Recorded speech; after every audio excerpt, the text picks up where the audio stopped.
In the 31st year of Konoha, the Second Shinobi World War erupted at the borders of the Land of Fire. A seasoned jonin, Aoki Kyuke's, traversed the treetops, his keen hawk-like eyes scanning the surroundings for any signs of movement. Behind him, a supply team pressed onward with great effort. Chiyo, are we nearing the battlefield? Will the Sand Shinobi ambush us?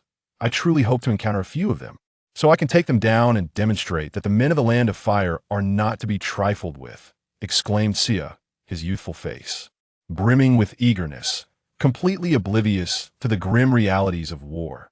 Yoin Chiyo, exasperated, smacked his forehead, his expression one of profound dismay. This boy had already asked the same question for the 15th time today, and it seemed never-ending. Tsuya, how many times must I tell you? We still have a day's journey before we reach the front lines of the Land of Rivers. Chiyo replied in a tone drenched in resignation. Are you in such a hurry to meet your fate? Can you not be quiet for a moment, allowing me to savor the final hours of my life? He lamented, unlike Tsuya, the incessant chatterbox with delusions of grandeur, who believed that merely arriving at the front would grant him the chance to slay enemies. Chiyo found it hard to comprehend how someone like Tsuya, who couldn't even best a mere academy student, could boast about defeating Sand Shinobi. It was utterly maddening. Chiyo felt as though he had stumbled into the wrong scene, finding himself in the same squad as this delusional youth. He touched the object bound to his forearm, a precious talisman left to him by his mother before her departure. With it, he felt a modicum of reassurance. However, the instinct of his signature insects stirred restlessly, preventing him from feeling entirely at ease. The insects were unfailing if there were no threats. They would remain still. Yet, upon entering the borders, they seemed to come alive with urgency. Just as Yoin Chiyo finished his perfunctory warning, the insects nearby suddenly emitted a premonitory signal. Beware! Chiyo swiftly tackled Tsuya to the ground as a shuriken whizzed past, narrowly missing his forehead. A signal flare shot up into the sky, and Chiyo immediately activated his ninjutsu, enemy attack. It was only then that Tsuya comprehended the gravity of the situation and shouted, bang! But scarcely had he finished his cry when a kunai struck him squarely in the head. The Sand Shinobi, having dispatched Tsuya, swiftly advanced toward the next target. At that moment, underground, utilizing the Earth-style fish projection technique, Chiyo gazed at Tsuya, the kunai embedded in his forehead, sensing the chilling proximity of death. No, I cannot go out there. Encountering a jonin would mean certain death. I am merely a genin. No matter how well prepared I am, to a jonin, killing me is no different than squashing an ant. Look down, look down. Where is there a path to survival? In that instant, Yoin Chiyo's trembling pupils began to stabilize. Information flooded into his perceptive framework, revealing the surrounding area intricately woven with his signature insects, while the combatants transformed into mere points of light on the map centered around him. At 8 o'clock, there is a breach towards the border region, and at 3 o'clock, another gap leads into the interior of the Land of Fire. Once her emotions stabilized, Huayan Qinjue swiftly scanned her surroundings. If I head inland, I won't get far before being caught and perishing on the road. Only by moving towards the border, where a large camp lies, can I grasp a sliver of hope. Vitality surges, my body rapidly revitalizing. Within her, a torrent of life force began to awaken, and Huayan Qinjue felt an immediate lightness in her physique. The ability to extract the life force of other insects, to evolve them and enhance herself, was discovered when she was merely 9 years old. The functionalities of this ability were gradually uncovered, encompassing repair, temporary enhancement, and long-term physical quality augmentation alongside random insect evolution. By allowing corrupted insects to consume chakra for survival and reproduction, she could siphon their life force, storing it within her body for physical enhancement or wound healing. Thanks to this ability, wounds from training healed rapidly. However, the most crucial aspect was the mutation and evolution of the insects, though the direction was often unstable. Yet with sufficient instances of evolution, Huayan Qinjue would eventually attain the desired evolutionary path. Hataki Jonin, you must hold the line. It's merely 3 Sand Shinobi you can do this. From 800 meters away, Huayan Qinjue silently encouraged the soul-leading Jonin. Having finished her inner thoughts, she swiftly formed hand seals, invoking Earth Style, Earth Dragon Hidden Technique. Huayan Shinjua moved rapidly beneath the ground, surprisingly mastering Earth Style escape ninjutsu as a bug user. Direction 8 o'clock. Let's go. As she darted forward, her chakra began to overflow, creating a conspicuous aura. At that moment, a sand shinobi named Hien, tasked with eliminating a Konoha Chunin, fixated his gaze on the distant chakra fluctuations, bewildered. However, in an instant, he grasped the situation. A Konoha ninja was attempting to flee beyond the battle zone. Huh. The Konoha mouse seeks to escape. Did you consult me? Sand shinobi Sakuya swiftly charged towards the moving Huayan Shinjua underground. Sakuya's movement immediately caught Huayan Qianju's attention. Damn it, I've been discovered. Upon seeing the rapidly approaching sand shinobi, her adrenaline surged, transforming her initial panic into a forced calmness. Earth Style, Earth Flow Wave. In an instant, the ground trembled violently, sending ripples swiftly in 3 directions. Point 1. Wave surged straight ahead towards the 8 o'clock direction, while 2 others rushed towards 3 o'clock and 12 o'clock.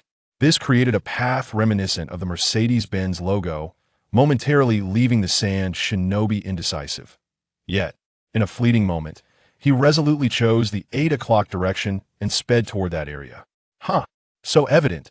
A mere genuine fear of me is your greatest flaw. A minute later, he reached the end of the shockwave, only to find that the disturbance had ceased. All that remained were faint traces of chakra fluctuations, with nothing else in sight. Damn it, it's over there. With this thought in mind, the sand ninja swiftly pursued the direction of 12 o'clock. However, he was perplexed by a sudden, searing sensation on his face. 3 minutes later, he discerned a disturbance at the 12 o'clock position, with only a faint residue of Earth-style chakra lingering. How could this be?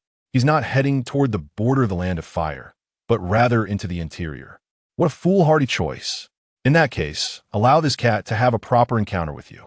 The sand ninja, wearing a bloodthirsty grin, cast his gaze toward the distant 3 o'clock direction. In an instant, he vanished from his location. After 6 minutes, the sand ninja spotted the distant figure of Chiyu, who had dispelled the Earth-style, Earth Dragon concealment technique. Haha, you little mouse, you've made it quite easy for me to find you. In that case, let us ensure you rest here permanently. You foolish creature, running toward the border might have earned you some respect, but heading inland is merely a path to your demi-sea matter of when, not if. With fury in his eyes and disdain etched on his face, the sand ninja, wielding a blood-stained kunai, hurled it with mad precision toward the fleeing Chiyu. Yet, in that fateful moment of impact, he was taken aback. The figure he had been pursuing suddenly transformed into a swarm of parasitic insects, rapidly dispersing throughout the surrounding area. In an instant, the humiliation of being outwitted, the anger boiling within, and the sting of defeat converged into an expression of sheer rage. At this moment, Oil Girl Shinjua found herself at the periphery of the battlefield, precisely at the 8 o'clock position, where she swiftly dispelled the Earth Release technique and dashed towards the border with remarkable speed. That fool had indeed checked all 3 points.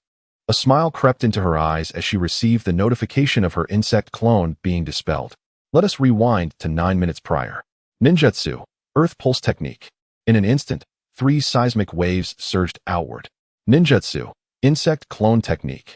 A figure identical to Oil Girl Shinjua surged towards the 3 o'clock direction, while she remained crouched in place, utterly still. Soon, the sand ninja rapidly rushed towards the 8 o'clock direction, only to find a shockwave in its wake. Upon realizing that Oil Girl Shinjua was not present, it instinctively veered towards the 12 o'clock direction. An opportunity presented itself. Earth Release, Earth Dragon Hidden Technique. Oil Girl Shinjua swiftly employed the Earth Release ninjutsu, redirecting her movement back towards the 8 o'clock position. Insect Clone has been defeated. A consciousness relayed the final image of the clone. There was no room for complacency. She pressed on, without a moment's hesitation. Oil Girl Shinjua chose to sprint away from the dense combat zone as soon as she could. She continued her pursuit toward the 8 o'clock direction. But after exhausting her limited chakra with those few techniques, it was entirely depleted. With her target secured, Oil Girl Shinjua raced towards the border, propelled by an unseen force beneath her feet. Half an hour later, a warning buzz from the parasitic insect echoed in her ears. Damn it! How could they be so fast? Upon receiving the alert from the parasitic insect, she immediately retraced her steps to 4 trees back. She swiftly concealed herself beneath a large tree, allowing the surrounding shrubs to be gnawed away by the parasitic insect, pressing them against her body to blend seamlessly with the underbrush. In that fleeting moment of concealment, a sand ninja appeared in Qianjua's line of sight. His eyes aglow with a crimson light and a face contorted in fury. He leapt nimbly from tree to tree, traversing the area she had just crossed. However, after jumping a few trees, he halted, for there was no trace of oil girl Qianjue remaining before him. I know you are here. You cannot escape. After playing tricks on me time and again, your end is nigh. Once I catch you, I shall show you no mercy. I will make your existence a living hell. The sand ninja's furious curses echoed ominously. How dare you desecrate my ancestors' graves? What is your obsession with a mere genin? Have the other Nin been eliminated? Or is it simply due to your lack of effort? Oil girl Qianjue held her breath, allowing the parasitic insect to mask her scent, merging her very essence with the earth beneath her. Come out. Show yourself. The sand ninja's eyes were filled with brutal intent. Not coming out. Wind release. 1,000 faces of wind. In an instant, countless small wind blades began to scatter through the gaps between the trees, their power feeble yet deeply insulting. Oil girl Qianjue gritted her teeth, enduring the torment as she lay flat against the ground, now sporting a small cut that drew blood. The sight of her wound made her understand the sand ninja's nefarious plan. The scent of blood was the greatest giveaway. After half an hour's journey from the previous battle site with the Jonin, there has been ample time for a confrontation. Since you seek your demise, let it be your eternal slumber here. Truly, there are limits to what one can endure. The transformation of life force commenced, and the short-term enhancement of the body was activated. Yamanaka Chiyo channeled the life force within her, and in an instant, her once fatigued body radiated with renewed vigor. 3 shurikens were swiftly hurled towards the sand ninja, who was performing ninjutsu, her gaze as calm as a tranquil sea, devoid of any fear. Haha, come forth. Come and meet your end, filthy leaf rat. The sand ninja's eyes were filled with madness. Armed with shurikens, he charged recklessly at Yamanaka Chiyo, effortlessly slicing through the 3 thrown shurikens. As he approached, his eyes were bloodshot with rage. Pull. Yamanaka Chiyo quickly tugged on the wire in her hand. In an instant, a large net materialized before her. The sand ninja noticed the wire just in time and sidestepped. He leapt backward, narrowly evading another incoming wire. How can a mere chunin possess such a plethora of techniques? The sand ninja, Hien, was gripped by fear. His earlier frenzy and fury suppressed by the looming specter of death. In that moment, he beheld Yamanaka Chiyo's eyes, which were now a picture of utter calmness. The traces of anxiety from the earlier skirmish had vanished entirely. Realizing the first wave had failed, Yamanaka Chiyo swiftly retreated to the 8 o'clock direction. Attempting to flee? Wind release. Great breakthrough. In an instant, a violent gale surged toward Yamanaka Chiyo. Spotting the oncoming tempest, she quickly sought refuge behind a large tree, narrowly escaping the winds. Here it comes. Gripping a shuriken in her hand, Yamanaka Chiyo hurled it sideways. Concurrently, a group of figures emerged in the distance. The leaf ninjas who had rushed to provide support upon seeing the signal. Lord Orochimaru. A battle is occurring ahead. A Byakugan user clad in a leaf jonin vest swiftly reported to his comrades. Understood, you all proceed to reinforce the assault point. I shall handle this matter.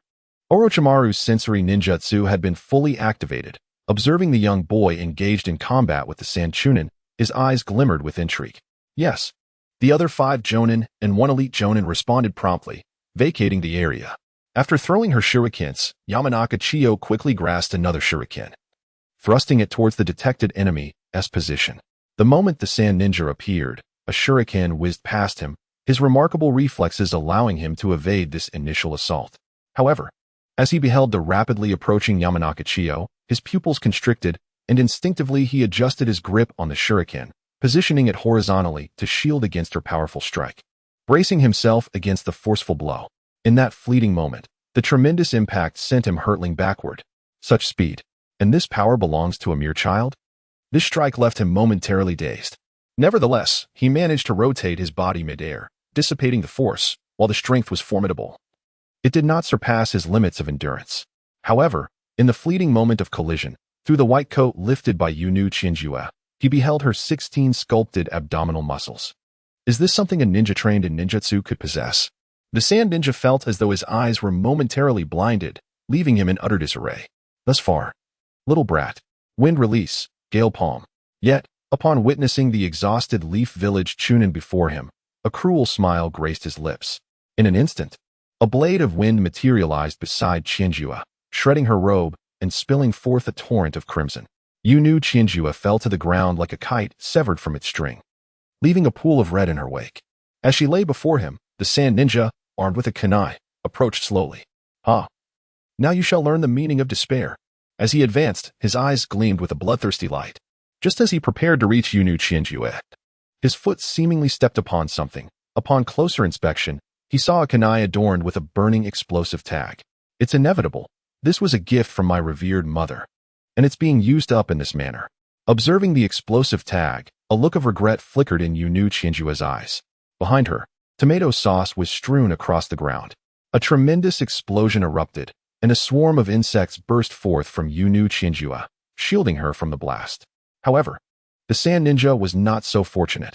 His legs were blown apart, and he lay bleeding profusely on the grass nearby. Ah, I will kill you. A mix of confusion and intense pain drove the sand ninja into a frenzy. Wind release, gale palm. Enduring the excruciating agony, he attempted to perform a jutsu, only to realize that one of his hands was missing. The other hand was swarming with countless insects. Insects? How could there be so many? You are of the Yunu clan? As the insects began to encircle him, only terror remained in the sand ninja's eyes. What?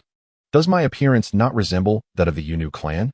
Yunu Qianjua clasped her hands together, a cruel smile adorning her face. Ah! The sound of violent gnawing filled his ears, soon followed by an onslaught of pain and darkness. The sand ninja was completely engulfed by the swarming insects, becoming their sustenance. Gazing at the myriad of minuscule insects before him, he realized that this was a masterpiece he had completed half a year prior. Huh! Yunu Qianjua exhaled a breath of murky air, declaring, "It is done. Undoubtedly, this is the foundation of my survival in this world." Back then, merely nurturing this breed of parasitic insects had consumed half a year's worth of chakra and accumulated vitality. The subsequent 6 months involved allowing this species of parasitic insect to continue reproducing within my body. The green light emanating was drawn from the parasitic insects within me. The price paid was that these drained life force parasites slowly died within Lin Qianjua's body, their corpses consumed by newly birthed parasitic insects, completing the cycle of renewal. It has been 11 years since I arrived in this world, unbeknownst to me. With a sigh, the fleeting moment passed, and I steadied my emotions. In the perceptual realm of insects, a faint presence lingered nearby. Had I seen enough? White Chiyuki cast her gaze toward the adjacent thicket, once again producing an explosive talisman linked to her shuriken, her eyes fixed intently on that area. How exhilarating! An unusually pale-faced ninja emerged, his eyes resembling those of a venomous serpent. By the heavens, it's Orochimaru. Recognizing the distinctive features and the elite J-Nin uniform he adorned, the identity became unmistakably clear. Lord Orochimaru. White Chiyuki exclaimed hurriedly.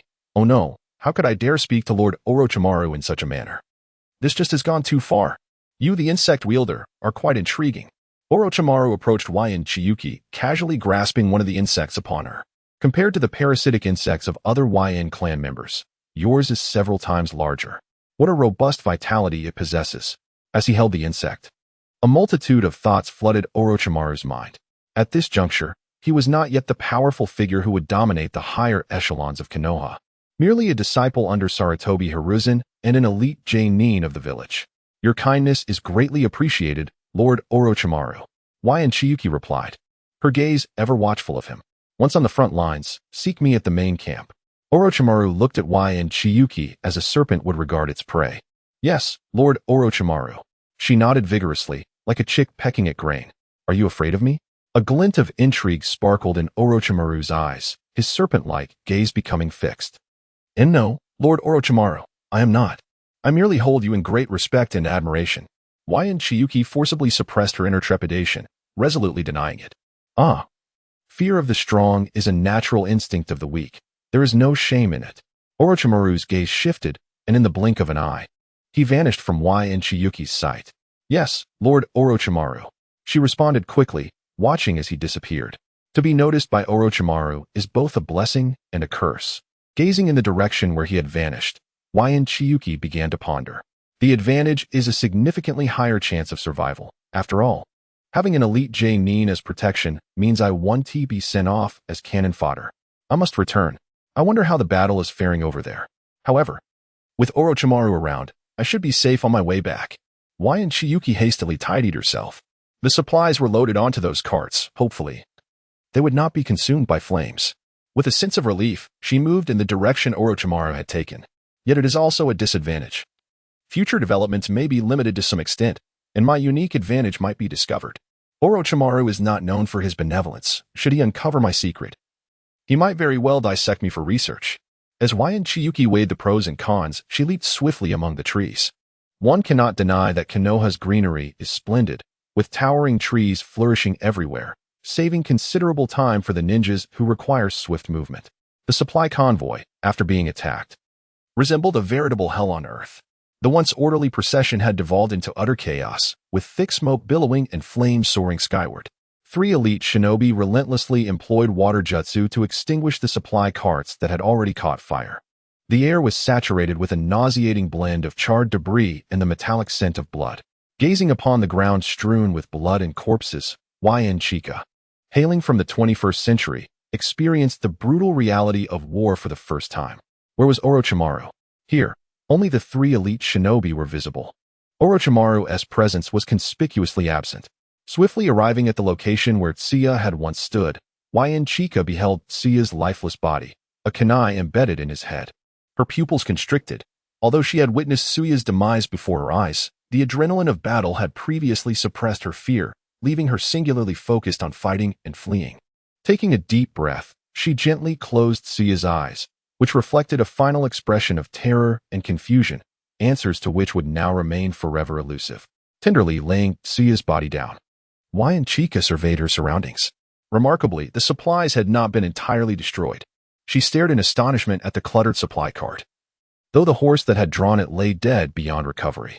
Hastily rummaging through the cart, she found her belongings and changed into a fresh set of clothing, concealing her figure beneath the specialized garb of the White clan.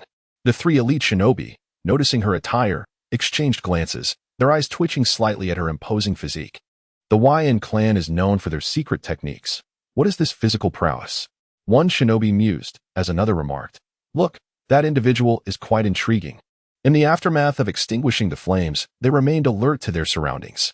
The battlefield was rife with areas of attack, and the young shinobi before them had merely escaped by chance. With Orochimaru's support, survival seemed entirely plausible. One shinobi conversed with another, expressing disdain for the grim realities surrounding them. From a distance, White Chiyu sighed as she surveyed the multitude of corpses. From the pile of debris, she retrieved a body bag. Although her acquaintance with Tsuya had been superficial, they had shared the bond of classmates. Slowly, she began to gather his remains, setting them aside. And as she observed the bodies of other fallen shinobi and unknown civilians, she pondered if perhaps one of them had been a resident of Konoha she once passed on the street. Moved by the sight, and in the presence of the 3 elite shinobi, White Chiyu meticulously collected each corpse, arranging them side by side. Unbeknownst to her, her once pristine white coat became marred with stains. After a moment of contemplation, the 3 elite shinobi, having established a sensing barrier, joined her in the solemn task of gathering the deceased. The oil girl, Shinjue, unwittingly stirred within the hearts of the 3 elite ninjas a flicker of humanity, a long-dormant sentiment once dulled by the brutality of their past as instruments of death. 3 hours later, a contingent of 100 ninjas arrived at the battlefield, led by the esteemed Jonin of the Yamanaka clan, a member of the premier trio known as the Boar, Deer, and Butterfly. The Yamanaka clan leader, once a partner of Akimichi Torafu, now held a prominent position in the command structure of the Land of Rivers. Upon receiving news of an ambush on the supply convoy, he promptly set forth with his team, with Orochimaru having been dispatched earlier by Akimichi Torafu. As the ordinary Chunin lagged behind, only to find the aftermath of carnage. The swift Jonin might still salvage a few lives amidst the chaos. Upon witnessing the devastated battlefield, littered with neatly collected corpses, it became apparent that only one lower-ranked member of the Oil Girl clan remained alive, while the fate of the others, unaccounted for, hinted at the brutal ruthlessness of the Sand Ninjas. After a brief exchange with the 3 Jonin, he received a succinct overview of the situation. Continue to assist Orochimaru. I will manage things here, the Yamanaka clan leader instructed the Leaf Jonin, who nodded in affirmation before vanishing without a trace. The remaining ninjas began to disperse, gathering any usable supplies. Turning his attention to the bloodied young member of the Oil Girl clan, the Yamanaka leader regarded her with a glimmer of recognition. Yes, Lord Yamanaka. Shinjue, having spent 11 years in the Leaf Village, recognized the prominent leader of the Yamanaka clan. Report the events that transpired, he commanded, his expression grave as he observed her youthful face. The Oil Girl clan, considered a cornerstone of Konoha, now found their youngest members thrust into the horrors of battle due to the ravages of war. The very village they once sought to protect had transformed in ways they could scarcely fathom. The irony was stark, as the lifeless children wrapped in body bags served as the cruelest mockery of their ideals. Yes, Shinjue began to recount her experiences, from hiding underground and waiting for an opportunity to the sight of total defeat and contemplating escape. She relayed everything in detail. Regarding her encounter with the Sand Ninjas, she spoke truthfully, producing a can of tomato sauce and placing it before the Yamanaka leader. She merely indicated that she had triumphed over the Sand Ninjas, mentioning Orochimaru's arrival without implying that he had been an idle spectator. Shinjue considered that a semblance of deception, shielding Orochimaru from scrutiny, would pose no peril even if discovered. After absorbing her account and the details regarding the enemy's numbers, the Yamanaka clan leader pondered swiftly for a moment before recalling the young oil girl before him. Go, gather the supplies, and then follow the team back, he instructed. Yes. With that, Shinjue set off to collect the remains once more.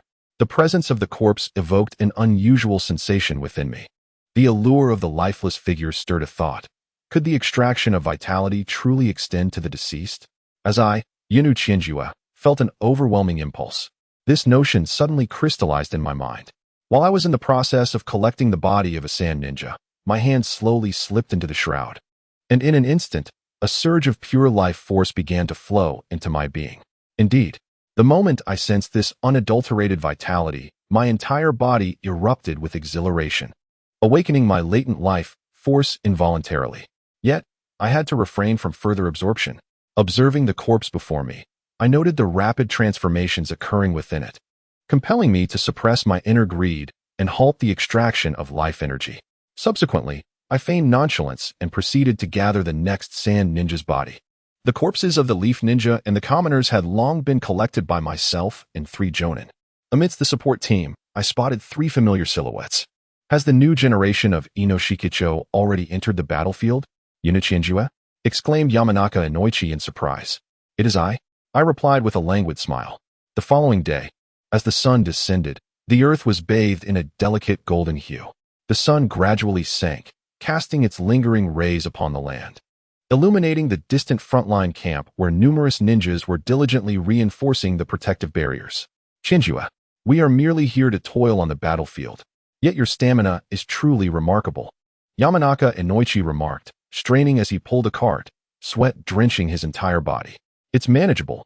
We have finally arrived, I replied, my breathing steady, though sweat continued to trickle down my form. The burden I carried was significantly heavier than that of Inoichi. Once our group had fully entered the camp, we collapsed by the roadside. I'm starving, Akiyama CHZ mumbled vacantly as he wandered towards the mess hall. What a hassle. I shall stop him. Nara Shikaka sighed as he reluctantly rose. Though his body trembled with unwillingness, he still made his way to intercept CHZ. I'll go too. Yamanaka Inoichi quickly brushed off the dust and hastened to follow. Watching the trio depart, I scratched my head, reflecting that they were indeed my classmates. Yet I felt like a mere shadow in comparison. Orochimaru had instructed me to find him upon my arrival at the camp.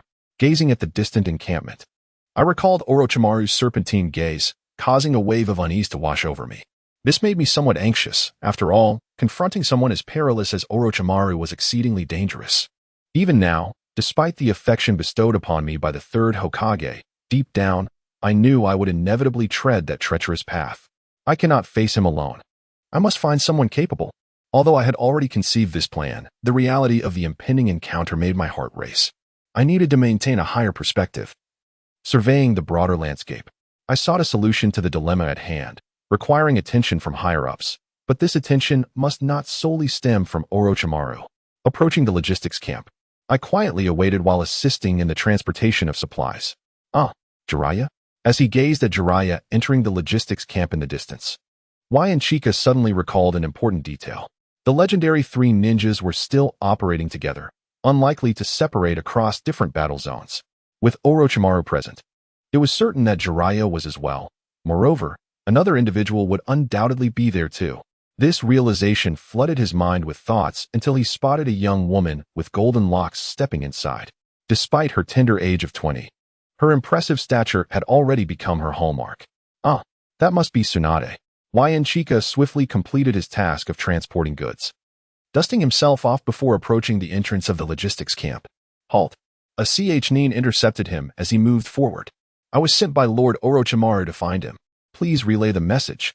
The Nin, having noted that a genin was seeking Orochimaru, felt a pang of curiosity. Yet he understood the grave consequences should a genin dare to deceive him and provoke Orochimaru's wrath. Very well, wait here. The Nin nodded to another Nin and hurried inside. Chika's sensory abilities gradually expanded, sensing that the insects were trembling in fear of one individual. A chilling aura had already locked onto him, a serpent-like, sinister presence. It seemed he had indeed drawn attention. Could it be that Orochimaru was targeting him? Instinctively, Chika placed a hand over his chest, where his life force surged with an intensity that was palpable. You may enter. The Nin who had gone inside gestured for Chika to proceed, while another Nin continued to stand guard beside him. Nodding, Chika slowly stepped into the tent. His eyes were immediately drawn to a white-haired youth, reclining with an air of superiority, unmistakably Jiraiya. Beside him, Tsunade was busy organizing something, her forehead protector concealing the cursed seal, with only a few patterns visible. Orochimaru, engrossed in concocting a potion, did not spare a glance at Chika. Lord Orochimaru, Jin and Chika reporting for duty, he announced respectfully at the entrance of the tent. Came Orochimaru's simple acknowledgement, yet Chika felt a twinge of guilt, as if he were a thief. The Yn clan? Isn't this Yn wearing sunglasses?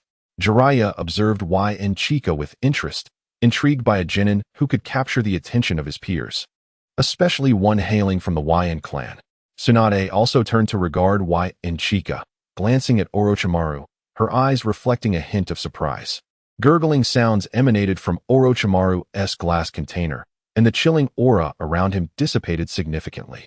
He shook the vessel in his hand, watching as the blue liquid gradually transformed into a dark purple hue, the faint scent emanating unmistakably reminiscent of poison.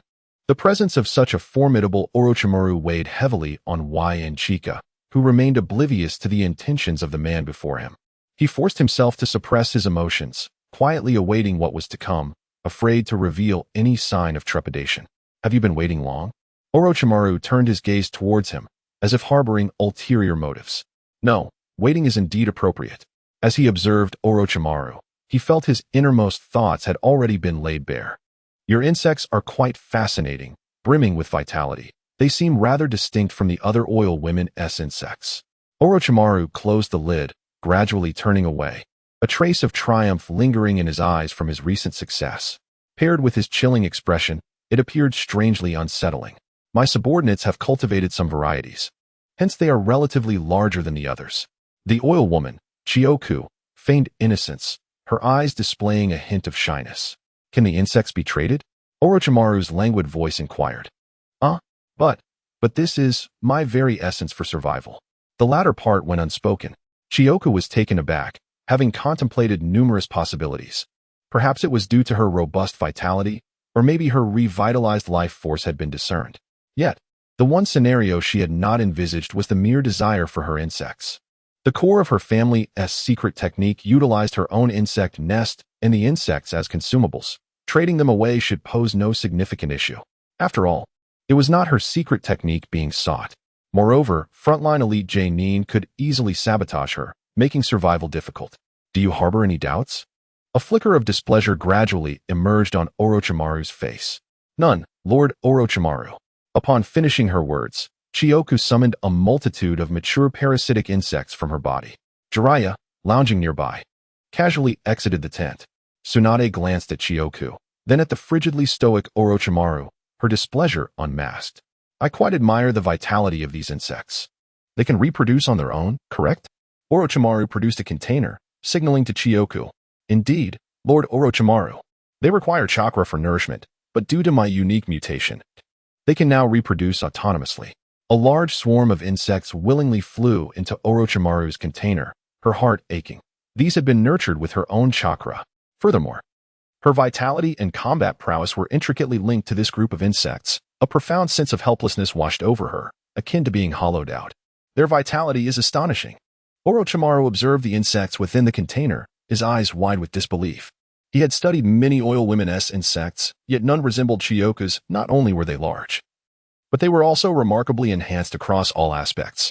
With sharp claws and robust mandibles, they could swiftly devour other ninjas, and notably, they bore a tough exoskeleton reminiscent of beetles, boasting considerable hardness. Truly, they were natural killing machines.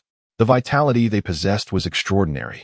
It was a mystery how Chiyoku had managed to cultivate such versatile insects. For one who delved into the study of life, this was immensely alluring. What do you desire? Orochimaru gathered all the insects, placing the container beside him, quietly observing Chiyoku, awaiting her response. What do you want? Indeed, Orochimaru embodies the essence of a transactional personality. Yet can one truly acquire what they desire? Prior to this moment, he had contemplated numerous strategies, including the notion of recruiting subordinates. However, the outcome was unexpectedly a transaction. In an instant, Ynchie recalled a pivotal realization. What she truly sought was to distance herself from Orochimaru and garner Tsunade's attention. Consequently, what she desired must be something Orochimaru could not readily provide. I wish to serve in the logistics of the base. Ynchie's gaze was fixed upon Orochimaru, her eyes brimming with determination. Her mind raced, and as if propelled by fate, she uttered those words. This declaration momentarily rendered Orochimaru speechless. He regarded Ynchie with a penetrating gaze, his eyes subtly glancing over Tsunade's displeased countenance. Ynchie maintained her focus on Orochimaru, who seemed to have fallen into silence, his peripheral vision involuntarily sweeping over Tsunade, though it only met with her distinctly irked expression. This is rather challenging. Perhaps an alternative? Orochimaru cast a meaningful glance at Ynchie. An alternative to what? You have taken away the very essence of Yn's position as an insect wielder. What will you offer in return? Tsunade, unable to endure the situation any longer, stepped forward. You little brat, come with me. I shall procure your transfer order. Without waiting for Orochimaru to respond, she grasped Ynchie's hand and strode out. Ah, quite the sturdy grip, Tsunade remarked, sensing a slight resistance. Her formidable strength inadvertently coming into play. The overwhelming force left Ynchie feeling utterly powerless to resist. She cast a pleading glance at Orochimaru, who bore a hint of malevolence in his eyes, as if to say, you made your choice. Thus, Ynchie was unceremoniously led out of the logistics base towards the nearby command center. The logistics base was specifically designated for elite ninjas to rest and await their transfer orders, while the command center was the domain of Konoha's high-ranking officials and strategists. As they made their way, every ninja who encountered Tsunade would promptly nod and greet her. Tsunade's connections and status are truly remarkable. Ynchie couldn't suppress her envy as she observed Tsunade paving the way ahead. Do you know SHU? Tsunade's voice resonated from the front. I do. He's in the class next to mine. Ynchie reflected, having intentionally paid attention to such characters in the narrative. He is my brother. You bear a striking resemblance to him. As they approached the command center, Ynchie mused on the image of SHU, recalling his fervent exclamations about wanting to become Hokage, which sent a shiver down her spine. Well, yet another individual afflicted by delusions of grandeur. How am I in any way similar to him? Tsunade-sama, Lord Akimichi is currently in a meeting. Might you be able to wait a moment? AJ Nin, adorned with a sycophantic smile, approached Tsunade at the entrance of the command center. Very well, I shall wait, Tsunade replied, massaging her temples, cognizant of her dependence on others in this moment. Had it been a different time, she likely would have disregarded the Nin entirely and marched straight in. One of the high-ranking ninjas was momentarily taken aback, glancing at the oil woman, Chiyuki, a lower-ranking ninja from her clan. Yet, despite his surprise, the necessary procedures were still to be followed. After conferring briefly with another high-ranking guard, he proceeded inside to await further developments. Before long, the meeting within seemed to have concluded. Lady Tsunade, please enter. The high-ranking ninja stepped out, and gestured for Tsunade to proceed. Tsunade merely cast a casual glance in his direction before signaling for Chiyuki to follow her. At that moment, Akimichi Torif was deep in thought, while on his left, Narashikaku appeared to be recounting something. Beside him, the high-ranking ninja from the Yamanaka clan was dozing off. Representing the boar, the Yamanaka ninja, representing the deer, the Nara clan, and occupying the main seat, Akimichi Torif, once a disciple of the second Hokage and also the representative of the butterfly, the Akimichi clan. Chiyuki mused quietly to herself. However, at this moment, she had no voice in the matter and could only follow Tsunade in silence. Uncle Torif, Tsunade called sweetly from afar, a smile gracing her features. This affectionate call made Torif beam with joy as he turned to regard the approaching Tsunade. Tsunade, what is the matter? Has someone been troubling you? No. I just need Uncle Torif to assist me with a small favor. After speaking, Tsunade scanned her surroundings. The previously drowsy Yamanaka ninja now watched the approaching Chiyuki with newfound interest. What is it? If it concerns you, then it is certainly my affair as well. He set aside his work and slowly took a seat in the prominent position beside him, his large stature making him appear particularly imposing. I owe this little one a favor, and his insects are of great utility. We require some for experimentation. So I consulted with Orochimaru and suggested that he be assigned to a position in the rear to recover his combat capabilities, temporarily keeping him away from the front lines. Uncle Torif, what do you think? Is that acceptable? There was a hint of coaxing in her tone. At this time, Tsunade was not yet the formidable Sannin she would later become, but merely an elite high-ranking ninja under the protection of her elders. Indeed, that is certainly feasible. Given his contributions, and considering that as an insect user, he possesses little combat capability without his insects, Torif replied, contemplating the position with a hint of hesitation. Torif. He is the only surviving oil woman from the supply team that was attacked yesterday, the Yamanaka ninja interjected. Oh. Torif turned to look at the serious Yamanaka ninja. I know of a position. There are burials to be attended to in the back, which would also be suitable for recovery and less prone to ambushes. Plus, he has considerable strength. The Yamanaka ninja instinctively glanced at Chiyuki's abdomen as he spoke. Considerable strength? This piqued Torif's interest. To be deemed strong by a Yamanaka ninja certainly suggested a noteworthy comparison, particularly for an insect user. Very well. Tsunade, how does this arrangement sound? Yes, that works. Upon discovering that the ninja had survived the ambush, Tsunade felt a faint stir within her. Yet, this was the nature of war. She was merely one among countless warriors engaged in relentless combat. With a jonin from the Yamanaka clan stepping forward to assume a logistical role, safety was assured. As for dealing with the deceased, it was an everyday occurrence for ninjas, a mere facet of their existence. Akito Shikaku nodded towards the Yamanaka jonin, who swiftly drafted an appointment document.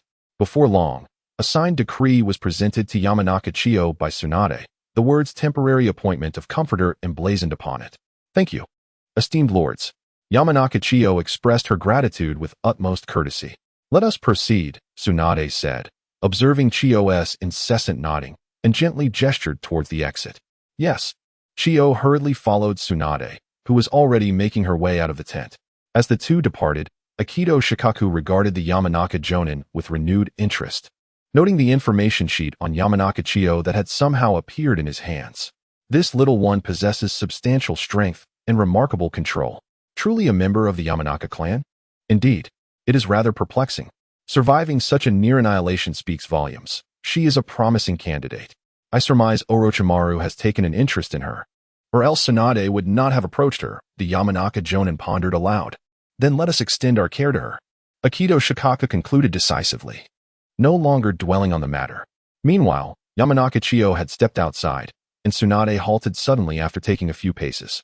The compensation from Orochimaru has been provided. The remainder of your journey lies ahead of you. Yes, Lady Tsunade. Go forth. Restore the insect population and return to the battlefield soon. With that, Tsunade executed a body flicker technique, vanishing from the scene. Clutching the appointment document, Yamanaka Chiyu suddenly noticed something within it. A pendant? Is this from Tsunade? She pondered, recalling that S.H. Suk also possessed a similar pendant. Could this have originally been intended for him? This object could spell doom for two. Caught between the pendant and the document, Yamanaka Chiyu found herself in a quandary. After much contemplation, she resolved to keep it. This is either a chakra crystal from Hashirama Senju or merely a simple pendant. After gently probing it with her chakra, she discerned it to be nothing more than an ordinary pendant. However, it was only natural. Such a precious item would not be casually bestowed upon her. Yet, the thought of the fate that befell those who received pendants from Tsunade sent a chill through her. Though this item may bear ill omen, as long as I remain within, misfortune shall not find me. The world was not as simple as it appeared, and in the current conflict, any Jonin could claim her life. Even those elite Jonin were beyond her reach, while Chunin offered a semblance of challenge. Indeed, there are too many formidable individuals outside. For the time being, my focus must be on my own development. With newfound clarity regarding her path, she made her way towards the cemetery, located not far from the main camp. As Wyan Shiketsu made her way to the back mountain, she perused her appointment document. It was evident that the high-ranking shinobi in the mountains understood her well. This was entirely prepared for her own survival. At this moment, she had no desire to venture out, especially since her insects had been depleted, and nurturing them required chakra. Furthermore, burying the deceased would allow her to absorb their life force openly. Contemplating this, Wyan Shiketsu gazed at her insects, sensing they could still evolve further. After tidying up her belongings at the campsite, she headed toward the mountain's rear. In the distance, she observed the somber scene behind the camp, where a small hillside bore witness to the sorrow exclusive to this world. Ultimately, the war exacted a toll on the lives of ordinary shinobi. A tranquil expanse lay before her, shrouded in darkness, evoking a sense of desolation. Simple wooden markers and small mounds of earth marked the resting places of fallen shinobi. Buried in this manner. Alas, this is the darker side of the world of Hokage. High-ranking shinobi return home at a great cost after death, while low-ranking shinobi receive nothing more than a rudimentary wooden sign.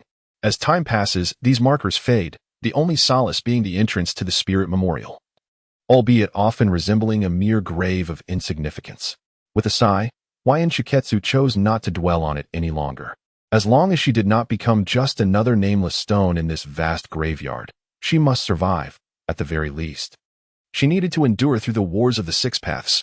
Suddenly, a nin appeared not far away, admonishing Wyan Shiketsu. "I am the newly assigned spirit caretaker," she asserted, producing her appointment letter. "Throw it here," commanded nin at D, his eyes filled with suspicion. As long as one did not come bearing corpses, there was a reasonable chance of being an enemy, especially since the bloodline of the Uchiha was buried here. The loss of their eyes did not equate to the loss of their lineage. Indeed, she responded, tossing a scroll in his direction. "Very well, follow me." After reviewing the appointment letter and confirming its authenticity, the nin led her toward a small house on the mountain. A simple wooden cabin stood there. Unlike the precarious frontline battlefields, the shinobi tasked with burial work here had ample time. At that moment, two genin were digging a pit nearby. Upon seeing Wyan Shiketsu being brought over, one exhibited surprise, while the other's eyes glimmered with resentment, as if wishing to eliminate her. "Allow me to introduce our new spirit caretaker, Wyan Shiketsu," Idi announced. Hello. I am TK Hiroichi," greeted TK Hiroichi with a smile. "Shimamura Yoshiaka," said Shimamura Yoshiaka coldly, his demeanor rife with dissatisfaction. "Greetings," Wyan Shiketsu responded, perplexed by the stark contrast in their attitudes. "Wyan Shiketsu, you and Hiroichi shall excavate the grave. Yoshiaka, accompany me." With that, Idi displayed no emotion, signaling Yoshitaka to follow. Understood. Yoshitaka felt a pang of discomfort, but complied nonetheless. "Let us proceed. He will not return. I shall take you to store your belongings." As oil woman Chiyuki observed the peculiar situation, she pondered why a lower-ranked ninja had been summoned away. Meanwhile, Surin Kuchi remarked, "Huh?" Chiyuki, not entirely grasping the situation, decided that if the ninja did not return, it was perhaps for the best. After all, the gaze directed at her moments ago was indeed unsettling. It was prudent to limit interactions with such individuals. Noticing Chiyuki's lack of further inquiries, Kuchi refrained from elaborating. Upon returning to the wooden cottage, he handed a shovel to Chiyuki, stating, "Our daily task is quite simple. We dig graves, and the logistics team will bring the bodies for us to enter." He then proceeded outside, tossing a few soldier rations in Chiyuki's direction. "Understood," Chiyuki affirmed, gripping the shovel tightly. She hastily set aside her belongings and followed Kuchi to begin digging. Observing that Chiyuki had quickly grasped the situation, Kuchi chose not to elaborate further, silently commencing the excavation. As Chiyuki wielded the shovel, She noticed the area before her had already seen the burial of numerous ninjas. She could distinctly sense the residual vitality beneath the soil. The older the gravestones, the weaker the pulse of life they emitted. Some areas exhibited no signs of vitality whatsoever. After a brief moment of contemplation, Chiyuki began to dig. Kuchi, meanwhile, was taken aback by Chiyuki's swift actions. In less than 3 minutes, a grave had been excavated, with dust swirling around them. Goodness, that was fast, he exclaimed, comparing her speed to his own, which felt utterly insignificant by contrast. Is this sufficient? Chiyuki asked, noticing Kuchi watching her work. She scratched her head, sensing she might have overexerted herself. Yes, that's fine, he stammered, glancing at the shallow hole he had managed to dig, while Chiyuki's grave was of a considerably more substantial depth. All right, shall I continue? Chiyuki climbed out of the hole and moved towards the next marked spot, the second burial site she had observed during a previous farewell for her loved ones. At that moment, she recalled the size of the hole that had been dug then and the astonished faces surrounding her, realizing that her excavation had surpassed the customary standards. Her strength had evidently exceeded expectations, leaving Kuchi in a state of surprise. Continue at this pace, it's quite good. Kuchi nodded, resuming his digging. Chiyuki, watching him, silently began her next excavation. 3 hours later, a row of 30 graves had been dug, thanks to Chiyuki's moderated pace. In contrast, Kuchi had only managed to complete 3. Nevertheless, the task had been far exceeded, allowing Kuchi to recline and gaze blankly at the impressive array of graves before him. At that moment, Chiyuki stood beside a wooden gravestone, freshly marked since the recent interment. She gently placed her hand on the edge of the grave, and a golden energy began to flicker in her eyes. As golden light flickered in his eyes, a pure essence of life was gradually extracted from the earth. This vitality flowed into the body of Yun-Qianjue, enveloping him in a sensation akin to paradise. How exquisite! The meager vitality I had accumulated pales in comparison to this. Relishing the comfort bestowed by this life force, he gently caressed his chest. An unceasing stream of vitality was now coalescing within him, and with each surge, the rhythm of his heartbeat quickened. I must not squander this. Sensing his life force amplifying, he decisively activated his physical enhancement. This enhancement was not merely a simple augmentation of his physical prowess, it involved rigorous training to expunge impurities from his body. Simultaneously, the dormant genes within him began to awaken. Numerous fragmented genes, now infused with vitality, entered a state of restoration. In this favorable condition, training became remarkably effective. As his body continued to invigorate, Yun-Qianjue felt his strength escalate, whereas before it had been a gradual increase, now it surged upward at an accelerated pace. Of course, such transformation came at the cost of substantial life force being expended. Having absorbed the vitality from this graveyard, he proceeded to the next one. The task ahead was straightforward: absorb as much life force as possible. If I do not absorb the residual vitality from these corpses now, it will decay and dissipate, leaving nothing behind. With a resolute mindset against wastefulness, Yun-Qianjue began to honor each deceased one by one. As he finished absorbing the 12th corpse's essence and prepared to approach the 13th, Ito Dong had already arrived at the graveyard. Observing the 30 or so neatly dug graves and Yun-Qianjue paying respects to the deceased, a glint of admiration flickered in his eyes. Form up. Earlier, Ito Dong had been seen pulling a human-powered cart, blood dripping from it, laden with 12 body bags. The two swiftly approached to assist him with the cart. With Yun-Qianjue's help, Ito Dong felt a lightness at his back, only to see Yun-Qianjue effortlessly pulling the cart forward. Such strength! They reached the grave pit, where Ito Dong called for a halt. Well done. He understood perfectly who had crafted these graves as he gazed at Yun-Qianjue, finding him increasingly agreeable. These are for their wooden plaques. Let us inscribe their names and bury them. As he spoke, he produced a collection of wooden plaques, casting a somber glance at the body bags behind them. Indeed, the two accepted the plaques and began their solemn task. Time passed slowly, the sky transitioning from day to night. Under the luminous moon, Yun-Qianjue finally completed the task of filling the graves. Observing the 12 pristine tombstones before him, he reflected on the countless bodies that had been left to rot in the wilderness. We're done. No more rituals. Alas, only the ninjas would be brought back. The corpses of the laborers and enemies were ultimately reduced to mere ashes. Observing Yn Chiyuki still offering prayers after her task, Haruki turned to her with a tone of resignation. Indeed, Wyan Chiyuki was well aware that the numerous corpses had been ignited by fire release techniques on site, and she was a witness to it all. Upon their return to the wooden cabin, Itachi was already fast asleep, his expression one of utter exhaustion. The two ceased their conversation, finding their respective places and gradually drifting into slumber. However, Wyan Chiyuki had quietly set her insects around, ensuring the entire swarm remained vigilant before succumbing to sleep. During the burial, the life force within the shroud had already been absorbed by her, for it would be unwise to delay such nourishment until the next day. With such an abundance of vitality, the activation of her body commenced, continuously enhancing her being. Sensing the surging life force within her, she indulged in the luxurious enhancement of her physical capabilities, momentarily free from concerns about the depletion of vitality. Unbeknownst to her, in this comforting activation, she gradually fell into a deep sleep. When Wyan Chiyuki awoke once more, she was overcome by an insatiable hunger. "I am so hungry." Instinctively, she shoved a military ration into her mouth. Yet, the ration did not satiate her for long as the gnawing hunger returned. No, it was a lack of nutrition. Feeling the emptiness in her stomach brought an indescribable discomfort. Wyan Chiyuki decisively retrieved the compressed biscuits from her backpack, stuffing them all into her mouth. As the multitude of biscuits entered her body, they were swiftly digested, and she finally felt a significant alleviation of her hunger. Relief. Yet, eyeing the biscuits in her hand while her stomach churned, she realized these provisions would not last long. This won't suffice. She needed a more substantial food source. Just as Wyan Chiyuki pondered this, the dark substance on her body urged her to take a bath. The river by the forest. With this thought, Wyan Chiyuki sprang to her feet. After her departure, Itachi slowly opened his eyes. The dawn was breaking, a ray of sunlight gradually illuminating the surroundings. By the river, a graceful figure was bathing. Suddenly, her perception barrier was triggered. A young man seemed to be approaching swiftly. Wyan Chiyuki was moving rapidly, finding herself at the river next to the encampment, also a water source, where plants had been deliberately placed to test for toxins. Upon her arrival, she caught a fleeting glimpse of a pale figure pass by.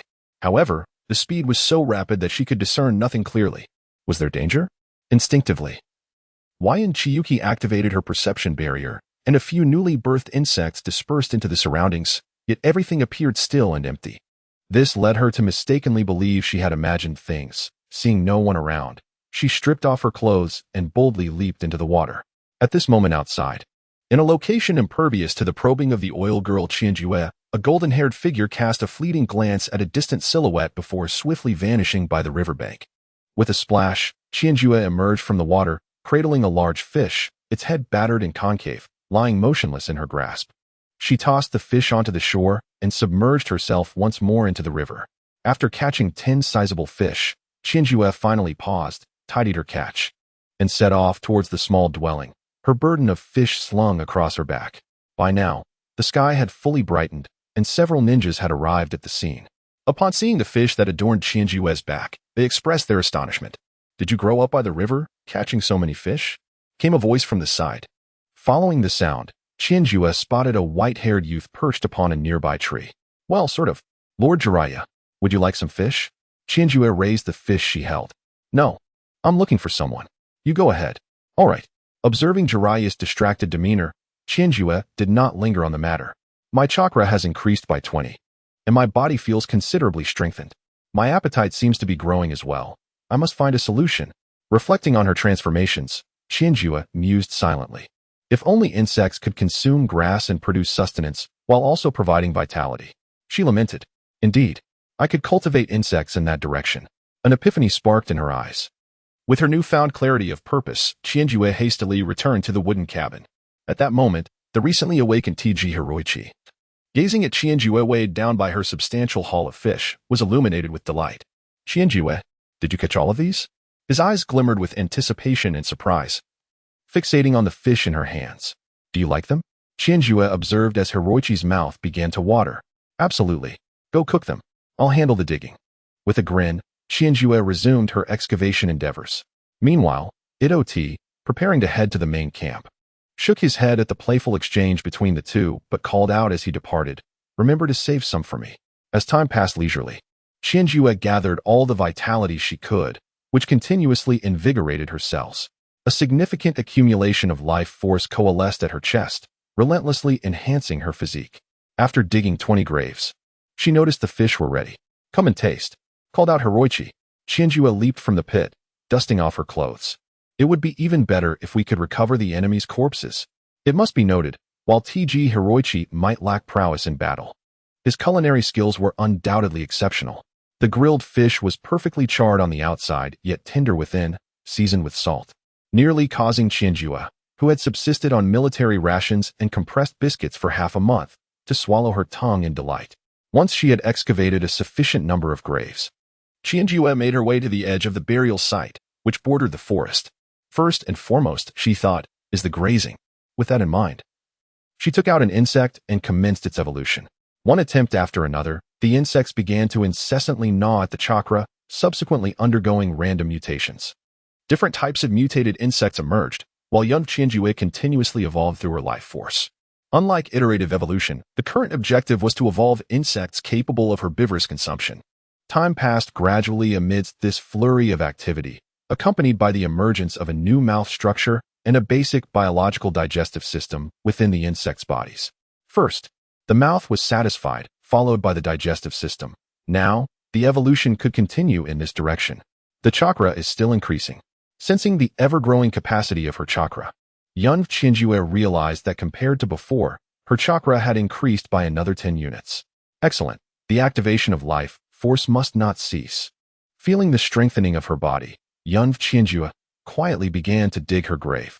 In the ensuing days, young Chienjua adopted a lifestyle of laboring at dawn and resting at dusk, which, at first glance, resembled a leisurely pastoral existence. "Chienjua, the fish soup is ready," called Zhuangqian Hao-yi, whose mouth was unknowingly watering as he observed young Chienjua diligently digging. "While others farm, I dig graves. It seems rather delightful." Watching the sun rise slowly in the distance, young Chienjua brushed off the dust. "By the way, why did that fellow named Shimizu look at me with such animosity?" she inquired while sipping the fish soup. "Oh, you mean Xiang Tai? Well, because with your arrival, he had to leave," Zhuangqian Hao-yi replied without turning back, quietly savoring the fish soup. "Ah, I see." After hearing Zhuangqian Hao-yi's explanation, young Chienjua let out a satisfied burp. "Today's task is complete. I shall head to the woods for training." Gently placing her bowl down, young Chienjua made her way back toward the woods. "Got it. When Ito Donglai arrives, I shall call for you," Zhuangqian Hao-yi said as he began to tidy up the pots and bowls, setting aside a portion of fish soup specially prepared for Ito Donglai. At that moment in the woods, a swarm of parasitic insects fluttered about. Upon sensing young Chienjua's presence, they gradually approached her. Herbivory proved to be quite challenging. However, consuming other organisms was not a problem. One insect slowly landed on young Chienjua's hand. She observed that it was carrying ant eggs. "Is this for me?" she wondered, gazing at the insect and its collection of ant eggs. The insect circled around before communicating in its own language with a simple command: "Eat." "I cannot bring myself to do it. You all may feast," young Chienjua remarked helplessly as she watched the insect twist in her hand. The insect lingered for a while, seemingly comprehending young Chienjua's intent, and promptly began to eat in front of her. In an instant, several ant eggs were devoured entirely. Observing these insects capable of preying on others and even raiding ant nests, young Chienjua realized this had become her greatest achievement of late. Her body felt significantly lighter, and astonishingly, the amount of chakra had doubled within a mere 10 days. Feeling the abundant chakra within her, she calculated that according to the standards for releasing ninjutsu, her 11-year-old self now possessed a substantial quantity of chakra. As she observed the swarming insects that greeted her, young Chienjua could distinctly perceive that they had, unbeknownst to her, forged a unique connection. A warning signal resonated among the insects. To her surprise, she spotted the trio of Shanzhonghai, Nara Rokuisa, and Xiao Dao Dingzhua approaching from the main camp. "Young Chienjua, we have come," Shanzhonghai exclaimed, scratching his head with an amused expression. Nara Rokuisa nodded in agreement, offering a greeting, while Xiao Dao Dingzhua smiled broadly, indulging in the food in his hands. "What brings you here today?" Young Chienjua replied with a smile. "The sand shinobi at the front have yet to arrive. Shanzhonghai suggested we check on you, so here we are. Besides, there are hardly any of our former classmates left." Initially, Shanzhonghai seemed enthusiastic, but then a sudden thought dampened his spirits. They must have all perished, or met their demise in the land of rain. Young Chienjua silently mused. "Why not come to my place for some fish? I caught 20 this morning. And we can't possibly eat them all, she said with a smile. Fish? Where can we find fish? I've had nothing but grilled meat for a month, exclaimed Chiyu Daotingswa, his eyes sparkling with anticipation as he instinctively prepared to rush towards her. Ahem. I believe how you will prepare some by noon at my sleeping quarters, young Chinjue instinctively replied, thinking of her companion. Howie. Then let us go eat. Chiyu Daotingswa's focus was entirely on food, for the supplies at the front consisted solely of meat and grains, leaving no room for such a luxury as fish. Dingswa. How rude, admonished Nara Rokuhisa. Wait, someone is coming. Young Chinjue quickly darted to a side to hide. The trio promptly understood and followed her lead. Before them, 3 sand shinobi were stealthily advancing through the forest. Sand shinobi. Nara Rokuhisa's eyes widened with terror. The 4 of them were merely genin, while the figures before them were clearly not, being at least nin. There were 3 of them, a standard reconnaissance team. Their objective is to investigate the camp from this direction. With the realization of their predicament dawning upon them, all understood the gravity of the situation. Go call for help. I will hold them off. Young Chinjue instructed the trembling Shanzhong Hai and the visibly frightened Nara Rokuhisa. You would die if we just hide here. They will not find us after their reconnaissance, and we shall survive. Shanzhong Hai stuttered, his voice barely above a whisper. That may be so for you. Young Chinjue's eyes were icy. Yes, he will perish, Nara Rokuhisa remarked, casting a deep glance at young Chinjue. At the tender age of 11, she has truly grasped the essence of the situation. How? How is that possible? Chiyu Daotingswa questioned, bewildered. I strike, you flee, I linger. And if I survive, I shall endure. If not, we shall meet in the next life. Why Ninja Chiyo's eyes glinted with resolute coldness. Yamashiro Kaichi wished to say more, but she commanded, run. Insect clone technique. With a fierce shout, Why Ninja Chiyu hurled an explosive tag toward the lurking sand shinobi. In an instant, the tag detonated in the distance, sending a cloud of dust billowing into the air as Inuzuka, Shino, and Choji hastily fled toward the graveyard. Damn it, they've been spotted. A sand shinobi seethed with rage as he watched the 3 young ninjas escape, preparing to pursue them. Secret technique, insect summoning. Instantly, a swarm of insects materialized around him. A dense mass of creatures surging forward toward the trio. The sand shinobi, burdened with a puppet on his back, glared furiously. Wind release, great breakthrough. A nearby ninja struck first, unleashing a torrent of wind pressure. Release. A puppet materialized behind him, lunging swiftly at Y Ninja Chiyu. Secret technique, insect wall. A multitude of insects swirled rapidly around Y Ninja Chiyu, but the powerful wind blast shattered hundreds of insects nearby, having the swarm in an instant. The puppet was now upon him, brandishing a sharp blade. From a distance, Yamashiro Kaichi witnessed this scene, his eyes glowing crimson with fury. Just as Y Ninja Chiyu prepared to unleash her technique, a steel blade pierced through him. Haha, mere trifles. Just when the puppeteer thought he had vanquished his foe, Y Ninja Chiyu transformed into a scattering of desolate insects, prompting the 3 to heighten their vigilance. The 3 genin, already far away, were clearly beyond reach. Observing the fleeing Inuzuka, Shino, and Choji vanish from sight, Y Ninja Chiyu slowly urged the surrounding swarm with the earth release technique. You dare enter my domain and attempt to slay me? A figure gradually emerged beside them. There. The puppeteer reacted first, sending his puppet hurtling toward the figure, while another ninja quickly closed the distance. Wind release, blade of wind. Several sides flew toward the figure, but only then did they realize the sheer multitude of insects surrounding them. How can there be so many? The insects, all the size of fingernails, left them astonished. The wind blades sliced through numerous insects, losing their potency as they dissipated in the vast sea of bugs. At that moment, the airborne puppet suddenly plummeted from the sky. The chakra strings, broken, severed. The puppeteer's eyes widened in terror as the chakra strings controlling his puppet had been gnawed away. Moreover, the insects were following the remnants of his chakra line straight to him. The swarm of insects engulfed them, instilling a sense of dread for the first time. The last taijutsu ninja radiated a blue glow, brandishing a long knife toward Y Ninja Chiyu. Secret technique, insect summoning.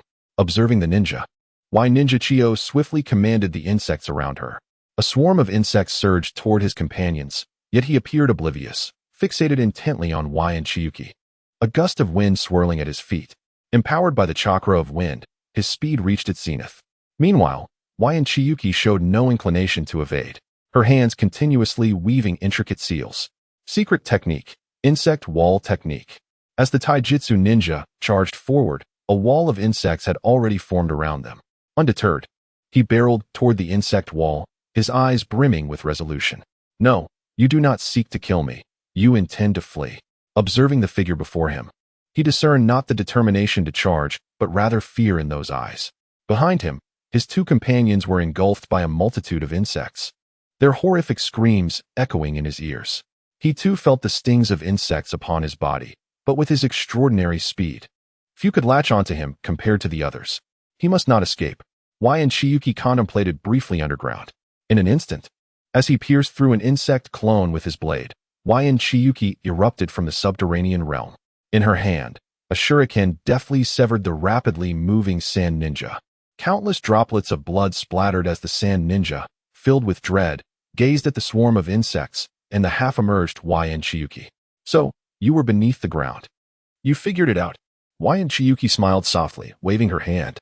A multitude of insects surged toward the last taijutsu sand ninja, who, despite swinging his blade frantically, faced merely a question of whether his demise would be swift or slow against such an overwhelming horde. Accompanied by the final scream, the last sand ninja was devoured entirely. Erasing all traces, not a single one left. Chiyu watched coldly as the three corpses gradually vanished. The surrounding area remained largely unchanged. There were almost no signs of battle, for the wind blades had been intercepted by the insects. The ground, littered with insect carcasses, began to disappear as they were carried away by the summoned creatures. After devouring all the corpses, Chiyu even took the care to right the bent grass. Coupled with the insects' devastation of the environment, the area transformed from a few traces of conflict to merely a handful of footprints. Having completed this task, Chiyu felt a sense of relief, settling down quietly in the earth to await further developments. She adjusted her state and once again activated the earth fish reflection technique, returning to her previous position. Fortunately, when she had emerged earlier, she had utilized the earth release, earth dragon hidden technique. Otherwise, maintaining such a pristine state would have been impossible. As Chiyu re-entered the earth, she felt immense satisfaction with her prior actions. At that moment, a group of J-nin arrived at the edge of the forest, led by Jiraiya himself. Upon witnessing Jiraiya's arrival, Chiyu emerged from the ground. Where are the sand ninjas? Jiraiya questioned, noticing their absence. I've concealed myself. I am unaware of their whereabouts. Chiyu replied. Chiyu, weren't you supposed to be killed?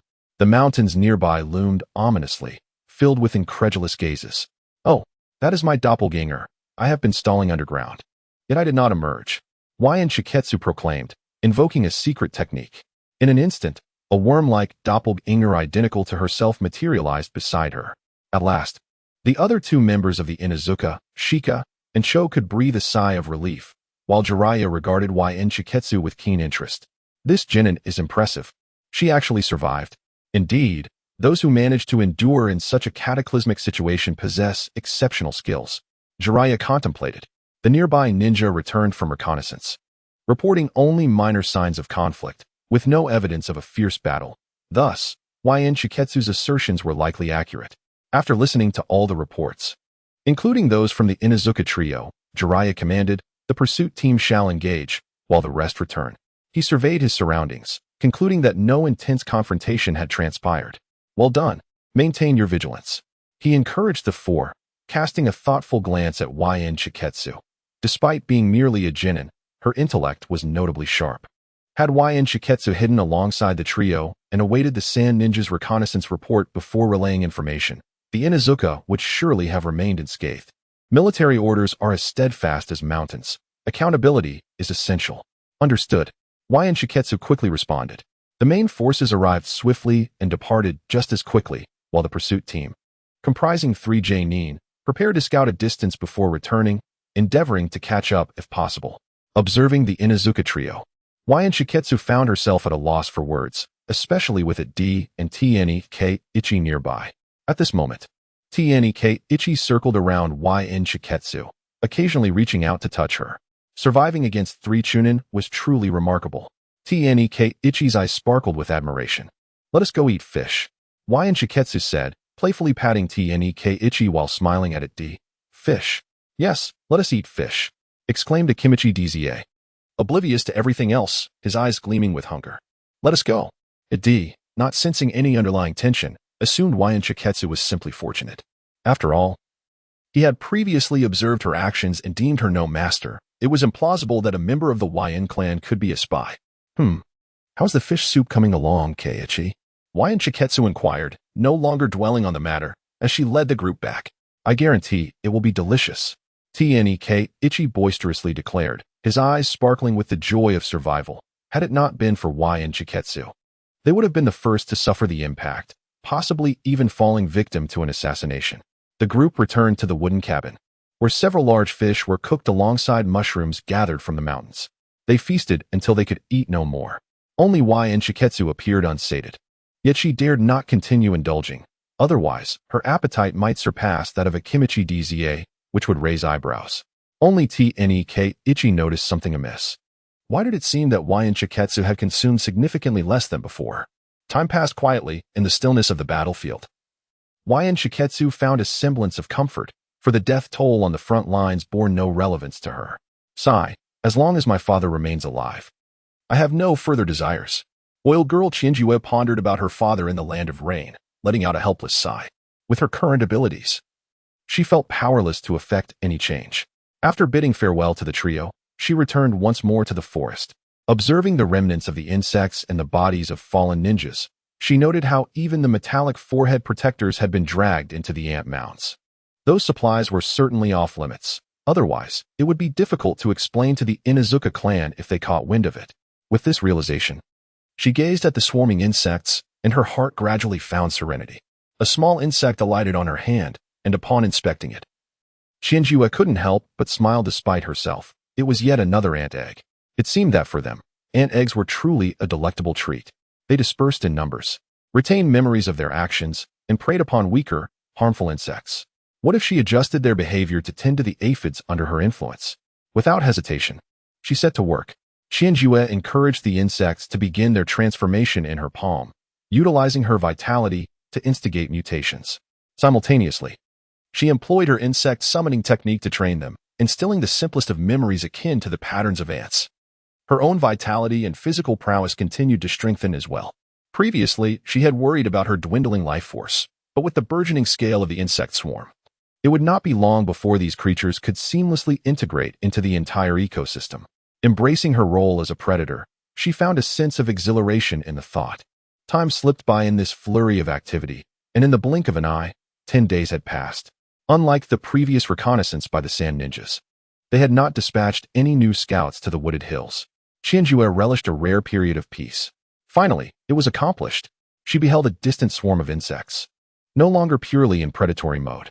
The parasitic insects before her began to form a rudimentary organization, some tasked with eradicating pests, while others tended to the aphids. The reproductive rate of the aphids was astonishing. In just 5 days, they could produce offspring. Observing the multitude of aphids appearing on various trees, all derived from the eggs she had procured, she marveled at the rapid development within a mere few days. If she continued to safeguard their growth, wouldn't an aphid factory soon take shape? Gazing at the dense throng of aphids, her eyes sparkled with aspirations for the future. Henceforth, they could no longer be called parasitic insects. Perhaps they should be named herders instead. She watched these industrious creatures, some even engaged in battles with grasshoppers. It seemed they had heard her words. Through an invisible connection, they conveyed joyous messages back to her. On the front lines of the battlefield 3 days prior, Chiyo had arrived at the war front in the Land of Rivers. With her presence, both sides plunged into a brutal war of toxins. Qianjue ventured to the main camp. Unlike before, she now only awaited Ito Dong to return with the bodies. The situation had dramatically changed.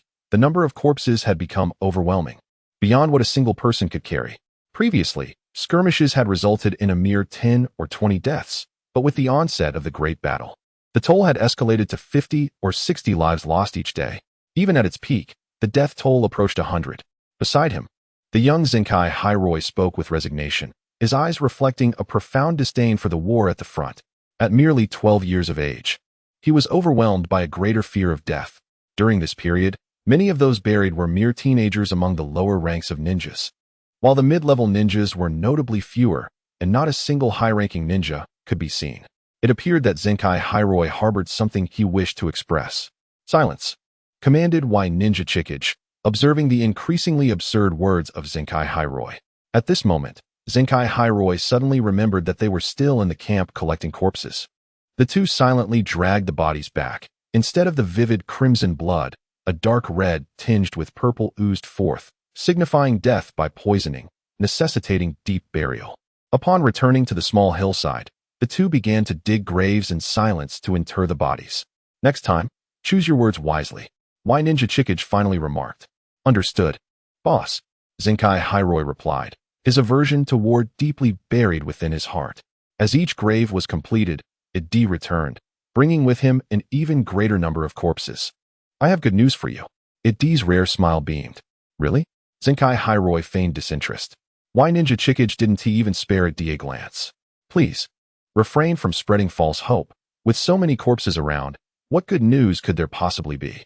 Zenkai Hiroi remarked, glancing at the bodies behind Itachi. Preparing to assist in the transport.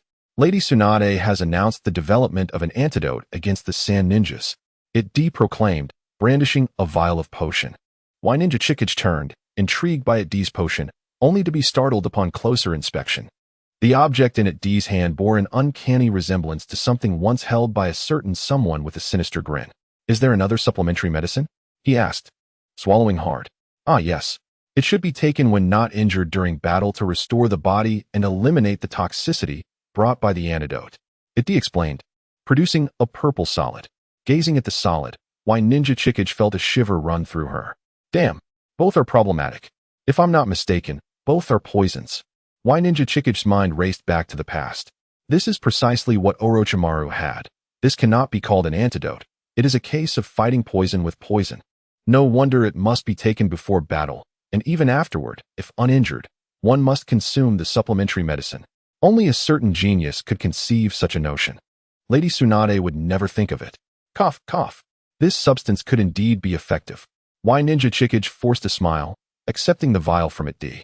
Noticing the peculiar expression on White Ninja Chickage's face, Itachi suddenly felt a twinge of unease. However, reassured by the fact that it was developed by Lady Tsunade, he dismissed his concerns. Ah, this is truly a remarkable item, Zenkai Hiroi exclaimed, gazing at the antidote Itachi had handed over, his eyes wide with astonishment, instinctively wishing to take a taste. Be quiet. Yunyuchika held her hand up to his mouth, preventing that purple liquid from approaching Tokuha Hiroichi. Keep this properly, it's precious. Let's avoid any reckless behavior. Observing Tokuha Hiroichi's bewildered expression, Yunyuchika smiled warmly, her face radiating a caring demeanor. Hey, all right. Inspired by Yunyuchika's thoughtful concern, Tokuha Hiroichi silently vowed to diligently prepare a fish soup, aspiring to elevate it to perfection. I'll go dig a pit. Just don't touch that with your mouth. Neither of them, Yunyuchika warned, her eyes filled with vigilance as she looked at the inquisitive Hiroichi.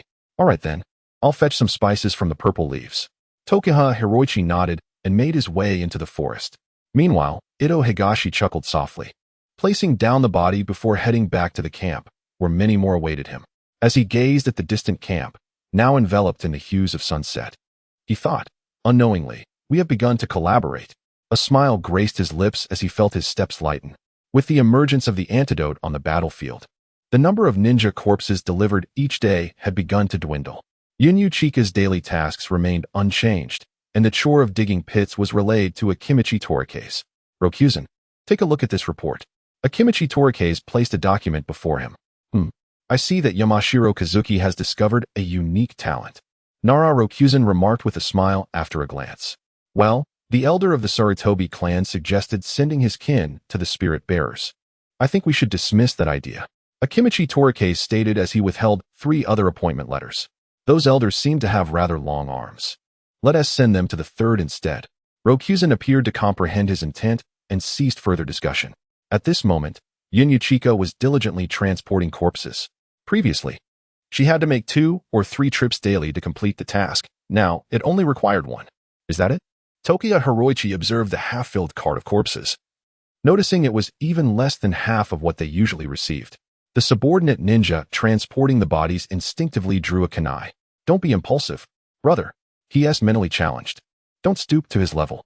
Chika instinctively embraced him, pointing at Tokuha Hiroichi's head as she addressed the subordinate ninja. Humph. Guards nearby had already noticed the commotion, and the subordinate ninja realized he could not act against the two before him. He cast an angry glance, which gradually transformed into reason, and, with reason prevailing, he trudged back towards the camp center. Be cautious next time you venture out. I worry you might not survive this battle. Huh. I just had a momentary lapse. I truly didn't react in time. Tokuha Hiroichi, hearing this, felt a wave of dread wash over him. Chika, save me. He looked at Chika. His eyes filled with terror as she walked away. Time quietly slipped by amidst their busyness, and after 10 days, Chika had just finished catching fish when she noticed that there was no one around to fetch water. What is going on today? Why is there no one? Why Chika surveyed her surroundings, noting the absence of the usual approaching ninjas, replaced instead by the sounds of chirping insects and birds. Upon her return to the small hillside, Itachi, brimming with excitement, had returned from the camp. The sand ninjas have retreated. The shadow-level ninja named Chiyo could not mount an effective counter against us. We emerged victorious on the battlefield of the land of rivers. Itachi exclaimed, his eyes sparkling as he looked at Chika. Victorious? Does that mean we can return? Chika instinctively inquired. Well, it seems that may not be the case. The sand ninjas have merely withdrawn. They have not officially surrendered. Itachi pondered for a moment before responding with a calm demeanor. Then what is the point of saying anything at all? Chika rolled her eyes in exasperation. There is more good news. The front line has advanced, transforming our position into a significant rear base. Itachi remarked, as if a sudden thought had struck him. However, the moment he spoke, Chika's expression shifted dramatically. A rear base? Is there such a thing here? She stared blankly at Itachi. It dawned on Itachi as well. This rear base was merely a pretext for ambush, not a sanctuary like Konoha. So, shall we follow along? He asked, glancing at the surrounding gravestones, suddenly realizing the gravity of the situation. That depends on whether they allow us to follow. Chika replied with a resigned wave of her hand, returning to her task of digging. Before long, Itachi returned, stating, we must remain here to guard this position for over a month. He looked at the eager Zenkai Ichi and the quietly focused Chika, speaking slowly. Just as I suspected. Chika nodded. I made my case, but the higher-ups insisted we cannot leave until a month has passed, by which time the corpses will have fully decomposed. Itachi seemed concerned that Chika might misunderstand, avoiding any glance towards Zenkai Ichi. It's all right. I understand. She reassured him. What do you mean? Shouldn't we be celebrating our victory? Zenkai Ichi exclaimed, eagerly preparing to cook with a ladle in hand. No. Chika interrupted, casting a glance at him before stretching languidly. We may not need to dig any more pits for the time being, unless the sand ninjas push back at the front. Seeing Zenkai Ichi's bewildered expression, Chika deftly shifted the topic. Upon hearing they need not dig, Zenkai Ichi's eyes lit up. Let us go see the scenery. By the way, would you like to join us, and I? Chika turned to Itachi. Let us go and take a look. Itachi understood well what Chika meant. Before long, the three arrived at a tree beside the camp. The camp is preparing to move? At that moment, Zenkai Ichi grasped the beauty Chika had referred to, as he observed the bustling camp where numerous ninjas were busily packing their belongings. Many ninjas were retrieving scrolls, sealing their neatly arranged supplies within them with a deft sealing technique. That must be a storage scroll. Chika pointed towards a distant scroll enveloping items and inquired. Indeed, only J-Nin and the affluent possess such items.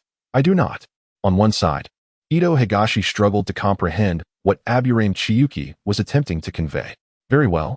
Aburame Chiyu meticulously recorded the matter. I will undoubtedly become a Jonin in the future, and I shall acquire such scrolls. No, I shall become Hokage. Meanwhile, Zenkai gazed at the magnificent sealing technique, his eyes sparkling with admiration. Ah. The two onlookers displayed no discernible expression, merely uttering a subdued "oh." Thus, the trio quietly observed the camp's departure. As personnel gradually vacated, the once bustling encampment was left desolate. With nothing but chaos remaining, Aburame Chiyu finally stretched languidly. Let us depart. Hey, aren't we following them? Zenkai Ichi inquired. The caretaker must guard the grave for a month. As he walked, Ito Higashi calmly relayed the information that should have been communicated much earlier. Watching the departing duo, Zenkai Ichi suddenly grasped something. a flicker of trepidation emerging in his eyes. So, it is just the three of us here? As if a realization struck him, Ichi turned to look around, only to find the area utterly devoid of people. With the camp's exit, an eerie silence enveloped the surroundings. The previous tents had vanished, leaving only a desolate wooden cabin. The barrier is set. Ito Higashi held a simple barrier ninjutsu device capable of detecting movements in the vicinity. Indeed, the cave I excavated has been fully stocked. Beside him, Aburame Chiyu observed as a barrier materialized and then dissipated. A rudimentary warning barrier had been successfully established. Let us proceed. Now, we must vigilantly guard this place. Wait, where is the cabin? At that moment, he suddenly glanced towards the direction of the former cabin. I dismantled it. I also disguised that area. Very well, let us move. Observing the meticulousness of Aburame Chiyu, he silently commended her brilliance. With the cabin gone, surely they would not suspect anyone remained, unless they truly harbor intentions towards our grave. Aburame Chiyu remarked with a smile, seemingly responding to unspoken thoughts of Ito Higashi. Before long, the two ventured from a tree's position, gradually entering an underground passage. Below, an expansive chamber awaited, where everything from the cabin had been relocated. For the duration of 1 month, what Aburame Chiyu and her companions needed to do was wait. If they encountered insurmountable adversity, they could opt for retreat. However, it was imperative to relay limited information from this location, as nearby personnel would promptly arrive for assistance. Having established their mission, Aburame Chiyu began to navigate with heightened caution. In the early morning, before the sun had risen, Aburame Chiyu appeared outside the tree hollow, only proceeding towards the riverbank once she confirmed the absence of any onlookers. I'm utterly weary of eating fish. All the nearby animals have been captured by ninjas. It seems I won't be enjoying meat for quite some time. She grumbled as she walked. After successfully catching some fish, she began her leisurely return. However, she had barely taken a few steps when the insects emitted a warning signal. At that moment, near a small hillside, several figures appeared. Aburame Chiyu concealed herself underground, fixated on the approaching ninja squad, recognizing them as particularly familiar. Calming his mind, he recognized that the figure before him was the same Nin who had previously attacked him.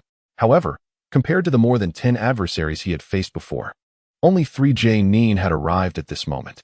They advanced, realizing that Chiyo had been defeated. The Sand Nin remarked, his eyes darting around cautiously. Shall we continue with the ambush? So many have already perished. One of the sand ninjas spoke in trepidation. Of course, we must. A few casualties are mere trivialities. Is this not the destiny of a ninja? However, we must first eliminate a rat. The Sand Nin's gaze fixated on the location of Wyan Chiyu, his voice low and deliberate. As the Sand Nin turned his attention towards her, Wyan Chiyu felt as though she had plunged into an icy abyss. Ensnared by the intent to kill, a signal flare shot up into the sky, a beacon for escape, signifying the presence of a Nin. Secret technique, insect summoning. Wyan Chiyu swiftly activated her technique, and a multitude of insects surged towards their destination. Having summoned them earlier, the surrounding insects now erupted forth, catching the Sand Nin off guard. The sand ninjas quickly leaped away, their eyes fixated on Wyan Chiyuki's position. The Nin, having vanished, suddenly reappeared a short distance away from her. Fire style, great fireball technique. A blazing inferno hurtled towards her. Secret technique, insect wall. A throng of insects, like moths drawn to a flame, manifested before Wyan Chiyu. The flames were rapidly thwarted, but the insect swarm suffered heavy casualties, as the fire technique was exceedingly effective against her. In the moment of distraction, the Nin had already circled to her side, his kunai aimed with lethal precision. Enhance vitality, accelerate. Wyan Chiyu, perceiving the imminent danger yet feeling unable to match the Nin's speed, unleashed a desperate surge of life force. Her previously sluggish body began to regain its lightness. Gathering all her strength in her hands, she blocked the fatal strike, using her formidable power to forcefully repel the Sand Nin before her. Surprise flickered in the Sand Nin's eyes. Yet he charged at Wyan Chiyu with unwavering resolve. My body cannot withstand this. After the previous strike, Wyan Chiyu sensed her limits. The disparity in their abilities was vast, and she had yet to fully mature. With a resounding crash, she managed to block another onslaught, but was sent hurtling backward. To withstand so many attacks, you are quite intriguing for a lower-ranked ninja. Konoha truly produces prodigies. Jealousy ignited in his gaze as he observed White Chiyuki before him. As he approached for the third time, White Chiyuki chose not to evade any longer, opting instead for a desperate gambit, aiming a thrust at his neck. Witnessing such a reckless approach, he instinctively took a step back. Retreat? To retreat is to succumb to despair. Behind him, a shoe was conspicuously adorned with an explosive tag, one he had kicked out prior to his strike. A violent explosion engulfed the Sanjanin, and White Chiyuki was hurled against a tree. Oh, I've breached his defenses. A wound has appeared. Feeling the faint scar etched upon his body by the stone, Chenjue swiftly urged his life force to heal. As for the earlier impact, he suffered no significant harm. However, the Jounin before him appeared utterly disheveled. Although he had evaded disaster through the substitution technique at the last moment, he was still affected. Such a lunatic must be eradicated promptly. In the hands of the Sand Ninja, a kunai reappeared, and a vast amount of chakra began to coalesce. The blue chakra, a cutting force of the wind attribute? Realizing this, Chenjue became exceedingly cautious, for he had already breached his defenses. He quickly readjusted himself, kunai in hand. While the swarm of insects around him continued to swell, his gaze fixed intently on the Sand Ninja. Wind release, 1,000 faces of wind. In an instant, thousands of small gusts surged toward Chenjue, darkening his expression. Indeed, the world of ninjas was unkind to insects. In the face of such ninjutsu, Chenjue decisively summoned an insect wall and began to run swiftly. A multitude of insects were sliced apart as the wall was rapidly breached, and the Sand Ninja surged through the remnants of the swarm, charging directly toward him with even greater speed. Clang! Another collision occurred, but this time Chenjue adeptly sidestepped the kunai, only to witness the Jounin pierce through his own weapon. My life is at an end. As he beheld the approaching figure, despair involuntarily flickered in his eyes. Just as the final blow was about to land, with only one last kunai remaining in his grasp, the Sand Ninja was suddenly impaled by a sword.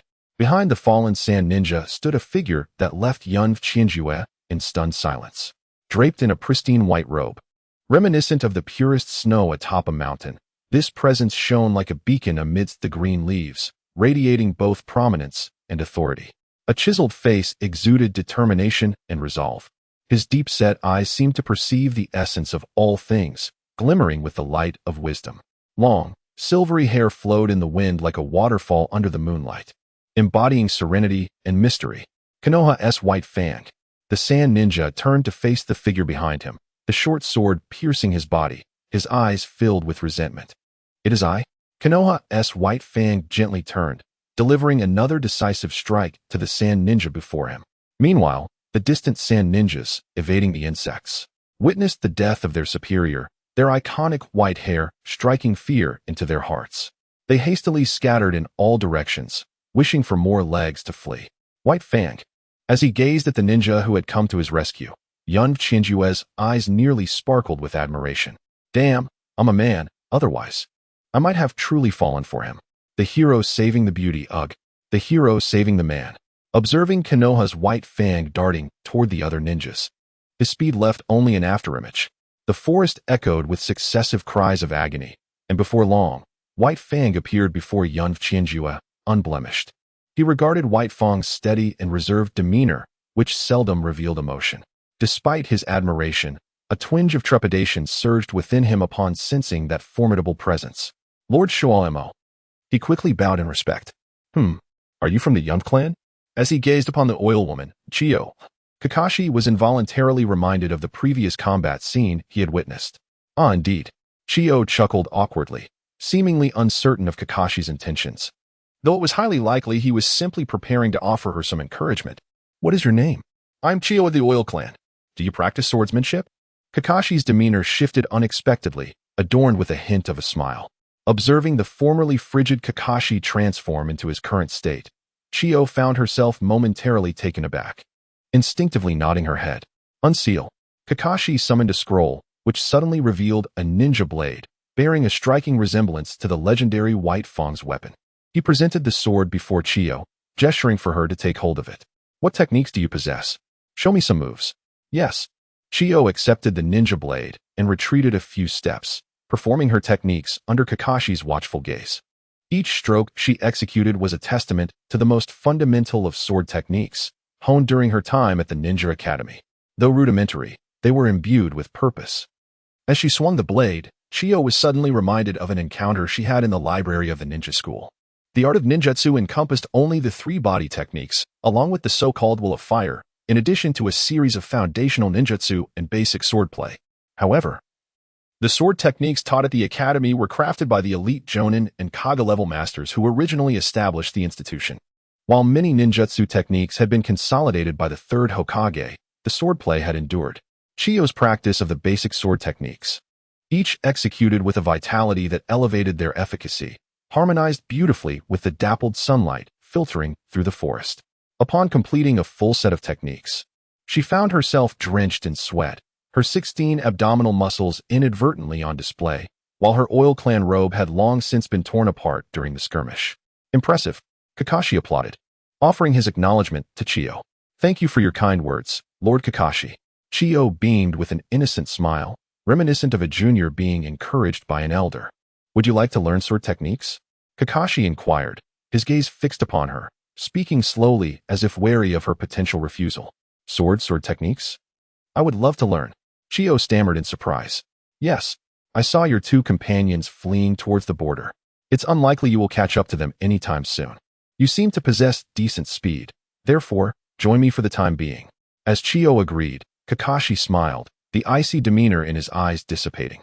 Before him stood the White Fang of Konoha, a nightmare for foes when calm, yet a warm breeze for allies in moments of levity. All right. Chiyo could hardly contain her excitement. This blade is yours. There's no need to guard this grave any longer. Sand ninjas may arrive soon.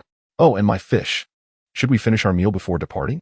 She hesitantly replied, a hint of trepidation evident, as this was the fruit of her labor from the morning. Let us have a bite to eat then. All right, Chiyo responded, dashing back to where she had left the fish. Witnessing Chiyo once again hefting the fish, Kakashi rarely allowed a smile to grace his face. As he observed the approaching Kakashi Hatake, Yain Chika realized that, unbeknownst to her, she had formed an unbreakable bond with Orochimaru and Tsunade, as well as with the legendary White Fang of Konoha before her. This was the very ninja of the highest echelon who had saved her life. Shall I take on a disciple? Yain Chika pondered as she walked. Contemplating her future in the ongoing war, survival was assured, for she was under the protection of a formidable shadow. Very well, I shall accept the consequences of your influence. Reflecting on the prospect of Kakashi perishing within her own abode, she clenched her fists tightly. Having ventured into the world of Hokage for so long, survival is but one facet. There exist myriad experiences awaiting me, and only through challenges can life become truly vibrant. Wouldn't you agree? It seemed she was conversing with herself, or perhaps addressing others, as she gently ignited the firewood. With the aroma of fish wafting through the air, a sumptuous feast was completed. Enhanced by Yain Chika's insect clones, the summoned insects were not wasted. Their essence was converted into vitality, while others would return to collect the remains of their kin. Did you conceive this refuge? Kakashi inquired while savoring the fish, scrutinizing the structure, which, though smaller than the caverns of the root, exhibited superior architecture. Indeed, it employs principles from both architecture and guerrilla warfare. Yain Chika replied, relishing her meal. Guerrilla warfare? Kakashi glanced at her inquisitively. Yes, it refers to the method of evading warfare underground. We call it guerrilla warfare. Observe how these positions disperse smoke and facilitate easy reconnaissance of the surroundings. Realizing she had inadvertently revealed too much, she quickly corrected herself. This structure is remarkable. Could you provide a blueprint? I'd like others to adopt this method. It far surpasses those of the outposts. Kakashi said earnestly, gazing at her with enthusiasm. No problem. Yain Chika searched briefly and soon located the design sketch she had previously drawn on a wooden board with charcoal. Kakashi found this astonishing, particularly the clarity of the three-dimensional representation rendered by the charcoal on the wood. Is this architecture?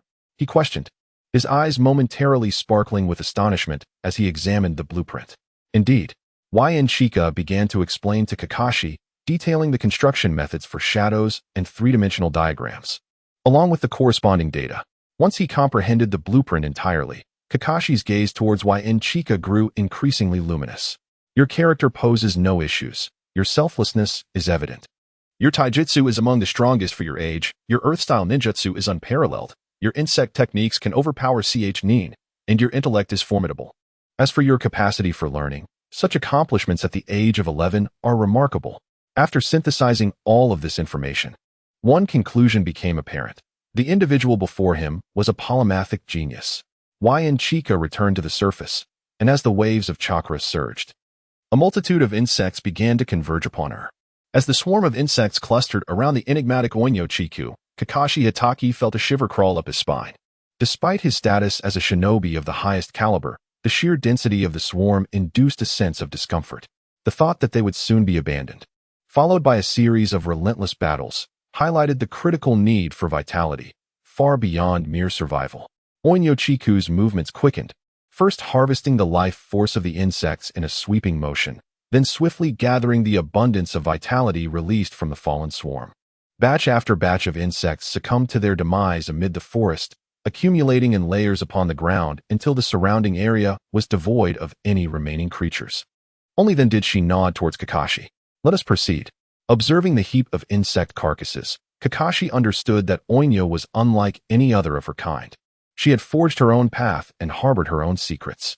Every shinobi possesses their own mysteries. Without them, how could one ascend to greatness? Show me the extent of your limits. Kakashi exclaimed impulsively. Realizing the sudden disappearance of his figure, Chiyu swiftly reacted. Gritting her teeth, she activated her life force and pursued Kakashi at high speed. As she chased after her, Kakashi showed no signs of hesitation. Instead, he accelerated. Though a flicker of anticipation danced in his eyes as he glanced back, the pair darted towards the land of rivers, albeit not towards the frontline encampment. Meanwhile, Tsurun Hiro, running and weeping, lamented, Chiyu is dead. It's over. The chakra released from that direction is undoubtedly at the J-Nin level. We're finished. He saved us. The Tsurun clan, known for their sensory abilities, excelled in both medical and perceptive arts. It was impossible for him not to grasp the gravity of the situation. Accompanied by D, who remained silent while leaping through the trees, Tsurun's fear-laden voice conveyed his emotional turmoil. I must go save him, he suddenly declared, attempting to turn back. In an instant, a swift strike to his neck rendered him unconscious. Allow me, an old soldier, to bear this burden. D hoisted Hiro onto his back and fled towards the border, his destination undoubtedly the frontline encampment of the land of rivers. If there is to be hatred, let it be directed at me, he thought, casting a lingering glance in the direction of the previous encampment. 3 days later, near the border of the land of rivers and the land of sand, two figures concealed themselves underground, keenly observing the sand ninja transport convoy above. 3 Nin, 7 Genin, a small squad, Chiyu calculated within her mind. Turning to Kakashi, she signaled. In an instant, they erupted from the earth, charging towards the trio of Nin. Chiyu discreetly dispelled her earth release technique, unleashing a swarm of insects from their subterranean hideouts. Secret technique, insect summoning. A vast multitude of insects surged toward the remaining Genin. Enemy attack. The nearby populace engaged in the transport of supplies swiftly issued a warning, hastily fleeing from the area. However, Chiyuki had no intention of allowing their escape. Without hesitation, she commanded the insects to seize control of the entire region. Anyone attempting to flee would find themselves overwhelmed by a multitude of insects, leading to a grim fate. At that moment, the 3 Nin prepared to defend themselves, their hearts sinking at the sight of Konoha's White Fang, as if they had encountered a specter. White Fang, run! The Genin scattered in a frenzy. Yet the 3 Nin remained paralyzed with fear. They realized their legs had betrayed them, facing a man whose cold, indifferent gaze radiated lethal intent. A sound of someone swallowing nervously echoed, and suddenly, a ninja nearby plunged a blade into his own thigh. The excruciating pain forced him to suppress his overwhelming terror, momentarily bringing a flicker of hope to his face. Just as he attempted to move, he felt a blade pierce through his chest. How could it be so swift? Gazing at the kunai embedded in his torso, his eyes reflected a spectrum of emotions, terror, confusion, and finally, the vacant gaze of death. The other two ninjas, sensing the dissipating murderous aura, fled in opposite directions. Yet, to Hatake Sakumo, their speed bore little difference from that of a tortoise. They were swiftly decapitated, their demise entirely anticipated. Meanwhile, a swarm of insects began to voraciously consume 7 Genin from the land of wind, who offered no resistance against the onslaught. Except for a handful of ninjas skilled in wind and fire release, the majority, relying on taijutsu, writhed helplessly on the ground, soon succumbing to the relentless biting. Observing the numerous casualties among the Wind Country citizens and genin, Chiyuki began to ponder the implications of her actions. After all, she had taken many lives. With her ambush meticulously planned, it was astonishingly simple to use insects to overpower the genin. This was the reality of war. There was no room for guilt. Beside her, White Fang observed the fruits of Chiyuki's labor. Though she had been slightly slower than him, her method ensured that few would escape. He needed to eliminate his targets one by one, while she could resolve the matter with the mere flick of a finger. No, I should be contemplating how to erase the evidence. Chiyuki shook her head as several insects emerged from her body. Hatake Tsukumo then witnessed a multitude of insects commence their feast upon the corpses. Faced with such a display, he felt an odd sensation. He contemplated whether to voice his thoughts, for the obliteration of corpses seemed devoid of purpose.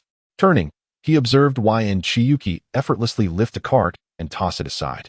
With remarkable speed, she proceeded to elevate another cart, gathering 10 supply carts in a single motion.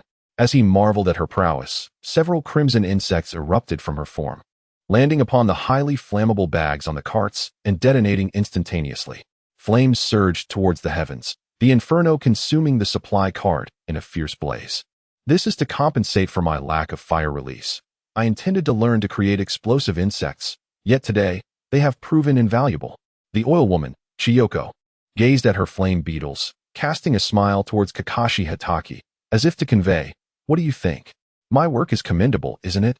The fierce flames blazed forth, prompting Kakashi to nod in approval before he soared towards the next area. Chiyoko commanded her beetles to devour the corpses before seeking a new location for further development. Following Kakashi, they ventured towards the subsequent region. "Have you mastered this set of sword techniques?" Kakashi inquired while swiftly maneuvering away from the battlefield. "Yes, I've learned the basics." Chiyoko, who had previously been engaged in encircling the lower ninjas while absorbing Kakashi's swordsmanship, had studied the entire technique but struggled to apply it effectively. However, under Kakashi's hands-on instruction, she had begun to grasp a portion of its application, and now all that remained was to continue learning from him. The duo gradually traversed the main road, which, compared to the surrounding wasteland and yellow sands, was more conducive to the presence of supply convoys. Despite the chaos of war, neither Chiyoko nor Kakashi were merciless killers. They targeted only the supply convoys, sparing the innocent citizens of the Wind Country. Even when encountering villages, they merely glanced before shifting towards other locations. Another supply convoy was detected, but an upper ninja was present. Considering Chiyoko's status as a mid-ranking ninja, Kakashi instructed her to remain by his side. This way, he could handle the upper ninja, while any mid-ranking ninjas could flee. Though the surrounding lower ninjas and transport personnel would inevitably meet their demise. The battle erupted swiftly, and the upper ninja fell just as quickly. Chiyoko barely registered the moment he was dispatched by Kakashi. Hiding underground, she unleashed her beetles upon the lower ninjas and ordinary civilians.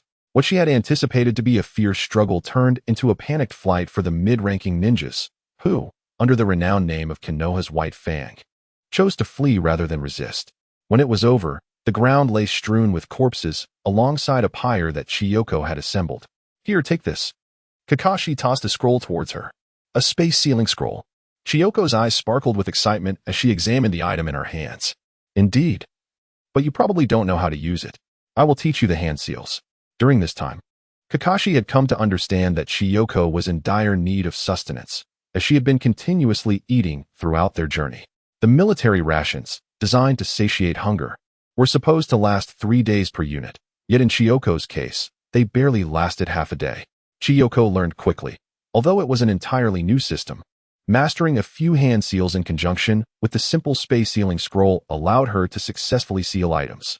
Consequently, Chiyoko effectively acquired her own storage pouch, small in size, yet sufficient for her needs. The next battle will be more challenging.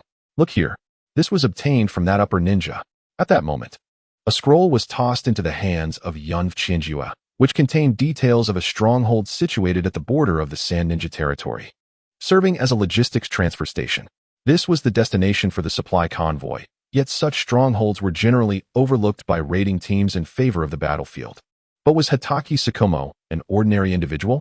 He raised his gaze to the composed face of Hatake Tsukumo and then discreetly examined the map in his hands, letting out a resigned sigh. In less than a day, the two arrived at the periphery of the fortress. The stronghold was a simple hidden outpost, functioning as a ninja transfer station, and a supply convoy was hastily moving towards the designated area. "That's the place," Chiyu exclaimed, pointing at the fortress. "Indeed. The combat mission is straightforward. You wait outside while I go in to eliminate them," Hitachi Sakumo declared as he devised the combat strategy. "Are you certain this is a battle plan?"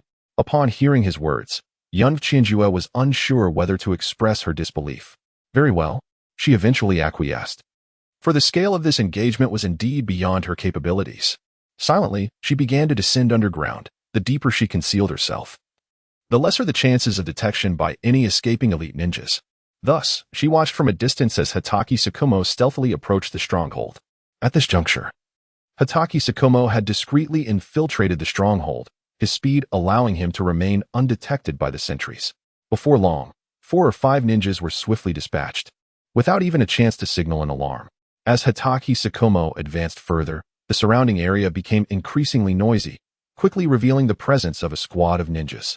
He eliminated another 4 or 5 lower-ranked ninjas, but just as he was about to strike the next one, a piercing alarm sounded, prompting all ninjas to enter a defensive stance. Realizing he had been discovered, Hitachi Sakumo abandoned any pretense. He effortlessly dispatched a group of adversaries. Regardless of whether they were ninjas or civilians transporting supplies, all fell before him. "The White Fang of Konoha has arrived. Kill," with a Chunin relaying the information. Every ninja in the stronghold was alerted. In an instant, dozens of ninjas were enraged. It was one thing for a small team to appear, but a lone individual in their midst was unacceptable. In the moment the Chunin transmitted the message, a gleaming white fang pierced his heart. Subsequently, a multitude of ninjas began to emerge, yet the White Fang showed no inclination to linger, deftly maneuvering amidst the chaos. Soon, the ground was strewn with corpses. 3 puppets materialized around him, swiftly advancing towards Hitachi Sakumo. Each blade was coated in venom, designed to seal wounds with the slightest cut. Hitachi Sakumo merely cast a fleeting glance at the puppets, which had previously seemed lifeless. Upon their arrival, he immediately comprehended that an elite jonin was present. Ordinary jonin lacked even the qualifications to confront him. The battle erupted instantaneously, with an ever-increasing number of puppets appearing, each distinct from the last, each serving a unique purpose. The emergence of these puppets evoked memories of Chiyo in Hitachi Sakumo's mind, as the techniques employed before him were evidently reminiscent of hers. Specifically the white secret technique, the 10 puppets of Kintsugi. 10 white-clad puppets surged towards Hitachi Sakumo from various angles, the clashing of blades resonating through the air. Like airborne marionettes, their astonishing speed imposed a palpable pressure upon him. With a swift stroke, Sakumo sent 3 puppets flying and charged towards the man at the center. At that moment, a bull-headed puppet obstructed his path. Though his blade pierced its body, it became ensnared. How intricate! Gazing at the 10 puppets of Kintsugi before him, a glimmer of determination shone in Sakumo's eyes. Chakra began to coalesce. His speed doubled instantaneously. Previously, the 10 puppets of Kintsugi could keep pace with him, but now they were utterly outmatched. The 2 puppets representing the assault disintegrated mid-air. The blue-faced puppet attempted to close in and bind him, but before it could make contact, it was cleaved in 2. The projectile puppet unleashed a barrage of poison needles towards the area where Sakumo had appeared. However, before it could finish, he materialized behind 3 puppets, severing the chakra threads with a single stroke. The bull-headed puppet was mercilessly pressed to the ground and sliced apart. What once seemed unyielding now resembled mere tofu before Sakumo's blade. Just as he plunged his knife into the abdomen of a youthful figure, another shadow interposed itself before him. Yet, at this moment, no force could impede his sword. Harnessing the momentum, it pierced through both individuals. The other puppets re-emerged, but they were of a distinctly inferior caliber compared to the 10 puppets of Kintsugi. After half an hour of relentless effort, he effortlessly eradicated the elite shinobi in the vicinity, prompting the remaining sand shinobi to flee in a panic towards the outskirts. Outside the stronghold, as the tumultuous battle raged within, Chiyu remained inside, not daring to emerge until absolute silence prevailed. Only then did she exhale a sigh of relief. Shortly after, a simple signal flare was launched. Success! Chiyu hurriedly made her way towards the stronghold. Upon entering, She beheld a scene strewn with fragments of puppets and an array of corpses. It was evident that Hatake Tsukumo alone could decimate an entire stronghold. You may set the place ablaze, she thought, feeling particularly proficient in this regard, and refrained from further comment. Very well. I shall scour the area. Go ahead. With Tsukumo's consent, Ynchie swiftly searched her surroundings, discovering several space scrolls filled with ample supplies. With a decisive effort, she began to accumulate them into a cart. Not one to squander wealth, she immediately sealed away gold and silver on site. Observing Ynchie's avaricious demeanor, a smirk flickered across Tsukumo's lips. Though he recalled that the Yn clan was not a wealthy family, in contrast to his own Hatake clan, they possessed little in the way of resources. Casually, Yunf took control of the situation, for he deemed all these matters to fall under his purview. At that moment, Yunf arrived at a location piled high with provisions, filled to the brim with grain, while nearby lay a plethora of soldiers' rations. Naturally, he collected the rations into his pockets, sealing away other special items, both familiar and unfamiliar. The mountain of grain in the distance nearly made his mouth water. Yet it was something he could not carry away. Just a fleeting moment of regret passed, as flames began to spread within the granary, followed by the encroachment of fire into the surrounding areas, ultimately reaching the stockpile of weapons. With each area engulfed in flames, he began to move towards the outer regions. The outposts here were constructed of wood, and as long as the flames persisted, the entire stronghold would be reduced to a sea of fire. It was at that moment that Yunf noticed Chimu Tsukumo, who appeared lost in thought. What's wrong? He approached, only to find an infant before him. Wait, an infant? How could there be a baby on the battlefield? In that instant, Yunf felt as though some dormant memory within his mind had been awakened. He turned to glance at the little one, and then deliberately surveyed the puppets scattered around. My goodness, puppets with minotaur masks. Such exquisite craftsmanship, far superior to the crude ones nearby. Could these belong to the J-Sannin? Yunf swallowed hard, and inquired of Chimu Tsukumo beside him. Indeed, I've seen something akin to this during the skirmish with Chiyo. Chimu Tsukumo replied, adding thoughtfully, but what about this infant? At this, Yunf felt his heart race. This was none other than the child of Chiyo, the scorpion. Let it go? Take it outside and cast a barrier, Chimu Tsukumo pondered. But, Yunf stammered, attempting to voice his concerns. There are no buts, it's merely an infant, Chimu Tsukumo stated decisively. After a moment of contemplation, he picked up the baby and headed outside. But what if it becomes a formidable enemy in the future? Despite the encroaching flames, Yunf posed his question. Then I shall slay it, Chimu Tsukumo declared boldly, cradling the infant in his arms. Very well. As the flames swept closer, Chimu Tsukumo gently placed the baby beneath a patch of yellow sand, even going so far as to erect a small tent. If this were indeed a descendant of that person, it would not be long before someone came looking for it. A modest defensive barrier was established, the materials evidently of significant worth. Yet, Chimu Tsukumo proceeded without a hint of hesitation, his eyes filled with affection for the child. The sight of the infant unconsciously reminded him of the one who had always awaited him. Perhaps one day, they too would have a child like this. However, before that could happen, he must first thwart the invasion from the land of wind. These identity tags were found on their parents. Yunf placed 2 tags upon the infant, along with a small pendant, the other half of which he held. I have saved you. You shall repay me in the future.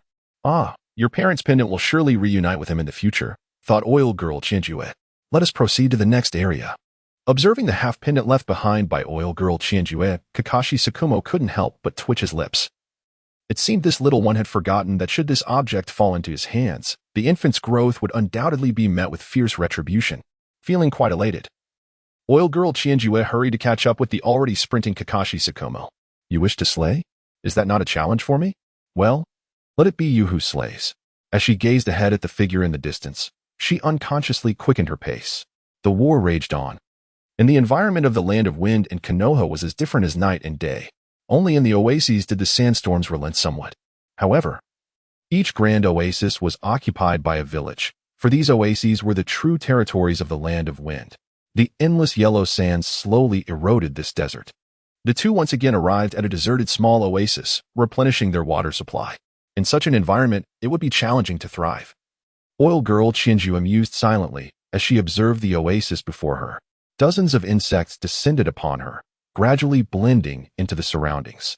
oases could indeed be harnessed. Oil Girl Chiyu contemplated that if these areas were developed, they would serve as her foundational territory in the future. With this thought, she resolved to take action. A verdant glow slowly infused the bodies of the insects, which began to rapidly consume the released sustenance, gradually transforming in the process. Nightfall delicately descended amidst the swirling sands. While Kakashi Tsukumo began to organize his weapons, and Oil Girl Chiyu gently took out several insects, commencing her work. Kakashi Tsukumo watched with curiosity as Oil Girl Chiyu ingeniously enhanced the insects through vitality. Although he was uncertain of what she was currently modifying, he merely observed with mild intrigue. Oil Girl Chiyu possessed a species of insect capable of surviving autonomously in the wild, an achievement unattainable by previous oil girls. The vitality was derived from the growth of these insects. Throughout the past few days, he had gleaned much of the secrets. How fascinating it is to extract the vitality of insects as capital for enhancing one's own body. Surely, such a person's potential exceeds my own. He pondered for a considerable while. Furthermore, the individual before him was indeed a perfect match. He would handle the killings while Oil Girl Chiyu would clean up the battlefield. With these thoughts, he drifted into slumber. Meanwhile, Oil Girl Chiyu silently unfolded the protective barrier, glancing at the carefree Kakashi Tsukumo asleep beside her. She had a million grievances. Yet recalling his formidable strength, she conceded that a barrier was indeed unnecessary. The surrounding serpents, insects, rodents, and ants would instinctively retreat from the aura exuded by such a powerful being. How unfair. You can achieve what I cannot. Swatted away the mosquitoes buzzing around Oil Girl Chiyu's head, reluctantly releasing her insects to guard her. In the ensuing days, the two swiftly traversed the rear of the Land of Wind. Upon encountering the ninjas of the Land of Wind, there was no hesitation. All who could be slain were dispatched without mercy. In the words of Hatake Tsukumo, the more that could be killed, the fewer leaf ninjas would perish ahead. Naturally, Yamanaka Chiyuki had no qualms about this. The insects would consume the corpses, erasing all traces, while the ample resources nurtured even more of them. Throughout this period, the vitality stored by Yamanaka Chiyuki not only remained stable, but began to rise exponentially. Supported by an abundance of soldier pills and provisions, Yamanaka Chiyuki felt as though he were nearing paradise. Within his backpack lay a multitude of scrolls, some containing food, others ninja tools such as explosive tags. He collected everything he could. These items were highly valuable, yet took up little space, and as he gathered them, he wore a cheerful smile on his face. Observing the exuberant Yamanaka Chiyuki, Hatake Tsukumo found himself unwittingly influenced by his joy. Previously, he had been reluctant to carry such burdens, as they significantly hindered his speed. Yet Yamanaka Chiyuki, despite the load, was remarkably swift, consuming much and growing stronger each day. In the mornings, Hatake Tsukumo would teach him sword techniques, and during their runs, he was honing his physique. Initially, when Chiyuki followed him, even at a slow pace, he would be slightly out of breath. However, as time passed, he could effortlessly bear a large backpack while maintaining impressive speed. The happiness radiating from his face transformed the burden into a source of joy. As he ran, carrying the scrolls, Yamanaka Chiyuki's eyes sparkled with a singular focus: wealth. 2 months later, within the Land of Wind, the supply convoy was now perilously close to the main camp. Yamanaka Chiyuki observed a large supply team that had just set out in the distance. To his astonishment, the leader of this convoy was a jonin. This was a trap. Hatake Tsukumo and Yamanaka Chiyuki crouched on the ground, speaking calmly. I will deal with this bait. You stay here and await my return at the last oasis. After a brief reconnaissance, he boldly stepped forward. Wait, isn't that a trap? Yamanaka Chiyuki's eyes widened in disbelief as he watched Tsukumo advance. Was it true that powerful individuals were this audacious? Earth Release, Earth Dragon Hidden Technique. Yamanaka Chiyuki silently retreated, recognizing he was not a formidable figure. His role was to alleviate any troubles for those who were. In the distance, the clash of blades echoed as ninjas fell to Hatake Tsukumo's sword. A signal flare shot into the sky. Konoha White Fang, this shall be your grave. The jonin, having endured a blow, sought to exchange his life for a wound. Yet even that remained unattainable. With eyes filled with despair and reluctance, he gazed at Hatake Tsukumo before staggering and collapsing to the ground. No need for your concern. Hatake Tsukumo swiftly silenced him with a decisive strike. The surrounding ninjas did not flee. Armed with kunai, they charged one after another toward Konoha White Fang. However, With each assault, another body fell lifelessly to the ground. Hold him back. Only by restraining him can we survive. Otherwise, Chiyo will not spare us, shouted a Nin from behind, also rushing forward with a kunai in hand. Kikaku Tsukumo's eyes were chillingly cold, and the bloodless white fang in his hand dripped ominously. Encircled by a ring of lifeless bodies, the approaching ninjas posed no threat. None could stand against such formidable strength. In the distance, a battalion of several dozen ninjas advanced swiftly, having been alerted by the signal flare. The moment Unichika laid eyes on these newcomers, she realized this was no longer a sanctuary for her. Without a moment's hesitation, she sprinted towards the predetermined rendezvous point. The swarm had already been unleashed, concealed beneath the yellow sands. As Unichika fled, Kikaku Tsukumo effortlessly dispatched the last of the Chunin. The surrounding jonin, paralyzed by an overwhelming aura of dread, found themselves unable to flee. The elite force had now drawn near, quickly encircling their prey. Chiyo, is this your ambush against me? Kikaku Tsukumo regarded the menacing assembly before him, his calm demeanor instilling terror in all. You killed my family. Am I not entitled to retaliate? Chiyo's eyes were filled with vengeful fury. In that moment, she was merely a mother seeking vengeance for her son. 10 puppets emerged, charging recklessly towards Kikaku Tsukumo, denying him any opportunity for response. He, too, had no intention of replying. They served their respective masters. The elite jonin surged towards him, blades glinting in a deadly dance. One puppet disintegrated in an instant. Initially unaware of their potency, he now recognized that Chiyo's creations had evolved significantly, surpassing the 10-man ensemble he had encountered years prior. Yet, he too had grown stronger, to a degree that even Chiyo could not hope to match. A Chunin barreled towards him, only to be obliterated in an instant. A steel blade weaving through the ranks of the ninja forces. The strength of elite ninjas was far superior to that of the Chunin, with numerous jonin providing support. At that moment, Kikaku Tsukumo aimed simply to convey that such traps could yield nothing but discarded bait. He moved with the grace of a butterfly dancing through a crowd. Each strike not necessarily lethal, yet capable of inflicting grievous wounds. If one were to coin a phrase for this spectacle, it would be the dance of death. Witnessing this scene, Chiyo frantically commanded her puppets to intercept him, but against Kikaku Tsukumo, they were merely obstacles to be shattered with slightly more effort. With a heart willing to sacrifice everything, she knew that even if he landed a blow, the poison would claim his life. Yet, despite her fervent attempts, Chiyo found herself powerless, forced to watch helplessly as Kikaku Tsukumo made his escape. He effortlessly traversed the encirclement, and in a moment that would haunt her, he eliminated an elite jonin right before her disbelieving eyes. Next time, bring more people. Thus, Kikaku Tsukumo nonchalantly slipped through the encirclement, departing in a direction entirely opposite to Unichika's. As she watched him leave, it felt as if all her strength had been siphoned away. In the face of such overwhelming might, her hatred seemed utterly ludicrous. The enemy loomed before her, yet she found herself utterly incapable of inflicting any harm. Even as she grappled with her own injuries, the sand ninjas hesitated to pursue. Many had already sustained grievous wounds in the recent skirmish. In a one-on-one confrontation, they knew one could easily meet a grim fate. Suddenly, Chiyo was engulfed by an overwhelming darkness, and crimson blood erupted from her lips. Chiyo-sama. The surrounding sand ninjas rushed to her side, alarmed by the sight of her bloodied visage. I am fine. Konoha's White Fang. I shall slay you. Chiyo enunciated each word with a fierce resolve, blood staining her delicate features, her eyes ablaze with resentment, and an aura of murderous intent radiating from her. The nearby sand ninjas instinctively recoiled, fear gripping them, and no one dared to draw closer. 3 hours later, amid a small oasis where verdant foliage thrived, peculiar insects feasted upon the sand. Within their bodies, the sand was decomposed and transformed, then expelled in a viscous mixture. This was spread across the earth, while a small insect buried a seed within. The wind-swept sands encroached upon their territory, pushing them toward the oasis's heart, yet the insects persisted in their relentless task. Behind them, several small seedlings emerged, struggling to survive in this bizarre soil.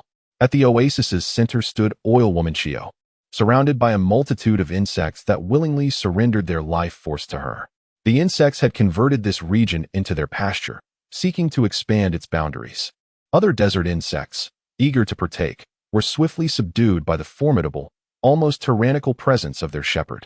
Their collective action resembled that of ants, showcasing formidable combat prowess and a keen instinct for hurting.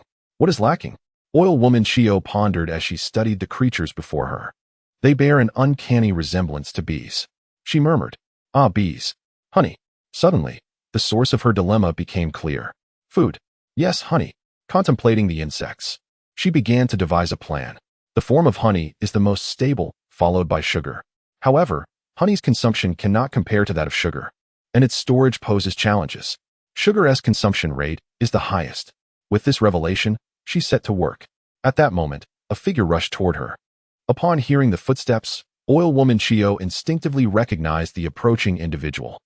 As she beheld the pallor of the newcomer's face and the dark bruises at the corners of his mouth, a pang of anxiety gripped her heart. And she hurried to meet him. "Lord White Fang, what has transpired? Are you poisoned?"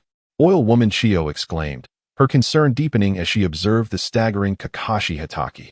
"The poison of Orochimaru seems rather effective," Kakashi sighed, frustration evident. He had taken an antidote before the battle, yet the poison had still manifested. He was oblivious to when he had been struck. "You were wounded?" Oil Woman Chiyu swiftly turned him to inspect for any signs of injury. "I was not injured," Kakashi declared resolutely, his conviction as a strong warrior unwavering. Young Chinjue gazed at the figure of Hitaki Tsukumo before him, as a peculiar memory ignited within the recesses of his mind. "Have you consumed the antidote?" he inquired. "What antidote?" Hitaki Tsukumo replied, twisting his somewhat numb neck. A look of confusion etched upon his face. "This one.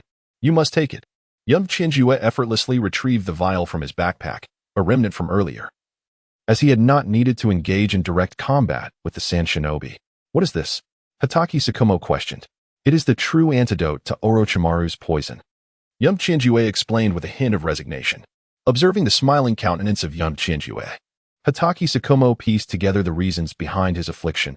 It was indeed the work of Orochimaru, a testament to that man's genius. In that moment, Hitaki Tsukumo formed his assessment of Orochimaru. "How did you come to know this?" he asked. "When I visited Orochimaru, I encountered this before. However, at that time, Orochimaru merely sought my insects for his own purposes." Young Chinjue candidly elucidated the matter, producing a small bundle of the antidote. "Let the insects assist in purging the toxin from your system," he declared, commencing to control the parasites to enter Hitaki Tsukumo's body. Hitaki Tsukumo, despite the circumstances, harbored a fundamental trust in the individual before him. Shortly thereafter, under the influence of the antidote and Young Chinjue's efforts, the toxin was eradicated. Although Orochimaru's poison was indeed formidable, it was not lethal at once. This was the exquisite nature of the toxin, granting ample time for the antidote to be administered. Nevertheless, this poison could directly counter Chiyu's venom, its intensity being readily apparent. Young Chinjue pondered Orochimaru's antidote method while continuously reflecting on the situation. Meanwhile, after a day of battle, Hitaki Tsukumo gradually succumbed to slumber within this small oasis. At that moment, on the front line, in the borderlands between the land of wind and the land of rivers, Ito Higashi was hastily retreating. Soon, he arrived beside a small cabin, where Tsuji Kaichi was silently shedding tears. "Do cease your weeping," Ito Higashi exclaimed with a smile directed at Tsuji Kaichi. "Why? He sacrificed himself as bait for our lives, allowing us to escape, and you dare to smile before his grave." Tsuji Kaichi, glancing at the beaming face of Ito Higashi, felt a surge of frustration. "Enough. There is no need to erect a tombstone," Ito Higashi declared, preparing to push the gravestone. "What? I painstakingly carved this stone tablet." Tsuji Kaichi erupted in indignation. "Since it is no longer required, your cherished individual remains alive. You may yet rekindle your bond," Ito Higashi remarked, observing the transformation of Tsuji Kaichi into a furious beast, amusement dancing in his eyes. In that instant, Tsuji Kaichi's eyes began to gleam with newfound hope. "The latest intelligence reveals that when we departed, Lord Hitaki Tsukumo had already arrived at the scene, rescuing young Chinjue. He is currently engaged in an offensive against the Sand Shinobi within the Land of Wind." With that, an intelligence scroll was tossed into Tsuji Kaichi's hands. As he perused the information, disbelief washed over his face. How had they been the last to learn of such momentous news? In other words, this intelligence had long been available, yet due to their lack of involvement, they were not even informed that young Chinjue was still alive. This information was painstakingly acquired by Ito Dong, who later managed to obtain this scroll from the publicly accessible Ninja Intelligence Center. Ah, as long as she is alive. That is enough. Tears flowed uncontrollably from Tsunai Koichi's eyes. He will forever be my beloved elder brother. As Tsunai Koichi gazed at the intelligence scroll, he retrieved a stone-carved tombstone. That evening, the two enjoyed a splendid meal, the fish caught by Ito Dong, with the only missing presence being young Chinjue. I wish to go to the front lines. Tsunai Koichi suddenly declared to Ito Dong. Are you out of your mind? Ito Dong turned to look at Tsunai Koichi, who was none other than Tsunai Shokun's nephew. No, I have contemplated this for a long time. I believe I must follow in my brother's footsteps. This life of logistics should not be my destiny, he stated calmly while gazing at the stars in the sky. You will die? Ito Dong attempted to dissuade him. As they were both scions of prominent families, not part of the first sequence, but certainly the second. My brother is on the front lines. I want to see. It seemed he had made a resolute decision as he brushed off the dirt from his backside and entered the small wooden cabin, reminiscent of the one from his childhood on the hillside. Sigh. Ito Dong looked at Tsunai Koichi walking inside, his eyes filled with helplessness. To him, the front lines only meant death. There was no concept of advancement. If Tsunai Koichi stepped onto the battlefield, it could be said that he was venturing into a place where survival was improbable. I should discuss this with Lord Tsunai Shokin. Otherwise, this lad is doomed. Observing the rows of tombstones beside him, all bearing the remains of Jinin and Chunin, while the bodies of Jounin were scarce, and those of elite Jounin were particularly returned home. Coming to a realization, Ito Dong began to write slowly under the moonlight. At this moment, young Chinjue was also gazing at the stars in the sky, surrounded by the absence of mosquitoes, with only her shepherds flitting about. What time might it be? As she watched the drowsy Hataki Sakumo gradually awaken, she was cautious not to sleep too soundly, as she intended to keep watch. It must be around midnight. After a moment of contemplation, young Chinjue remarked towards the distant sky. The insects informed me that a convoy passed through here last night and headed north. The convoy was rather large. Your insects possessed such capabilities? Hataki Sakumo, still drowsy, questioned, though his alertness began to rise. Indeed, I have mapped out the areas I have traversed, and I discovered that heading north leads to the land of rain, where there are 2 oases. I believe they will be at one of those oases tonight. Young Chinjue said, placing the map before Hataki Sakumo. The insects can only provide information from the past few days. Anything older is beyond their reach. She pointed at the map, marking the general route of a transport team. Then let us go and eliminate them. Hataki Sakumo stated, slightly adjusting his breath, having only removed the toxins from his body less than 5 hours prior. Or perhaps, should we rest a while? Wyan Chika suddenly regretted revealing her thoughts. The individual before her was nothing short of a workaholic, while others operated on a 9-to-9 schedule. He was akin to a 0-to-7 machine. Battling through injuries to fulfill his duties, he epitomized the model worker. A moment of passion is worth 1,000 gold coins. He jested, addressing the bewildered Yn Chika with a cheerful demeanor. Chika felt a sense of numbness. Those words were typically her own, uttered during her escapades with insects. Yet here they were, repurposed by him. The two embarked on their nocturnal expedition, and after 3 hours of relentless searching across 2 oases, they finally discovered the sand ninjas camped at the edge of one. At dawn, we strike and eliminate them, then rest soundly. Kabuki Sakumo mused as he surveyed the camp, a cruel smile gracing his lips. After such an arduous pursuit, a respite was indeed warranted. Yn Chika's chest rose and fell rapidly. Earlier, at the first oasis, they had seen no one, but the insects had pointed them in the right direction, prompting their return to this location. Exhaustion weighed heavily upon her. Having run for hours on end, she quickly consumed a soldier's food pill, combating her hunger while hastily regaining her strength. 1 hour, Kabuki White Fang announced to his troops. Yn Chika nodded in acknowledgement and began her quiet vigil.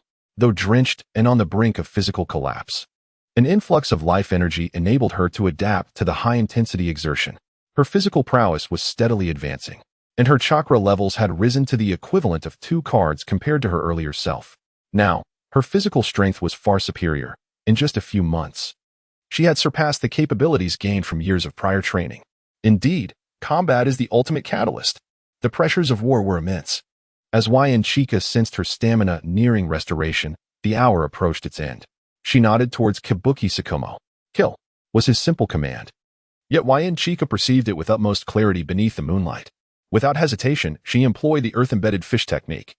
swiftly submerging underground while her insects had already dispersed around her during her moment of respite. Kabuki Tsukumo seized the moment when fatigue enveloped the enemy, launching a stealthy assault. The scent of blood filled the air as his pristine white blade relentlessly struck down one sand ninja after another. In that moment, Chika comprehended that Kabuki Tsukumo, known as White Fang of the Leaves, was a true ninja in every sense of the word. Enemy attack. With the cry of a jonin, a multitude of ninjas awoke in alarm. Among the 4 sentinels, one was a jonin who fell lifelessly beside the fire, unable to utter a sound of warning. To their horror, they realized that half of their comrades had already succumbed to the blade of the one they called White Fang.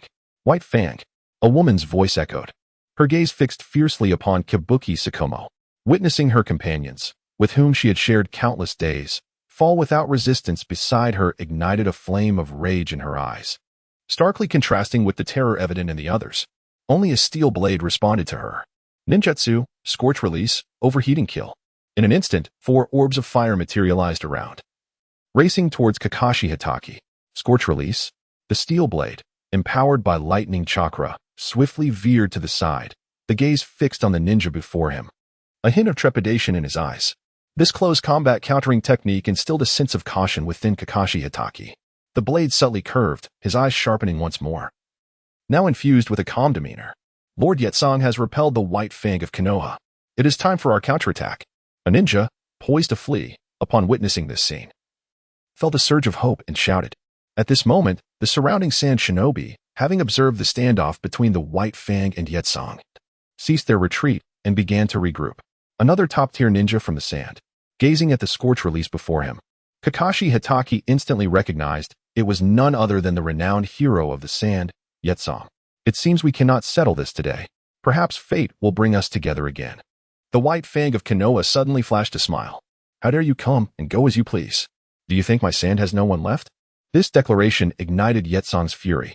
The recent blow had not conveyed the full strength of the White Fang. His actions merely seemed to validate the fabrications of the vanquished. Then I shall leave my mark. Kakashi Hatake responded calmly, seemingly unconcerned by their presence. His disdainful words fueled a fervent rage among the surrounding ninjas, who swiftly began to block the White Fang's escape route.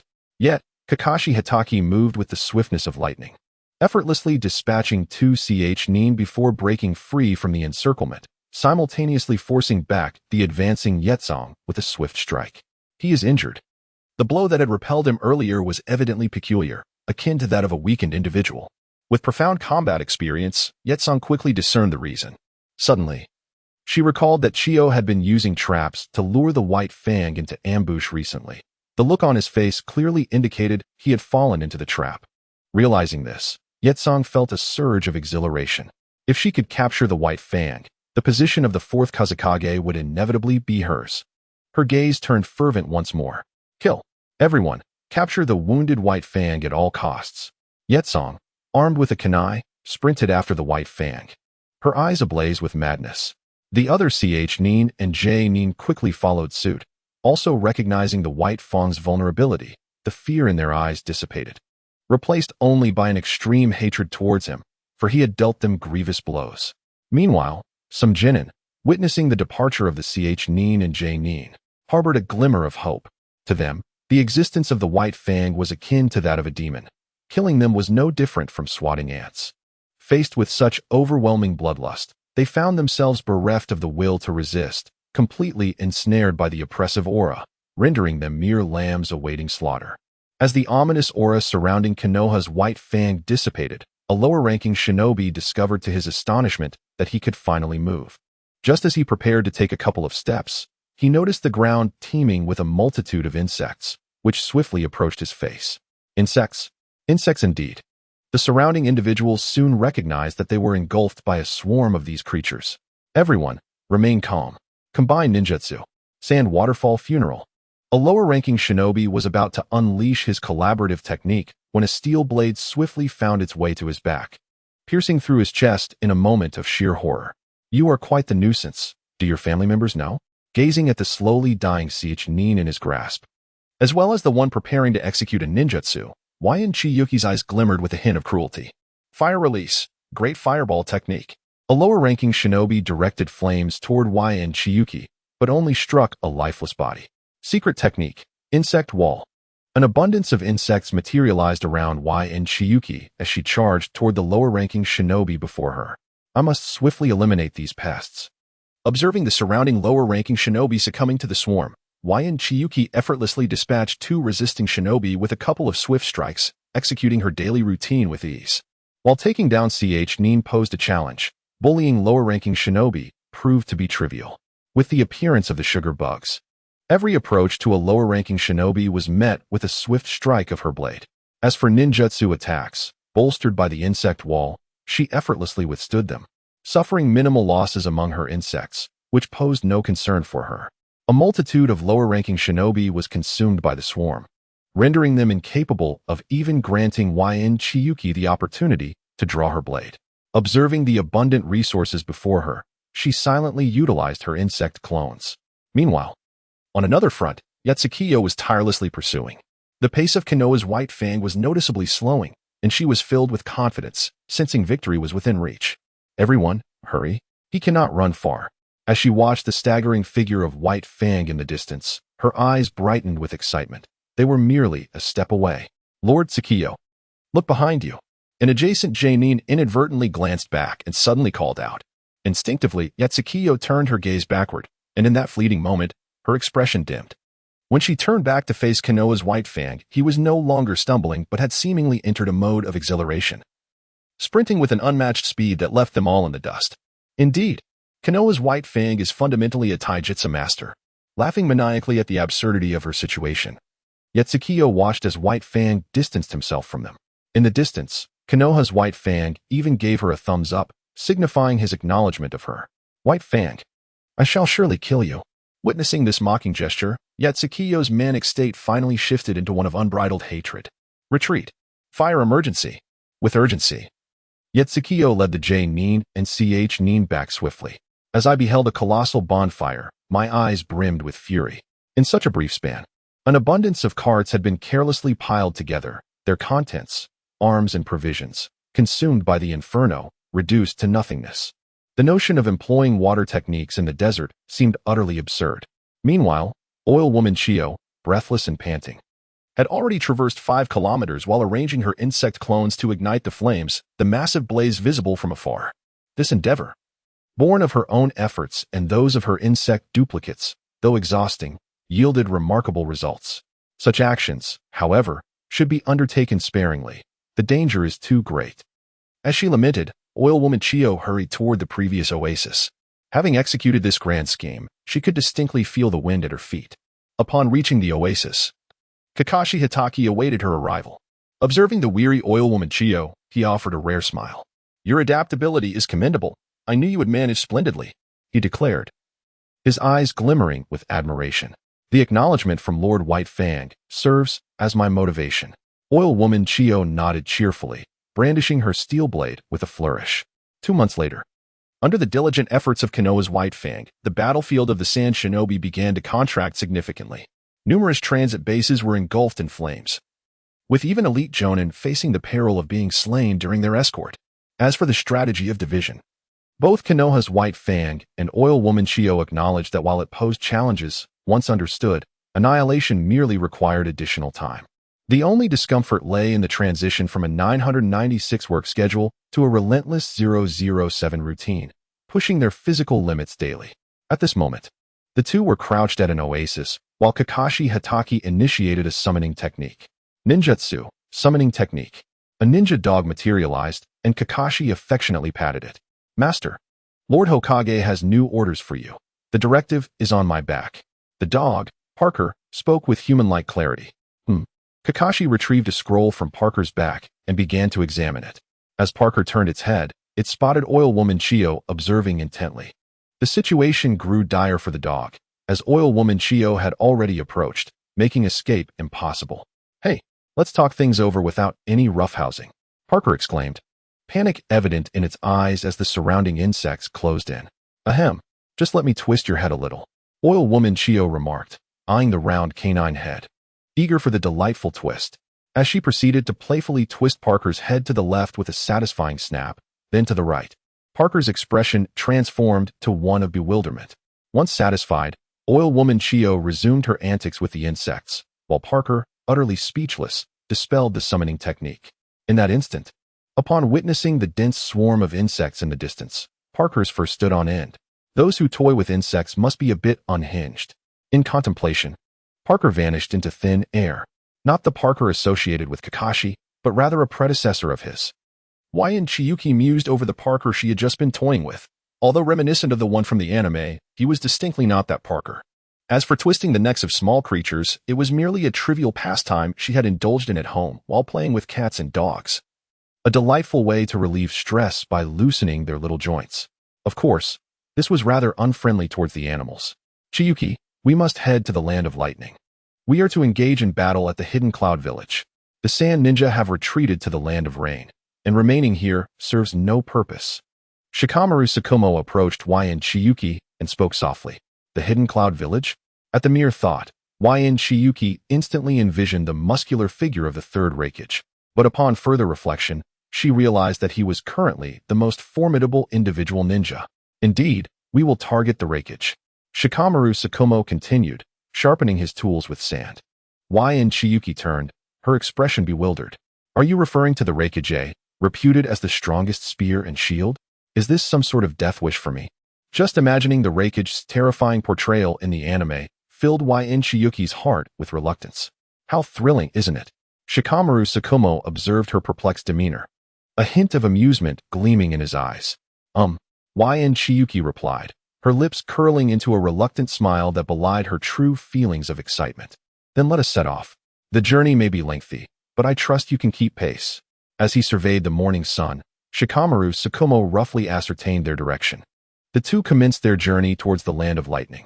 Amidst the swirling sands, Chiyuki found herself increasingly uncomfortable, primarily due to the scarcity of insects thriving in the area and the limited availability of water and wildlife.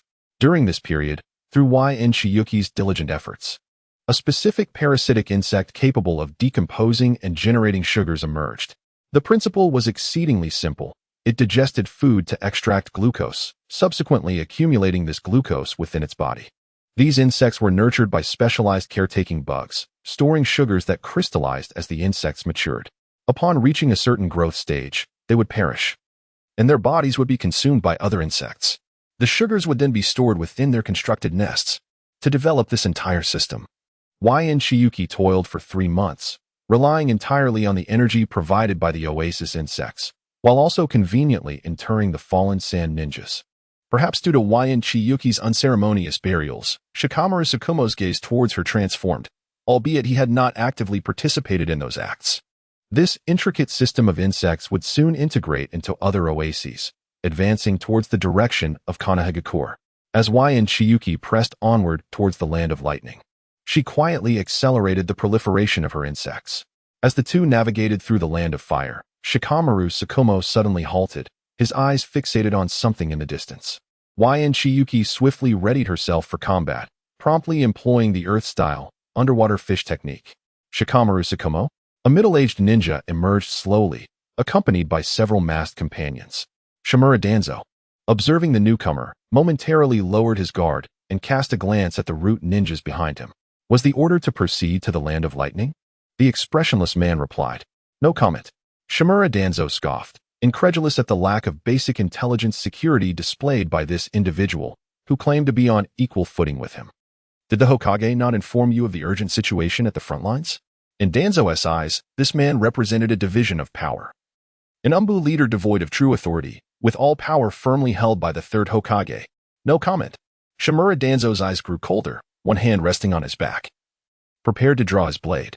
Danzō, aware of the suspicion brewing in front of him, glanced at Shimura, realizing that further dialogue might provoke a violent response. We should leave, he said, subtly directing his gaze towards the position of Yamanaka Ino. This made Ino, hidden underground, feel as if she were sitting in an ice chamber. Does he suspect me? Ino could distinctly sense Danzō's scrutiny. However, as a mere foot soldier, she resolved to remain concealed. Fully aware of Danzō's formidable reputation as an avid follower of Hokage matters, with knowledge of all the unsavory deeds that had transpired. Curse it. I hope I'm not on his radar. The thought sent a chill down Ino's spine. The sensation of goosebumps prickled her skin. Being targeted by such a man was anything but fortuitous. Just then, Ino sensed the presence of other insects around her, emanating a familiar aura. Yamanaka Shurhei? Recognizing the essence of his parasitic insects, which she had studied during her time with the clan, she could immediately discern their identity. So I have been detected. Ino commanded her other insects to consume Shurhei's parasitic ones, remaining utterly unresponsive, as if oblivious to his presence, crouching silently beneath the earth. Only after the group had completely vanished did she emerge. Watching Danzō depart in the distance, she felt a lingering dread. Being targeted by Orochimaru would likely lead to becoming a mere test subject, a rather unfortunate fate. Fortunately, at this stage, Orochimaru would not be overly cruel. But the same could not be said for Danzō, who was a veritable producer of cannon fodder. Being caught by him could result in unimaginable torment, especially with the various peculiar forms of manipulation he employed. Just the thought of that infamous tongue technique made Ino resolutely reject any notion of confrontation with Danzō. Moreover, if such a powerful ninja as Yamanaka Shurhei could be brainwashed to such an extent, she had little confidence in her ability to resist. Ino had no desire to engage in such turmoil. Her way of thinking was completely at odds with Danzō's. Earlier, there was one of your kin. Do you know him? Shimura, sensing the earlier aura, inquired. Yes, Yamanaka Shurhei, a very formidable ninja. Ino nodded, acknowledging her familiarity with him. Be cautious. Shimura Danzō muttered cryptically before leaping forward onto the branches ahead. As the astute YN Chika understood his intentions, the two advanced swiftly, no longer entangled in thoughts of the recently encountered Danzō. In these tumultuous times of war, all information, even at the highest echelons, was to be kept as confidential as possible, provided one was not an enemy and their identity posed no issues. Meanwhile, Shimura Danzō moved rapidly through the trees, casting glances at YN Shurhei beside him. Was that young man from your clan? He inquired. Yes, but I do not know him. He is not well known within the clan, YN Shurhei replied, recalling that while he had sensed the presence of insects, he had not paid heed to the individual in question. Anyone who accompanied Hatake Tsukumo must possess exceptional qualities, and Danzō found himself intrigued. Talent. More talent is essential for the roots to flourish. He mused, reflecting on the young man he had seen earlier. The powerful chakra he sensed, his stealthy awareness, and the recognition from White Fang. Each trait resonated with him. Indeed, I shall ensure he is brought into the roots. To YN Shurhei, Danzō's interest in a member of his clan felt like a monumental boon. Danzō, however, continued on in silence, aware that he needed to reach the front lines without wasting precious time. Relying solely on Shurhei to recruit him may prove challenging. What of Sarutobi Hiruzen? He pondered, recalling the strategic finesse of Hiruzen during battles in the Land of Rain, as a fleeting shadow crossed his eyes. As the trees began to thin, towering mountains emerged before YN Chika. The majestic peaks, visible from the fortress's watchtower, allowed for clear sight of those ascending. The fortress, constructed entirely of stone, stood resolute, serving as a frontline bastion of the Land of Lightning and a crucial defense against potential assaults from the Land of Fire. In stark contrast, the Land of Fire lacked any such fortifications, merely consisting of small buffer nations. Behind him lay the Frost Country, an obscure realm. Before us lies the territory of the Land of Lightning. We must first attend to certain matters. Hatake Tsukumo gazed toward a distant checkpoint, deep in thought.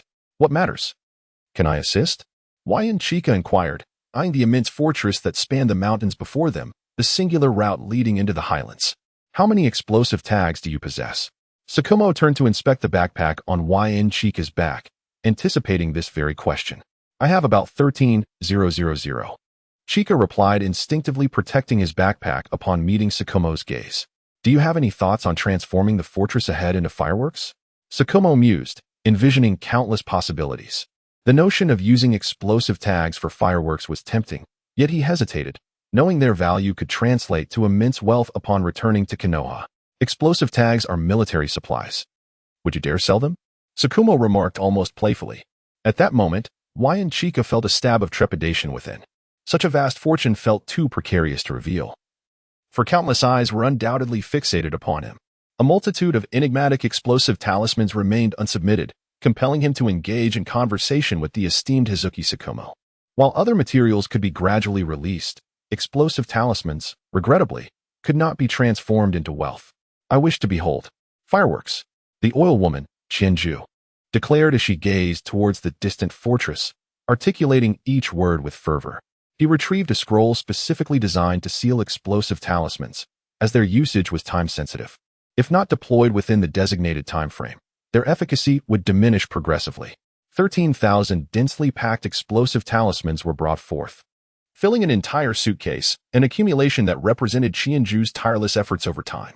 Indeed, Hizuki Tsukumo remarked, exhibiting an attitude of mentorship. With such an abundance of explosive talismans, numerous possibilities unfolded. Should this fortress be obliterated, it would inflict a profound blow to the Hidden Cloud Village, transcending a mere assault to shatter the confidence of an entire ninja village, or indeed, a nation. I shall venture to the lowest region of this bastion. Prepare to be dazzled by a display of fireworks. Hizuki Tsukumo's smile faded as he grasped the spatial sealing scroll, his expression turning earnest. His capacity to orchestrate such a plan was greatly indebted to Qianju's relentless collection of explosive talismans. Excellent. Qianju hastened to keep pace, resolutely deciding to remain closely aligned with the individual before her. However, after only a few steps, Hizuki Tsukumo regarded her with a perplexed expression, prompting her to halt instinctively. "What is your purpose in following me?" he inquired, scrutinizing her intently. "Am I not accompanying you to detonate?" Qianju responded reflexively. "Do you find the challenge of setting off fireworks insufficient? Should I introduce more pressure?" he queried, a bemused smile gracing his lips. Suddenly, Qianju recalled that he referred to the fireworks display intended for his own viewing, not for her participation. Observing Hizuki Tsukumo's departure, she realized that this was beyond her purview. At present, Qianju silently began to fortify her stored vitality, preparing her body for the tasks that lay ahead. The foremost task was to traverse the adjacent high mountains while the fireworks were activated. Otherwise, breaching the other barricades of the hidden cloud would prove exceedingly arduous. As for Hizuki Tsukumo, such considerations were unnecessary. In his eyes, failing to accomplish a mission as a top-tier shadow-level powerhouse would be the utmost sacrilege. "It is time to commence the ascent," Qianju declared, eyeing the towering peaks that pierced the clouds. During this period, invigorated by an abundance of life energy, she felt her body becoming increasingly agile, and she had long since sensed something amiss within her physique. She had initially believed that her bodily enhancement was solely augmenting her strength and speed. However, as time passed, she discovered that, in addition to enhancing her existing power and velocity, her potential was also being fortified. The augmentation of strength and speed was a product of rigorous training, intrinsically linked. As long as she exercised daily and kept pace with Hizuki Tsukumo, her prowess would undoubtedly flourish. The continuous activation of the body is distinctly different. It resembles the elevation of one's potential limits, continuously enhancing growth capabilities and the boundaries of physical training upon the foundation of bodily fortification. It is akin to augmenting fundamental strength while simultaneously enabling one to ascend to greater heights. Otherwise, adhering to one's training regimen, I would have already approached the limits of an ordinary civilian ninja's speed and strength, yet my upper limits continue to rise. Perhaps it is an enhancement of talent? But what is the essence of talent? Chiyu pondered, observing the insects nearby. Is it a mutation? No. If it were a mutation, I would be facing grave issues right now. Therefore, it cannot be a mutation. In that moment, he felt as if his mind were expanding. The body began to reactivate once more, transitioning from the conventional activation to a short-term enhancement mode. At that instant, under the vitality's activation, Chiyu could distinctly perceive the amplification of his strength and the swift acceleration of his speed, albeit temporarily. Bolstered by the enhancement mode, he sensed a clarity emerging within his mind, thoughts racing at a remarkable pace. Gene activation, or perhaps restoration, as he felt his body strengthen. A plethora of past knowledge surged into his consciousness. How intriguing, it can only be attributed to this. The power inherent in genes, or rather, bloodlines. Stretching his legs with ease, he comprehended the final aspect of his unique ability. Gene activation and restoration, bloodline enhancement. Chiyu began to ascend towards the mountain. The colossal peaks acting as the natural barrier of the land of lightning, inevitably hindering its development. Climbing the several thousand-meter-high mountain, a figure swiftly moved upwards. Having long since removed his Konoha forehead protector upon entering the land of water, he now resembled a rogue ninja. Initially, the ascent was effortless, but as time wore on, The gradient steepened, necessitating the use of chakra to adhere to the rock. Otherwise, mere walking became a challenge. In a full-speed mode, after expending a full hour, he reached the halfway point, yet he had to pause. Continuing upwards would likely attract the attention of the watchtower, given the proximity to the stronghold, where it was probable that vigilant ninjas remained. Yn Chikage gazed down at the fortress, which had previously appeared vast, now rendered diminutive within the valley. Remarkably, there was a chakra-reactive barrier. Sensing the fluctuations around him, he could easily discern such a barrier. They were abundant at the Sand Ninja's transit station. That ninjutsu cannot be employed. He concealed himself behind a small tree, settling into a quiet wait. Moments ticked by, and just then, a colossal creature resembling a bull-headed squid abruptly materialized at the fortress. Roar! Konoha White Fang. Don't even think about escaping. A figure emerged atop the bull's head, their voice emanating from the creature itself. A white silhouette had now appeared behind the fortress. Itachi-senpai had infiltrated the heavily guarded stronghold through stealth and assassination. That is the Eight Tails, and it seems that Burubi is now the Jinchuriki. Observing the colossal monster below, Yamanaka Jinju watched with keen interest. Below, it was preparing to charge. Yamanaka Jinju once again initiated a short-term enhancement, channeling vitality into every part of his body without reservation. The Eight Tails appeared to be gathering the tailed beast ball, its target unmistakably the fleeing figure in the distance. Why isn't he detonated yet? This thrilling scene was captured in his gaze. Suddenly, an overwhelming surge of chakra began to emanate from beneath the ground, instilling an acute sense of danger in the Eight Tails. What is happening? The sensation of peril intensified dramatically, prompting the Eight Tails to forcefully expel the tailed beast ball, interrupting its release. The tailed beast ball fell to the side, and the explosive force erupted violently beside it. However, at that moment, the Eight Tails disregarded the explosion, instinctively wrapping its tentacles around itself to form a defensive posture. The cloud shinobi surrounding the scene had yet to react, merely witnessing the interruption of the tailed beast ball, which detonated right beside them. Just as they were about to inquire, a tremendous explosion erupted from below. Boom! The colossal blast sent the entire fortress soaring into the air, a terrifying power coalescing at its core before erupting outward. The fortress began to shatter from the bottom up, a dreadful shockwave surging upward. The Eight Tails was hurled into the air, crashing toward the nearby mountains. What a beautiful firework display! Observing the stones ascending into the sky, illuminated by the morning sun, they appeared remarkably vibrant. However, how could the explosive tags be so powerful? I was completely unaware. Witnessing the catastrophic explosion, it was entirely beyond his expectations, rivaling even Daidara's grand explosive artistry. Many shinobi were reduced to mere blood mist in the sky, while the body of the Eight Tails disintegrated midair, with only its core escaping unscathed. The tailed beast soared toward the heavens, ensuring their safety. Yamanaka Jinju quickly dashed up the mountain. The firework display was indeed magnificent. As for the flying debris, under his perceptive abilities, he skillfully evaded them, posing no threat whatsoever. Moreover, at such a height, even the incoming stones had lost their original force.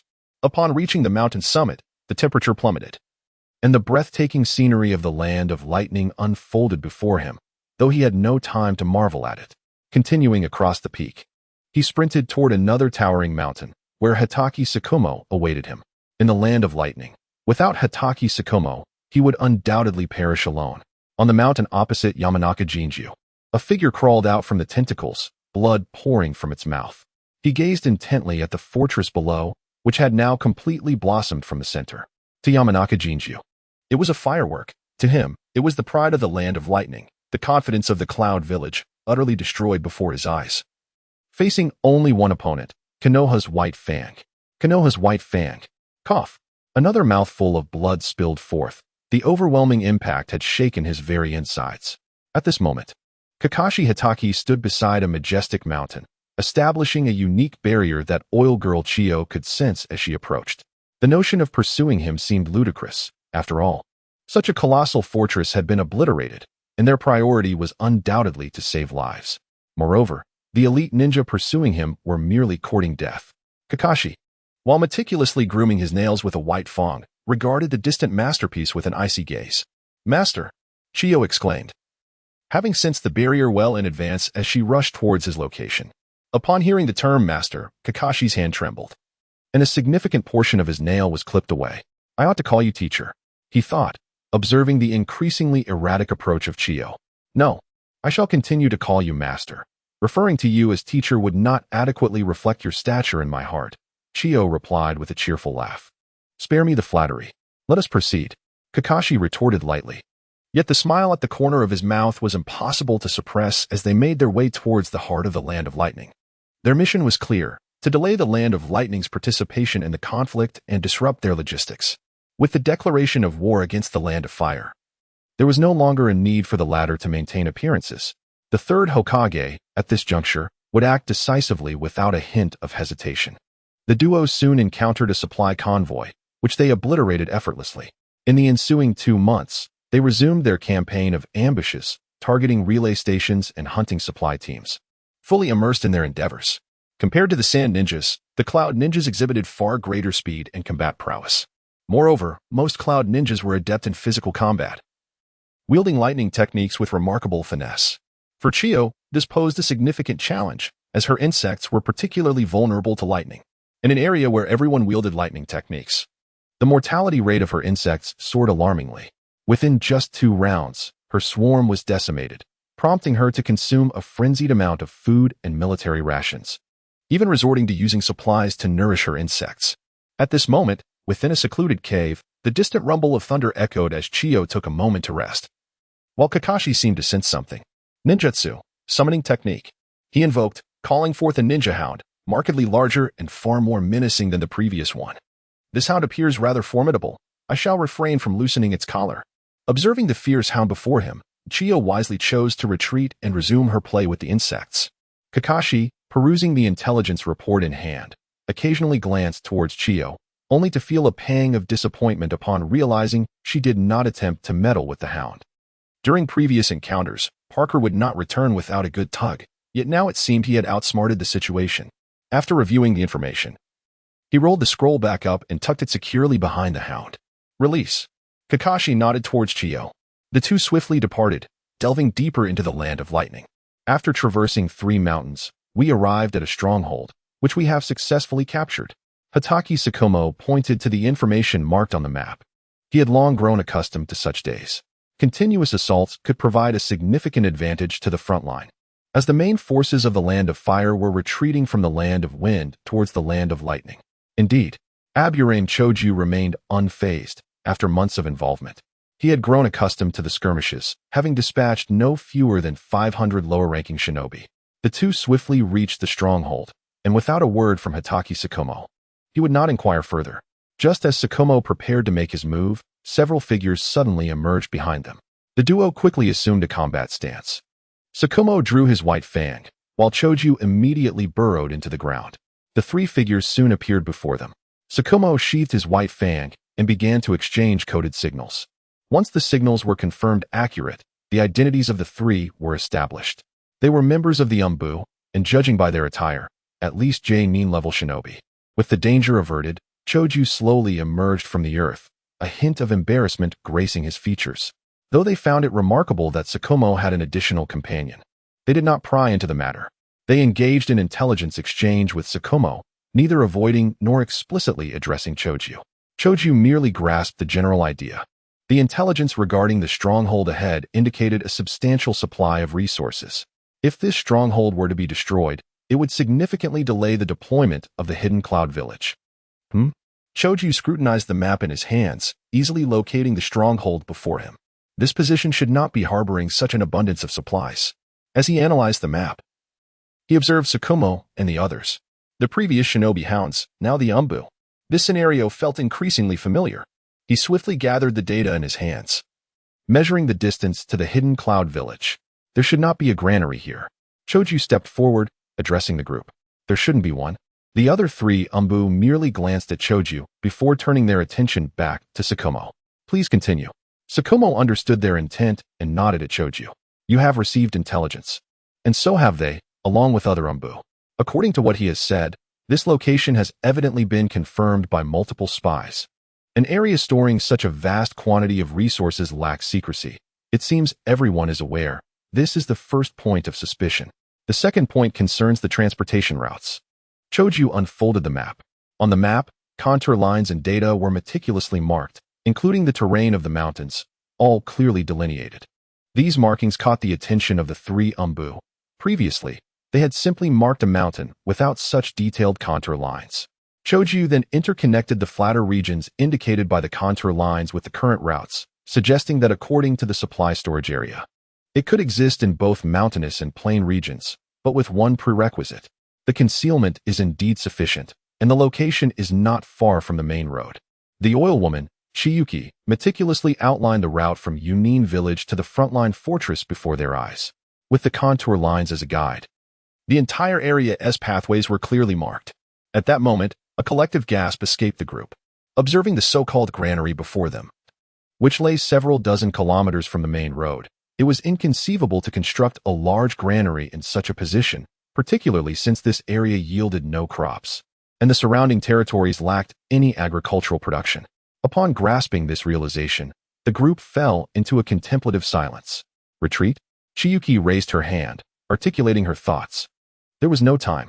Shikamaru, gazing towards the distant transfer station, recognized that it was too late to send further notifications. The sun was nearing its zenith. Chiyuki appeared bewildered. I will detonate this location. You all wait for me at this spot. And take this little one with you. Shikamaru issued his command. Just as Chiyuki was about to speak, her eyes filled with concern, the other three Umbu seemed to be deliberating before nodding in agreement toward Shikamaru. Follow us. One Umbu gestured to Chiyuki, casting a reassuring glance at Shikamaru and the surrounding members, leaving her with no choice but to accompany the three departing figures. The trap that summoned so many ninjas could hardly be the work of mere amateurs. Considering the nature of Yunin village, it was evident who lay in wait. A shadow-level powerhouse. What would it mean to engage in combat with such an entity? Chiyuki was uncertain, but she knew that if she remained nearby, she would only hinder their efforts. Thus, following the three seasoned Umbu was the most prudent course of action. With no alternatives, she waved farewell to Shikamaru and began her retreat alongside the three Umbu. At that moment, Shikamaru charged towards the distant stronghold, and soon after, Chiyuki sensed a violent surge of chakra emanating from that direction. Accompanied by the sounds of barking dogs, streaks of lightning erupted from the ground into the sky. The chakra fluctuations had set the entire environment into disarray. It was her first encounter with such a terrifying phenomenon. She clenched her fists, realizing that she would inevitably face battles of this magnitude in the future. The only way to survive in this brutal world of ninjas was to continually strengthen herself. Dark clouds continued to gather, with lightning crackling within. Shikamaru's maneuver should preclude any attacking forces from Konoha.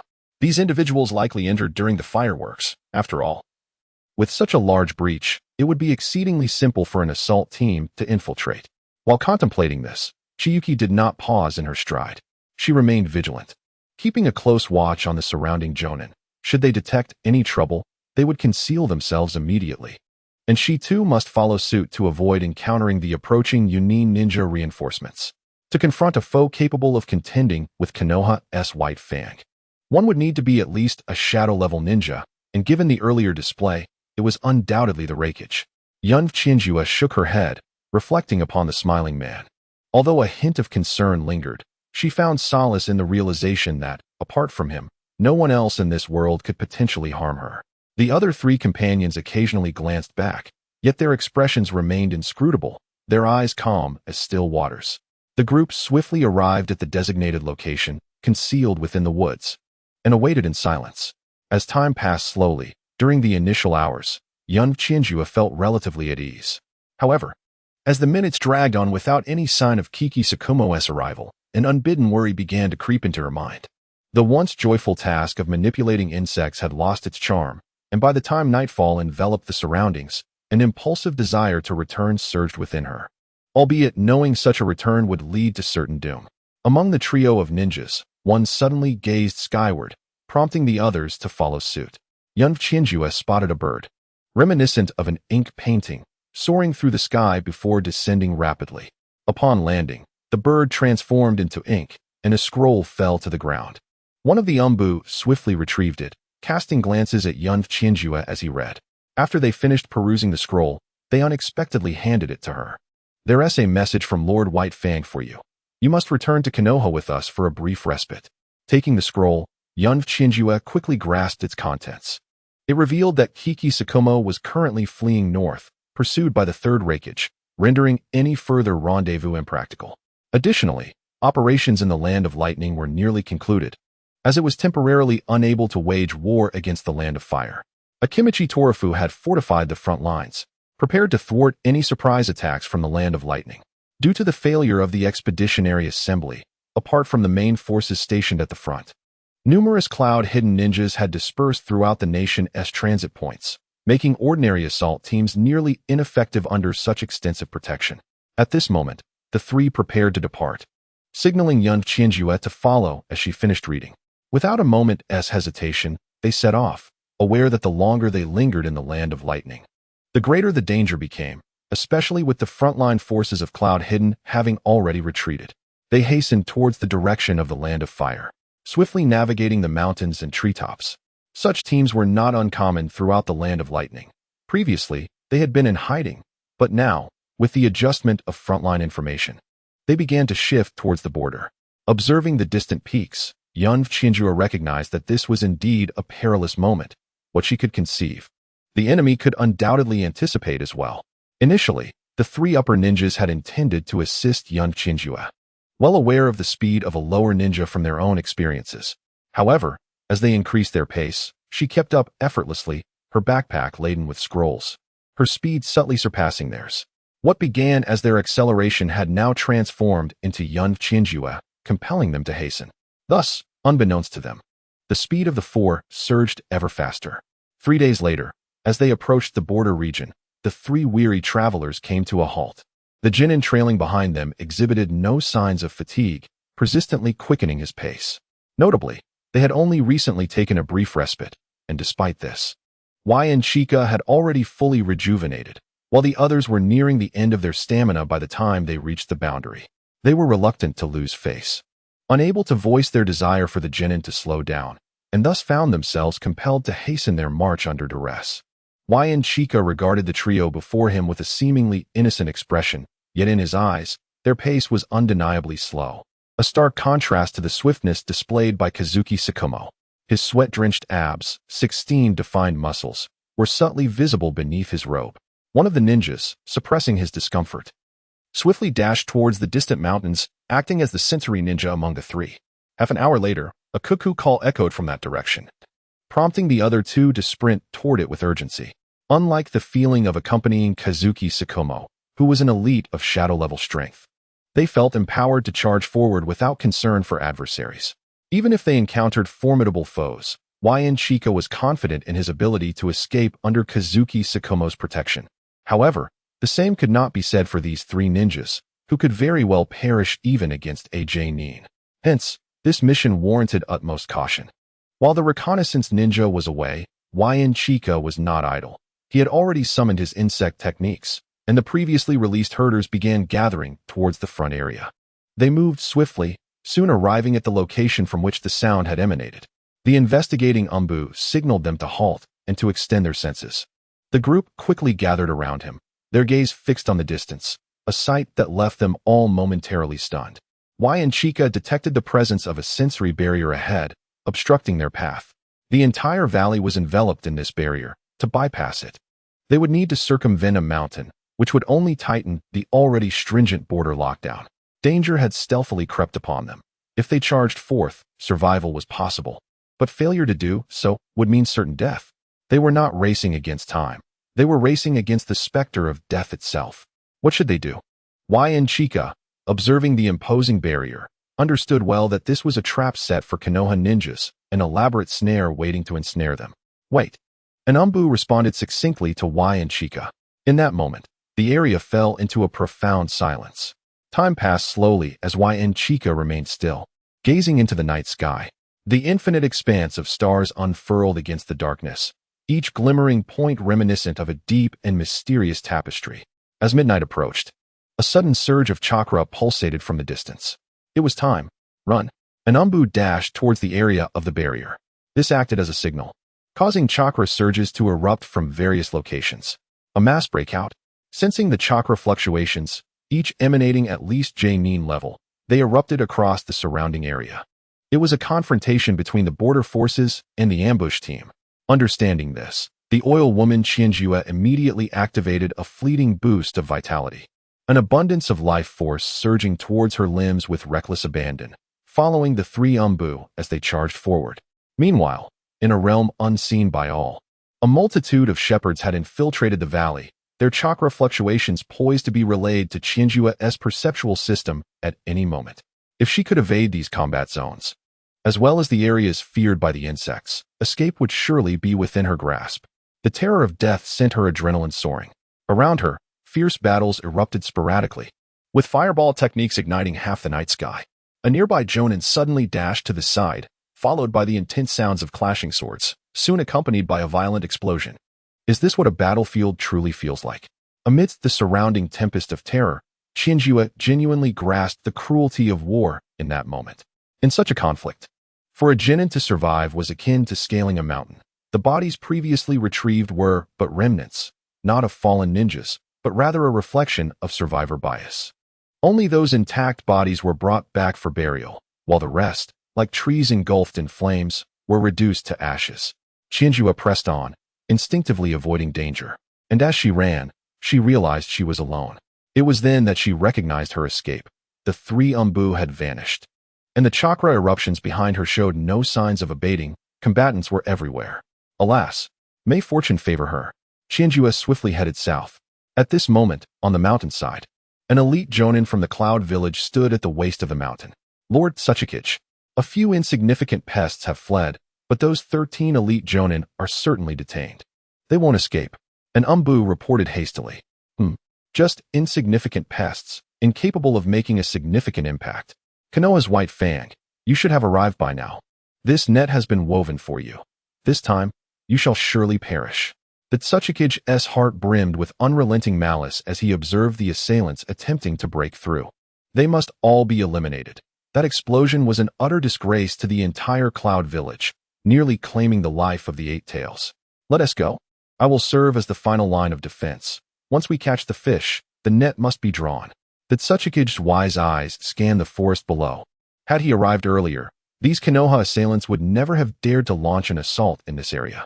Often, the most vulnerable zones are the most perilous. Yes, the surrounding ninjas nodded, swiftly maneuvering their response units to encircle the flanks. As the net began to close, the Konoha ninjas embroiled in battle instantly sensed the shift. The chakra signatures around them were swelling, signaling the arrival of a formidable force. All ninjas surged forward, disregarding the cloud ninjas beside them. With unwavering resolve, the surrounding ninjas swiftly joined the fray, yet the warriors ahead confronted an impenetrable barrier. The struggle intensified, and just as despair threatened to engulf them, a distant figure clad in white surged forth like a radiant comet onto the battlefield. The moment this figure entered the fray, Tuchai's eyes sparkled with hope. He had awaited this arrival. The white figure, akin to a sharp blade, plunged into the heart of the defensive line, beginning to rend the entire front asunder. Without a moment's hesitation, Tuchai resolved to confront this formidable opponent, convinced of his own prowess, rivaling that of the legendary Konoha White Fang. Especially with so many cloud ninjas at his side, the emergence of Konoha's White Fang rekindled the flickering spirit of survival among the beleaguered Konoha ninjas. To others, he was a harbinger of death, but to them, he embodied the mightiest of warriors. Steel blades pierced through the chests of one cloud ninja after another. Yet they remained unblemished by blood. Their vaunted physical techniques crumbled effortlessly before the White Fang's might. The once cohesive defensive line disintegrated under such relentless slaughter. Tuchai joined the fray, commanding the surrounding ninja battalions, employing collective ninjutsu to staunch the advance of Konoha's White Fang. A fierce battle erupted anew, as Tuchai, a fellow shadow-level powerhouse, coordinated with the nearby ninjas to unleash the earth flow wall. In the distance, the oil woman Chihiro, sprinting away, was momentarily stunned by the rising earthen barrier. Grateful to have escaped, she pondered how many had made it out alive, observing the formidable ninjutsu developed for war. She took a deep breath and resumed her flight southward. Survival outweighed all else, and she vowed to avenge this day's grievances. None of the cloud ninjas involved in this encirclement would escape unscathed. They would all be sent to the depths of the underworld to reunite. As Chihiro departed from the battlefield, the scene shifted back 5 days to the main encampment on the front lines of the Land of Rain. Hizashi, I require a personal favor. Danzō slowly entered the tent. Who do you need? Hisashi, lost in thought on how to repel the rain ninjas. Particularly the insurmountable poison of Hanzo the salamander, did not lift his gaze. A chunin named Chihiro. A chunin? You need me to procure a mere chunin? Hisashi finally looked up, locking eyes with Danzō. He was a subordinate of Shikamaru Nara, currently at his side. Danzō sighed, having already relayed the information to Shikamaru. Albeit through a scroll, yet no response had been forthcoming. The refusal unmistakable. Shikamaru Nara? Hisashi glanced at a nearby ninja, who promptly exited.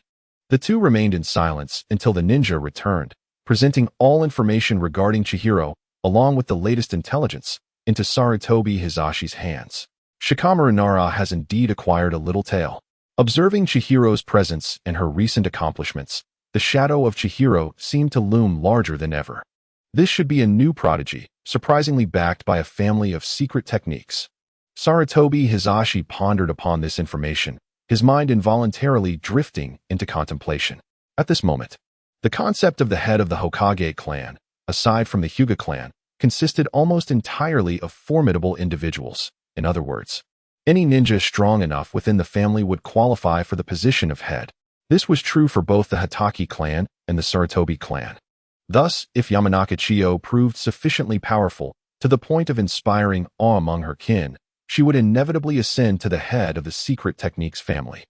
Unlike the grand clans, which were vast and complex, requiring various bloodlines and connections, the smaller families had a singular objective: to survive within the ninja village and not be consumed by the tides of time. The image of Hatake Tsukumo, once a mere subordinate, now loomed large in Sarutobi Hisashi's mind, having grown formidable enough to command his respect. After much deliberation, Hisashi inscribed his name on Danzō's order of appointment. A smile crept onto Danzō's face. No one understood Sarutobi Hisashi better than he did. Meanwhile, Yamanaka Chiyo remained blissfully unaware of being offered to the Hokage, hastily making her way toward the borders of the Land of Fire. She pressed on without pause. Her vitality being expended in copious amounts, the life force she had accumulated during this period had reached a peak, more than sufficient for her daily needs. Moreover, the longer one lingered in the wild, the greater the danger, making a swift return to Konoha the most prudent course of action. The surrounding poisonous insects were manageable, but encountering hostile ninjas would pose a significant threat. In this moment of comparison, Yamanaka Chiyo, with Hatake Tsukumo, and without him, seemed like two entirely different individuals. Her present objective was clear: to return to Konoha, as the scroll explicitly stated that returning to Konoha for recuperation was the priority, not to rendezvous with the main forces. Furthermore, returning to Konoha now, bolstered by her illustrious achievements, should allow her to lay low for a few years without issue. With these thoughts in mind, she surged forward at full speed, her heart racing with eagerness. Before long, she reached the borders of the Land of Fire, where she was intercepted by the sentry ninjas. However, upon seeing the scroll in her hand and examining her ninja identification, they realized that if it weren't for the built-in verification method of the scroll, Yamanaka Chiyo would have been apprehended as a deserter. After repeatedly confirming that the orders on the scroll were to return to Konoha for rest, they allowed her passage. Yet, the sight of the large backpack on her back appeared suspicious. It seemed entirely improbable for someone to traverse from the Land of Lightning with such a burden. Yet she had indeed accomplished it. Their astonishment only deepened when they heard her claim of having escaped from an encirclement alongside 3 Umbu. Until now, not a single elite Jonin had returned, yet a mere Genin had managed to do so. Faced with this peculiar situation, they chose not to question further, silently permitting her to depart. After all, Yamanaka Chiyo was a subordinate in the presence of the esteemed White Fang, and possessing extraordinary abilities was not out of the ordinary.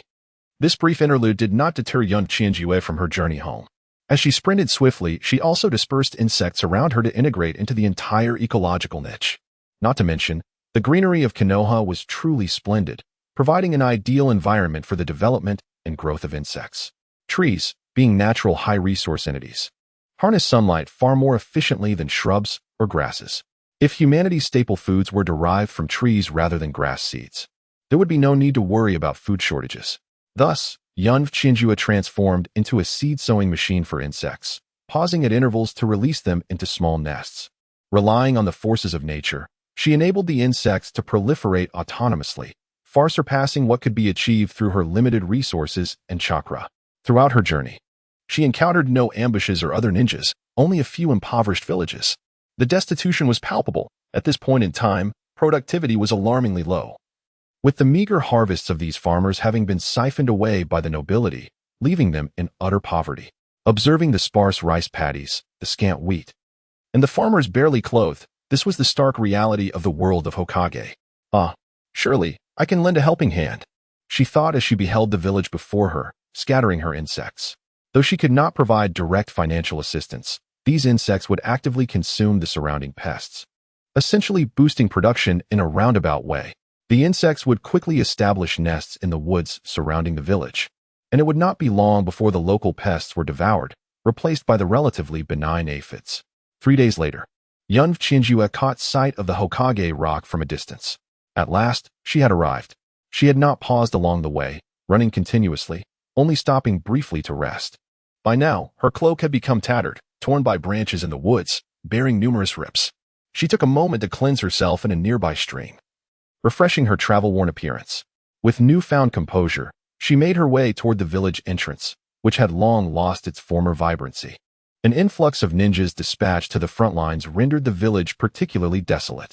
The passing groups were not celebratory, but rather somber funeral processions clad in white.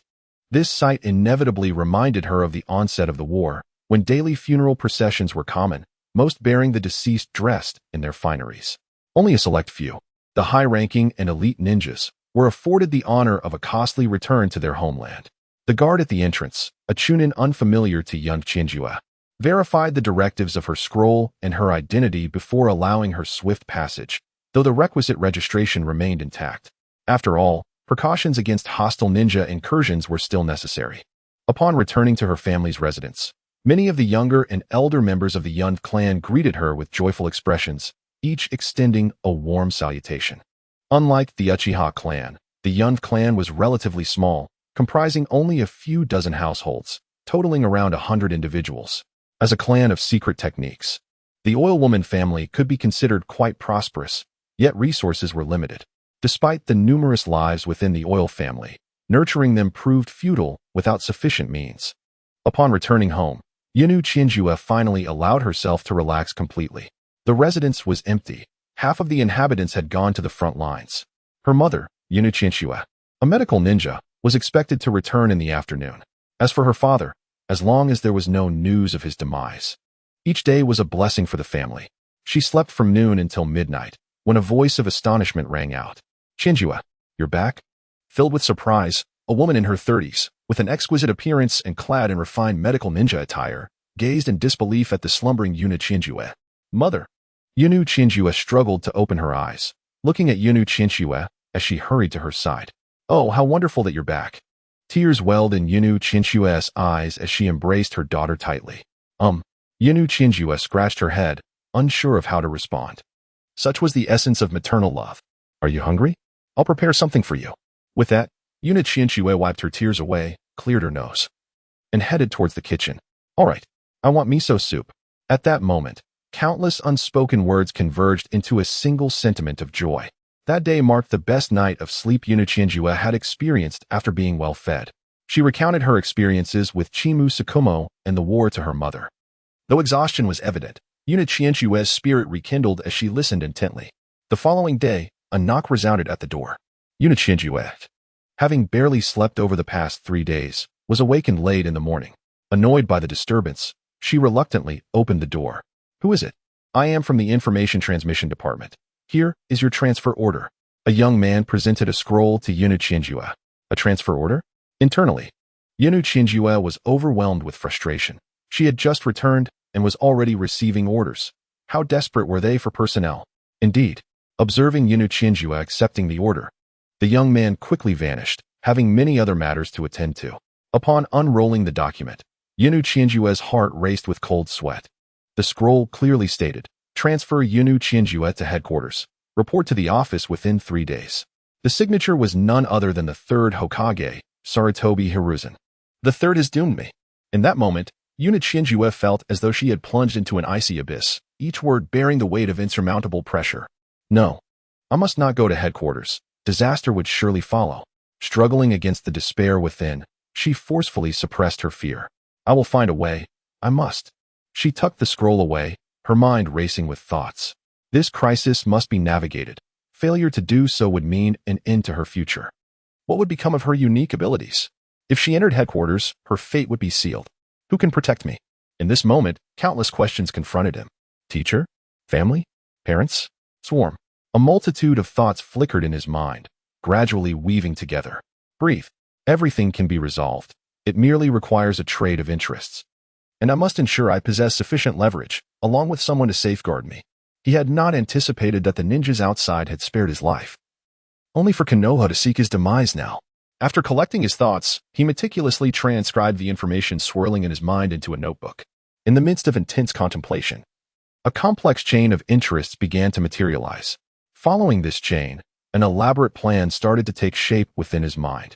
Dozens of herders surged forth from his body as Chiyu captured them in a bottle. With a flick of his wrist, a small pile of slightly yellowish glucose appeared in his hand. Though somewhat impure, each grain was undeniably exquisite. Armed with these items, he set forth towards the residence of Scene. Scene was the elder of their clan, and Chiyu referred to him as uncle, while the clan leader belonged to Scene's generation. In this moment, Chiyu exuded an unsettling calmness. While other ninjas might perceive this as merely a shift in personnel, to him, it was a deadly game. Knock, knock, knock. The door of Scene was rapped upon. A young woman emerged, her eyes lighting up at the sight of Chiyu. Cousin? Yukimi regarded the figure before her with astonishment, faintly recalling that this cousin had ventured to the battlefield. Yukimi, I have come to discuss matters with Elder Scene. Chiyu replied with a smile. In that instant, Yukimi recalled the time when Chiyu had been expelled. It seemed he had also mentioned discussing something then, which had resulted in Elder Scene's furious outburst. What new scheme do you have now? She teased. Not a scheme, but something already formed. Chiyu tilted his head, casting an enigmatic aura. Faced with Chiyu's unsettling demeanor, Yukimi couldn't help but shiver. Please come in. She swiftly stepped aside, allowing Chiyu to enter. Ascending to the second floor, Scene was engaged in brewing tea. Upon noticing Chiyu's arrival, his eyes briefly sparkled. The Chiyu before him was evidently much stronger than before, his aura markedly transformed. A faint killing intent surfacing. Suppress that killing intent. What has transpired? Scene placed a teapot before him.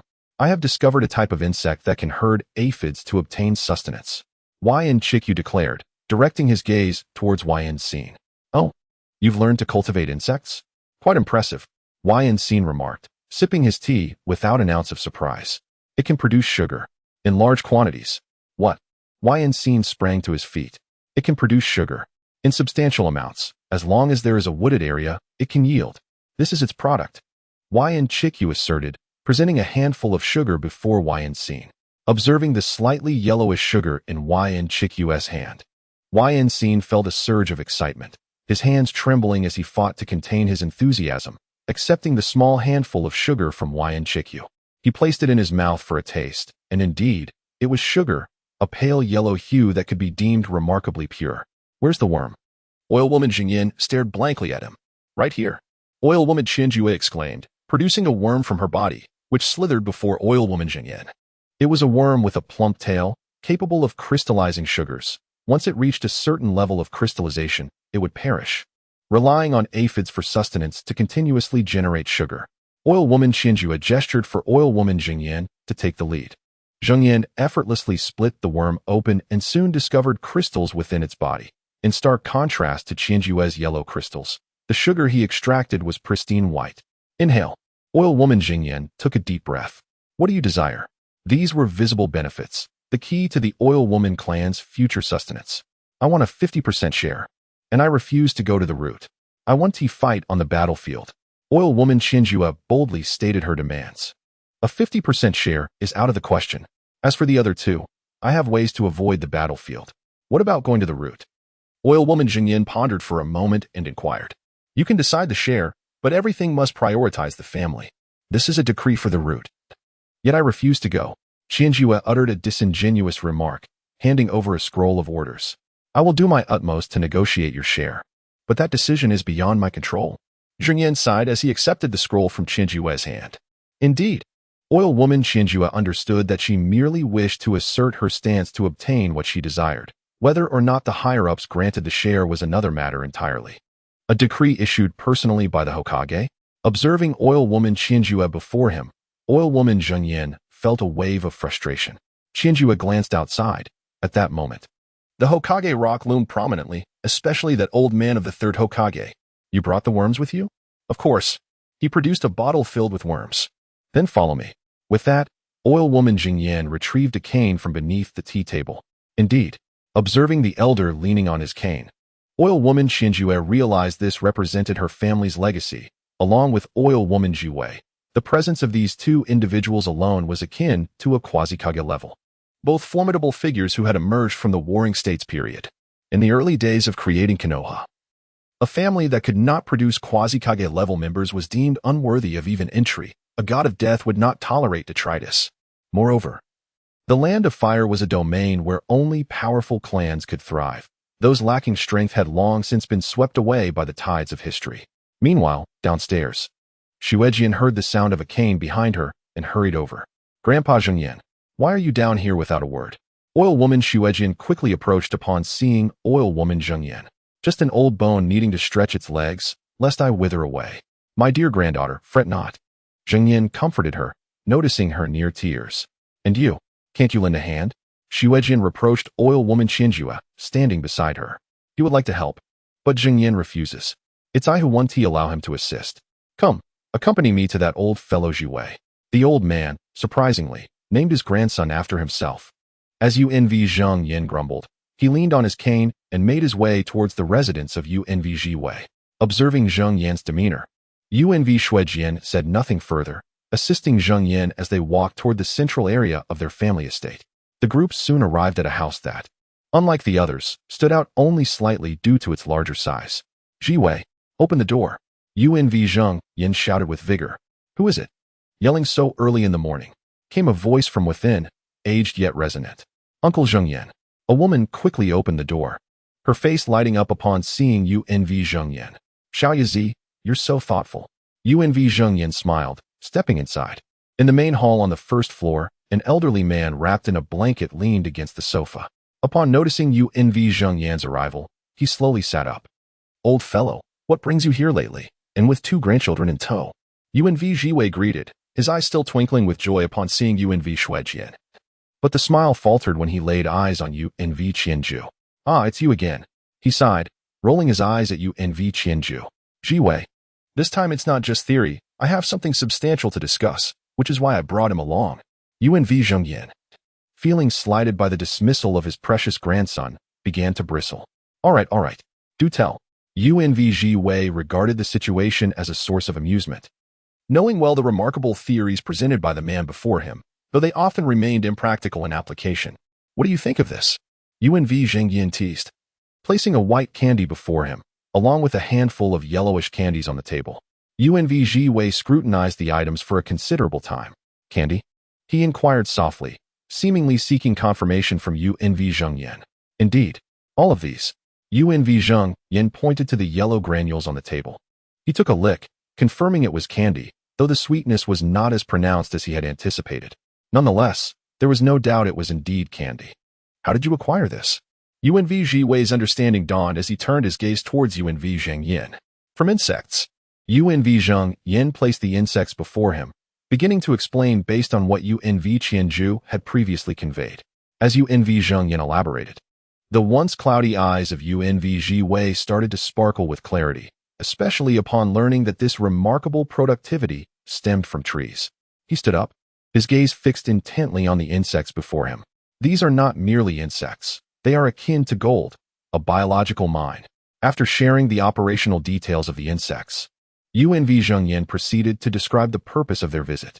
Meanwhile, UNV Qianju nodded frequently, affirming the validity of the claims without further interjection. Is there something you have yet to disclose? UNV Jiwei suddenly turned to UNV Qianju, his eyes gleaming with intensity, as if attempting to pierce through to his very thoughts. Yes, gazing at the elder before him, YNG Michi felt an urge to conceal his thoughts. For the matter at hand was unmistakably clear through the lens of his past political acumen and understanding of the three generations. I was once a subordinate of Lord Hitaki Sakumo and even had the honor of being his apprentice. Lord Danzō has noticed me and wishes to enlist me under his command. This is a transfer order sanctioned by the Hokage. Yang Chika merely highlighted a few critical points. After elucidating, he rendered Yang Masaru and Yang Michi into silence. You may return for now. I will confer with your Uncle Masaru. Also, Yako, please summon Uncle Sherui. Yang Michi directed his words to Yang Yako, who stood before him, observing the writhing insects. Very well. Yang Yako, sensing something amiss, hesitated, wishing to voice her thoughts. He is engaged in his own battles on the front lines. The decisions we have made do not require his approval. Can my father not even govern his son? As Yako seemed poised to express something, Yang Michi's resolute words echoed. Understood. Yang Yako nodded and proceeded outside. Yang Chika swiftly followed. Aware that the remaining matters were beyond his involvement, Yang Yukimi also emerged, trailing behind in silence. Once outside, Yang Chika did not accompany Yako to find Yang Sherui. Instead, he sought a quiet spot, retrieved a small notebook, and began to reflect on the individuals and events encountered during the war. Those with whom he bore a grudge must be remembered clearly, for he would inevitably seek retribution in the future. As for those he felt pity for, he would hasten their departure from this world, lest they continue to suffer. Regarding those who had shown him kindness, he would repay their generosity in due time. As he recorded his thoughts, Yang Chika contemplated the entire web of interests, believing that his clan elders could not possibly lack such foresight. If they did, the Yan family was indeed destined for decline. A mere secret technique family, even if it vanished, would likely go unnoticed, much like the Hitaki clan, which would have faded into oblivion had Kakashi not risen to prominence. His thoughts drifted, while Yang Sherui, with legs far more agile than the other two, strode with an air of confidence. The insects remained behind. Now it was a matter of discerning the thoughts of the three clan elders. A decaying Konoha. The third Hokage should still be the formidable Shinbai, I presume? If so, it would present a significant dilemma. Yang Chika clenched the candy in his hand, occasionally tossing a piece into his mouth. Beside him, Yang Yukimi sat, growing increasingly uneasy. Initially perplexed by Yang Chika's intentions, she now understood and began to worry for him. To defy the Hokage's orders. This was an unthinkable notion, yet Yang Chika was prepared to act on it. The two sat quietly beneath a tree. And as for mosquitoes, encountering them on Yang Chika's territory would indeed indicate a problem. Well, Chika, perhaps it would be wise to heed the Hokage's orders. It is merely a personnel change. Observing the tense atmosphere, Yang Yukimi finally spoke up. Oh, I understand. Yang Chika merely cast her a fleeting glance. His eyes cold as ice, and replied tersely. Realizing her blunder in addressing the dismissive Yang Chika, Yang Yukimi fell silent, awaiting the unfolding of events. 3 hours later, Yun Zhihui approached Chinjua. The old clan leader summoned you. His aged face bore a smile, and the more he gazed at Yun Chinjua, the more pleasing she appeared. He stretched his limbs and followed Yun Zhihui. Yun Chinjua waited outside, having not left the house. Have you been waiting long? Come and sit here. Upon seeing Yun Chinjua's arrival, Yun Zhihui's eyes sparkled with delight. Not at all. It's only right. Yun Chinjua knelt on the tatami, in front of a position that was neither too large nor too small, clearly reserved for her. Observing this spot, Yun Chinjua realized her status was secure. Have you separated the insects? Yun Xingyan inquired, watching Yun Chinjua settle in. Sitting at the four corners indicated an equal standing. Yun Chinjua promptly extracted the insects from her body, returning a multitude into the container. I will accompany you to the Chimu family the day after tomorrow to finalize this matter with your teacher, he continued. All right, but my teacher hasn't returned yet. Yun Chinjua nodded, unable to suppress her smile. There is no need for concern. We will find a way to contact him. The division will guarantee you a minimum profit of 10, while the remaining will be distributed among a larger number of families involved. Our Yun clan cannot consume the entire pie alone. Noticing Yun Chinjua's calm demeanor, Yun Zhihui spoke lightly. I understand. It is quite reasonable. Yun Chinjua comprehended Yun Zhihui's intentions, and that was sufficient for her. Zhihui, send out the apprenticeship information. Also, arrange for the sugar. Let us separate the insects into several groups, as nurturing them with chakra will accelerate their development. Observing Yun Chinjua's agreement, she instructed Zhihui beside her. Yes. Yun Zhihui rose and departed. Zhengyan, prepare the tasks. You shall take Qianjue with you. Yes. Yun Jingyan nodded and left with Yun Qianjue. As they departed, a hint of uncertainty flickered in Yun Jiwei's eyes. In the presence of others, he was the venerable clan leader, yet when alone, he was merely an ordinary old man. Kakashi Tsukumo? He gazed at the distant Hokage rock, slowly closing his eyes to meditate. It seemed he must devise a means to train himself. He needed to live a while longer. Meanwhile, Yun Jingyan began preparing things with Yun Qianjue. On the other hand, Yun Zhihui commenced the propagation of the insects. Observing the insects, they instinctively sought out places to build nests. Some went outside to capture others for the lair, while others were tasked with herding. When supplies were ample, the sugar insects would both reproduce and accumulate sugars. After half a day, having confirmed the insect's efficacy, Yun Zhihui, with sugars and insects in hand, set forth to visit various clans. Along with him came news of the apprenticeship banquet. As for the date, it could be discussed once Kakashi Tsukumo returned. At this moment, Yun Qianjue stood before a small noodle shop, her eyes fixed intently on the sign. Ichiraku Ramen? As Yun Qianjue gazed upon the names above, she was momentarily taken aback. Had the Hidden Leaf Village truly existed for 31 years? Before her stood a ramen shop, the first she had encountered that bore an uncanny resemblance to the one depicted in the anime. Hey there, care for some noodles? A handsome young man was fervently preparing ramen, noticing Yun Qianjue's pause. Absolutely, she replied, her eyes drawn to the pristine sign and the distinctive features of the establishment, contrasting sharply with the handmade noodles that seemed remarkably youthful. Beside him stood a woman who bore a striking resemblance to a sweet flag, likely the wife of the noodle master. 10 bowls of ramen, please. I'll take one of each item on the menu. Yun Qianjue declared with a smile. That's quite a lot for one sitting. Would you like to take some to go? The young man inquired, continuing to craft the noodles. No need. I can manage it all on my own. I have quite the appetite. Yun Qianjue replied with a grin, sensing his skepticism. Very well. Seeing her determination, he began to boil the noodles. As the first bowl of Ichiraku ramen was placed before her, Yun Qianjue was suddenly enveloped by a sense of nostalgia for the Naruto universe. The authentic noodles and the warm familial atmosphere drew her deeper into this world. Though the harshness of war was the prevailing theme of the ninja realm, this life, so distinct from reality, was also a fragment of it. This is delightful. Did you just open? Yun Qianjue inquired between bites. Indeed, with war raging outside, my ancestors had connections with the Hidden Leaf, so we sought refuge here. The noodle master replied, watching in awe as Yun Qianjue elegantly devoured a bowl of noodles in mere seconds. Despite her refined demeanor, her speed was astonishing. Quite good. Upon learning of their recent migration, Yun Qianjue understood that ordinary individuals could hardly settle in a place like the Hidden Leaf. Yun Qianjue, what brings you back? Just as she was about to speak further, a voice called her name from behind. Turning around, she was astonished to see Inuzuka Kiba, Nara Shikamaru, and Akimichi Choji. The one who called her was none other than Yamanaka Ino. Her eyes brightened at the sight of the trio, while she was unaware of the strength of other clans. The combination represented by Inuzuka, Nara, and Akimichi was undoubtedly a formidable alliance capable of rivaling the great clans. With this connection, the possibilities for future endeavors would become remarkably simpler. Kiba, Shikamaru, Choji, come join me. Yun Qianjue beckoned. A newly opened ramen shop. I wonder how it tastes? By the way, how did you return?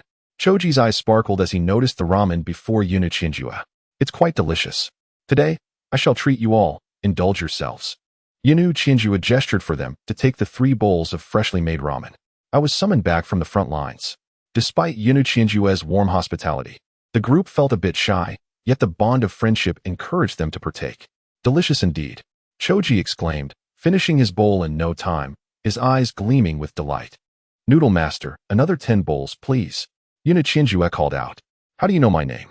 The young man suddenly turned his head, astonished, gazing at Yun Qianjue.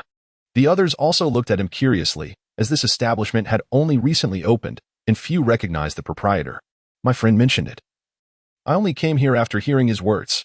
Yun Qianjue awkwardly replied. Oh, what is your friend's name? The young man inquired, while pulling noodles, a smile gracing his face. His name is Naruto Uzumaki. Yun Qianjue seemed to be reminiscing, then chuckled. Uzumaki clan. The nearby Inuzuka, Shino, and Choji exchanged glances. The young man reflected for a moment, seemingly unaware of anyone named Naruto Uzumaki, but he dismissed it, considering it might be a customer who overheard their conversation and mentioned his name. Everyone, I have something to show you three shortly. I might need your assistance, Itachi-senpai said as she savored her ramen. What kind of help? If we can assist, we absolutely will. Choji, lost in the sea of noodles, agreed to whatever Itachi-senpai proposed. Nara-shikaku turned to look at Itachi-senpai, lost in thought. Although a genin, she exuded a different aura than others of her rank. Tell me more. There are many matters in Konoha where we can be of aid. Yamanaka Ino recalled how Itachi-senpai had previously helped them and spoke with conviction. After we finish eating, let us find a quiet place to discuss. Observing the varied reactions of the three, Itachi-senpai nodded. They continued eating until Choji could consume no more. At which point they noted with astonishment that Itachi-senpai had devoured even more bowls than Choji. Let us go. Choji shyly glanced at the bowl beside him. While Itachi-senpai had already settled the bill, although it had cost quite a sum, the group swiftly made their way to the platform atop Hokage Rock, where a gentle breeze brushed past them, offering a picturesque view of the miniature Konoha village below, evoking a sense of conquering the mountains. As Itachi-senpai's expression grew graver, Shikaku and Choji instinctively turned their gazes to Nara-shikaku, who reluctantly stepped forward in response to their looks. Speak, Senpai. I wish to collaborate with your clan to sell candy. We can produce it in bulk, in tonnage, from a small forest. This is what I've created. Itachi-senpai revealed the candy, placing it before the three. Wow. The trio was taken aback, collectively inhaling sharply. Candy measured in tons? Shikaku's eyes suddenly sparkled with excitement. They each took a piece, tasting it, and confirming it was indeed candy. Upon hearing of the staggering production capacity, their composure faltered. But what do you want in return? Nara-shikaku, suppressing his inner excitement, inquired of Itachi-senpai. Nothing at all. I simply wish to share the profits from this candy. Itachi-senpai smiled. Nothing at all. Nara-shikaku carefully analyzed her words. Though only 12, as the heir to the clan, he had been exposed to the complexities of this world at an early age. Often, what is offered for free turns out to be the most expensive. Observing the oil maiden Senpai before him, Nara-shikaku instinctively remarked, yes. What we require, you can provide. Thus, we must collaborate to reap mutual profits. Additionally, oil maiden Senpai pondered briefly before continuing. Additionally, Nara-shikaku gazed intently at her, suddenly comprehending that consuming this was fraught with complications. It was no mere indulgence. This, oil maiden Senpai placed 3 invitations before the trio. A master-apprentice banquet invitation? Or is it from Hatake Sakomo? Upon reviewing the details, Nara-shikaku's expression shifted dramatically. Are there many others involved? Nara-shikaku inquired abruptly, his words seemingly disconnected from the prior dialogue. The larger clans have yet to inform about the sugar affair. However, it is unlikely anyone will join. Except for the smaller clans. Oil maiden Senpai contemplated for a moment, her sentence unfinished, yet she responded. Screening and alliances. Nara-shikaku concluded, instantly connecting all the dots. Please convey this, along with the matter of sugar. Compared to other clans, I sincerely hope you can assist me. After stating this, oil maiden Senpai rose from her seat. I shall. Nara-shikaku acknowledged with understanding. As he watched oil maiden Senpai depart, Yamashiro Hachi, standing nearby, grasped the significance of the situation and began to regard her with newfound trepidation. Yet, as he glanced at the sugar in his hand, he realized what he needed to do, especially since they required it more than Shikaku and Akimichi. Meanwhile, Akimichi Dingza appeared utterly bewildered, expressing that he had no inkling of the conversation's content, his only concern being that he seemed to have overeaten and now felt a bit of indigestion. This is about dividing the cake and forming a community of shared interests. Nara-shikaku gazed skyward with a resigned sigh, watching the distant figure of oil maiden Senpai retreat. He felt the weight of undue pressure upon his youthful heart. Let us return. Hachi, could you arrange for your elder clan leader to visit my home? Nara-shikaku inquired of the contemplative Yamashiro Hachi. Not a problem. His eyes sparkled with determination as he instinctively tightened his grip on the sugar. And you, Dingza? Nara-shikaku turned to Akimichi Dingza. I seem unable to manage that. Akimichi Dingza scratched his head. Then simply say it was my elder clan leader who summoned you. Nara-shikaku resolved within himself. That sounds risky. Hachi expressed his concern. Will you not assist a friend? You should have perished in that forest. Help. How could I not? Stimulated by Nara-shikaku's words, Akimichi Dingza quickly came to terms with it. A beating was a trivial matter, and regardless of whether he faced punishment, assistance was imperative. As Oil Maiden Qianjue departed from the three, she prepared to head to the training grounds, intending to cultivate more insects, expanding her self-created system into a vast population. Perfect for specimen collection. Under Oil Maiden Qianjue's careful adjustments, the density of the grazers was already under automatic control, maintaining an equilibrium of aphids to sustain the grazers, with the corresponding number of nests duly calibrated. As long as stability could be maintained, she aimed to preserve the fundamental ecology of the forest while usurping the ecological niches of other insects. However, such a result indicates that the herders, as substitutes in the lower ecological chain, must contend with creatures such as birds that subsist on insects. Yet, the survival of these beasts is of little concern to him. After all, these herders can dispatch even the lower-tier ninjas, let alone a mere handful of wild animals. The fewer consumers there are, the shorter the ecological chain naturally becomes, leading to diminished resource consumption in the transfer process. It is as simple as the direct connection from trees to aphids, and then from aphids to insects that convert them into sugars. As he approached the village entrance, a returning squad, visibly injured from the front lines, captured his attention. Zhuanqin Haoyi. From a distance, he spotted a figure leaning on a cane, numerous wounds adorning his body, most of which were superficial injuries. As he shuffled along with the group, although the wounds had mostly healed, the visible injury on his foot clearly affected the bone. Big brother. Upon seeing Oil Woman Qianju, Zhuanqin Haoyi was filled with exuberance, hopping towards her with his cane. What the hell? When did I acquire a little brother? How was I unaware of this? As he approached in his exuberant manner, Oil Woman Qianju instinctively thought to evade. However, the moment this thought crossed her mind, a palpable killing intent locked onto her, and turning her gaze, she met the cold stare of A.J. Nin. Good grief, there's A.J. Nin acting as a guard. Upon seeing the J. Nin's expression, Oil Woman Qianju instantly grasped the implication. Don't come any closer, she silently lamented, remaining rooted in place, reluctant to make any sudden movements. After all, during wartime, it was prudent to avoid provoking other J. Nin. One could never predict the unfolding circumstances. She stood there, stunned, as Zhuanqin Haoyi bounded toward her and knocked her to the ground. Big brother, I've finally seen you. I thought I would never see you again. Zhuanqin Haoyi exclaimed, tears and snot mingling on his face. All right, get up. Oil Woman Qianju, suppressing her inner disgust and striving for calmness, replied as evenly as she could. Good grief, you're so overly emotional. Does your family know? Ugh, your snot is all over me. Back off. At that moment, another Oil Woman Qianju was in a frenzy. Big brother, I apologize. I got too excited seeing you. What happened to your eyes? They appear a bit red. Observing the dangerously smiling face of Oil Woman Qianju in front of him, Zhuanqin Haoyi slapped the ground and pushed himself up with determination. It's nothing. Nothing at all. You're injured? Looking at Zhuanqin Haoyi before her, Oil Woman Qianju shifted the topic, choosing not to respond to his earlier comments. She distinctly remembered that this fellow was from a prominent family, protected by A.J. Nin, yet here he was, sustaining injuries. Sigh. The front lines are perilous. I nearly didn't make it back. Zhuanqin Haoyi lamented, admitting that without the J. Nin by his side, he could have met his end multiple times. You went to the front lines to fight? Oil Woman Qianju, bewildered by his thoughts, noted that even the likes of the pig deer butterfly had managed to bring back the three from the 15th generation. The front lines must have rendered everyone's brains akin to mush. For you, Zhuanqin Haoyi declared solemnly. For me? You fool. I'm not your comrade. The Oil Woman, Qianju, was internally lamenting, her gaze fixed on him with the wild intensity one might reserve for a madman. For me?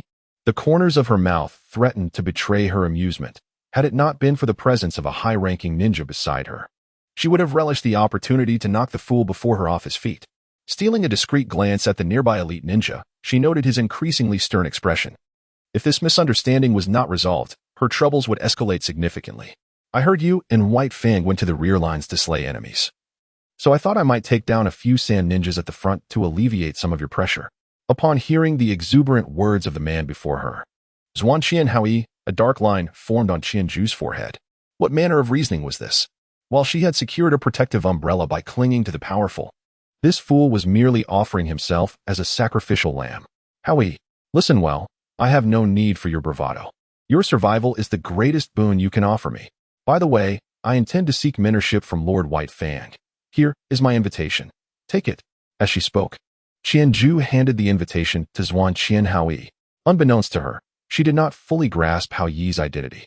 However, with an elite ninja safeguarding her, he must at least be a direct descendant of the Zhuan clan. If he could relay information from this place, it would indeed be beneficial. Should a direct descendant of the Zhuan clan appear at her mentorship banquet, the clan's disapproval of her request would have to be accepted begrudgingly. With this understanding, Qianju's resolve to present the invitation solidified further. Despite the elite ninja's vigilant presence, she resolutely extended her hand. Understood. As he accepted the invitation from her, Zhuan Qianhaoyi's eyes sparkled with increasing brightness. Recover well. I have matters to attend to. He subtly took a step back. Indeed. It was then that Zhuan Qianhaoyi realized his lapse in composure. Though reluctant, he no longer hindered her. Silently watching her depart, while tightly clutching the invitation in his hand. Upon leaving the village entrance, she swiftly made her way towards the distant training grounds. With many tasks awaiting her, this was merely a preparatory step. Qianju harbored no excessive expectations regarding its effectiveness. Before long, she arrived at her destination, the Forest of Death. The atmosphere at the forest's periphery was far more pleasant. Breathing in the fragrant air, Qianju inhaled deeply. The interior of the Forest of Death was fraught with peril, yet she found herself on its outskirts, where the rivers served as her primary source of sustenance. Once more, she plunged into the river, and soon enough, several large fish were flung onto the shore. In the sky above, clouds drifted lazily by as Qianju leaped from the water, feeling invigorated in an instant. The oppressive shadow cast by Danzō dissipated considerably at that moment. While she paid no heed to the protests of the insects within her body, a refreshing bath had revitalized her spirit. The existence of the parasitic insect is inherently peculiar. Firstly, it sustains itself on chakra and possesses a portion of chakra within, a trait absent in other insects. This unique creature has been meticulously cultivated by the Oil Woman clan. The roots of the parasitic insect reside within the body of the ninja, specifically within the nest formed by Chika, whose body has become the hive for the swarm. As a ninja, he is responsible for nurturing the chakra, while the swarm aids him in combat, embodying a quintessential symbiotic relationship. Moreover, the parasitic insect possesses the ability to comprehend human speech and consciousness, exhibiting a semblance of hive mentality. It is through this cognitive framework that Chika assembled the unique swarm known as the Shepherds. This endeavor has cost countless ninja lives, yielding results only after 3 months. As for the chakra required, Chika has never felt that his chakra was insufficient. Yet, he still finds himself unable to absorb it. Feeling the life energy within the fish, he realizes he is still unable to absorb it. Indeed, the bodies of ninjas and ninja beasts can be absorbed, but animals devoid of chakra remain impervious. As he senses that faint life energy, his golden finger remains unresponsive, prompting a resigned sigh. Despite innumerable attempts, Chika is compelled to try again, considering this a potential source of vitality. At this moment, the multitude of shepherds has commenced their flight around him, wreaking havoc on the ordinary insects nearby.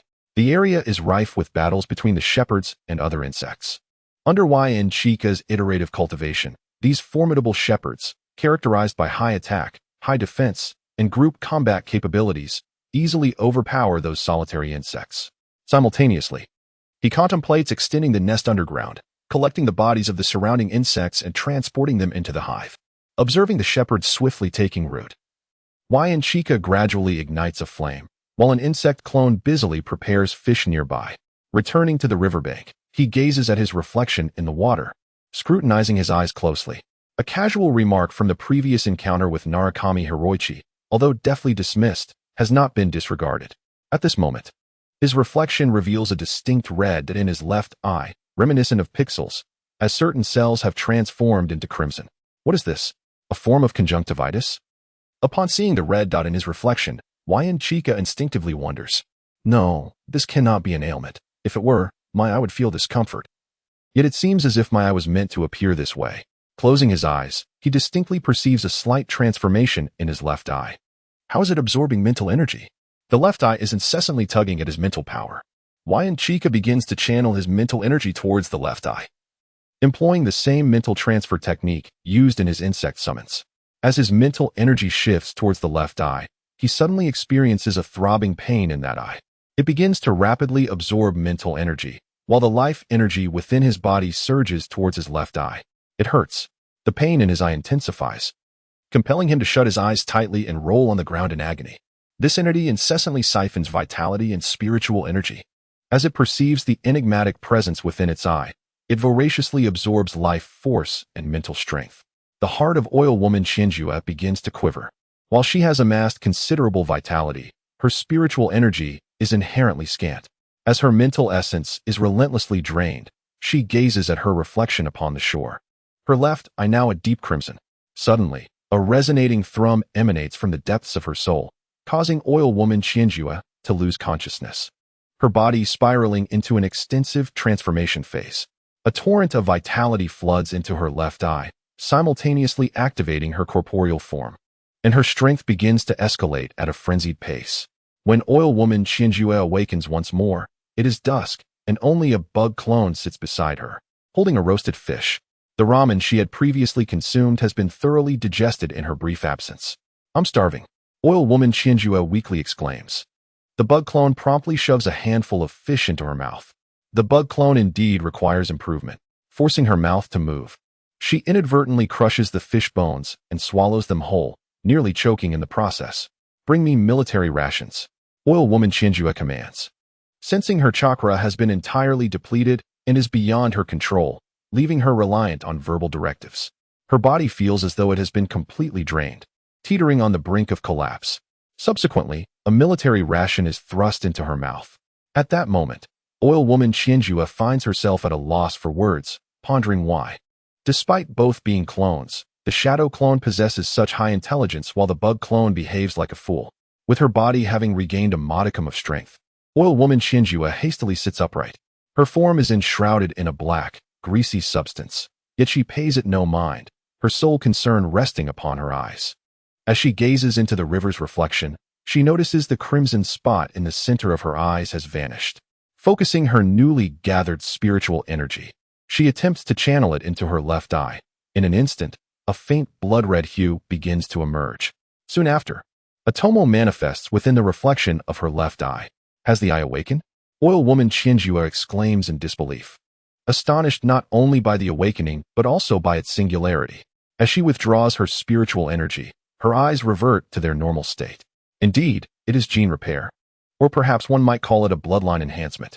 Feeling the transformation of her eyes, oil woman Chiyu reflects on a revelation. This ninja world, after millennia of warfare, has left the common folk as mere agrarians, while the ninjas occupy the apex of this societal pyramid. Whether it be the Uchiha clan, the Hyuga clan, or the Senju clan, their ancestors are branches of the Otsutsuki lineage.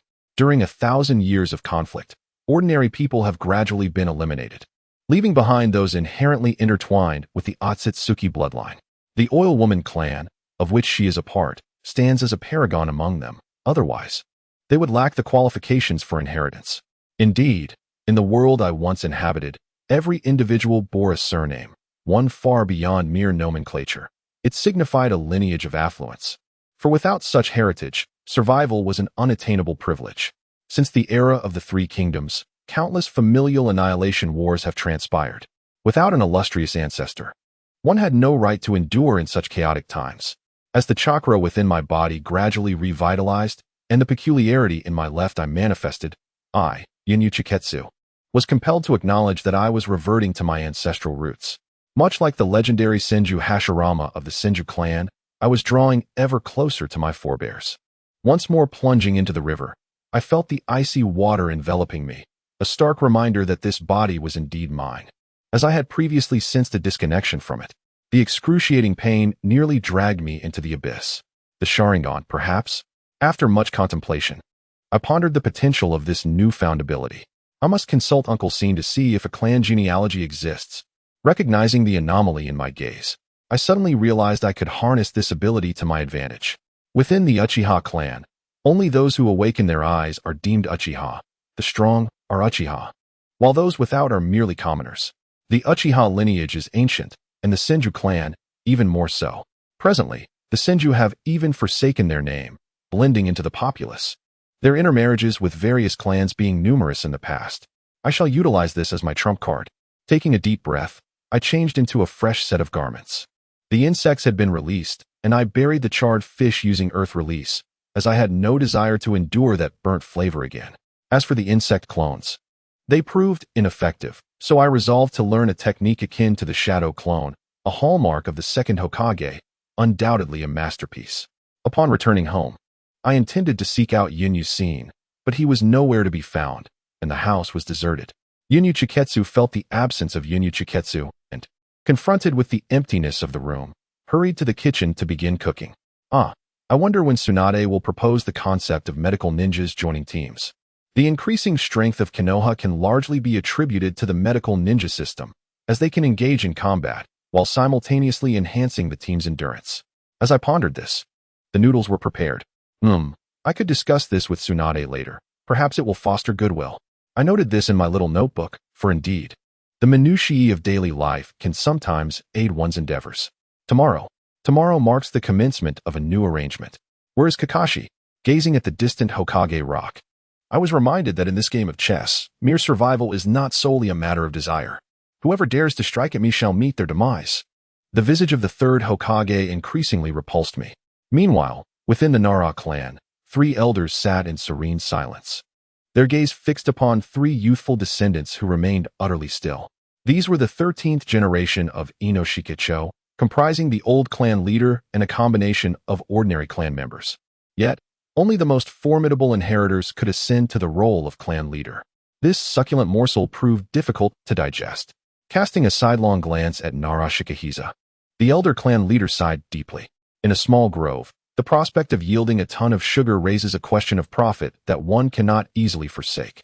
The elder of the Yamashiro clan turned his head, expressing his discontent. My family has little industry left. You of the Nara clan thrive with your vast medicinal resources, while the Akiyato clan flourishes with their barbecue business and military provisions. What of my Yamashiro clan? His eyes brimmed with dissatisfaction. With a sigh, the elder of the Nara clan lamented, while the elder of the Akiyato clan, who had not intended to attend, felt compelled to join in light of the Yamashiro elder's presence. The matter of profit has been a perennial concern, and while the 2 clans may loosen their grip, the Yamashiro clan cannot afford such luxury. They rely heavily on the support of the other 2 families, and the few flower shops they possess are but a mere jest, akin to charity. Once again, silence enveloped the gathering. After a prolonged pause, the Yamashiro elder rose. If you will not partake, then I shall. I refuse to vanish like those lesser families in Konohagakure. Observing the elder's departure, the Nara elders sighed. After the younger generation concluded their report, they summoned both the Yamashiro and Akiyato elders, presenting an invitation and details relayed by Waijo Chika. Initially met with skepticism, they soon dispatched subordinates to investigate. Before long, news of Waijo Shihui's visits to various small clans reached them, all public information that was easily accessible. As they sat down, no dissent was voiced. The question was merely how to assimilate the information. It is all yours, the Nara elder remarked with resignation. The Yamashiro elder, feigning departure, turned back with a beaming smile. Resuming his seat, this scene unfolded among the smaller clans, for the implications of the matter were too significant to be taken lightly. Upon learning that the banquet was in honor of Waijo Chika's apprenticeship under the esteemed Hitachi Sakomo, the leaders of the smaller clans instinctively recoiled. However, upon hearing the terms offered by the Waijo clan, their attitudes shifted dramatically. Waijo Shihui did not seek alliances with the grand clans, but rather with smaller families comprising a mere couple of hundred members. The dwindling families, reduced to mere dozens, could hardly be considered clans and were thus deemed unworthy of solicitation. The resources held by the affluent clans far surpassed those of the smaller ones. Seeking their support was futile unless one offered everything. For the smaller clans, the profits from sugar could indeed revive them. The fear of failure was mitigated by the presence of formidable warriors, and the Hitachi clan had already seen better days. Without Hitachi Sakomo, their disappearance was merely a matter of time. The Nara elder deliberated slowly. For the smaller clans, options were limited. With the 3rd generation continually bolstering the strength of the common people, the dissolution of smaller families was inevitable. Yet, this newfound opportunity would surely delay such an outcome. As he regarded the Yamashiro elder, his hoarse and aged voice resonated powerfully in their ears. That bodes well for us, the Yamashiro elder mused after a moment of contemplation. We shall forever remain loyal to the Hokage. Nara, the elder, raised his gaze and spoke slowly, his eyes resolute. Then, let us place our bets. Yamashiro, the elder, nodded. His eyes filled with an insatiable pursuit of gain, while Akimichi, the elder, merely shifted in his seat, steadfastly remaining by Yamashiro's side. You must remember, we shall forever be neutral. Even if the situation becomes untenable, one must know when to let go. After Nara finished speaking, he fell silent. On the following day, Yamanaka Shikahiro awoke early, with several clans still unvisited, among which were the Inuzuka, Nara, and Akimichi clans. These three clans had, in essence, become indistinguishable from the noble families. Though individually they were minor clans, together they formed a formidable alliance. Despite his inner resistance to such an amalgamation, after much contemplation, Yamanaka Shikahiro concluded that perhaps this was indeed the best combination for a small clan, even serving as a leading example. After another visit to the three minor clans, he steeled himself and proceeded to the Akimichi clan's residence. Remarkably, upon announcing his arrival, the elder of the Akimichi clan welcomed them impersonally. After Yamanaka Shikahiro articulated his requests and conditions, the elder of the Akimichi clan agreed on the spot, responding affirmatively and indicating that the other two clans would also extend their hospitality. Confronted with such warmth from the Inuzuka, Nara, and Akimichi clans, Yamanaka Shikahiro was momentarily taken aback, remaining in a daze even after leaving the Nara residence. The allocation of benefits had yet to commence, yet the three clans had already expressed their intentions. Following his visits, Yamanaka Shikahiro realized that further visits were unwise. The benefits were limited, and with more participants, the distribution would dwindle, naturally limiting the core clans involved. With this realization, he walked briskly, armed with his documents, heading swiftly towards his own residence.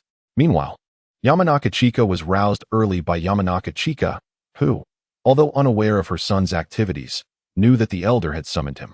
Thus, before heading to the Konoha hospital, Yamanaka Chika brought Yamanaka Chikaku to the elder, skipping breakfast altogether. Consequently, when Yamanaka Chikaku arrived at Yamanaka Shikahiro's home, his eyes were still bleary, the dawn barely breaking. Yet a throng of Yamanaka clan members had already gathered, preparing for the impending guests. As the sun began to rise, the first clan approached, followed by the elders of other clans, some leaning on canes, others supported by younger companions. Each bore the aura of authority, having once emerged as fierce warriors during the Warring States period. Yamanaka Chikaku, seated in the welcoming position, noticed a reply slip handed to him, his eyes sparkling upon recognizing the Ito clan. Suddenly, he recalled the previous encounter with that individual from the Ito clan. The elder before him bore a striking resemblance to Ito Dong. Greetings, Lord Ito. Ito Dong and I were once in the same squad. As Yamanaka Chikaku instinctively greeted the elder while accepting the reply slip, he remarked, "That is my direct descendant." The elder's eyes brightened as he gazed upon the oil maiden, Shinjue, whose charm only grew with each passing moment. It is worth noting that the sugar before him was crafted through the efforts of this very oil maiden, representing a vast profit chain. "I must address you as grandfather," she exclaimed, for on the front lines, she had thrived under his guidance. "Haha, nonsense. Here, everyone is your grandfather," Elder it remarked, glancing around to find many onlookers.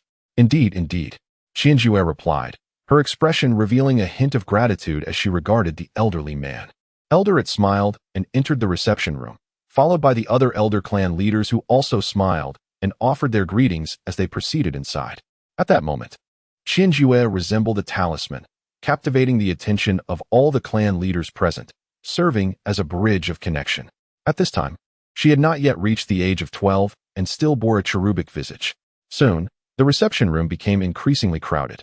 To accommodate the growing number of guests, Yunjue had no choice but to lead everyone to the heart of the family estate, a grand reception hall typically reserved for family gatherings.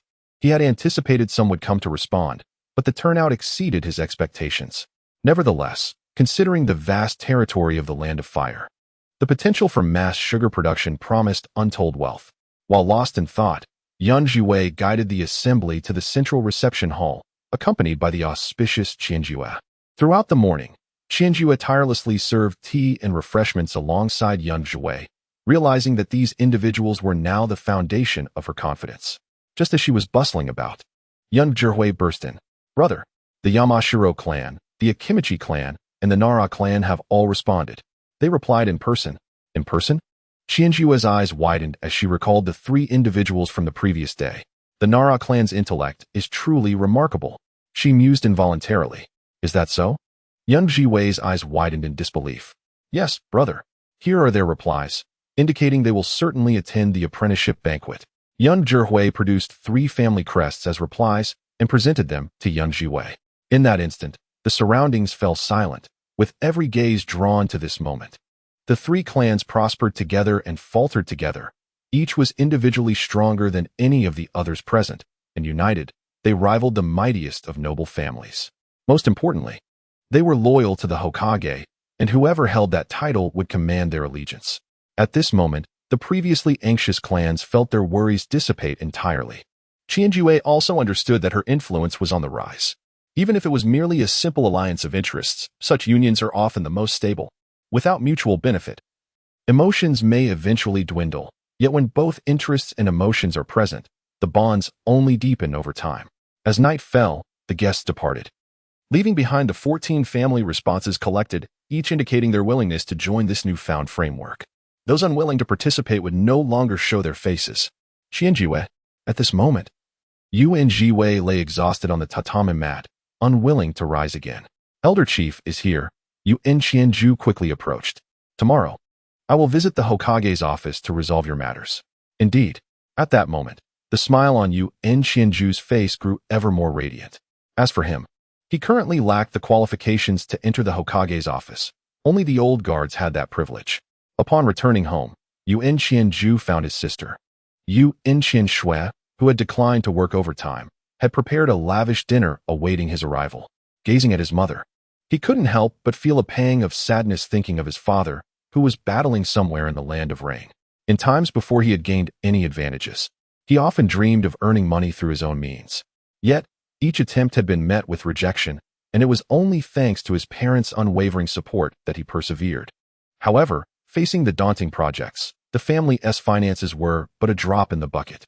Even in the face of ridicule from other family members, Yu and Qianxue always stood before him, assuring him that everything would be all right, encouraging him to pursue his ambitions without fear. Ordinary, yet she bestowed upon him all the love she could offer. The next step was to bring the old man back. As Yu and Qianju contemplated this, he smiled and sat down at the dining table.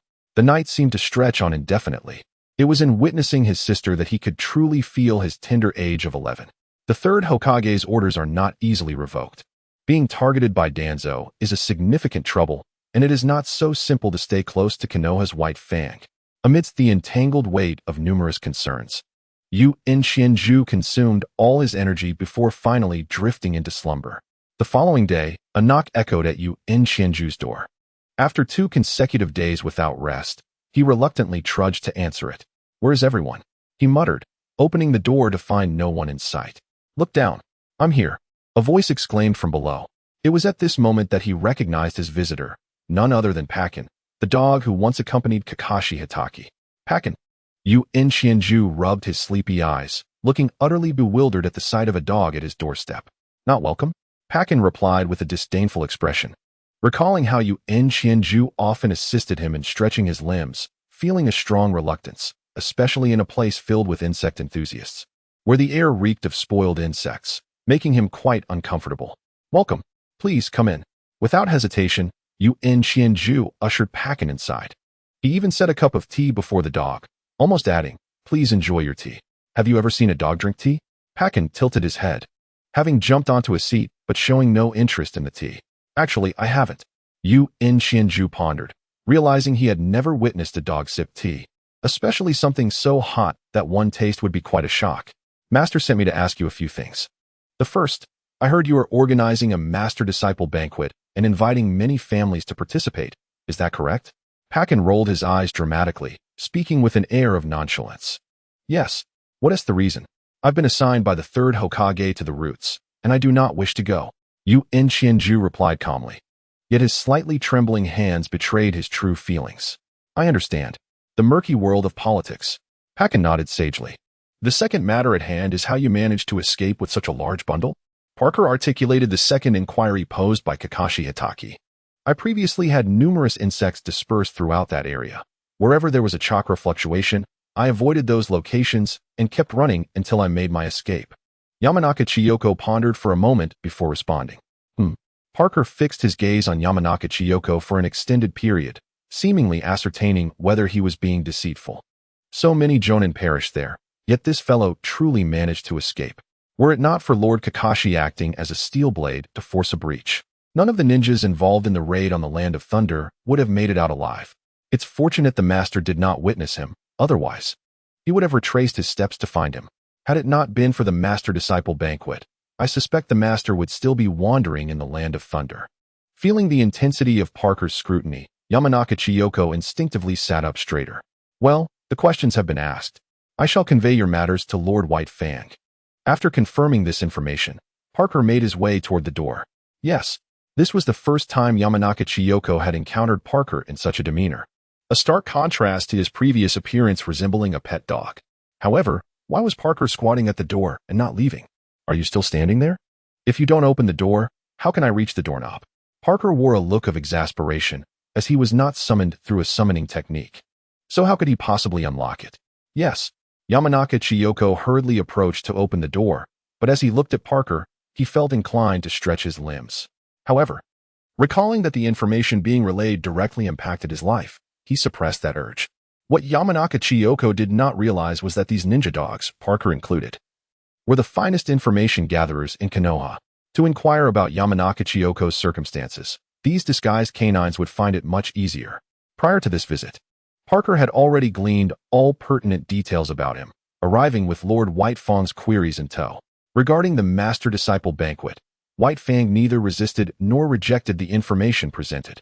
Watching Parker depart, Yamanaka Chiyoko slowly closed the door. However, upon reflection, he realized that he could gather no information while at home. He needed to engage in some activities.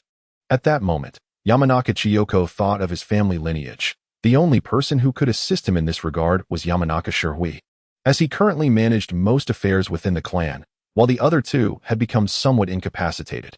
After hastily tidying himself, he recalled that when he had met Parker, his hair had been a disheveled mess. Yet, considering that Parker was a dog, such matters seemed trivial, and he dismissed them. I've been so busy here. And you say you want to see the family tree? Yamanaka Shirui's dark circles were nearly visible, though fortunately, age spots concealed them somewhat. He looked at Yamanaka Chiyoko with a sense of incredulity. Indeed, I wish to examine the family tree and see the lineage of my branch. Yamanaka Chiyoko pondered briefly before speaking candidly. Very well. In response to Yamanaka Chiyoko's request, he set aside the pile of work in his hands and led Yamanaka Chiyoko toward the ancestral hall. Before long, the two arrived at the core of the ancestral hall, a place dedicated to honoring their forebears of yore. After a brief homage to our ancestors, I retrieved a colossal scroll from beneath the table, inscribed with the words "The Chronicles of the Oil Woman Clan." The scroll was remarkably thick, with its initial layer ensconced by a protective barrier. What is it that you wish to inquire about?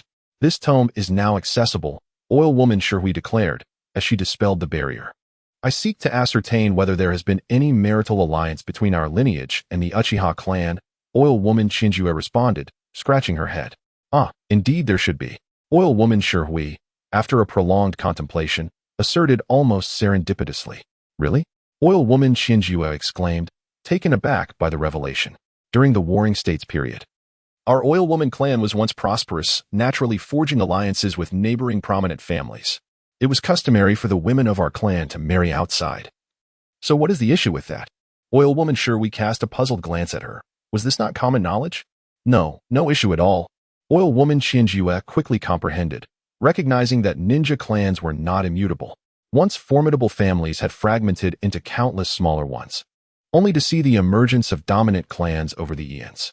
In such an extensive timeline, intermarriage was exceedingly prevalent, akin to the intermarriages among the elite during the Warring States and the Three Kingdoms periods, which had little bearing on the lower echelons.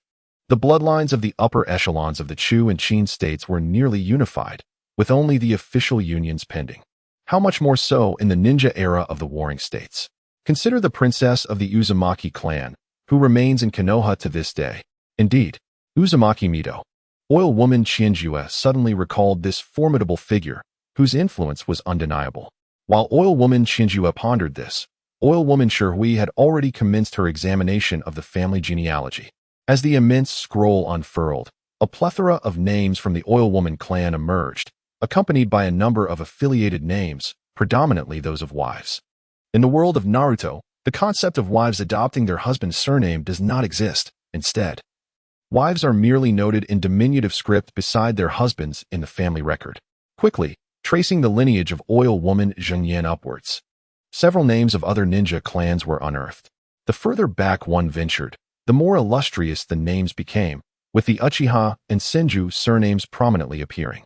It indeed belonged to this bloodline, and there seemed to be numerous other branches, though these branches appeared to have faded into the annals of history. This scroll chronicles the singular surviving lineage of the Oil Woman clan. Upon concluding her examination, Oil Woman Chiyu felt a sense of certainty. Previously mere speculation had now transformed into undeniable confirmation. Yes, I have seen enough. She noted her branch's name, Oil Woman Zhengyan, inscribed therein, albeit positioned in relation to her uncles rather than her direct ancestors. Having acquired the information she sought, Oil Woman Shui resealed the scroll and hurriedly prepared to return to her office. Wait, do you have any money left? Oil Woman Chiyu called out to Oil Woman Shui, who appeared exasperated. Reluctantly, Oil Woman Shui handed over a bundle of 100,000 Ryo notes. After all, a plethora of matters awaits them. The younger generation has all been dispatched to the battlefield, otherwise it would not be left to these old-timers to linger here. Upon returning home, they discovered that their household, due to their own voracious appetite, was devoid of food. With no other option, they trudged outside. At this moment, while the streets of Konoha appeared desolate, a multitude of ordinary citizens seeking refuge were desperately trying to find their way into the village, thereby somewhat augmenting Konoha's population, compared to the impoverished villages outside. Ravaged by conflict, Konoha at least enjoyed a semblance of stability. Moreover, being a ninja was a position replete with substantial benefits and rewards. Even a low-ranking ninja would not suffer from hunger, a fact that Konoha excelled in. As instruments of warfare, ninjas faced a significantly higher probability of death, especially in the throes of a second great ninja war, where it was entirely conceivable that half of the ninjas could perish. But how delightful is this bowl of Ichiraku ramen? Yamanaka Ino watched the bustling crowd outside, slurping the noodles with relish.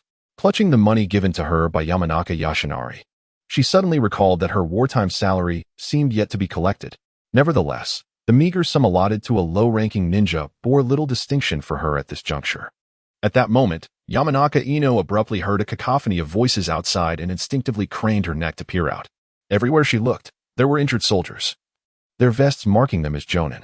Many, despite their grievous wounds, still wore masks, as the Umbu would not reveal their faces unless injured in that vicinity. Oh, I heard the frontline assault unit has returned. The Land of Lightning attempted an offensive against us, but was repelled by Lord White Fang single-handedly, exclaimed Yamanaka Ino, gazing outside with a sigh. Single-handedly? Upon hearing this phrase, Yamanaka Ino suddenly understood why the Hokage sought to suppress White Fang's notoriety. Indeed, he had obliterated the frontline stronghold of the Land of Lightning, forcing the Raikage of Kumogakure to engage him in a fierce battle, even compelling the invading forces to retreat. Such monumental achievements were undeniably the result of his singular prowess.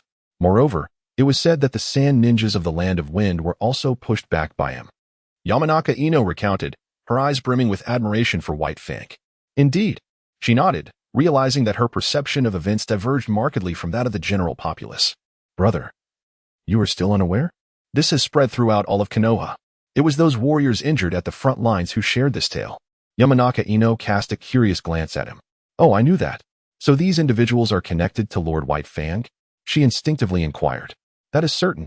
It is said that the Land of Lightning laid a vast net to prevent these heroes from returning, only to be torn asunder by Lord White Fang alone. Even that commander, what was his name, Tida, nearly perished at the hands of Lord White Fang. Yamanaka Ino reflected on the words of the ninjas she had previously encountered while enjoying ramen and summarized her thoughts. Upon hearing Yamanaka Ino's words, it seemed as though a light dawned upon her, and she smiled at him, nodding in understanding, no longer inclined to speak. Yet, within her heart, tranquility had evaded her. It appeared that everything had been preordained. In his mind, it was merely a firework. However, from the perspective of the Land of Thunder, it represented the shattering of their honor, leaving the hidden cloud village in disgrace. To the citizens of the Land of Fire, the notion that the formidable White Fang single-handedly dismantled the frontline fortress painted him as a veritable hero. Upon encountering the oil woman, Chiyuki, his astonishment was unmistakable. A hero of such caliber. In that fleeting moment, he comprehended the esteemed status White Fang held among the common folk. With his remarkable achievements, even if he wished to be treated like a mere dog, none would dare to oblige. Chiyuki internally scoffed, recognizing that this leaf village had long since decayed. Swiftly settling the bill for over a dozen bowls of ramen, she began to make her exit. Yet, after just a few steps, a masked man obstructed her path. How did you escape? His astonishment was evident upon seeing Chiyuki. When Lord White Fang sought individuals, it was with a blade in hand. Yet, he could only remain silent. Lowering his head in resignation as he observed Shikamaru return alone, nearly cleaving the earth beneath him. I merely slipped away. I sensed insects where there was chakra fluctuation and kept my distance. Chiyuki regarded the individual before her, recognizing him as one of the earlier trio. What of the others? She instinctively inquired. The Umbu Nin shook his head, and it was then that Chiyuki noticed he was missing a hand. Lord White Fang is searching for you. He is aware of my return. Before she could finish, Chiyuki understood his unspoken words. The concern and regret in his eyes seemed almost palpable. That is good. She nodded, murmuring as if she had fulfilled a long-held wish, and departed quietly. Watching the departing Umbu, Chiyuki understood that his shinobi career had concluded with the loss of a hand. That solitary figure encapsulated the fate of countless ninjas. Even Nin would inevitably meet their end on the battlefield, just as the 3 Nin who had accompanied him. Only he had escaped, and even then, his strength was utterly diminished. Thus, this single operation exacted a grievous toll, resulting in nothing more than the withdrawal of the Land of Thunder. Upon returning home, the scheming continued. Shikamaru must return, for her stage was already set. Now, it was up to Shikamaru to perform. This leaf village was no longer what it once was. Even if Shikamaru rejected the prevailing power, Chiyuki would position herself as an ally of convenience, for only through such a strategy could she compel Shikamaru to take action. Without a guiding force amid self-interest, all would be rendered void. As Chiyuki pondered these matters, far away in the Land of Rain, the frontline battles grew increasingly brutal. With the Land of Earth joining the fray, the chaos on the battlefield escalated. At that moment, a ninja hurried towards Sarutobi Hiruzen. Lord Hokage, I have an urgent letter. The messenger stated that it was specifically for his eyes. Specifically? Sarutobi raised his gaze, his expression frosty. The messenger broke into a cold sweat, after all. This was a special communique from the intelligence department, indicating that the letter likely bore the weight of a Kaguya or near Kaguya level figure behind it. Sarutobi Hiruzen opened the letter and read a few lines, a chill deepening in his eyes. The Oil Woman clan was audaciously organizing a grand apprenticeship banquet for their disciples, with numerous small clans signing in solidarity. To his astonishment, even the name of the boar, deer, butterfly was among them, with the sole request being a change in the assignment order, justified by the notion that a disciple should follow their master. At that moment, Sarutobi Hiruzen found himself both amused and infuriated. He had merely refrained from returning, yet a cadre of old geezers had already made a decision. However, this force was no longer one he could easily manipulate. Kabuki Tsukumo had unwittingly established an alliance. Reply. Assign Oil Woman Chiyuki to the Umbu. Subordinate to Kabuki Tsukumo. Sarutobi Hiruzen spoke slowly, each word laced with murderous intent, though the menace in his gaze gradually dissipated by the final syllable. The scribe hastily pinned the letter and placed it before Sarutobi Hiruzen, fear evident in his eyes. At that moment, the legendary ninja appeared no different from a monster. Gazing at the words before him, Sarutobi Hiruzen's thoughts raced, ultimately sealing the document with the Hokage's stamp. Kabuki Tsukumo. It seems the will of fire has not been passed on to you. The incessant rain outside drowned out Sarutobi Hiruzen's murmurs. Among all the names, he began to focus on the one named Oil Woman Chiyuki, an 11-year-old genin who had effortlessly orchestrated a vast influence. Indeed, Konoha is never short of geniuses. Regaining his composure, he etched the name of Oil Woman Chiyuki deeply into his memory. Meanwhile, far away in Konoha, Oil Woman Chiyuki remained blissfully unaware. In the afternoon, Oil Woman Shimi returned, holding the Hokage's decree. The document was straightforward, indicating that Oil Woman Chiyuki would not be assigned to the route, but rather transferred to the Umbu under Kabuki Tsukumo's jurisdiction. The question of whether to go to the route was now moot. Even if she chose not to, she had ample justification.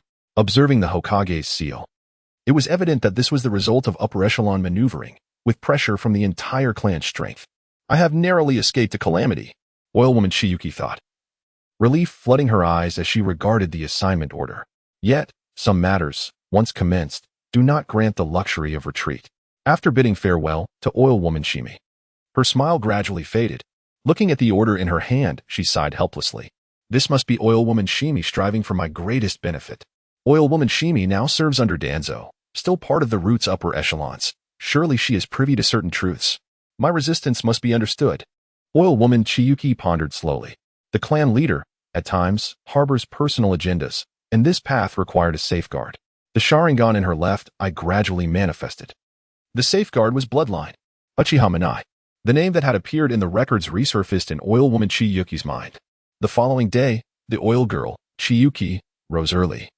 Long before the sun had graced the horizon, she found herself amidst a grove of trees, a territory already claimed by a shepherd. Methodically, she aimed at a wooden post, continuously launching shuriken with precision while suspended from a branch, her chakra adhering to it. Each shuriken struck the post with unwavering accuracy. Not far off, a figure observed Chiyuki, a flicker of dissatisfaction in his eyes. What brings you to my training grounds? As he scrutinized her, an idea began to form. She appeared to be of similar age and seemed to possess considerable skill. In his hand, 3 shuriken materialized, and with a deft flick of his wrist, one was sent soaring towards Chiyuki. Who dares? Chiyuki swiftly evaded, the shuriken whizzing past her. Not one to remain idle, she drew her ninja blade, her gaze sharp as she surveyed her surroundings. In the distance, another shuriken hurtled towards her, accompanied by several kunai that encircled her from all directions. Chiyuki deflected the shuriken with her blade, simultaneously dodging the incoming kunai, which were ensnared with hidden wire. As she veered left to evade, a shuriken emerged from that very direction, aimed directly at her. Now's the moment. Chiyuki swiftly parried the strike with a horizontal sweep of her blade, executing a spinning flourish that forced her opponent back. It was then that the figure revealed his true identity. Impressive skills, Uchiha Fugaku remarked, a grin gracing his lips as he regarded Chiyuki. Yours are commendable too. Shall we continue? Chiyuki gestured for him to proceed. Indeed. Uchiha Fugaku retreated swiftly, launching another shuriken towards her. Clang, clang. The shuriken clashed, and concealed within was another kunai. Alongside it came the wire, yet Chiyuki descended rapidly, narrowly evading the trap. Uchiha Fugaku was momentarily taken aback, having presumed her movement was a technique of instant displacement, only to realize it was an earth technique. However, his eyes began to rotate slowly, revealing the 3-tomo Sharingan. Earth style, tremor wave. A wave of earth surged from the ground towards Uchiha Fugaku. I see you. His eyes glinted with excitement as he leapt into the air, only to awkwardly return to the safety of a tree. Come out. If you don't, how can I fight you? In that instant, Uchiha Fugaku was struck by a realization. He lacked any earth-based offensive ninjutsu. Chiyuki, observing Fugaku's bewilderment, emerged silently from the ground. You can't even walk with a lightning shield? Disappointing. No sooner had she uttered her critique than a massive fireball descended from above. Chiyuki dashed to the side, her steel blade drawn, advancing towards Uchiha Fugaku perched in the tree. Fire style, Phoenix fire technique. A torrent of flames erupted, barreling towards her and cutting off her escape routes. Yet, Chiyuki moved with astonishing speed, evading several fireballs, and before Fugaku could react again, she stood before him, delivering a swift strike. Clang. The steel blade was intercepted, and the two engaged in a fierce duel atop the tree. As Fugaku's kunai shattered, he swiftly leaped backward. His excitement in the presence of Chiyo unmistakable. So powerful, so formidable. That last strike was aimed directly at my life. Upon closing his eyes, the Uchiha's gaze transformed into the mesmerizing pattern of the 2-tomo Sharingan. Chiyo raised her weapon once more. A flicker of movement appeared in her left eye. A fleeting glimpse of a single tomo. Though the scene unfolded rapidly, Fugaku perceived it with crystal clarity. Yet, he refrained from uttering a word, meeting the advancing Chiyo head-on once again. The intensity of their clash brought an exhilarating comfort, as it marked Chiyo first time fully unleashing her abilities against the Uchiha. She even infused her techniques with vitality enhancement. Even so, facing the 2-tomo Sharingan of Fugaku left her feeling somewhat outmatched. The sole consolation was that the outcome she desired was already within reach. The prodigy of the Uchiha clan was exerting himself so diligently, revealing that he was not significantly weaker than her, who had unlocked her own potential. As the battle concluded, both warriors sat exhausted at the base of the tree. "I am Chiyo Yuya," she introduced herself. "Isn't the Yuya clan known for their insect-based techniques?" Fugaku inquired. "Indeed." Chiyo Yuya nodded, summoning a multitude of insects that danced around them, some even daring to approach Fugaku. "Here they come. I'm Fugaku Uchiha. These insects appear remarkable. Why did you not utilize them earlier?" He complimented. "Well, I prefer hand-to-hand combat. Besides, we are merely practicing, not fighting to the death." Chiyo Yuya pondered. "But you don't seem to understand my methods. Perhaps your vision is simply more perceptive than mine," Fugaku retorted playfully. "My eyes have always been keen. My grandfather told me that our ancestors once took the names Senju and Uchiha. Perhaps that is relevant." Chiyo Yuya said with a sincere smile. "Perhaps," Fugaku mused, discreetly stowing away his kunai. "Will you return tomorrow?" Chiyo Yuya asked with a bright smile as she rose. "Absolutely. Same place, same time," Fugaku replied, contemplating the value of training with her for his own growth. "All right, see you tomorrow." Chiyo Yuya donned her jacket and sunglasses, embodying the essence of her clan. The previously visible 16-pack abs seemed at odds with her Yuya lineage. As Chiyo Yuya departed, Fugaku did not linger, quickly gathering himself and heading back to his clan's territory. Upon returning to the fringes of the Death Forest, Chiyo Yuya adjusted her focus and began to experiment with her insects. Producing sugar is one thing. What about generating food? She considered, realizing that this could be a promising avenue for her development. At that moment, the image of a certain figure flashed into her mind. The oil woman. Qianju fervently shook her head, casting away the impurities, despite Bei Ye's insistence on their cleanliness. The notion of sugar was already absurd, and as for meat, was it akin to the mode of the ancient ones? A plethora of peculiar images danced in her mind, yet one by one, they were dispelled. After much contemplation, she suddenly recalled something significant: wild animals. Beyond wild creatures, there were also fungi. The flesh of wild animals could be air-dried for preservation, such as rabbit and chicken, whose recipes were not overly complex and could seamlessly facilitate automatic meat storage. As for fungi, mushrooms could also be air-dried, provided one could locate the rapidly growing edible varieties for mass cultivation.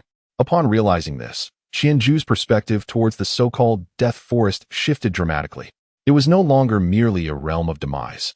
It could serve as a vast breeding ground, teeming with insects and populated by cultivated animals. With this newfound insight, she set about taking action. A busy day ensued, with her vitality continuously revitalizing her body, and her chakra count increased from 2 to 3. When the insect population in the Death Forest grew sufficiently, it should adequately meet her needs. As she gazed upon the expansive Death Forest, now encroached upon by the diligent herders, Qianju instinctively pondered. Just as the sun dipped below the horizon, Parker's silhouette emerged nearby. "Qianju, Lord White Fang has returned. I have come to find you," Parker called out from a distance. Observing the multitude of insects surrounding Qianju, he shuddered, his fur bristling in alarm. "Parker?" Upon hearing his voice, Qianju turned to face him, and upon the second call, she felt a jolt of anxiety. She was acutely aware that her recent actions had been for self-preservation and had not received White Fang's approval. The news of White Fang's return tightened her heart. Although she had studied his analyses in her previous life, the reality of facing him was undeniably daunting. It was then that Qianju ceased her evolutionary experiments, as the characteristics of the insects before her remained untested. With a sigh of resignation, she isolated them in a container, awaiting the next opportunity for experimentation. "All right," she nodded, glancing at Parker, who was fixated on her from a distance yet did not approach. As Parker observed Qianju, a reflexive urge to leap onto her was quelled by the thought of the multitude of insects within her. He quickly scampered towards the residence of the Hokage clan. "Don't run so fast. Wait for me," Qianju called, preparing to greet Parker, only to find him dashing away. With a heart full of trepidation, Qianju arrived at the Hokage family's dwelling. The scene was sparse, with only a handful of houses illuminated. 5 or 6 still glowed with light, while a dozen ninja dogs lounged in the yard. Upon seeing Qianju, a few of them stuck out their tongues in welcome. Having encountered the oil woman Qianju before, no animosity was directed towards him. Before Qianju could arrive at the Hokage residence, a door had already swung open. However, He refrained from entering recklessly and knocked gently on the door. After all, Parker could enter without knocking, but he could not. "Come in," came the voice of White Fang. "Yes, master." Chiyu entered. The interior of the Hitaki household was quite simple, furnished with only a few pieces, devoid of any semblance of grandeur. At that moment, Hitaki Tsukumo had just finished bathing, his silver hair damp, clad in a plain black undershirt, seated on the sofa engaged in a game of shogi. "Sit." Chiyu took a seat opposite him. "You know how to play shogi, right?" Tsukumo inquired. "I do not know this game. Your shogi pieces seem rather moldy." Chiyu replied. "Then what do you know?" "Chinese chess." Chiyu nearly retorted. "A version of shogi with rules of my own design." After a moment of contemplation, he responded. "Rules of your own design?" Tsukumo murmured, a flicker of surprise appearing in his relaxed gaze. "Do you have a completed version? I can modify it on the spot." Chiyu announced, taking the shogi set and promptly sketching on the back of the board. Tsukumo nodded, encouraging him to continue, and quietly observed as Chiyu drew. Upon seeing the board flipped over, a spark of interest ignited in his eyes. He also grabbed a few wooden pieces as substitutes and placed them before Tsukumo. The elephant moves diagonally, the horse moves in an L shape, and the pawn can only advance, not retreat. Chiyu began to elucidate the rules of the game along with the board and pieces. It was only after he finished explaining that Tsukumo nodded in understanding. Noticing that the evening was still young, Tsukumo played 2 matches according to Chiyu's rules. Initially indifferent, he soon found himself captivated by the profound allure of the game. They played 3 matches in total. Although he was thoroughly defeated, Tsukumo gained a general understanding of how to play. "You were quite astute." After the final match, he gazed intently at Chiyu, offering his praise without reservation. "Master, I know a ramen shop that serves exquisite noodles. Shall we go and try it?" This made Chiyu feel somewhat uneasy under Tsukumo's scrutiny, yet he mustered the courage to speak. "Then let us go." Tsukumo nodded. He carefully set the shogi board aside, signaling for Chiyu to lead the way. In just a few minutes, the two arrived at the Ichiraku ramen shop. "Handmade noodles, 10 bowls, please, in large portions." Chiyu called out to the bustling chef as he parted the curtain. At that hour, few patrons were present, and it was already quite late. "Ah, it's young Chiyu. You've brought a new guest," the chef exclaimed, turning to see Chiyu and his companion Tsukumo. Indeed, Chiyu refrained from mentioning White Fang's name, preferring to keep things understated for a mere bowl of noodles. Tsukumo remained silent, lost in thought until the noodles arrived at his side, at which point he snapped back to reality. However, he quickly discovered that the noodles were exceptionally well made. Chiyu had already entered battle mode, rapidly devouring bowl after bowl of noodles before him. "I accept. Bring your clan leader here. Let us resolve this matter the day after tomorrow.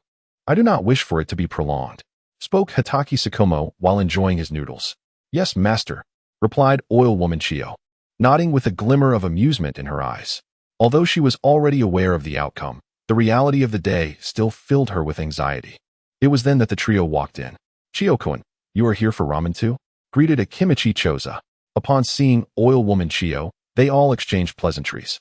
Yet upon encountering Hitaki Tsukumo, they appeared momentarily speechless. "Come and eat," Hitaki Tsukumo called to the trio, observing their demeanor and Chiyu's reluctance to speak. "Yes, Lord White Fang." Yamashiro Ishii nodded vigorously, cautiously entering. The other two followed suit, and despite knowing that Oil Woman Chiyu was Hitaki Tsukumo's apprentice, facing the legendary figure was undeniably nerve-wracking. "Handmaid, please, add 10 bowls of ramen," Oil Woman Chiyu exclaimed. The chef, taken aback, looked at Hitaki Tsukumo in disbelief, realizing that the person before him was indeed Lord White Fang. "Lord White Fang, I was just about to say," the chef began. "Just prepare the noodles. I am merely an ordinary person." Hitaki Tsukumo interrupted with a warm smile, his tone as gentle as a spring breeze. "Yes." The chef immediately set to work. Having previously thought him just an ordinary ninja, now realizing he was in the presence of greatness, he was determined to showcase his finest skills before this idol of his. In that instant, he recalled his earlier words spoken in front of Oil Woman Chiyu, causing his face to flush with embarrassment. He had no idea that Oil Woman Chiyu was an apprentice of Lord White Fang. Had he known, he would never have uttered those words. Listening to Hitaki Tsukumo's reassuring words, the others gradually relaxed. Oil Woman Chiyu placed the ordered noodles in front of them, allowing the chef to continue preparing the rest. However, their demeanor while eating was noticeably tense. After hastily consuming a few bowls, Oil Woman Chiyu accompanied Hatake as they departed, and only then did the three finally relax.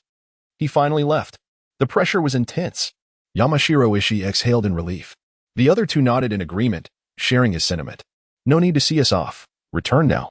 Time is of the essence, Hatake stated, nodding to Oil Woman Chiyu. Understood. Oil Woman Chiyu replied, not saying much more as she swiftly made her way back to the clan grounds. With urgency in mind, time was indeed of the essence. In the state of war, Konoha's high-level combatants could not afford to rest for long. This was not yet the period of the third Hokage's decline. During that time, to suppress these elite ninjas, they would choose to keep them hidden. At this moment, the third Hokage was hailed as a paragon of strength among ninjas and would certainly not act recklessly as in the third Great Ninja War. Otherwise, the renown of Konoha's White Fang would not have reached such heights. However, even the illustrious White Fang might be perceived as insignificant in the eyes of other formidable ninjas.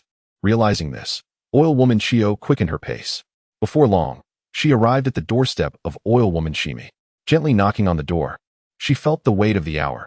Despite the late hour, she had no choice. As the Oil Maiden Shinjue entered, it wasn't long before numerous high-ranking members of the Oil Maiden clan also arrived. At that moment, in the shrine of the Uchiha clan, Uchiha Fugaku stealthily approached the altar. He recalled that the family scrolls were recorded right here. Now, in the stillness of the night, he was truly eager to ascertain the veracity of Shinjue's words. At home, his heart felt as though ants were crawling upon it. After patiently waiting for the quiet of the night, he had finally made his way here. Surely, no one would know. Uchiha Fugaku glanced around, and upon confirming that he was alone, began to manipulate the altar of the shrine. What are you doing? An elderly voice inquired slowly. Uchiha Fugaku was startled, and at that moment, he noticed someone seated in a corner, seemingly engaged in a confession. Yet, upon his arrival, how could that person have disregarded him? Lord Shana. He stammered, I wish to peruse the clan's genealogy. Upon recognizing who it was, Uchiha Fugaku bowed deeply before Uchiha Shana, trembling. Why? Uchiha Shana did not turn his head, merely remaining quietly seated. Because I wish to admire our ancestors. Uchiha Fugaku thought for a moment and uttered these insincere words. Then you may leave. Only Lord Madara is worthy of such admiration. Uchiha Shana raised his gaze, locking eyes with Uchiha Fugaku, whose heart was suddenly pierced by a palpable aura of killing intent emanating from Shana's activated three-tomo Sharingan. The feeble young man before him was woefully inept at lying, lacking any semblance of the prowess that Shana once possessed. Truly, one generation was inferior to the last. Lord Shana. When my Sharingan manifested, as he instinctively activated his two-tomo Sharingan, he found himself immobilized by the overwhelming pressure of Shana's intent. In that instant, he felt as if his very life was no longer his own. Speak your reason, or be gone. Uchiha Shana commanded, his gaze fixed upon the two-tomo Sharingan, causing him to slightly withdraw his oppressive aura. I witnessed an outsider possessing a Uchiha Sharingan. The relentless killing intent compelled him to speak the truth. Outsider? Sharingan. This revelation piqued Uchiha Shana's interest. Come, sit, let us converse. The murderous aura dissipated in an instant. At that moment, Uchiha Shana appeared as a benevolent elder. Had it not been for Uchiha Fugaku's prior paralysis under the weight of the killing intent, he would have undoubtedly perceived Shana as harmless. Soon, Uchiha Fugaku divulged everything he knew about the individual he had encountered. Oil Maiden Shinjue. Upon hearing this name, Shana instinctively murmured. Had he heard that name before? In that instant, Uchiha Shana felt the weight of his years. Clap, clap. He clapped his hands. Before long, a ninja appeared before him. Investigate. The name Oil Maiden Shinjue.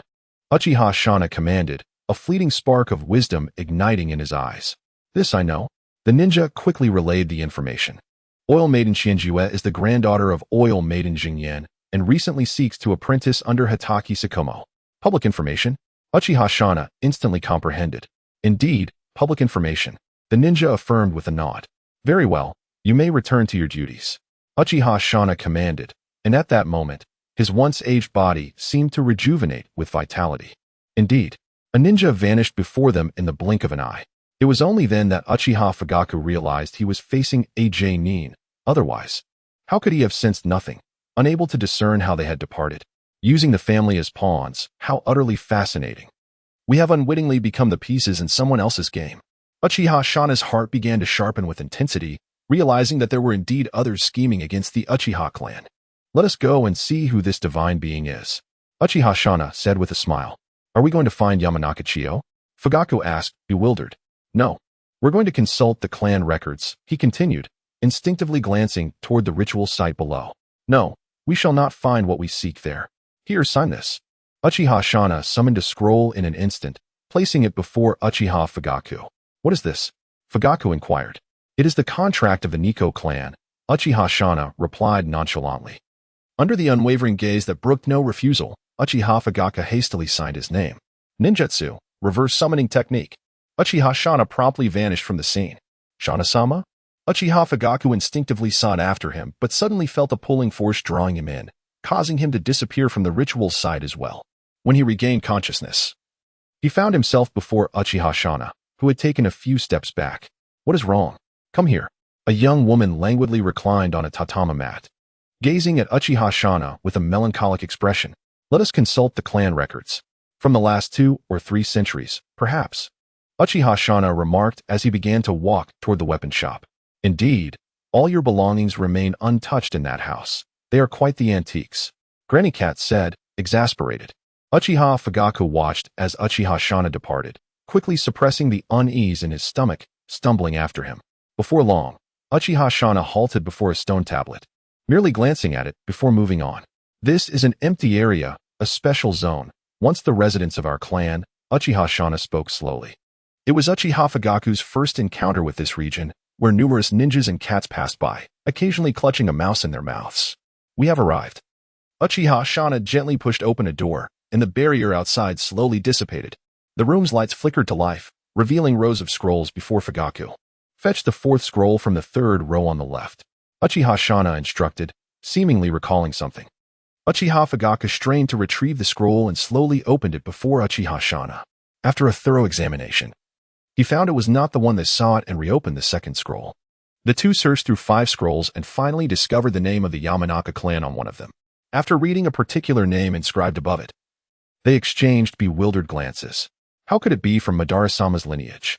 They gazed at Madara's father, who hung at the end of the last row, astonished to find he belonged to this lineage.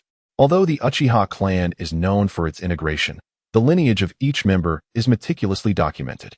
It is particularly intriguing that the ancestor of Yamanaka Chiyo is from the same line as Madara. Did we truly not misjudge? At this moment, Uchiha Shana found herself in a state of confusion, mirroring the bewilderment in Uchiha Fugaku's gaze. The inscriptions of Uchiha Taijima, Uchiha Madara, and Uchiha Izuna hanging above seemed to exude an eerie aura. I am certain I did not err. Uchiha Fugaku was on the verge of tears. If one were to adhere to the Uchiha bloodline theory, he would find himself less legitimate than Yamanaka Chiyo. For the awakened eyes belonged solely to the true Uchiha clan members, a long-standing, unspoken rule. The closer one is to Madara's lineage. The more likely they are to possess advanced Sharingan, thus qualifying them for the position of clan leader. Although many were reluctant to acknowledge it, this was an accepted norm. Yet now, a member of the Yamanaka clan had awakened their eyes. Not only did they awaken, but they also appeared to be closely aligned with Madara's line, or rather, directly descended from it.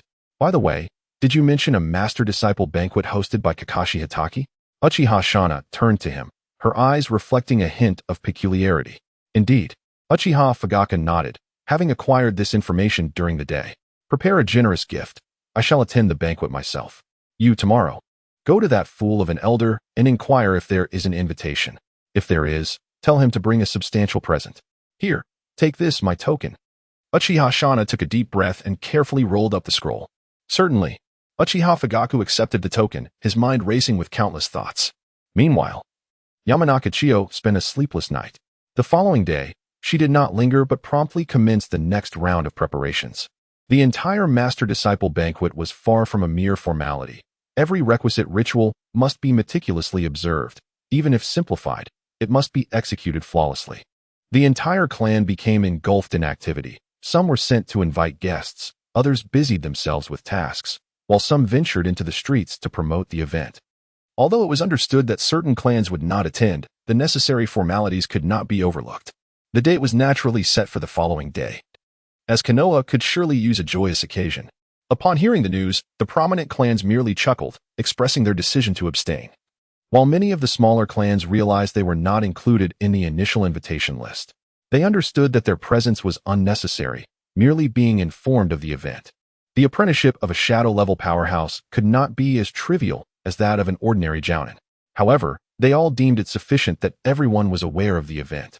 At that moment, Yamanaka Shizumi observed the bustling crowd with a sense of relief. The addition of the Inuzuka clan was most welcome. Kakashi Hitaki's swift return and the rapid establishment of this arrangement indicated that Yamanaka Chiyu's entire plan was flawless. After all, the core of this event revolved around Yamanaka Chiyu and Kakashi Hitaki.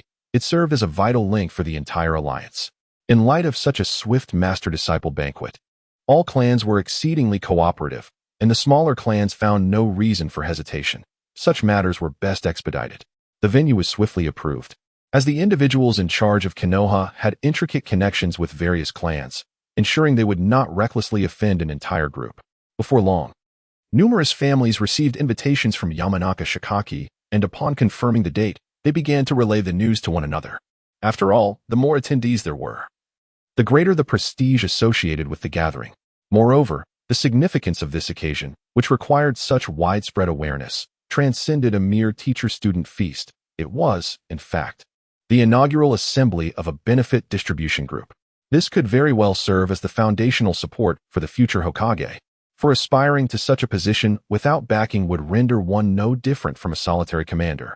After a day filled with activity, Yamanaka Chiyuki felt utterly exhausted. Everything was in place. Now, all that remained was to execute the apprenticeship banquet the following day. As for Uchiha Fugaku, Yamanaka Chiyuki had long since put him out of her mind. Nevertheless, her objectives had been fulfilled, and if this relationship proved useful in the future, it would be even better. Her intentions had been clearly articulated. If Uchiha Fugaku could not comprehend them, how could he possibly aspire to become the clan leader? Just as Yamanaka Chiyuki prepared to retire for the night, a shadow appeared nearby. Without hesitation and without stirring Yamanaka Chiyuki, she swiftly exited her home. She pursued the shadow, which was evidently approaching her. In a tranquil area, the shadow came to a halt, and Yamanaka Chiyuki followed suit. This was Konoha, after all. The individual before her would likely refrain from causing trouble. One must always be cautious of others, even if one harbors no ill intentions. Yamanaka Chiyuki regarded him with vigilance and soon recognized that the figure before her was Yamanaka Shirhai from her clan. Do not be alarmed. Yamanaka Shirhai smiled broadly upon seeing Yamanaka Chiyuki. You sought me. What is the matter? Yamanaka Chiyuki replied, a flicker of wariness crossing her gaze. We require individuals of your caliber in the route. Why do you hesitate to join us? Yamanaka Shirhai asked directly, a glimmer of greed flashing in his eyes. There is no particular reason, save for the fact that our paths diverge. Yamanaka Chiyuki decisively rejected his proposition without a moment's pause. She could not afford to grant any opportunities to the route personnel. They were a band of madmen. What a pity. Truly a great pity. A trace of danger flickered in Yamanaka Shirhai's eyes as insects swarmed around him. However, Yamanaka Chiyuki swiftly maneuvered to the side, evading the oncoming invisible insects that were already launching an assault upon her. Do you wish to fight? Yamanaka Chiyuki brandished a kunai, and the swarm of insects around her surged forth, targeting the seemingly non-existent adversary. You can see my parasitic insects? Yamanaka Shirhai quickly comprehended that these insects were seemingly developed specifically to counter him. Indeed, just the parasitic insects. Yamanaka Chiyuki affirmed. You truly are a genius. I underestimated you. He took a deep breath, recalling the bold claims he had made before Danzō, and sighed in resignation. The route can serve as your support. Should you ever wish to join us, the door is always open. Yamanaka Shirhai pondered for a long moment before articulating this statement, for he lacked the strength to oppose the entire clan. Never. Yamanaka Chiyuki resolutely declined. Ah, but you will. Within your heart lies darkness. The oil woman, Shirhei, seemed to have discerned something profound as she gradually faded into the depths of the night. Chinqua, the oil woman, sheathed her kunai.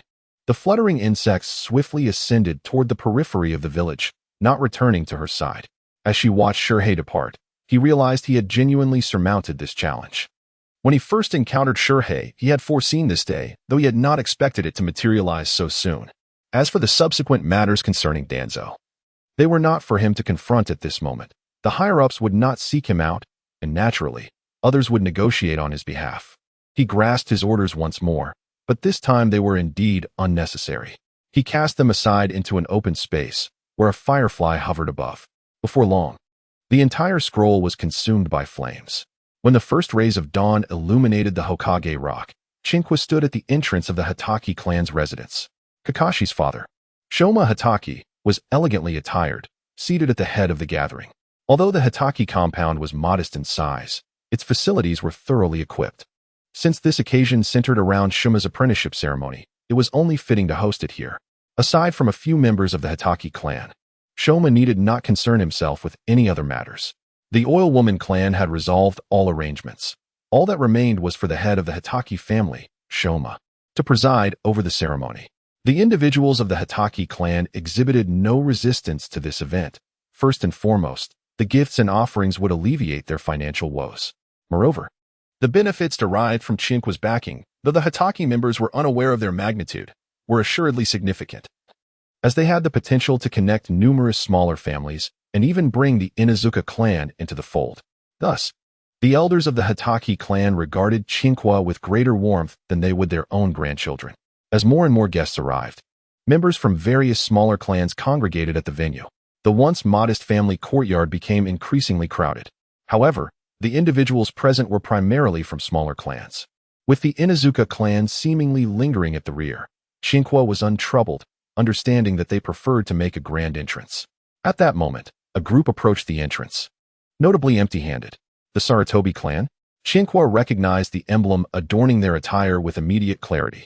Are you the young descendant who researched the sugar insect? An elder from the Sarutobi clan regarded Chinqua with a hint of disdain, yet maintained a cordial demeanor. Indeed, I am, Chinqua replied with a nod. I seek to discuss a collaboration with you, as such a significant matter cannot exclude our involvement. The elder smiled, his avarice unmistakable. At this juncture, all the smaller clans turned their attention toward them, their expressions tinged with hostility. Nonetheless, the elder paid them no heed, striding confidently into the gathering with an air of absolute assurance. As a prominent family, particularly one that has produced the Hokage, the likes of Hitaki Sakumo is merely a subordinate dark division leader under their clan's command. In his eyes, there is naturally no need to regard these lesser families with any significance. Yamanaka Chiyo observed the individual before her and instantly comprehended their intention to seize an opportunity. It was surprising that such a situation would arise, yet upon reflection, it was unsurprising, after all. What audacity could one expect from those who dared to encroach upon the assets of the Senju clan and the fourth Hokage? Yamanaka Chiyo lamented the reality that the more shameless the clan, the greater the resources they acquired. It truly was the tragedy of Konoha. At that moment, the elderly leader of the Inuzuka, Nara, and Akimichi clans hurriedly entered the scene. Upon receiving news of the Sarutobi clan's arrival, they hastened their steps to follow suit, coincidentally entering just as the Sarutobi family did. The smaller clans felt a sense of relief upon seeing the three clans approach, for once the Sarutobi clan was inside, there would be little left for them. The leaders of these minor clans silently trailed behind the elder of the Inuzuka, Nara, and Akimichi clans. Knowing that their interests had not been considered during the allocation of resources, just as everyone was preparing to enter, a young man assisted an elderly gentleman into the room, causing all present to pause in astonishment. The Uzumaki clan. The leaders of the smaller families exchanged bewildered glances. Are you, the Yamanaka clan, trying to invite them in? Inquired the elder of the Ito clan, who had somehow positioned himself behind Yamanaka Chiyo. Not at all. I was completely unaware of this. I certainly did not extend any invitation. Yamanaka Chiyo replied, merely glancing at the young man beside her. Was that not Uzumaki Koichi? What was happening? The elder approached Yamanaka Chiyo with a warm smile, his face lighting up as he regarded her. Is this your first disciple, Ataki Sakumo? Yes, Lord Uzumaki. Yamanaka Chiyo responded without pretense, having expected only a token presence. Yet here was the elder himself. What do you think of my grandson? Is he worthy to be your junior? The elder of the Uzumaki clan chuckled and nodded towards Uzumaki Koichi, standing behind him. Certainly. However, you'll need to discuss this with my master.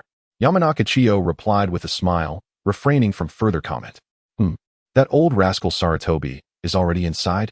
I must go see. The elder of the Uzumaki clan nodded and made his way inward, leaving Uzumaki Koichi beside Yamanaka Chiyo. Little one, you've got quite the charm. You've even managed to impress the young lord of the Uzumaki clan, remarked the elder of the Ito clan with a chuckle. As Yamanaka Chiyo caught sight of the idol-like gaze from the young man, she suddenly felt an urge to reprimand him. What was with such overt admiration? Behind the Uzumaki clan, a substantial number of gifts were being brought in. The frontline battles had not ceased, while the rear remained industrious. This was the true essence of Konoha. Before long, the elder leaders of the smaller clans also entered, and a standoff ensued within, of which Yamanaka Chiyo could surmise the nature without needing to think. However, at this moment, he lacked even the courage to intervene, rendered voiceless in these matters. A group of elderly individuals in the upper echelons merely engaged in their own power plays, and speaking out would only lead to his downfall. He pondered whether the T-Rune clan might offer him assistance. After all, they were not in need of his meager resources, just as he found himself at a loss. A group clad in ping-pong attire unexpectedly entered the doorway. Upon seeing the newcomers, he was momentarily taken aback, as were all the surrounding small clans. Was it Uchiha Fugaku, whom he had met only once? He noticed an elderly man accompanying the Uchiha clan's patriarch, who stood behind this elder. You are White Ninja Senj? Uchiha Shana swiftly approached him, and the murderous intent radiating from him was palpable. Yes, feeling the intensity of this aura, White Ninja Senj instinctively activated his life force enhancement mode. The spiritual energy in his left eye began to stir, fiercely resisting the tangible pressure of the killing intent. Yet, this oppressive aura vanished almost as quickly as it had appeared. Quite impressive. Uchiha Shana disregarded the expressions of the onlookers, while the White Ninja clan members hesitated to approach. Recognizing his formidable reputation, this individual had once been imprisoned by the second Hokage. Although now released, his inherent defiance instilled fear in all. The Sarutobi clan certainly has far-reaching influence. Fugaku, wait here. Uchiha Shana sensed the atmosphere within and turned his attention away from White Ninja Senj. He and the Uchiha patriarch swiftly moved inside. What is happening? White Ninja Senj was utterly bewildered. Elder Shana heard my words of praise for you and expressed great admiration. Thus, he brought us all here. Uchiha Fugaku's mind raced as he fabricated a statement that no one would believe. Indeed, I believe you. White Ninja Senj nodded, while the surrounding crowd watched their exchange in silent disbelief. One dared to speak, while the other dared to believe. Shortly after Uchiha Shana entered, a powerful voice resonated from within. Since when does someone need your permission to attend another's apprenticeship banquet? The room fell silent. Inside, Kiki Sakumo, who had already worn a displeased expression, was momentarily astonished upon the arrival of the T-Rune clan.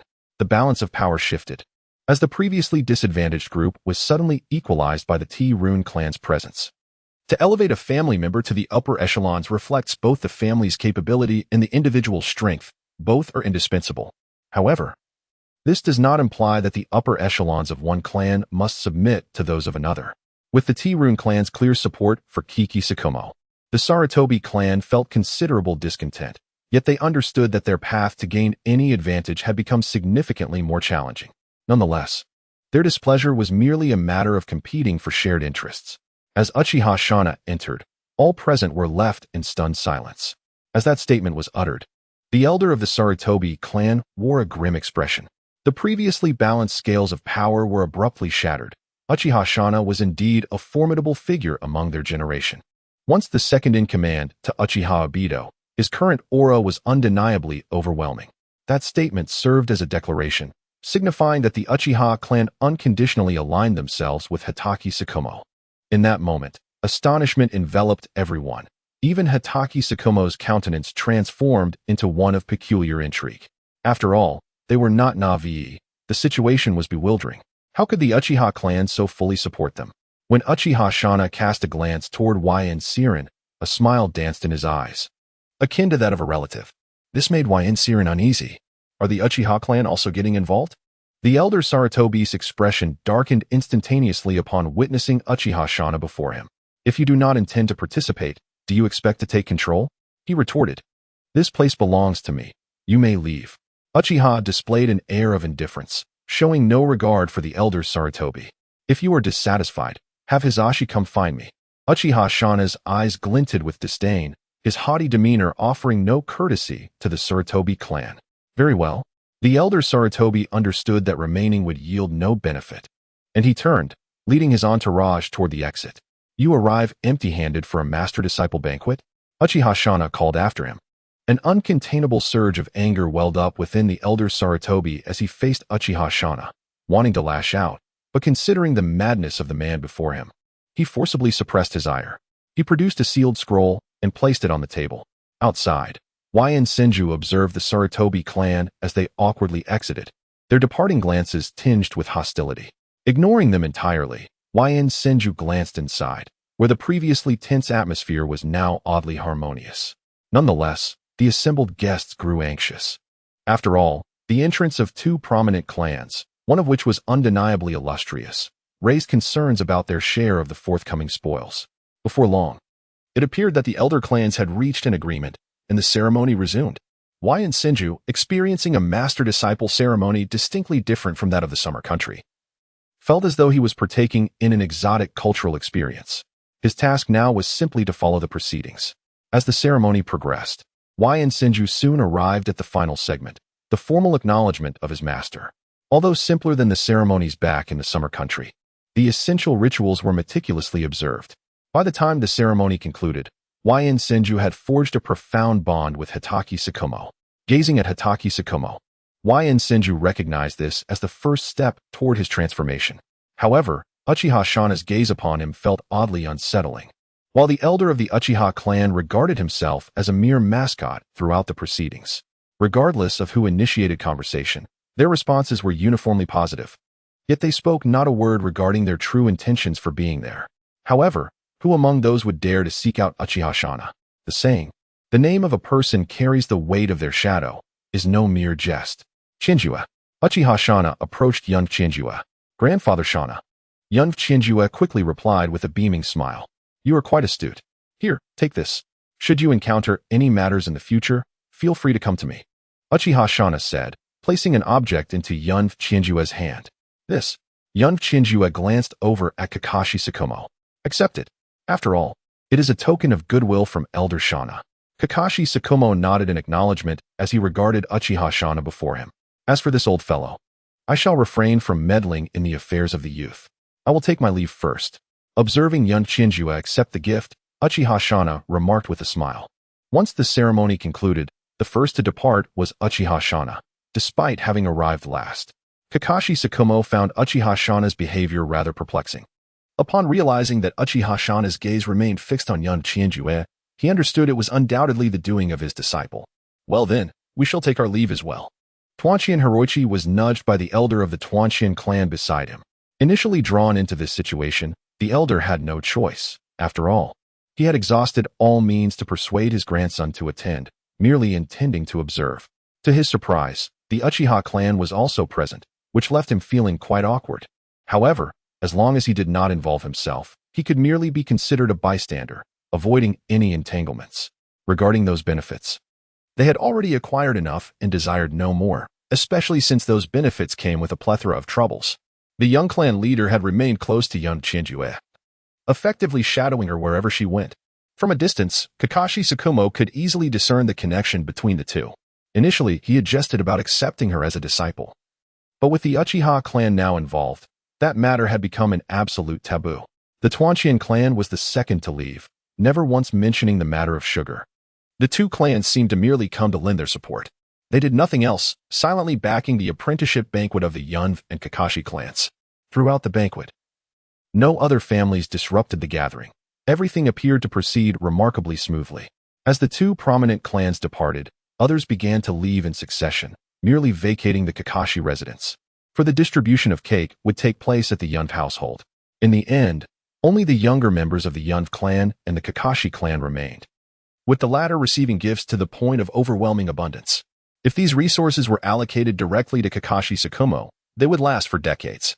Naturally, they belonged to the entire Kakashi family. Faced with young Chinjua, even if Kakashi Sakumo understood the implications, he had no choice. The moment he tacitly acknowledged young Chinjua, he had indeed lost his options. Well, let it flow naturally. Kakashi Sakumo thought no further, as he already held the new orders in hand. Upon returning, the Sarutobi clan received the afternoon directives, along with a letter from Sarutobi Hizashi, expressing his deep concern. "Chinjua," Kikuchi Sakumo called out to the busy oil maiden Chiyuki. "What is it, master?" Chiyuki hurried over. A new deployment order has arrived. We are to head to the front lines in the Land of Rain, Kikuchi Sakumo said slowly. The front lines of the Land of Rain? At that moment, Chiyuki recalled that the direct descendants of the Boar-Deer Butterfly clan, along with various clan heirs, had returned. Now, to send Kikuchi Sakumo to the front lines, especially after the recent fierce battle in the Land of Thunder, seemed significant. Yes, the current third Hokage remains the formidable ninja he has always been, rather than the disheartened old man he became post-war. He wouldn't take action against Kikuchi Sakumo, Chiyuki pondered, concluding that the situation was manageable. Moreover, as Kikuchi Sakumo is my direct superior, sending me to the front lines must be a measure to ensure my safety. With this realization, Chiyuki decisively nodded in agreement to Kikuchi Sakumo. Very well. Once you have settled your family matters, join me at the front lines in 2 days. Kikuchi Sakumo observed the unwavering determination in Chiyuki's eyes, a look of teachable potential, and smiled. Understood. 2 days would suffice. Chiyuki swiftly made her way outside, leaving the affairs here to others. She was unaware of the higher-level allocations, but she knew the Kikuchi clan would not be overlooked. The Kikuchi family also needed to send personnel, so to handle these trivial matters, Kikuchi Sakumo arranged for an elder to liaise. Although the younger generation was few, with sufficient resources, branching out was merely a matter of time. With Kikuchi Sakumo at the front lines, even those descendants who did not enter battle would have little to fear from criticism. 2 days later, Chiyuki departed from the Death Forest. Leaving behind a multitude of insect corpses, she had consumed nearly all the developments from those recent days. As for Uchiha Fugaku, Chiyuki refrained from intruding again. For even if Fugaku were a fool, he would realize he had been used. Her previous visit had served as the best response. As for the promised training, that could wait until after the battle, when she could negotiate with Uchiha Fugaku properly. Why has Uchiha Fugaku become so inept in the later stages? Chiyuki mused as she headed towards the village entrance. Before long, at the village gate, Chiyuki awaited Kikuchi Sakumo. The two exchanged no words, moving in seamless accord towards the Land of Rain. Meanwhile, the benefit alliance system established by the Oil Clan had already begun to bustle. The previously idle injured ninjas were now assigned to specific forest sectors. Each clan commenced the construction of resource collection points in various locations, and the ninjas at home were tasked with gathering the sugar produced in these areas. Although the herders were widespread, generating sugar required special secret techniques. Without these methods, no sugar would be produced. These unique techniques were firmly held in the hands of the Oil Clan, which also needed to maintain control over the stability of the insect swarms and regularly investigate their conditions. Under such circumstances, vast expanses of forest gradually transformed into natural forest pastures. These small familial ninjas, along with appointed ordinary individuals, managed these woodland pastures and the designated areas. Through the diligent efforts of the herders, batches of sugar began to be collected. Utilizing the pure techniques provided by unsuspecting, this insect sugar was redissolved in water, meticulously filtered layer by layer to extract impurities. Subsequently, it was converted back into crystallized glucose, yielding pure white sugar. The moment this white sugar was released, it was met with the fervent admiration of countless merchant caravans, who nearly trampled the threshold of the Yun clan upon discovering its origin. Of course, unsuspecting was entirely unaware of this. At the border of the Land of Rain, the steel blade in the hands of Kikuchi Sakumo pierced through 3 rain ninjas. Swarms of insects surged towards the other rain ninjas, their cries drowned by the relentless downpour. Had the rain ninjas already infiltrated the border? Unsuspecting gazed at these rain ninjas, utterly perplexed. The front line appeared to be more troublesome than anticipated. Kikuchi Sakumo surveyed the rain-soaked land, where it seemed the rain had never ceased. Unsuspecting began to swiftly recall the depictions from previous manga. At this time, the Rain Ninjas were directly engaged in conflict with 3 great nations, and the entire Land of Rain had devolved into a chaotic battlefield. This second war had also bestowed the title of demigod upon Hanzo of the Salamander. Upon realizing this, unsuspecting instantly understood that the current front lines of Konoha were too perilous to venture outside. Just like the Sand Ninjas faced with Kikuchi Sakumo, death was inevitable upon encounter. It was as if Konoha village was not at war, but was rather being slaughtered at their doorstep. It's truly not that the ninjas are lacking in effort. It's simply that the enemy is overwhelmingly powerful. Unsuspecting lamented helplessly. The figures of the two swiftly melded into the rain, moving rapidly through the downpour. At that moment, ripples of water spread around them. Chienjue, you must retreat. Suddenly, Hatake Sakumo's voice resonated through the rain. Following the sounds of battle that echoed in the rain, young Chienjue hastened towards the direction of the main camp. Just then, a summoning beast abruptly appeared ahead, unleashing a torrent of purple mist towards young Chienjue. Earth Release. Earth Dragon Hidden Technique. In an instant, young Chienjue dove into the ground like a swimmer. The toxic gas swept past overhead, and in that moment, young Chienjue acutely sensed that the Grim Reaper seemed to have taken a particular interest in her. Upon entering, she encountered Danzō of the Salamander. The fluctuations above made it evident to young Chienjue who she was up against. No, this feels as though they were deliberately waiting for us. She cast one last glance towards the distant rear before gritting her teeth and rapidly distancing herself from the battlefield. The massive salamander did not pursue young Chienjue, instead swiftly moving towards Hatake Sakumo, who was currently engaged in battle with its master, Danzō of the Salamander. Faced with such a formidable adversary, there was naturally no interest in dealing with a minor figure like young Chienjue. Indeed, being in close proximity to White Fang, one cannot expect to encounter weak adversaries. It is evident that the intent here is to ambush White Fang. Ninja Chiyo let out a weary sigh and continued her approach towards the main camp. Above her, toxic gas pervaded the air, making a scent akin to courting death. A day later, at the front lines of the Land of Rain, within the Konoha camp, Ninja Chiyo emerged from the earth in a disheveled state. All around her, ninjas were engaged in combat, some from the Land of Rain, others from the Land of Earth. To her astonishment, she even witnessed Konoha shinobi attacking their own comrades, clearly disguised as ninjas from other nations, who had garnered the trust of Konoha's warriors before delivering a fatal blow. Ninja Chiyo had remained concealed underground, allowing her chakra to replenish before cautiously advancing, resolutely avoiding unnecessary exposure to danger. The battlefield outside was rife with conflict, with even Ch Nin and J Nin interspersed among the fray. Should J Nin set their sights on her, it would spell dire consequences. Upon reaching the Konoha camp, Ninja Chiyo emerged from the earth, donning a raincoat suitable for traversing the downpour. The chaos of battle enveloped the Land of Rain, and it was clear to her why families sent their progeny to safer locales. There was no security to be found even at the front lines. Once she arrived at the camp, Ninja Chiyo swiftly revealed her identity, gaining permission to pass.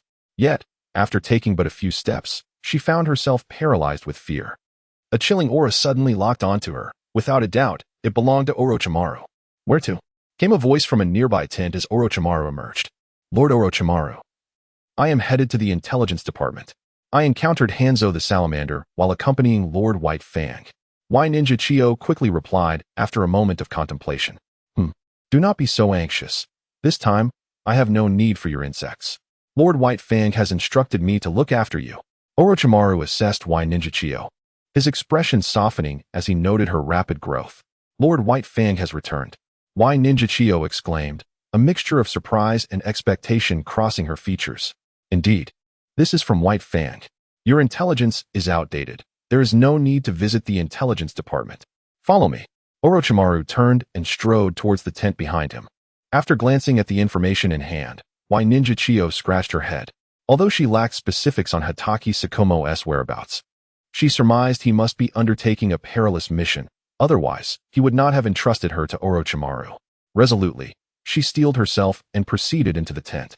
Compared to her earlier self, Ninja Chiyo now possessed a newfound confidence. Orochimaru-sensei. Upon entering, a young man of similar stature greeted Orochimaru. Turning to regard him, Ninja Chiyo noted his chestnut hair, adorned with a Konoha headband, and a cherubic face. Senju Rope Tree, my disciple. Ninja Chiyo, disciple of Lord White Fang. Orochimaru succinctly introduced, before returning to his experimental apparatus. It must be said, Orochimaru is indeed a research enthusiast, as he carries his experimental tools with him wherever he goes, ever eager to delve into his studies. The subject of this research is, without a doubt, poison, most likely from the infamous Hans of the Salamander. As Yuen Chienjue gazed upon the individual before her, a wave of dread washed over her. How is it possible for him to be alive at this juncture? No, it should be that he perished at this time. In that moment, Yuen Chienjue felt herself spiraling into a vortex. She knew she had to devise a means to distance herself. With a fleeting moment of contemplation, she exchanged a brief greeting with Sh Ju and began to unfasten her backpack. This time, Her pack contained merely a few sealed scrolls. However, she had a habit of keeping her belongings organized within. After retrieving some supplies, a multitude of insects began to emerge from within her body. These insects swiftly consumed the provisions, some drifting away while others returned to her form.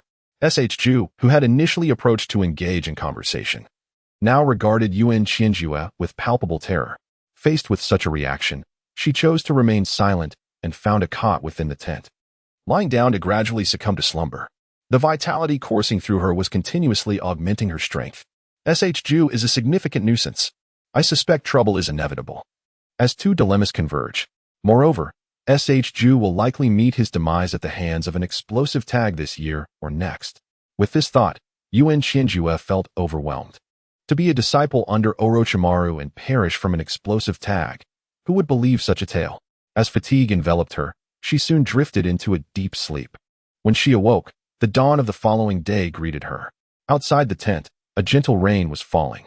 Awake, are we? At that moment, Orochimaru entered, accompanied by a small entourage. Lord Orochimaru. Yuan Qianjue greeted him hastily. Do not be anxious. You and Chiyu are to accompany me on a mission to scout the movements of the Rain Shinobi. Understood. Both Yuan Qianjue and Chiyu responded in unison. As the trio stepped outside the main encampment, Yuan Qianjue suddenly sensed a piercing gaze. Following her instinct, she turned in frozen shock. The one observing her was none other than Danzō Shimura. His previous look of admiration had shifted to one of morbid fascination, as if he were gazing upon a corpse. Even Chiyu, beside her, appeared similarly affected.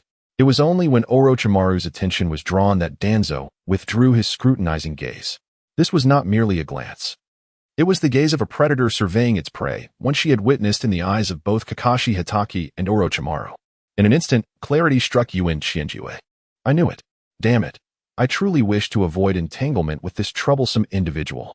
It was manageable before, but now disaster is imminent. Her thoughts raced, swiftly arriving at the source of her anxiety. Upon glancing at Kakashi, the realization became stark. Damn it. I have become the catalyst. I should not have encountered Chiyu at this time. Following Orochimaru's lead, they soon arrived several kilometers from the main encampment. Along the way, Orochimaru effortlessly eliminated a nin from the Rain Village, who had not even grasped the situation, with a single strike of the hidden shadow snake hands. The encounter was resolved. The bizarre combat style left Yamanaka Kinju feeling uneasy. This serpent uncle, with his penchant for manipulating insects, was already hard for many to accept. But one who toyed with snakes was even more unsettling. Do you see that area in the distance? It is a swamp, serving as a natural barrier for the Rain Shinobi and a habitat for the salamander, Orochimaru remarked, gesturing towards the front. At that moment, the steady drizzle fell upon the three of them, pattering against their raincoats. We see it. Yamanaka Kinju and Suk quickly affirmed. What you need to do during this period is to remain vigilant here. However, it is not solely your responsibility. There are other ninjas further ahead. Though this area is relatively safe, Orochimaru outlined the mission. Understood. Yamanaka Kinju responded, confident, while Suk glanced towards the distance. Although obscured by heavy rain, the enemy was still visible overall. Well, I shall leave you to this task. There are nin patrolling the vicinity. If necessary, just signal with a flare. After stating this, Orochimaru prepared to depart. Wait. Yamanaka Kinju quickly called out to Orochimaru. What is the matter? Is it just the two of us? She asked incredulously. Indeed. Are you unable to handle such a simple task? A dangerous glint appeared in Orochimaru's eyes. And no problem. Yamanaka Kinju stammered. Good. Orochimaru concluded, vanishing with a body flicker technique. Alas, my fate is sealed. Yamanaka Kinju thought, feeling an overwhelming sense of impending peril as she watched Orochimaru depart. Suk. She called out to Senju Suk. Kinju. What is wrong? Suk, focused on the distant swamp, inquired. Did your sister, Lady Tsunade, give you any pendants or anything? Yamanaka Kinju asked, producing a pendant. No. She did not give me a pendant. Suk replied, looking at Yamanaka Kinju with innocent eyes. Great. The pendant is in my possession, and destiny has ultimately found me. Yamanaka Kinju thought, feeling a torrent of internal chaos. It seemed she was indeed the extra accessory, assisting Suk with the pendant. Well, no matter. Let us continue our reconnaissance. Yamanaka Kinju smiled. All right. Suk nodded, resuming his watch in the rain. Observing Suke's earnest demeanor, Yamanaka Kinju's mind began to race. The insects swiftly dispersed into the surrounding area, activating her sensory system for a continuous 24 hours. She needed to be aware immediately if anyone approached, even allies. Having resolved the basic safety issues, Yamanaka Kinju began to descend slowly underground. Kinju, are you going underground? Senju Sik, watching her actions, was entirely bewildered. I'm setting up some things down below. Yamanaka Kinju replied with a smile. Before Suk could articulate a further plan, she had already sunk into the underground space.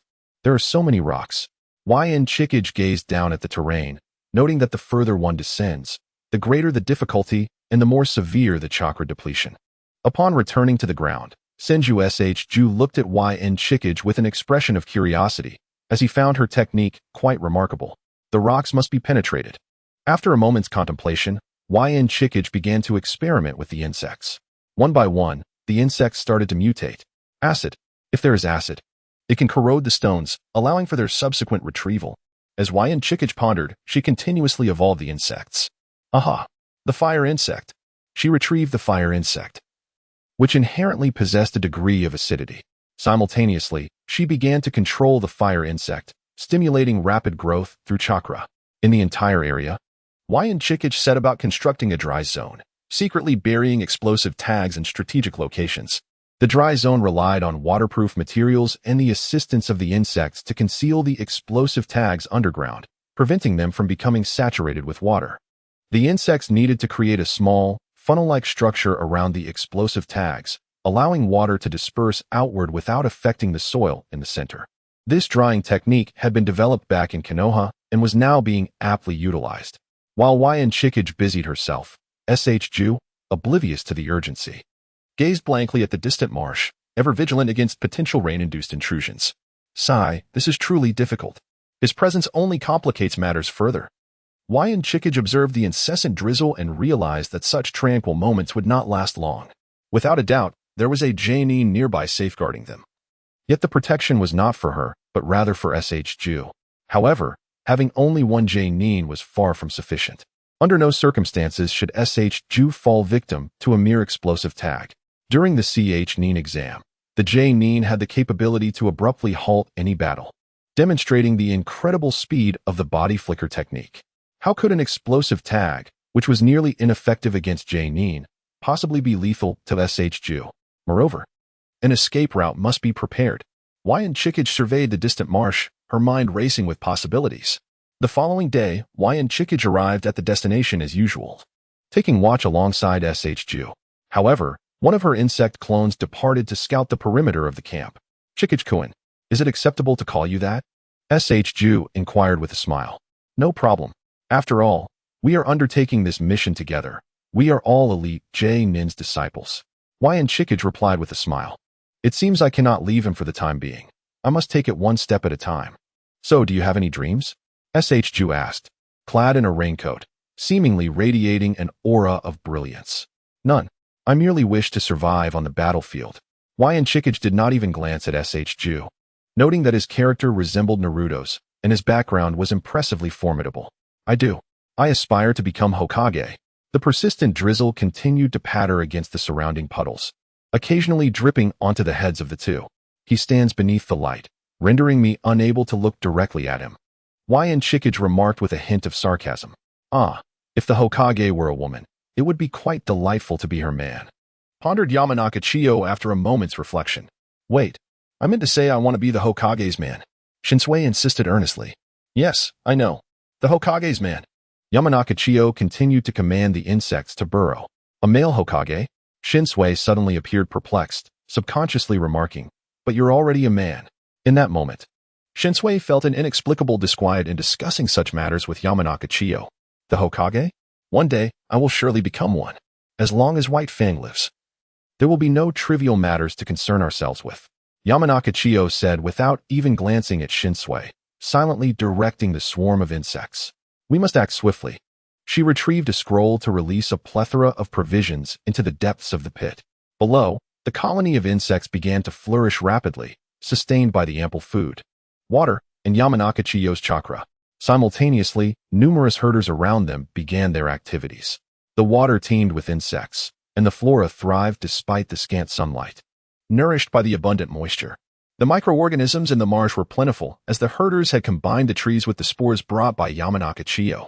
Orochimaru, of course, was unaware of Yamanaka Chiyo's concerns, and the observing Jonin merely assumed that Yamanaka Chiyo was anxious about the impending conflict, thus preparing extensively. However, among the shinobi, as long as one could ensure their survival, no amount of preparation was deemed excessive. As another fortnight passed, the loquacious one gradually struck up a conversation with Yamanaka Chiyo, initially perceiving her as an eccentric insect enthusiast, only to discover that she was quite amiable. Unbeknownst to him, Yamanaka Chiyo's state of mind had become increasingly taut.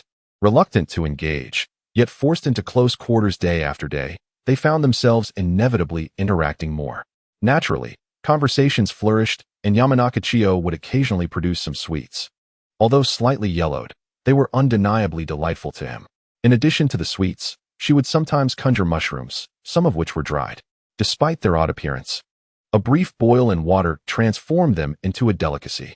Moreover, Shinsui noticed that the area where they were observing frequently yielded the carcasses of rabbits and other small, unidentified creatures, the cause of death and their arrival a mystery. Out of curiosity, Yamanaka Chiyo explained that they were likely caught by parasitic insects, which left Shinsui envious for quite some time. On their return, they would also bring back a bounty of wild game, not carried directly, but rather transported using Yamanaka Chiyo's spatial sealing scroll. Recently, she had produced fresh mushrooms, the source of which remained unknown, yet their flavor was truly exquisite. It was while they were savoring the mushrooms that a figure with golden hair entered the tent. "Shinsui, are you eating mushrooms?" Upon seeing the white strips in Shinsui's mouth, the newly arrived Tsunade was taken aback. Regarding Orochimaru, Yamanaka Shinkai had not seen him for several days. Indeed, by the way, it appears that Orochimaru-sensei has been absent lately. Where could he have gone? Upon realizing that her sister had arrived, Ju swiftly fetched a bowl and offered her a serving of mushroom soup. It smells delightful. She rarely praised anything, yet found herself complimenting the soup in her hands. Recently, in the laboratory over there, I have been collaborating on antidote research. At this point, Tsunade's expression slightly dimmed. Oh, this was when Ju realized she had misspoken and hurriedly prepared to introduce her esteemed partner. "What are you doing here?" Tsunade then noticed that Yamanaka Shinkai was standing nearby, having been nearly invisible moments before. "Lady Tsunade," Yamanaka Shinkai greeted her with a smile. "You two know each other?" Ju inquired, astonished. "Yes, this fellow is quite remarkable. Orochimaru owed him a favor, which I repaid." Tsunade replied boisterously, her words brimming with bravado. Not at all reflective of a delicate maiden of 20. Such a connection exists. Ju glanced at Yamanaka Shinkai and realized there were many hidden matters she had not disclosed to him. "Indeed, thanks to Lady Tsunade, I am alive." Yamanaka Shinkai nodded, silently savoring the mushroom soup. After a brief exchange of pleasantries, Tsunade no longer paid attention to Yamanaka Shinkai. Tsunade lingered for a moment, primarily to share a warm moment with Ju. "Lady Tsunade, wait." Just as she was about to depart, Yamanaka Shinkai spoke up. Tsunade turned, looking at Yamanaka Shinkai with a gaze full of curiosity. "I wish to speak with you privately." After much contemplation, Yamanaka Shinkai decided it prudent to add a few more assurances. Tsunade glanced at Ju and nodded for Yamanaka Shinkai to follow. Although Ju was puzzled, he suppressed his curiosity and refrained from asking further. Earlier, when Tsunade had not arrived, Yamanaka Shinkai felt it was not a significant issue, but now that she was here, a slight mention would be beneficial rather than harmful. The two entered Tsunade's tent, and after establishing a barrier, Tsunade gestured for Yamanaka Shinkai to speak. "Recently, I discovered that 3 Jonin have visited the location where Ju and I are stationed. It was a deliberate investigation, not a mere coincidence." Upon finishing, Yamanaka Shinkai looked at Tsunade. "A deliberate investigation?"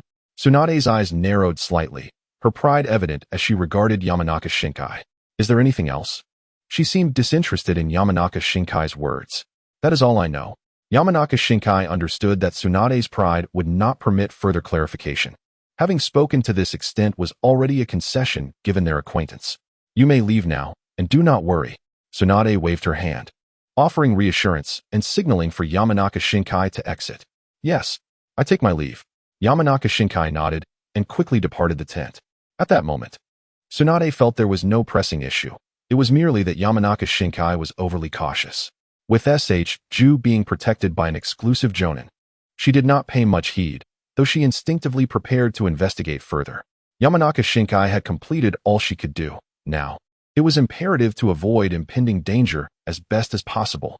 At this moment, he could distinctly perceive the increasing presence of malice directed towards him. Occasionally, within the confines of the tent, young Qianjue could even observe the unabashed disdain of certain high-ranking ninjas. Among them were members of the Shimura clan and the Sarutobi clan. Alongside others he did not recognize, though young Qianjue surmised they were likely affiliated with the root.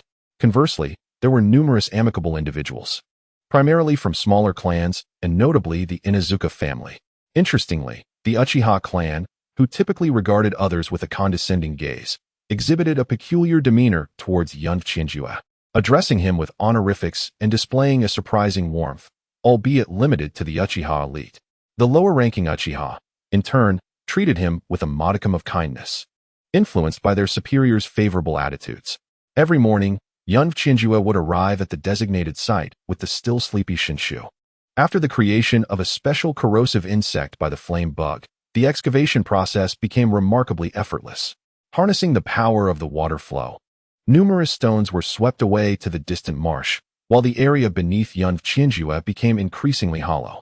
The entire region was evolving into a labyrinth, with young Qianjue consistently investing resources to sustain the insect swarm. Eventually, the swarm began to seek out dead branches independently to construct nests for their sustenance. Now, young Qianjue continued his excavation routine, albeit with a sense of trepidation that had persisted for over half a month. The time for action was approaching, as he could sense the impending critical moment for Orochimaru. Yet, young Qianjue understood that danger was likewise looming. As they awaited an opportune moment with an increasing number of passers-by, "Dig faster, even faster," he murmured, ever vigilant of his surroundings.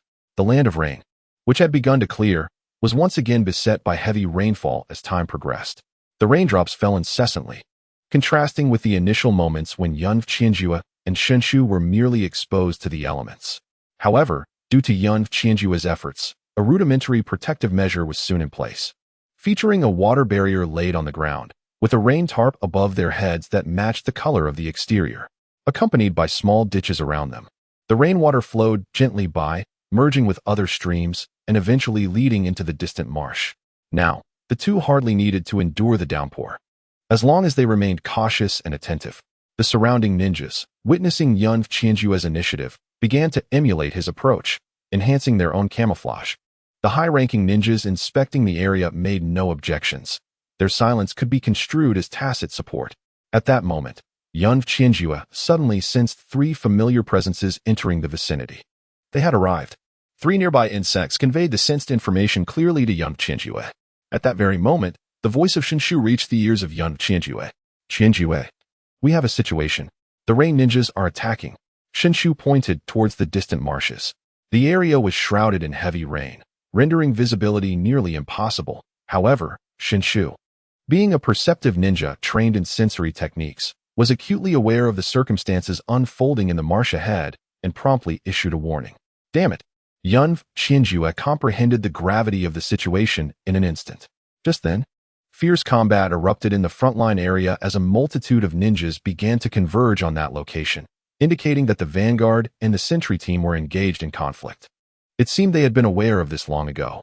Taking a deep breath, young Qianjue turned to Shinshu. "What do you mean they knew?" Hearing her voice, Shinshu instinctively looked at her. "Do you trust me?" Young Qianjue asked candidly, gazing intently at Shinshu. "Trust?" In that moment, Shinshu looked at young Qianjue with a perplexed expression. "Yes," he replied almost immediately. "All right, then run with me." Young Qianjue grasped Shinshu's hand and swiftly uncovered the deep well behind them. "Wah, when did this appear?" Shinshu exclaimed in astonishment, noticing the well for the first time. He had seen insects burrowing into the ground earlier, but had thought nothing of it, assuming it was merely a trait of young Qianjue's insect affinity. However, now confronted with the deep well that had been constructed beneath them without his knowledge, he was taken aback. "Don't ask questions," young Qianjue urged, sensing three figures rushing towards them. One of the figures suddenly engaged in combat with another that had just appeared, and without hesitation, he leaped into the well. Meanwhile, On the other side, Tsunade was preparing to leave her tent when a ninja materialized beside her. I have gathered intel on Yun Qianjue's recent activities. The ninja presented a scroll before Tsunade. Oh, she glanced at the scroll, gesturing for him to depart. The ninja vanished in an instant, executing a body flicker technique. As she slowly unfurled the scroll, the information raced through her mind. In the distance, a signal flare shot up into the sky. The Ray ninjas are attacking. A ninja shouted, pointing at the flare. That exclamation sent a chill down Tsunade's spine. No, why now? And from the marshes? In that instant, she recalled Yun Qianjue's earlier account. The information in her hands detailed Qianjue's background and actions, even mentioning the incident where Yun Jue altered the Hokage's orders. Moreover, there was an unusual apprentice banquet that attracted numerous smaller clans, including the Inazuka, Nara, and Akimichi clans.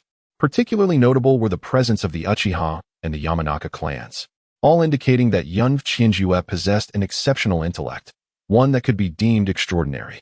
Yet, the more she realized this, the more Tsunade's heart plummeted. "Shinshu," she cried, dashing towards the marshes. "Please, don't let anything happen. You're all I have left." Tsunade unleashed her Byakugan power, propelling herself to an unprecedented speed. As Tsunade hurriedly made her way, Wainushi Chiyo was swiftly traversing the depths of a well that resembled a tunnel. However, her escape was not directed towards the Konoha camp or the marshlands, but rather southward.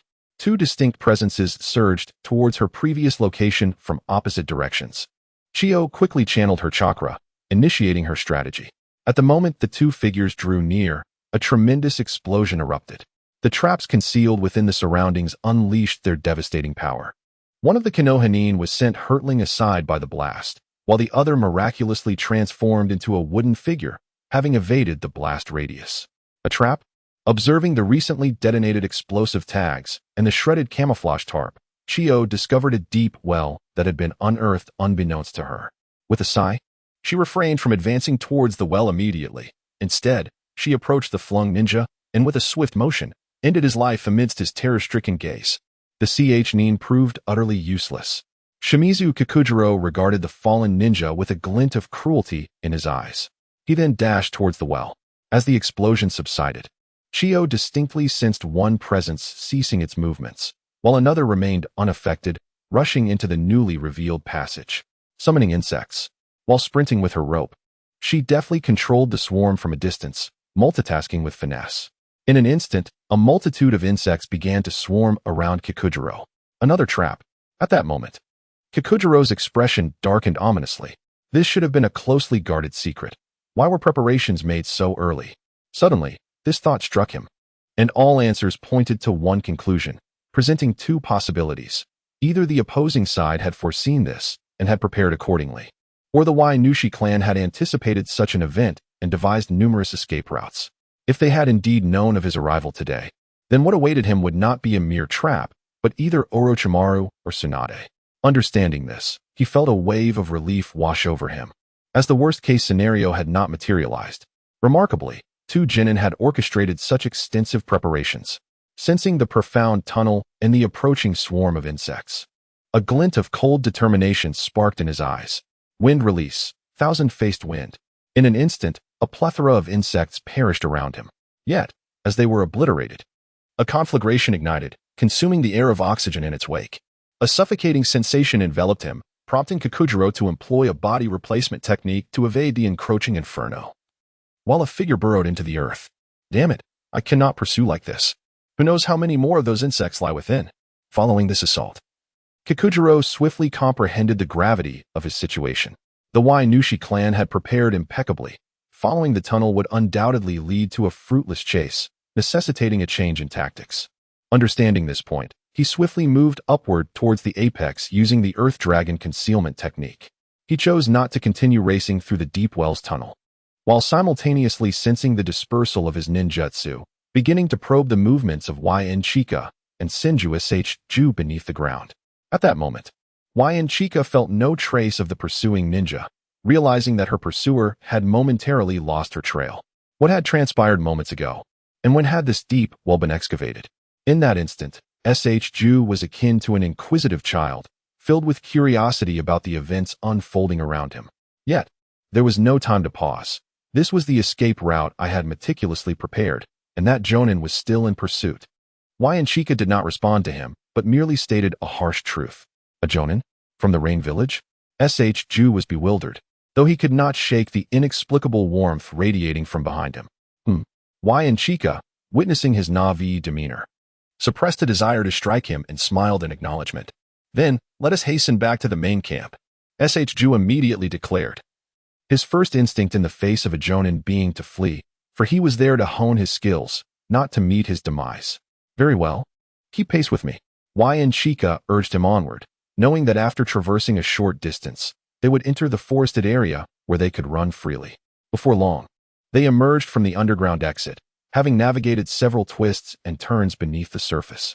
An ever-present probing aura lingered above, compelling Chika to maneuver quickly underground.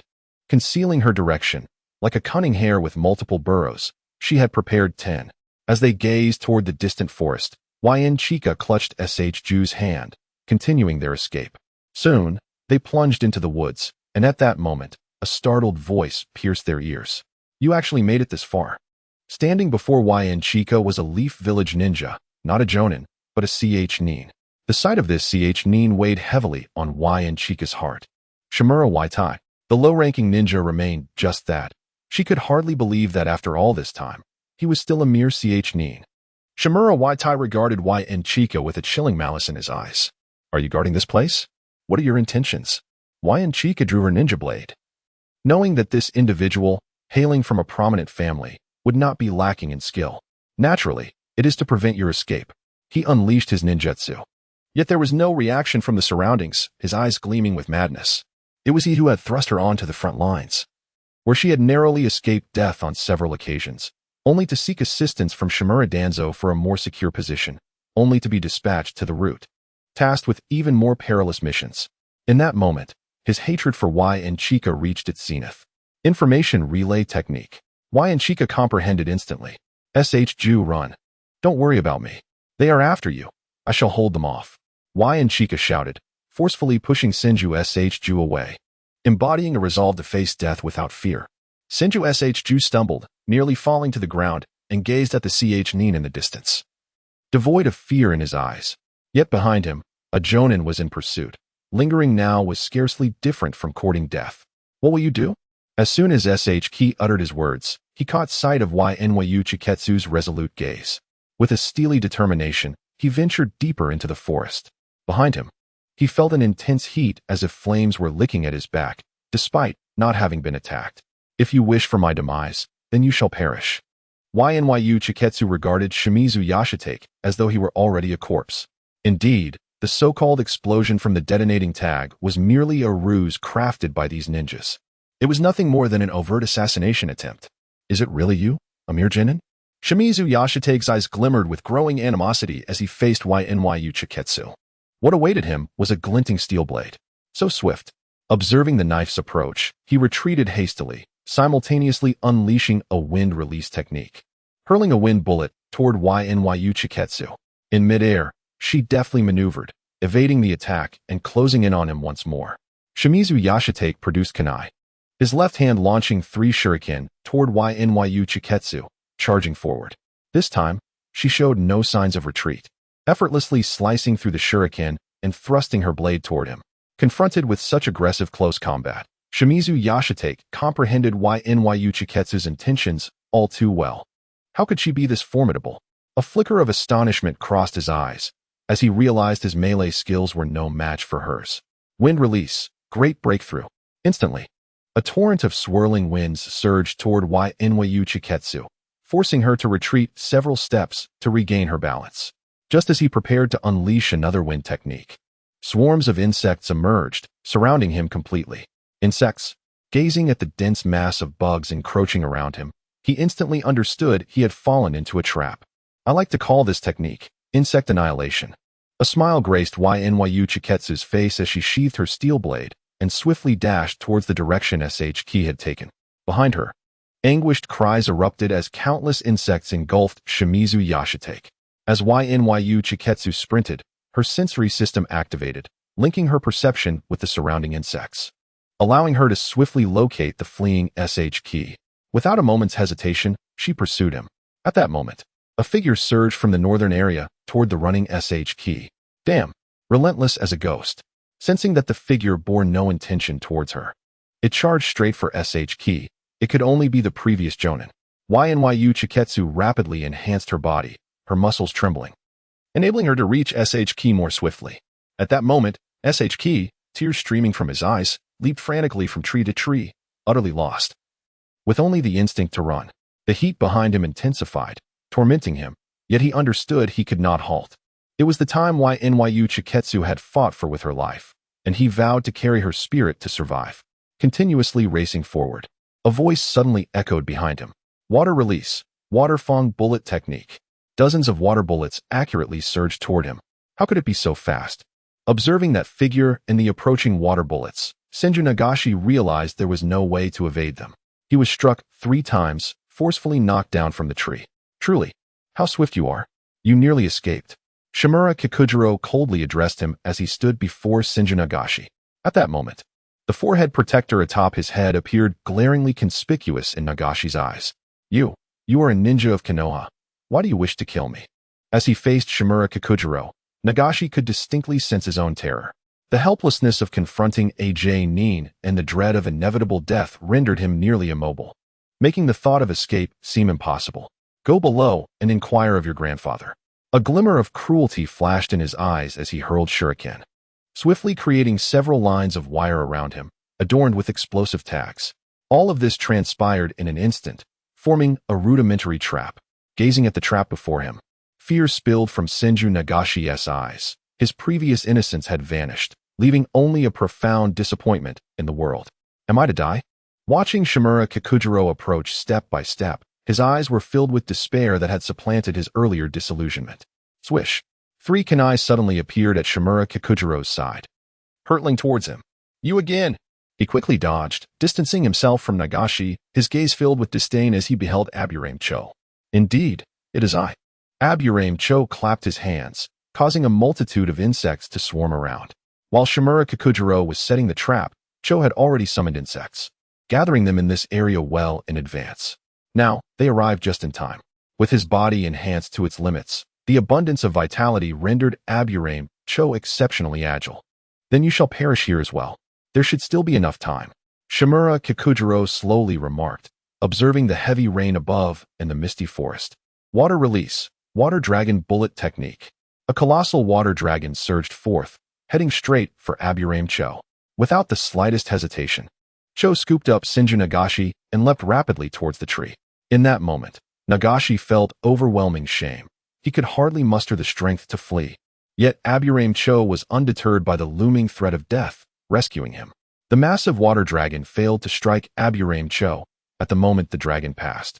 He hurled Nagashi into the tail of the water dragon, allowing it to carry him a distance away. Simultaneously, he flipped his steel knife and parried Shimura Kikujiro's strike from the side. Seeing Senju Nagashi safely swept away by the current, a look of astonishment crossed Shimura Kikujiro's eyes. How ingenious to utilize the water dragon bullet technique to send someone away, he praised, gazing at Aburame Chiyu, who had withstood his assault. Yet his subordinates remained unyielding. Several wind blades suddenly appeared beside Aburame Chiyu. Secret technique, insect wall.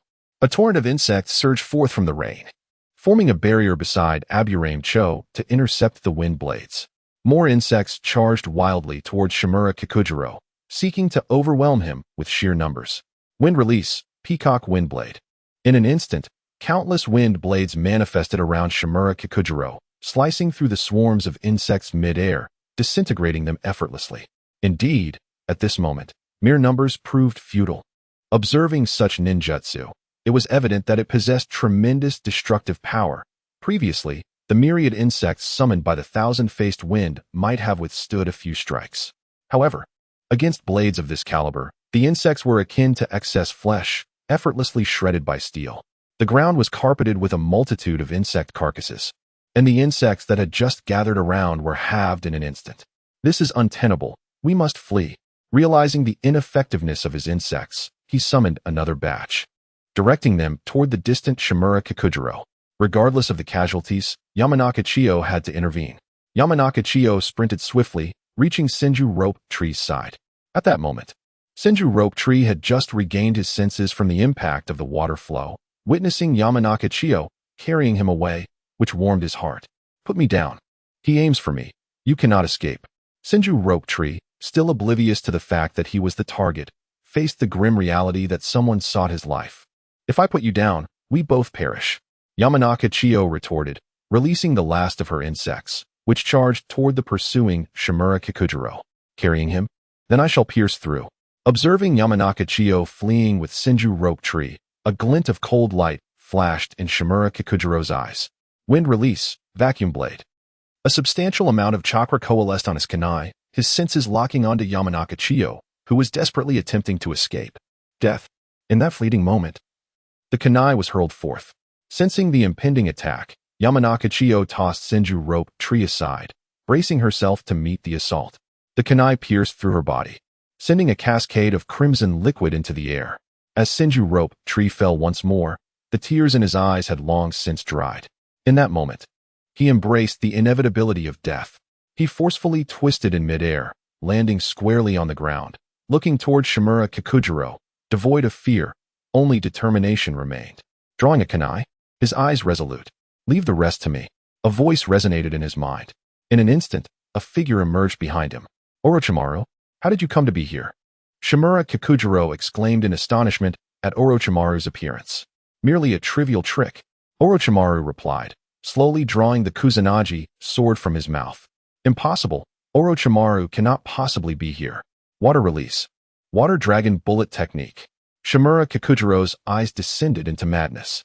A colossal water dragon surged from the ground, charging furiously towards Orochimaru and Senju Rope Tree. Ninjutsu, summoning technique. Summoning of the Gate of Hell. A massive demonic door materialized before them, effortlessly blocking the water dragon. To his disbelief, Orochimaru had indeed arrived in person. At this point, Shimura Kikujiro could no longer deny that neither clones nor illusions could achieve such a feat. Orochimaru was merely an elite Genin. There was no such thing as an inescapable illusion. After excluding all else, the resulting outcome, no matter how unrealistic, would still be the final result. Orochimaru emerged from the forbidden technique behind Senju Rope Tree. The mission had failed. He sighed in resignation. What awaited him was only exile.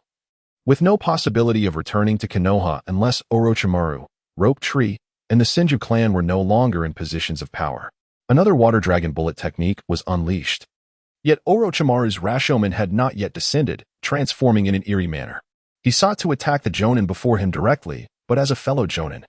If one genuinely wished to escape, it would be challenging for even an elite Jonin to pursue.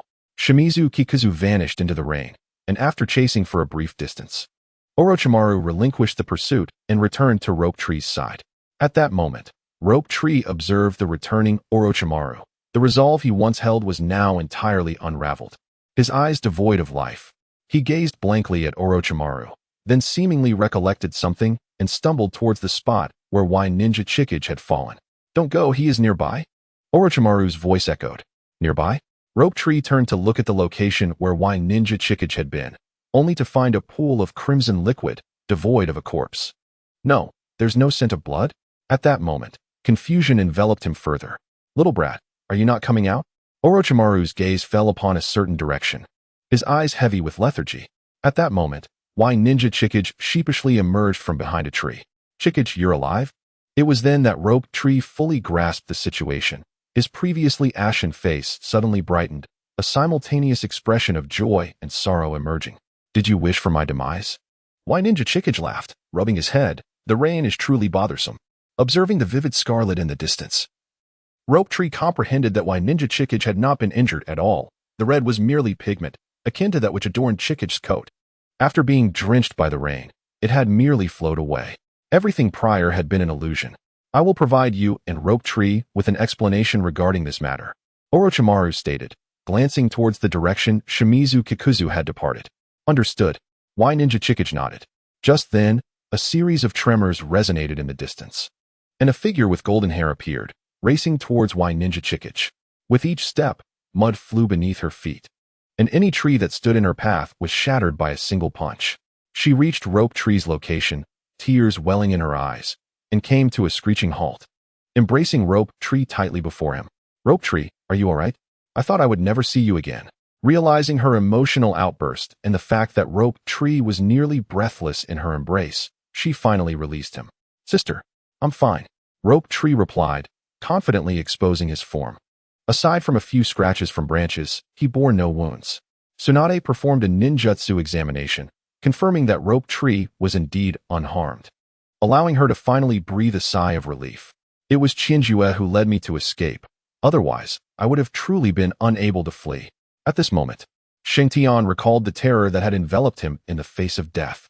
Had it not been for the oil woman Chinjue, he would have perished at his post. Moreover, considering the distance they had covered, it was only a matter of time before Orochimaru's jutsu was unleashed. Tsunade turned her gaze towards the oil woman Chinjue and Orochimaru. Realizing that it was indeed Orochimaru's formidable ninjutsu that had allowed her to perceive the atmosphere here. Xingtian was undoubtedly saved by Orochimaru. However, the traps, such as the deep wells and explosive tags, were undoubtedly the handiwork of the oil woman Chinjue. Before Orochimaru's arrival, it was Chinjue who had forcibly held them back. Thank you, Chinjue. Tsunade bowed to Chinjue. No, it was my duty.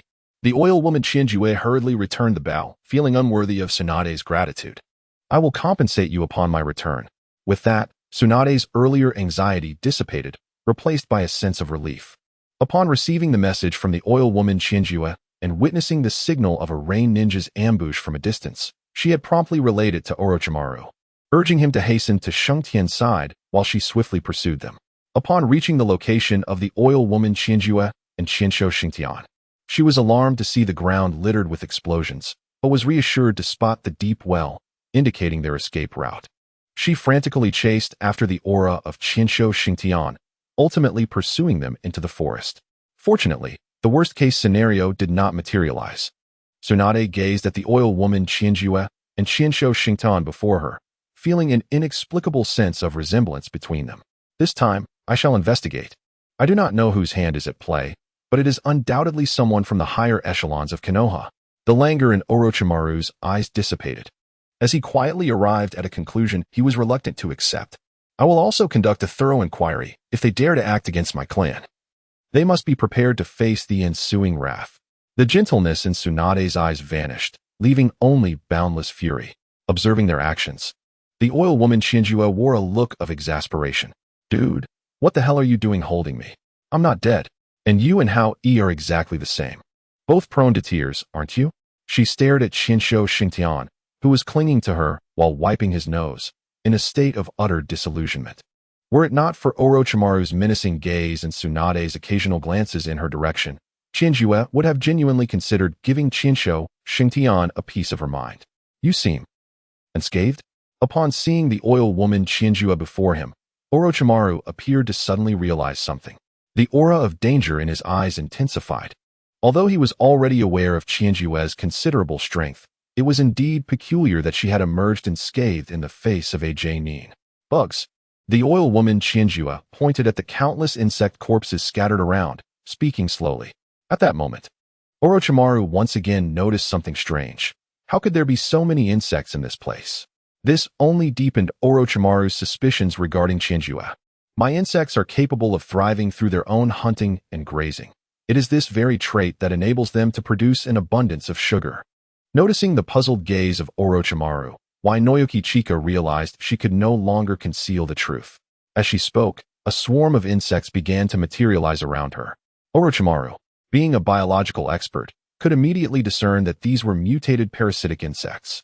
While they possessed characteristics of the conventional parasites, these had the ability to reproduce autonomously within the forest. Is this information truly unknown to you? Tsunade, observing Orochimaru's skepticism, tossed a scroll in his direction. Upon receiving the information scroll, Orochimaru finally gained a comprehensive understanding of Wainoyoki Chika before him. These insects, they are the sugar-producing variety? Orochimaru inquired. His initially dangerous aura dissipating, replaced by a newfound respect for his companion. Indeed, Wainoyoki Chika nodded affirmatively. Truly fascinating. Orochimaru smiled. This is no longer mere preparation, but a strategy specifically devised for this situation. His gaze fixed intently on Wainoyoki Chika. Feeling the weight of his scrutiny, Wainoyoki Chika felt a pang of anxiety. She had indeed caught his interest. If previously it was merely a casual intrigue, It had now escalated to a profound kinship of mutual recognition. "Let us return," Tsunade remarked, glancing at the darkening sky. An increasing number of Umbu had now arrived. And only after confirming that Ju was unharmed could she finally breathe easy. However, this incident was merely the beginning. To remain oblivious, one must act without consequence. Following Tsunade Senju, Wainoyuki Chika walked alongside Ju, donning her raincoat anew as they headed toward the main camp through the downpour. The dampness was quite uncomfortable for Wainoyuki Chika, yet now was not the time to dwell on such trivialities. They had evaded this crisis, but the next one loomed ominously. The dangers present in the camp were no less than those in the wilderness, unless one remained hidden within its confines. Contemplating this, Wainoyuki Chika felt a throbbing ache in her head. As she pondered, a flicker of blood red, reminiscent of pixels, appeared in her right eye, barely noticeable unless scrutinized closely. The reflection of pooled water compelled her to examine her eyes with utmost care. Future threats would only escalate, just as Danzō had suggested. As long as both she and Ju survived, he would never ascend to the position of Hokage. Within this framework of thought, Ju was destined to perish.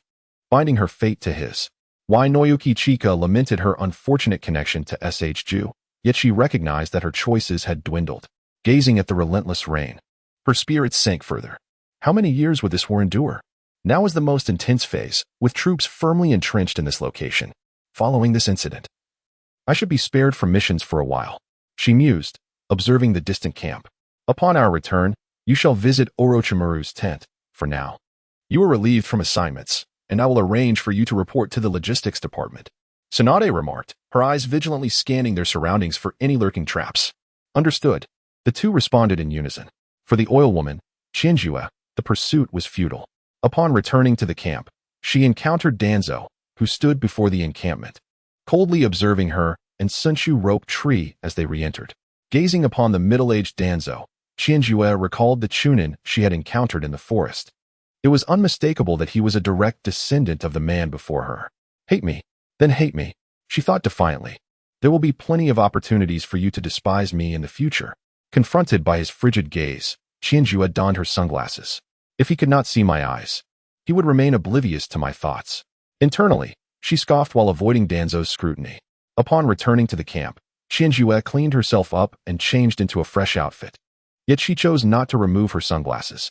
After all, the oil clan truly resembled their lineage when adorned with shades. Danzō, Hiruzen, Orochimaru, all were sources of trouble, each more vexing than the last. Lying in bed, Shinjue contemplated her predicament, and as fatigue enveloped her, she drifted into slumber. The following day, Shinjue received a new assignment, the transportation of supplies.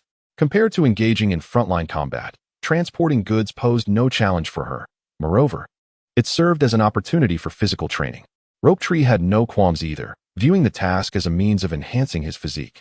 After their recent battle, he found himself slightly winded after only a short distance. Thus he had his own aspirations regarding physical conditioning.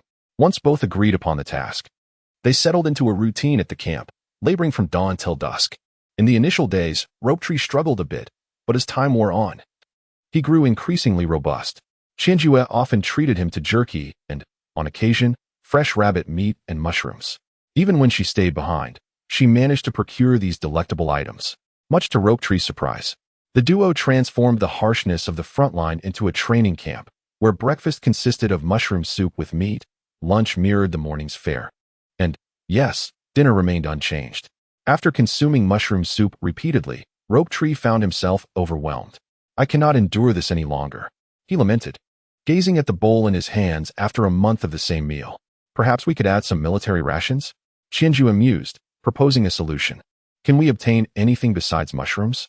Rope Tree pondered, suggesting his own terms. I've heard there are mountain pepper fish in the swamp. Shall we give it a try?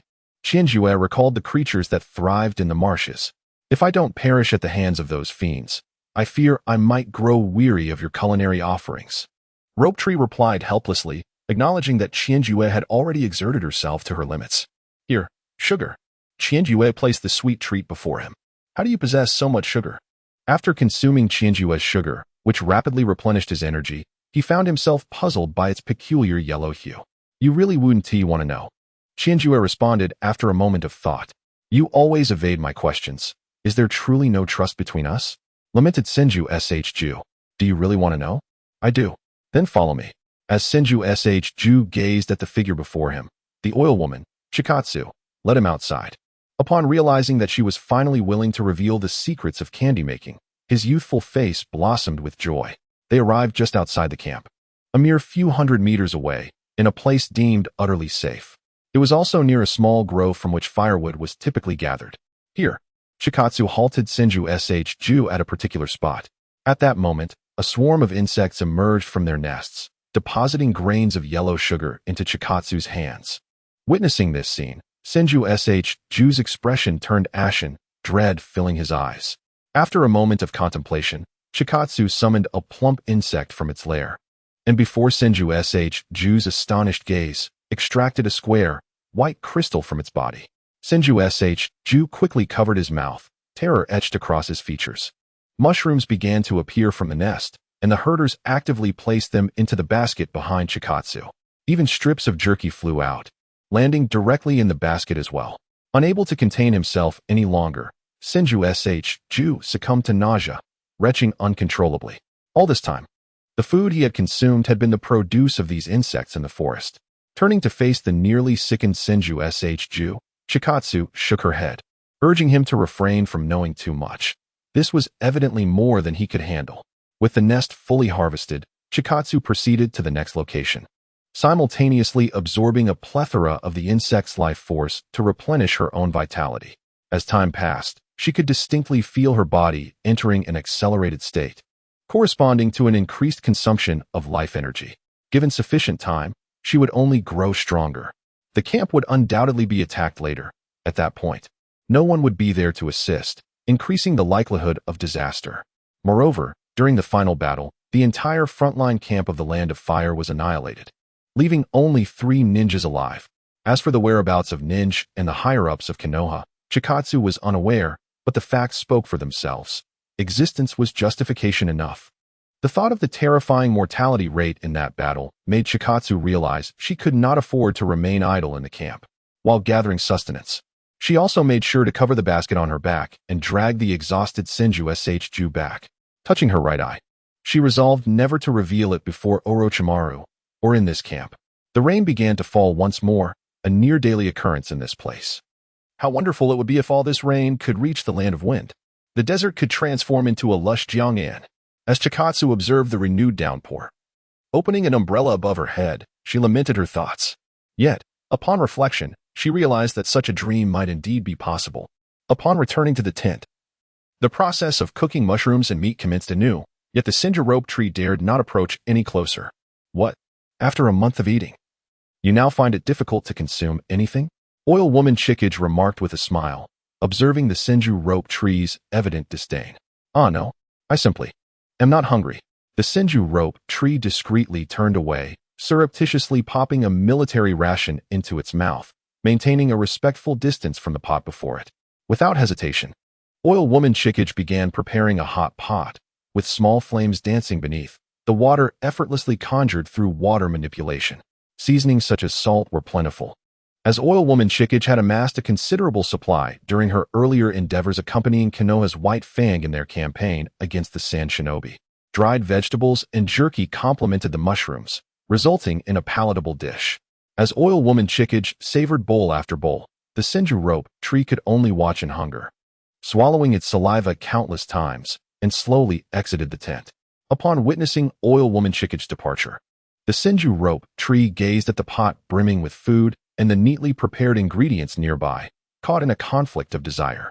Meanwhile, Oil woman Chikage made her way to the intelligence department, seeking maps of the Land of Rain and its neighboring countries. The personnel at the intelligence department regarded her arrival with astonishment, as if recognizing her, yet puzzled by her presence. Upon her request, the department promptly retrieved the maps after confirming their public status. Soon, the map of the Land of Rain lay before Oil woman Chikage, instilling in her an inexplicable sense of familiarity. It resembled the contour maps she had painstakingly developed. Ah, you are Chikage, right? A figure emerged from within the intelligence department tent, an IGA Jonin, gazing at her with gleaming eyes. Indeed, Oil woman Chikage affirmed with a nod. What do you think of our map? IGA inquired, gesturing towards the unfolded map before her.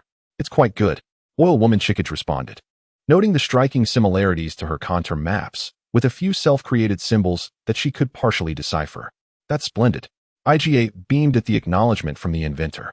The clarity of the map had improved remarkably, a skill imparted by Kakashi Hitaki, rendering the surrounding mountains and various regions distinctly marked. For the intelligence department, such a creation was nothing short of miraculous.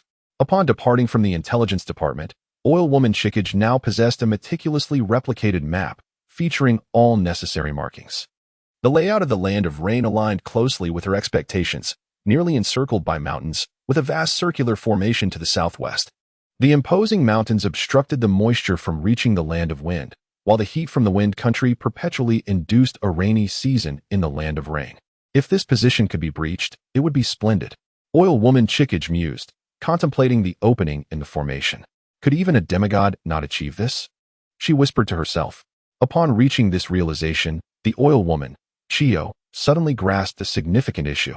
It became evident that the inhabitants of this world had long been engrossed in the study of ninjutsu, never once considering the advancement of meteorological technology. Otherwise, with the ninja's extraordinary abilities to shift mountains and fill seas, altering the terrain would be a trivial endeavor. Cognition. Chiyu gazed into the distant sky and the rain-soaked land beyond. If the entire region were to be opened up, a continuous influx of water vapor would flow into the Land of Wind.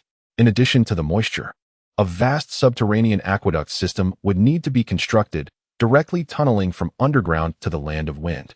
Given that the Land of Rain is positioned at a relatively higher elevation, the geography of the Land of Wind would function akin to a siphon, perpetually drawing moisture from the entirety of the Land of Rain. While engrossed in the study of the map, Chiyu was approached by Tree. What are you studying? The map of the Land of Rain? He inquired with interest, glancing at the prominent characters inscribed on the map, although he admitted his inability to comprehend the intricate lines within. Indeed, Chiyu replied, casting a glance at Tree before noting that Orochimaru had returned. Leisurely reclining on the bed, observing his pallid complexion and dark circles under his eyes, she perceived that he appeared even more haggard than before. The answer she had awaited remained elusive, and Tsunade had seemingly vanished, not to be seen since that day.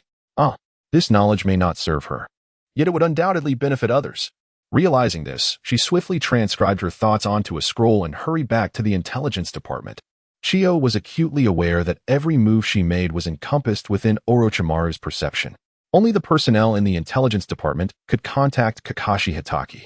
At that moment, the head of the intelligence department observed Chiyu's comings and goings with a peculiar expression.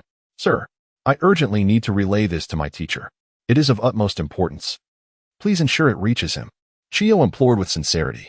The head, acknowledging Chiyu's earnestness, nodded and assured her that it would be delivered promptly, urging her to rest easy. As Chiyu departed, the department head opened the scroll, only to find that it merely detailed her encounter with an attack and her grievances regarding her plight under Orochimaru. The complaints and overly sentimental remarks elicited a shiver down his spine. After swiftly transcribing a copy to send to the Hokage, he reassembled the scroll. Before long, the information relay department began to operate at a rapid pace, transporting Chiyu's scroll for summoning transmission. Meanwhile, in the main camp, the Hokage was engrossed in writing when suddenly, a scroll was delivered to his side. Hokage-sama, this is a letter from the Oil Woman, Chiyu, addressed to Lord White Fang, which you have been keenly monitoring. The secretary stated, presenting the scroll to the Hokage. Very well. Sarutobi Hiruzen paused his work and quickly skimmed through the scroll. Wait, is this a transcription or the original? Sarutobi Hiruzen cast a glance at his secretary. It was a transcription. After contemplating for a moment, the secretary recalled that the intelligence department had specifically mentioned this matter during their previous visit. Go and retrieve the original. The Hokage instantly reacted. With a swift body flicker technique, the secretary disappeared, for one serving beside the Hokage could hardly be lacking in skill. In an instant, he comprehended that the scroll was encrypted, and the method of encryption must reside within the original scroll itself. At that moment, Nin, who had just summoned Yn Shich, was taken aback by the sudden appearance of the Hokage's secretary. What about the letter for Hitaki Tsukumo? It has already returned to Konoha.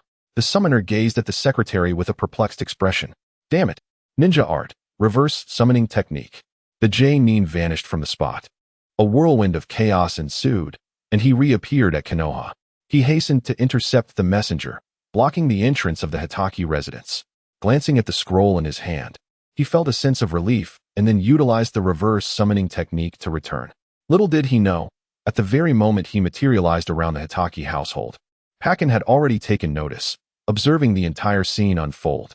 Lord Hokage, I intercepted him before he reached the Hitachi household. The secretary rejoined the Hokage, presenting the scroll. The Hokage accepted it, examining it meticulously before returning it once more. Lord Hokage? Noticing the displeasure etched on the Hokage's face, the secretary instinctively inquired. I cannot read it. This master-student relationship is fraught with complications. This is a one-time water-etched script that requires immersion in water to reveal its contents. Sarutobi Hiruzen's keen gaze discerned the nature of the scroll upon contact. It was a specialty of the Sand Shinobi. Although he attempted to extract the information without submerging it in water, he ultimately found himself incapable. Now it was the secretary's turn to be baffled. Go, return it. The Hokage handed the scroll back to the secretary, resuming his duties, viewing this as merely a trivial interruption. Yes, the secretary responded and vanished from the Hokage's office. The Land of Rain was but a small nation, spanning a mere 200 kilometers from north to south. When Hitachi Sakumo located Wyan Shich, he was toiling with insects at the edge of the forest. In the camp, Wyan Shich was quietly engaged in her work, and after exhausting the ropes, she would venture into the woods, harnessing the vitality of numerous insects to induce mutations. Master, upon seeing Hitachi Sakumo, Wyan Shich wore a smile. I have reviewed your plan. It is feasible. Observing the insect manipulations of Wyan Shich, he cut straight to the point. Will you take me to execute it? Wyan Shich pondered how to persuade Hitachi Sakumo to protect her without drawing attention before the prerequisites were met. What reason does a master need to take on a disciple?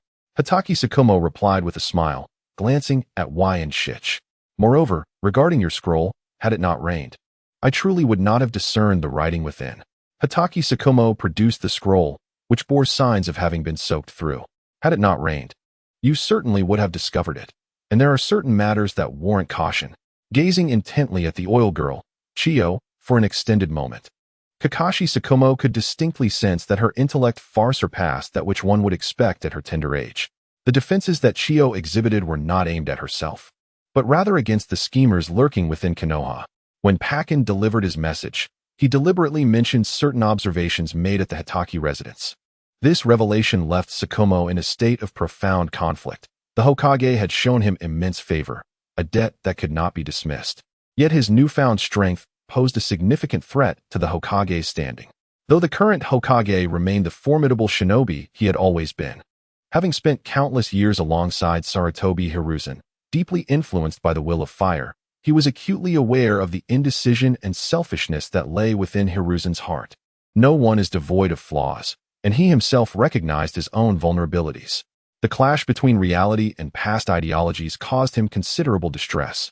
Yet it was a confrontation he could not evade. Ultimately, all his thoughts coalesced into a singular notion. Sakumo instructed Chiyo to prepare while he returned to gather his thoughts. After an extended absence, there were numerous matters awaiting his attention. Chiyo skillfully manipulated her insects, which swarmed into his backpack, ready for their impending journey. Within the frontline camp, the returning Sakumo had already briefed the Hokage on the recent battle situations, expressing his intention to launch another strike against the sand and rock shinobi in the Land of Rain. As he regarded Sakumo, Hiruzen felt a deep inner turmoil. He required strong warriors to lead the charge, yet he also needed to impose limitations on them. However, Sakumo, to put it bluntly, had become an entity unto himself. With no leverage against him, the only potential point of influence was the imprint of ideology, the will of fire. Yet, Hiruzen also recognized that Chiyo's presence had, to some degree, shaken Sakumo's commitment to this ideology. Consequently, Sakumo had formed attachments beyond his clan. He now had a disciple. Hiruzen found himself uncertain whether this was a boon or a bane. The young one's wisdom was on par with that of the Nara clan's leader, and he himself was not yet old, while the Inuzuka and Akimichi clans had already begun to strategize for the next generation. An exquisite blend of wisdom and might, interwoven with trust and bonds. As he listened to Sakumo's report, Hiruzen's thoughts drifted once more. After the report concluded, Hiruzen nodded, granting his approval for Sakumo to depart. As for Sakumo's plans to continue the campaign in the Land of Rain, Hiruzen understood that Tsukumo had his own strategies, realizing that he could no longer exert influence over him. Allowing Tsukumo to voice his intentions posed no problem, yet it would reveal his own insecurities. As the Hokage, he could not afford to display any signs of weakness before Tsukumo. Otherwise, the situation would spiral into chaos beyond just Tsukumo's loss of control. Only the strongest could stand guard at the forefront of Konoha. As the pillar of the Land of Fire, all he could do was quietly watch Tsukumo depart. Kakashi Hatake departed, taking several steps away. When he turned to glance back at the camp, he had to concede that he had seemingly transformed. Without fully disclosing his plans to the Hokage, he realized he was no longer the same Kakashi Hatake as before. The will of fire had, unbeknownst to him, been influenced by a young individual. Meanwhile, Yamanaka Chiyo had returned early to Orochimaru's tent, and as usual, began to prepare mushroom soup.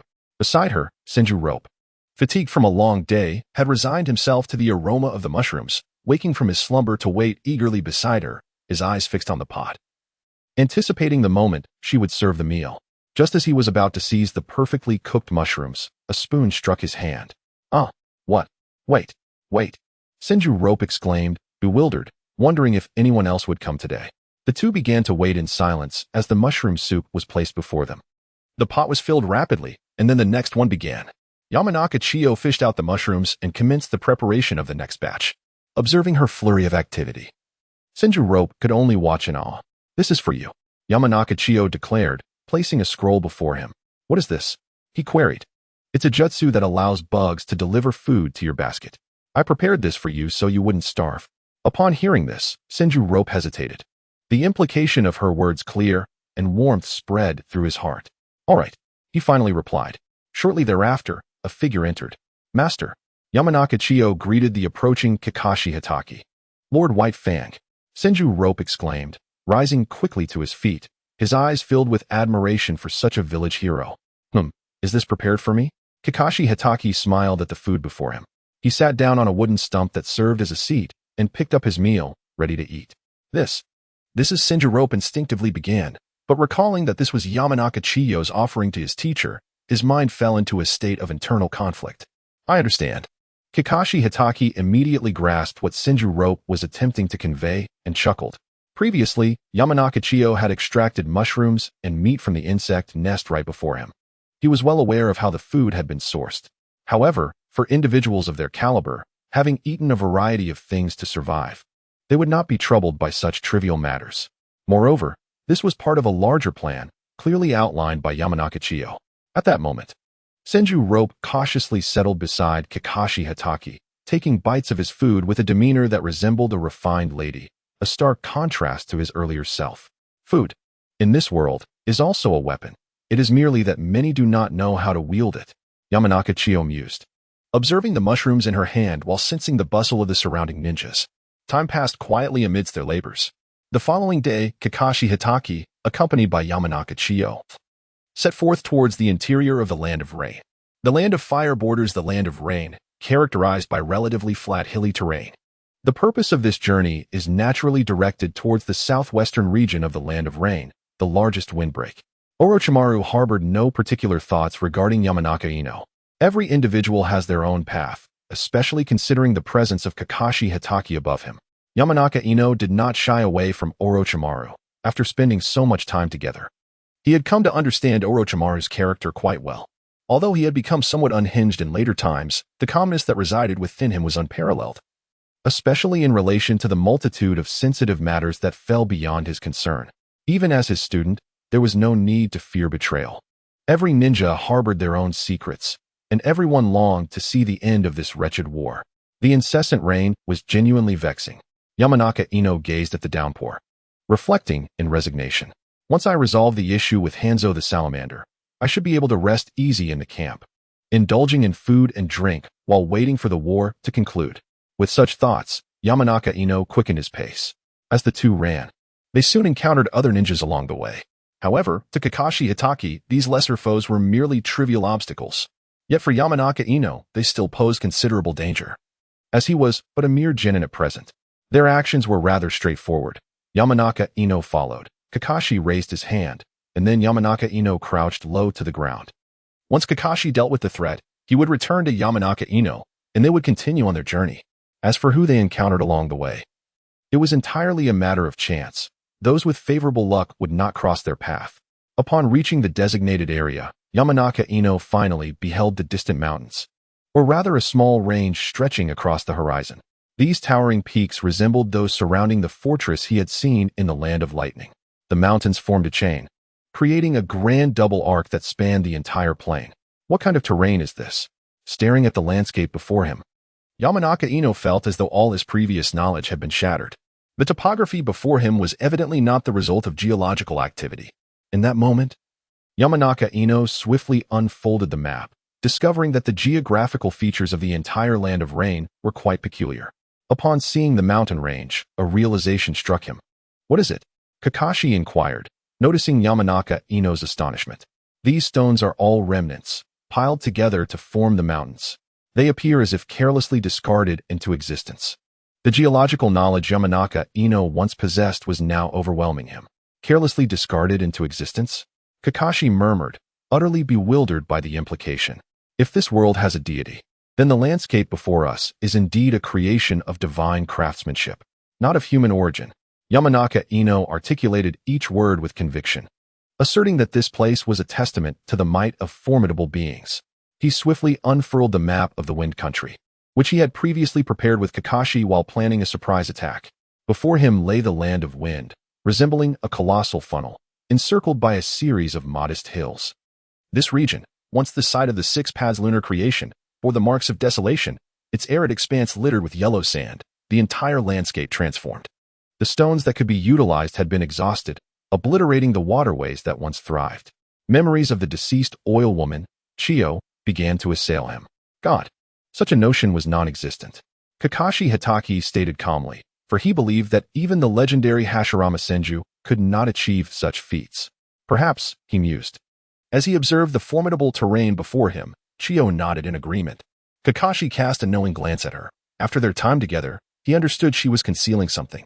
Yet, he chose not to inquire, as it lay beyond his concern. If Chiyo wished to share, she would. They swiftly approached the base of the mountains, where Chiyo confirmed her findings. The rocks here were a mosaic of diverse types: basalt, granite, and limestone, haphazardly heaped together. Such immense stones, under the weight of gravity, gradually formed this sprawling mountain range. This area could indeed be excavated. Constructing a waterway below posed no significant challenge. Chiyo remarked as she touched a stone at the mountain's edge. "Excellent. How long will it take? I cannot linger in one place for too long." Kakashi nodded in agreement. "A month. In that time, I can hollow out this mountain and complete the waterway project." After a brief examination of the structure, she provided her timeline. "Then a month it shall be." Kakashi contemplated for a moment, gazing at the ominous clouds accumulating in the sky, and began to step outside. Behind Chiyo, a multitude of insects emerged, swarming towards the surrounding forest. The humidity here was exceedingly high, with rain threatening to pour at any moment, truly the rain-soaked heart of the Land of Rain. Some of the insects began to approach the stones, spraying acid upon them, and then, with their formidable pincers, effortlessly consumed the corroded rock. Once this task was accomplished, they flew toward the forest. Chiyo's past ability to excavate vast tunnels relied on these seemingly inconspicuous insects. As they danced through the air, a cave large enough for a person to enter soon materialized before her. At that moment, the rain began to fall, accompanied by torrents cascading down from the mountains. Gazing at the cave, Chiyo felt as though she beheld the fabled water curtain cave. As a ninja, surely I shall not suffer from rheumatism like the Monkey King? The sight of the cave prompted her thoughts to drift towards Zhuge Liang. Shaking off her chaotic musings, she hurriedly entered the cave before the impending flood could reach her. A week passed slowly, and Chiyo resumed her tranquil life of excavation. Compared to before, her current existence was blissfully comfortable. Each day was filled with the simple pleasure of sipping tea, with her tea set safely contained within a sealing scroll. After finishing her tea, she engaged in physical exercise and practiced her swordsmanship, allowing herself to awaken naturally each day. Naturally, the mutation of the insects could not be overlooked. Adjustments were made daily, and the digging abilities of the insects were continually enhanced. Such progress inevitably required increased resources, thus intensifying the pressure on the entire insect colony. In the relatively barren forests of the Rain Country, where frequent downpours occur, although vegetation lacks water, the absence of sunlight hinders growth. resulting in trees that are less lush than those in Konoha. The forest appeared somewhat sparse, leading to a significantly diminished yield of organic matter. As time progressed, the herders learned to autonomously manage the distribution of the insects. Reproduction would cease once the forest reached saturation. To further promote the development of the forest, the insects previously employed by Chiyuki-Yunu in the Wind Country for land maintenance were called into action. They loosened the soil and brought forth grass and tree seeds for planting, simultaneously utilizing organic matter from their nests to enrich the soil. With the rapid growth of the insect swarm surrounding the forest, the condition of the trees within it improved swiftly.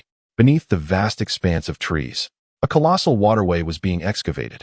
This channel would, within a month's time, penetrate the entire mountain range and extend into the Wind Country. This was the pumping system prepared by Chiyuki-Yunu for the entire region, which would harness the power of the terrain to channel the water flow towards the Wind Country. Other than the initial need to identify several locations, the insects were set to dig deep wells in this area. Chiyuki-Yunu employed a remarkably simple method for locating the spots, relying on her keen perception and the Earth Dragon concealment technique to explore beneath the surface. Nearby, 2 shadow clones were engaged in sword practice, prompting Chiyuki-Yunu to marvel at the power of the second generation of ninjutsu. As long as her mental energy was sufficient, she could create multiple clones to practice ninjutsu and swordsmanship, which was immensely convenient, as she did not need to exert herself. The shadow clones would handle the physical exertion. In stark contrast, the secret technique of insect clones seemed utterly inept, serving little purpose beyond creating distractions.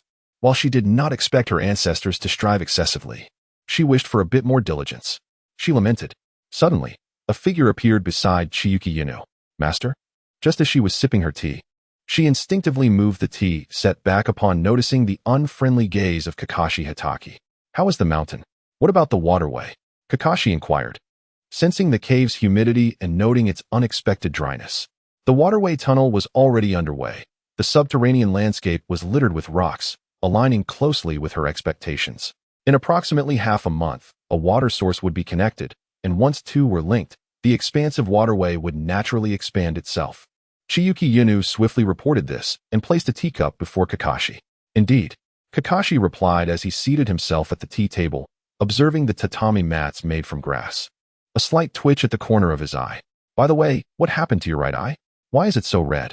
He asked, gazing at Chiyuki-Yunu's right eye with a hint of concern. Huh? My right eye? Is it really that red? Oil girl Chienjue instinctively touched her right eye. This is the end. I'm reaching my limit. In an instant, she comprehended the dilemma she faced. Her right eye was on the verge of awakening.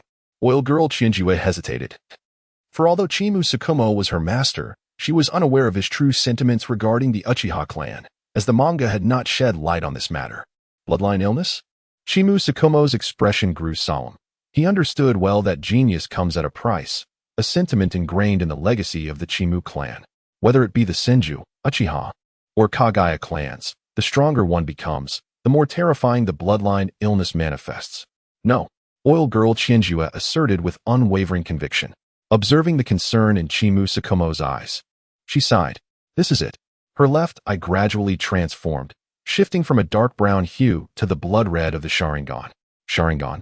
Chimu Tsukumo felt a sense of foreboding as he gazed at oil girl Chienjue. Cough, cough. I didn't steal this. One of my ancestors belonged to the Uchiha clan. She quickly clarified. Chimu Tsukumo found her reasoning rather flimsy, yet it was the only explanation that fit. Wait, I think my right eye is about to transform. Oil girl Chienjue exclaimed, sensing the rapid changes occurring in her right eye. Just as the words left her lips, her right eye began to voraciously siphon the life force and mental energy she had stored, her body losing control and threatening to collapse. Naturally, Chimu Tsukumo sensed the turmoil within her and swiftly supported her.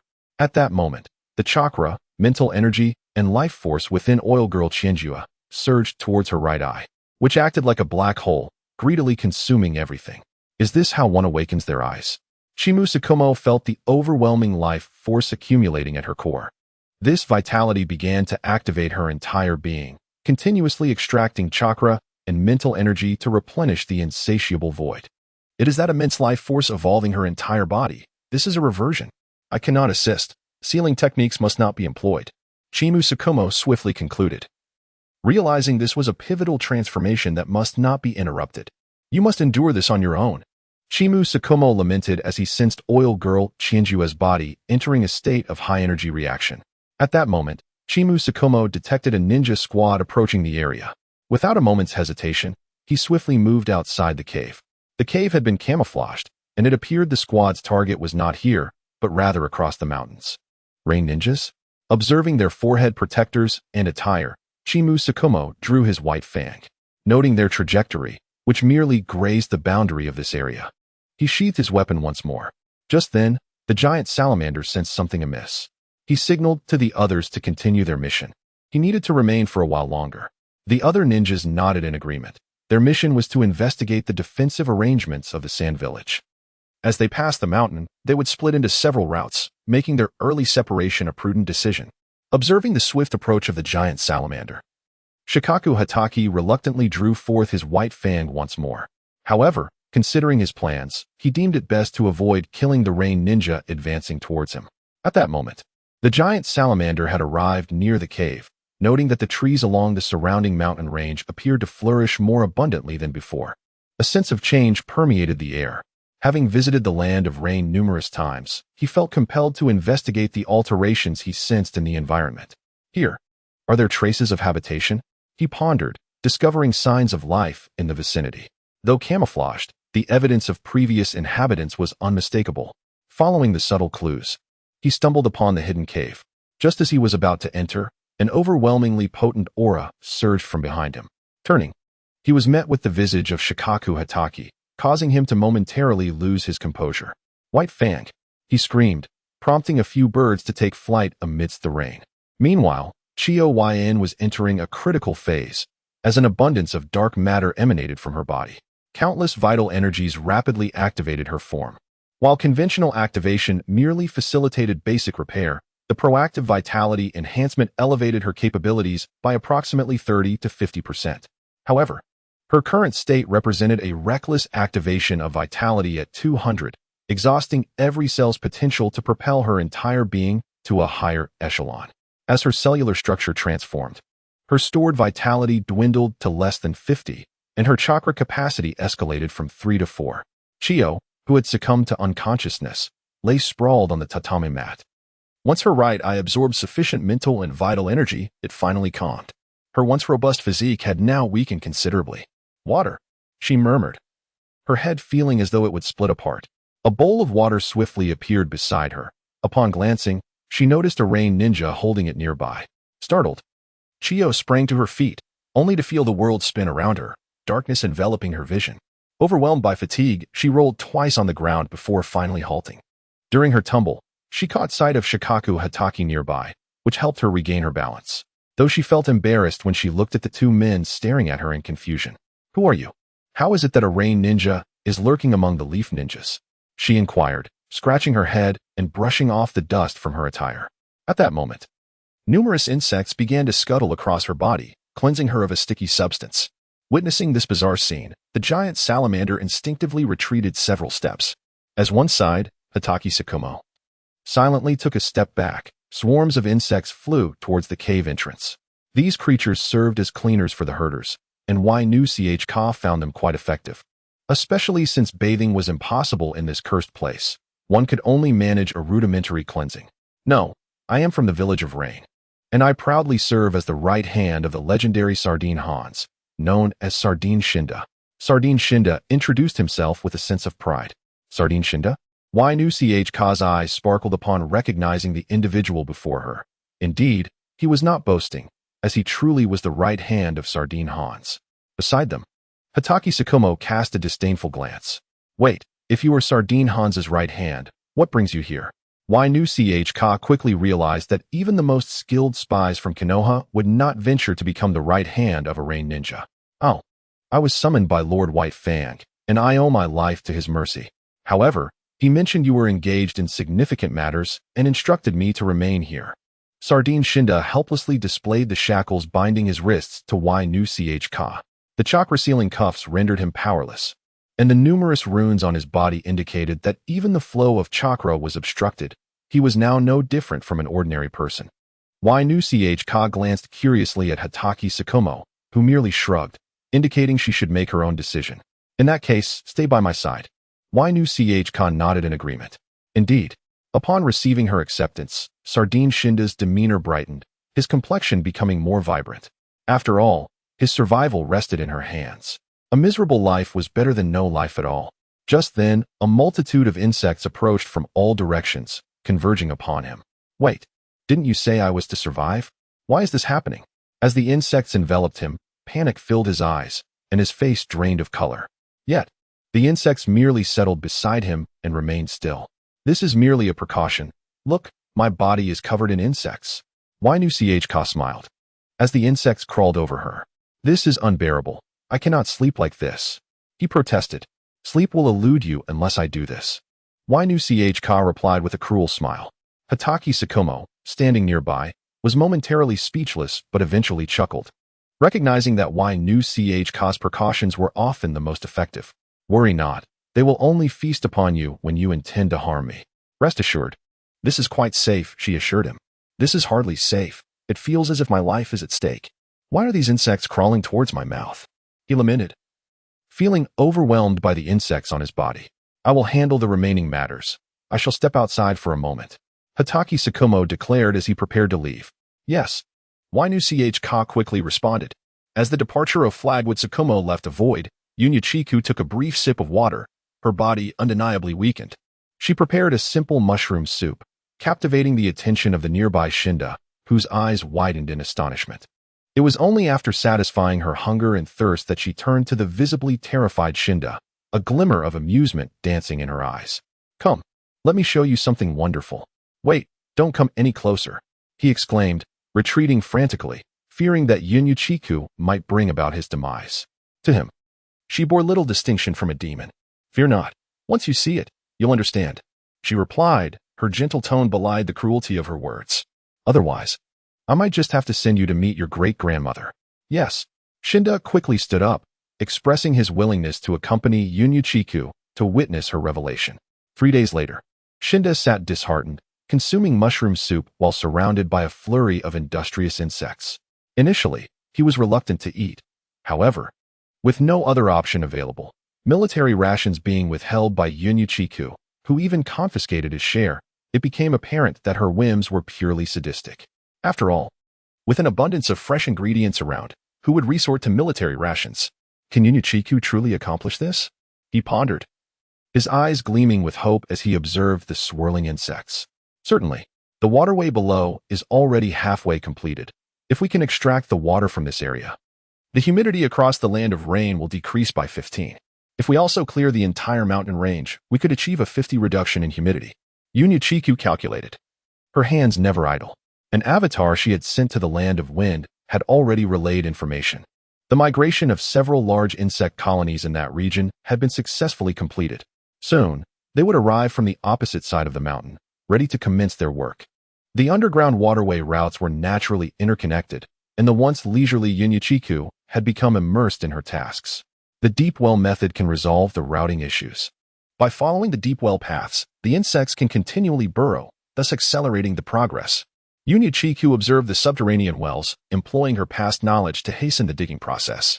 One after another, deep wells emerged, interconnected through the diligent efforts of the insects. The number of insects continued to swell, and the subtle connections among them multiplied. These connections were manifestations of mental energy, stemming from a shared origin. It was through these links that Yunya perceptive abilities were rapidly enhancing. To her surprise, the insects had indeed become her conduits of perception. As she operated, she intermittently sensed the connections brought forth by the surrounding insects in her mind. These links transcended mere connection. They constituted a bidirectional transmission of the swarm as collective consciousness. Furthermore, her avatars did not summon the insects through chakra. Rather, upon their approach, the insects instinctively drew near, subsequently transmitting their will.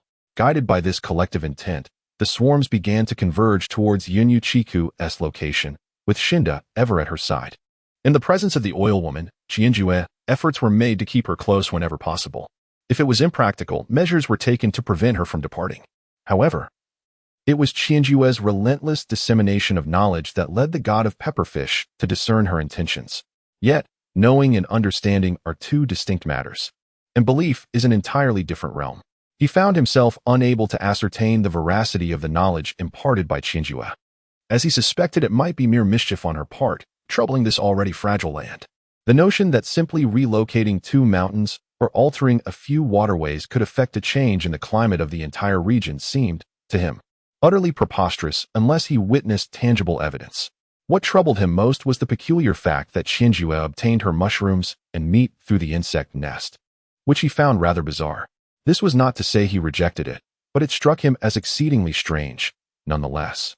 This circumstance had imbued his gaze towards Chinjue with a hint of admiration. Such admiration for a formidable individual, even if they were an adversary, is not uncommon. As time passed unnoticed in their bustling endeavors, on the 25th day, Kakashi returned, bringing news from the front lines.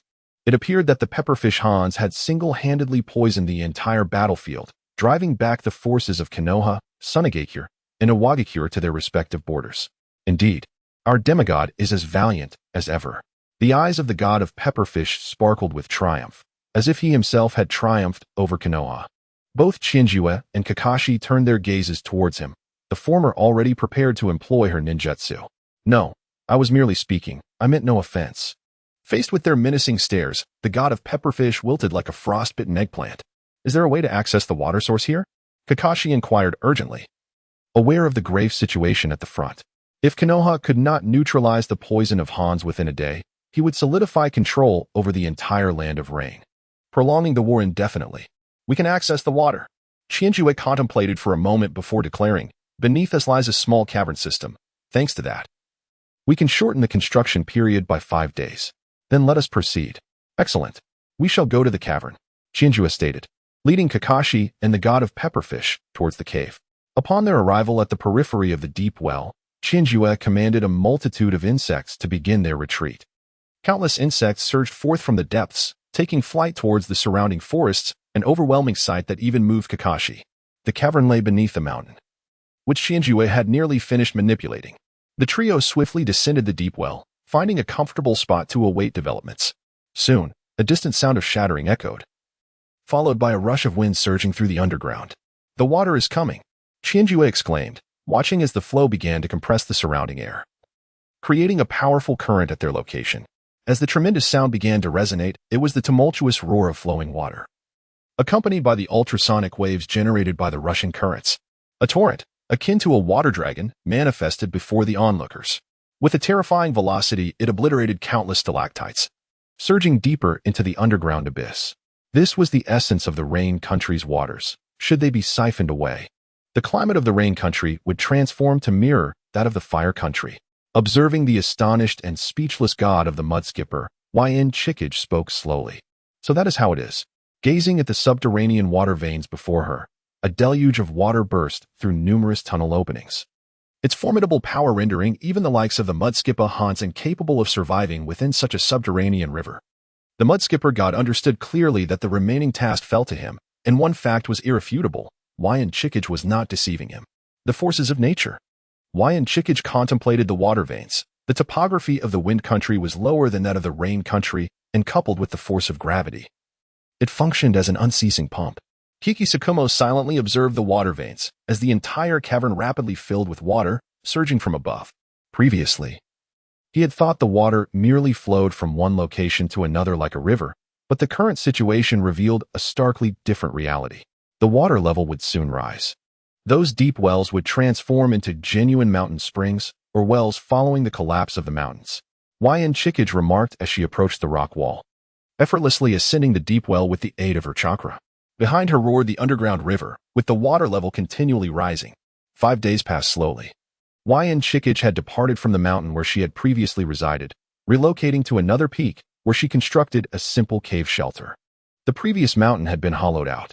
Within its core, under Yn Chickage's meticulous design, it had morphed into a state resembling a precarious arrangement of dominoes. An immense swarm of insects had excavated the entire mountain, with the excavated soil having been transported out by the diligent creatures, driven by the water veins. All the earth was directly cast into the deep wells. This soil would be carried away by the surging underground river, and in the wind country, the entire region, influenced by the river's flow, had begun to grow increasingly moist. A substantial volume of water was nourishing the land, while a large swarm of insects toiled fervently, tirelessly transporting grass seeds to the area. Simultaneously, the insects invested significant effort in consuming sand, transforming it into fertile soil. Chiyu, accompanied by the mudskipper god, continuously traversed between the two locations. In the span of 5 days, she had run back and forth 10 times. Once she confirmed that the water veins posed no issues, she turned to the excited yet anxious mudskipper god beside her. God of the mudskipper, does this humidity not rival the comfort of Konoha? And has the rainfall diminished considerably here? Observing the beaming Chiyu, the mudskipper god wrestled with his inner turmoil. Will this truly not drain the water from the land of rain? Fear not, it merely extracts the excess moisture. What remains is up to you. Ka fixed her gaze upon the figure of the salamander, Hanzo, as it served as her bargaining chip. Should Hanzo not acquiesce, the situation would revert to its original state, regardless of the time. The perilous glint in Ka's eyes did not escape Hanzo's notice, and he was well aware of the manipulations concerning the water source. Very well, Hanzo acknowledged, sensing the drastically diminished humidity of the land of rain, nodding his head. A day later, Kakashi Hatake returned to this place. The front line has erupted into chaos once more. The third has been poisoned. We must accelerate our efforts. Though his demeanor remained calm, a murderous intent was unwaveringly directed at Hanzo. Poisoned? Indeed, the situation at the front line is growing increasingly dire. I must hasten my actions, lest even the rope tree encounters peril. Yuan Fei's Day Strike and Shimizu Danzō must often suffer from poison, necessitating their return for recuperation, given the current frequency of battles. Without an antidote, Konoha's elite forces could only endure Hanzo's toxins. Hanzo himself was an exceptionally formidable taijutsu ninja, and with the assistance of his summoned beast, the salamander, no one beneath the rank of Jonin could withstand his toxic assault. Only the most powerful could contend with Hanzo. Let us send Shinda. If this path proves unfruitful, we shall explore others. Unless, of course, Hanzo is indifferent to the fate of the lower ranks. Ka remarked coolly. Impossible. Hanzo's benevolence towards us lowly ones exceeds your imagination. The salamander's Shinda interjected vehemently at the mention of his idol, Hanzo, observing Shinda's fervent defense of his admired figure. Ka allowed a faint smile to grace her lips. Then permit me to witness how splendid your so-called demigod truly is. I would not wish for your faith to crumble in my hands. Rest assured, Shinda replied with unwavering confidence. As Shinda departed, Ka commenced her final preparations. This was an exceedingly simple yet effective scheme. It was also what she intended to barter with Hanzo. Should he refuse, it would merely amount to a month's time wasted. In Kakashi's eyes, such a plan was indeed executable. Nearly 3 years of warfare had fostered a growing weariness among the ninjas. Yet, they remained entrenched, unwilling to retreat in the face of an impasse. The specter of war loomed over the entire shinobi world, with everyone battling through gritted teeth. Will he come? Kakashi inquired, casting a concerned glance towards Ka. He will come. Hanzo shall arrive for his devoted admirer. Having spent considerable time with Shinda, he was not the same individual whose faith would later falter. Through their conversations, he gleaned the essence of Hanzo's character. Now, he was invigorated, steadfastly following Hanzo's lead. The faith is not in the character of Hanzo of the salamander, but rather in the belief that those who follow him hold in their hearts, a belief that the divine cares for humanity. Oil Girl Chiharu spoke softly. The divine? The clouds above swirled, moisture enveloped the air, yet the ground continually absorbed the vapor from the sky, becoming increasingly arid in a wholly unnatural manner. Accompanied by Kakashi Sakumo, Oil Girl Chiharu completed the final arrangements of the entire area. What remained was merely the passage of time. Kakashi Sakumo did not depart. The two engaged in daily tea drinking and chess games. Time slipped by in this busy routine until the third day, when Oil Girl Chiharu was prepared to execute their plan. They have arrived. Kakashi Sakumo gazed outside, his eyes narrowing slightly. Excellent. The two swiftly made their way outside, where Hanzo of the salamander stood a short distance from the cave, flanked by only 5 elite jonin, an aura of power emanating from them, clad in dark ninja attire. With a scythe upon his back exuding a scent of blood, an overwhelming pressure enveloped Oil Girl Chiharu and Kakashi Sakumo, yet they bore faint smiles, radiating absolute confidence. Kakashi Sakumo, observing the 2 silver-haired figures before him, one resembling a hedgehog, the other with slightly drooping locks, he proclaimed, "It is I." With a calm demeanor, Kakashi stepped forward. One represented the mightiest force of Konoha, while the other embodied the pinnacle of the Rain Shinobi, or indeed the entire ninja world. I have verified your actions. You possess the qualifications to speak with me. Hanzo of the Salamander reassured his companions, leaping down before the two. Indeed, Kakashi Sakomo advanced a few steps alongside Oil Girl Chiharu. You are quite intriguing. Is it true that the deeds attributed to you were orchestrated by Shinda? Hanzo inquired, tilting his head to glance at Oil Girl Chiharu. Yes. She promptly nodded in affirmation. Truly, the heavens are biased towards Konoha, a prodigy of the new generation, paired with an established powerhouse. He mused, lamenting that, in contrast, the Land of Rain had no one else to bridge the gap. And he himself was but a fleeting moment in history. Well then, I shall refrain from further lamentations. What is it that you seek? In exchange for excavating the mountains behind, we desire your neutrality. At this moment of your greatest strength, grant Konoha a reprieve by declaring your defeat. In turn, we shall assist you in dealing with the Sand Shinobi. Kakashi Sakomo articulated the proposal as Oil Girl Chiharu had advised. Defeat? Assist me? Hanzo's gaze became perilous. Once the mountains are breached, you will have to confront the Land of Wind, a vast and fertile territory. Do you not desire it? Moreover, you have already triumphed. Kakashi Sakomo responded slowly. Hanzo turned to Hanzo of the Salamander beside him, his eyes filled with inquiry. Yet, as a sovereign, he understood the implications behind Kakashi Sakomo's words. Vast, fertile land, rather than barren desert? He glanced towards Oil Girl Chiharu. Indeed, Kakashi Sakomo nodded, with Oil Girl Chiharu hastily echoing the affirmation. Truly, this is exceedingly fascinating. So it is. A transaction involving substantial territory, rather than merely improving the diminutive Land of Rain.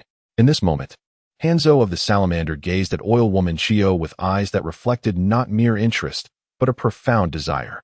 A genius such as she, maneuvering the Hidden Rain village as a mere pawn. A vast territory could sustain a greater populace, thus providing substantial resources for the Hidden Rain, as opposed to the extremely fragile state of the Rain country. After speaking, Kakashi Hatake fixated intently on Hanzo. Each word he uttered was meticulously crafted to provoke the latter's sensibilities. A great nation, a great nation. Such an irresistible proposition was truly magnificent. Very well, I accept. The longing in Hanzo's eyes transformed, shifting from a yearning for genius to a fervent desire for land. Prior to arriving here, he had already ventured beyond the mountains, where the arid climate was gradually becoming more humid. What had once been mere speculation now took form. As a leader, even if he lacked expertise in the meteorological knowledge articulated by the salamander, he understood that a humid climate would yield bountiful results. Moreover, he had witnessed swarms of insects tirelessly reshaping the land, with vast quantities of grass seeds being sown, a sight presented to him by Chiyo. Given time, this land would surely burgeon into vast fields of fertile soil. You possess a means of sustenance, do you not? Hanzo withdrew his gaze, turning to Kakashi. The Rain country is too impoverished. Years of conflict have shattered the nation's production order, making it exceedingly difficult for the impoverished to secure a meal, let alone support the Rain ninja. Many wandering ninjas join the ranks of the Rain simply for a morsel. Indeed, Kakashi nodded. What do you wish in exchange? Assist us in locating immigrants from the Whirlpool country, integrate them into the Rain village, and manage this supply chain. Kakashi articulated each word with precision. You are playing with fire. Hanzo's muscles instantly tensed. Kakashi's own physique mirrored the tension, the aura of both combatants colliding fiercely. The elite J-nin in the vicinity instinctively retreated a few steps, their gazes towards Kakashi filled with lethal intent. Should you refuse, we may revert to our initial negotiations. Otherwise, we shall return to our respective villages. Kakashi revealed his White Fang, while Hanzo unsheathed his weapon. Must I drink this poison, whether I desire to or not? Hanzo's imposing aura gradually diminished as he observed the unwavering determination in their eyes, realizing he had nothing left to offer. To barter with land. How could there be no assurance of the transaction's continuation? Though his combat prowess was formidable, the village lacked the necessary foundation. By accepting the initial terms, he had already become a blade wielded by Konoha against the Wind country, marked as a vassal of Konoha. He found himself with no choices. The first condition was fundamental. When the salamander had visited, he had merely discussed improving the climate of the Rain country, without revealing the vast expanse of land behind such an endeavor. Should he also accept the Uzumaki clan, he would not merely be a vassal, yet would be indistinguishable from one. With the integration of a powerful ninja clan and access to the strongest food supply as part of the supply chain, ascending to the upper echelons of the Rain Village would merely be a matter of time. Kikaku Tsukumo remained silent, his presence dissipating alongside that of Hanzo the Salamander. The esteemed Uzumaki clan could ensure the emergence of formidable warriors in the Land of Rain. However, the Rain Ninja Village, devoid of such heritage, would inevitably fade into oblivion. Even if this clan could herald destruction, it sufficed that a successor would rise before your demise. Only you could embrace this clan, Kikaku Tsukumo added slowly, embellishing his words with a note of praise, leaving the rest for contemplation. Time lingered in the standoff, dark clouds amassed in the sky. Had it been any other time, torrential rain would have already poured down. Yet here, the heavy rain was absent, with the parched earth absorbing the moisture instead. Truly a formidable little demon. Hanzo's gaze was not fixed on Kikaku Tsukumo beside him, but turned towards YN Chiyuki, his eyes brimming with greed. Instinctively, YN Chiyuki took a step back, nearly hiding behind Kikaku Tsukumo. The Uzumaki clan. I accept. And you, little demon, present your true self to me. Hanzo the Salamander inhaled deeply, uttering his words slowly. YN Chiyuki glanced at Kikaku Tsukumo, who nodded in affirmation, signaling that it was acceptable. Yes. YN Chiyuki nodded, swiftly vanishing from her spot. Kikaku Tsukumo smiled. At least Hanzo the Salamander had acquiesced. At that moment, YN Chiyuki was sprinting along the border of the Land of Wind. Upon receiving the information from her shadow clone, she realized the negotiations had succeeded, ensuring her safety. She immediately began to race back. Half an hour later, YN Chiyuki returned, drenched in sweat, yet her face radiated with excitement. Hanzo the Salamander regarded her with a nod, acknowledging her presence. Ninjutsu, insect summoning technique. YN Chiyuki invoked her technique, summoning a multitude of insects. Instantly, from the crevices of the towering mountain behind her, countless insects surged forth, blanketing the sky and revealing to Hanzo the means by which YN Chiyuki had excavated the entire water vein. As the insects retreated, Kikaku Tsukumo approached the hollowed mountain. Hanzo the Salamander, standing nearby, was perplexed, unaware of Kikaku Tsukumo's intentions. The latter approached the mountain and struck the ground. A technique of earth release surged towards the mountain, followed by Kikaku Tsukumo raising his blade and unleashing a strike imbued with tangible sword energy towards the mountain. At that moment, while Hanzo the Salamander regarded it with disdain, the mountain was struck by this seemingly casual blow. The already hollowed mountain began to collapse, starting from the front, and then the rest followed suit like a colossal domino effect, crashing downwards. A cacophony of sound and a powerful shockwave surged forth, and in that instant, Hanzo the Salamander's eyes widened in astonishment. The massive stone mountain crumbled before him, fragmenting into pieces. A relentless wave of dust surged towards the crowd, yet in this moment, not a single individual resorted to ninjutsu to shield themselves from the grit.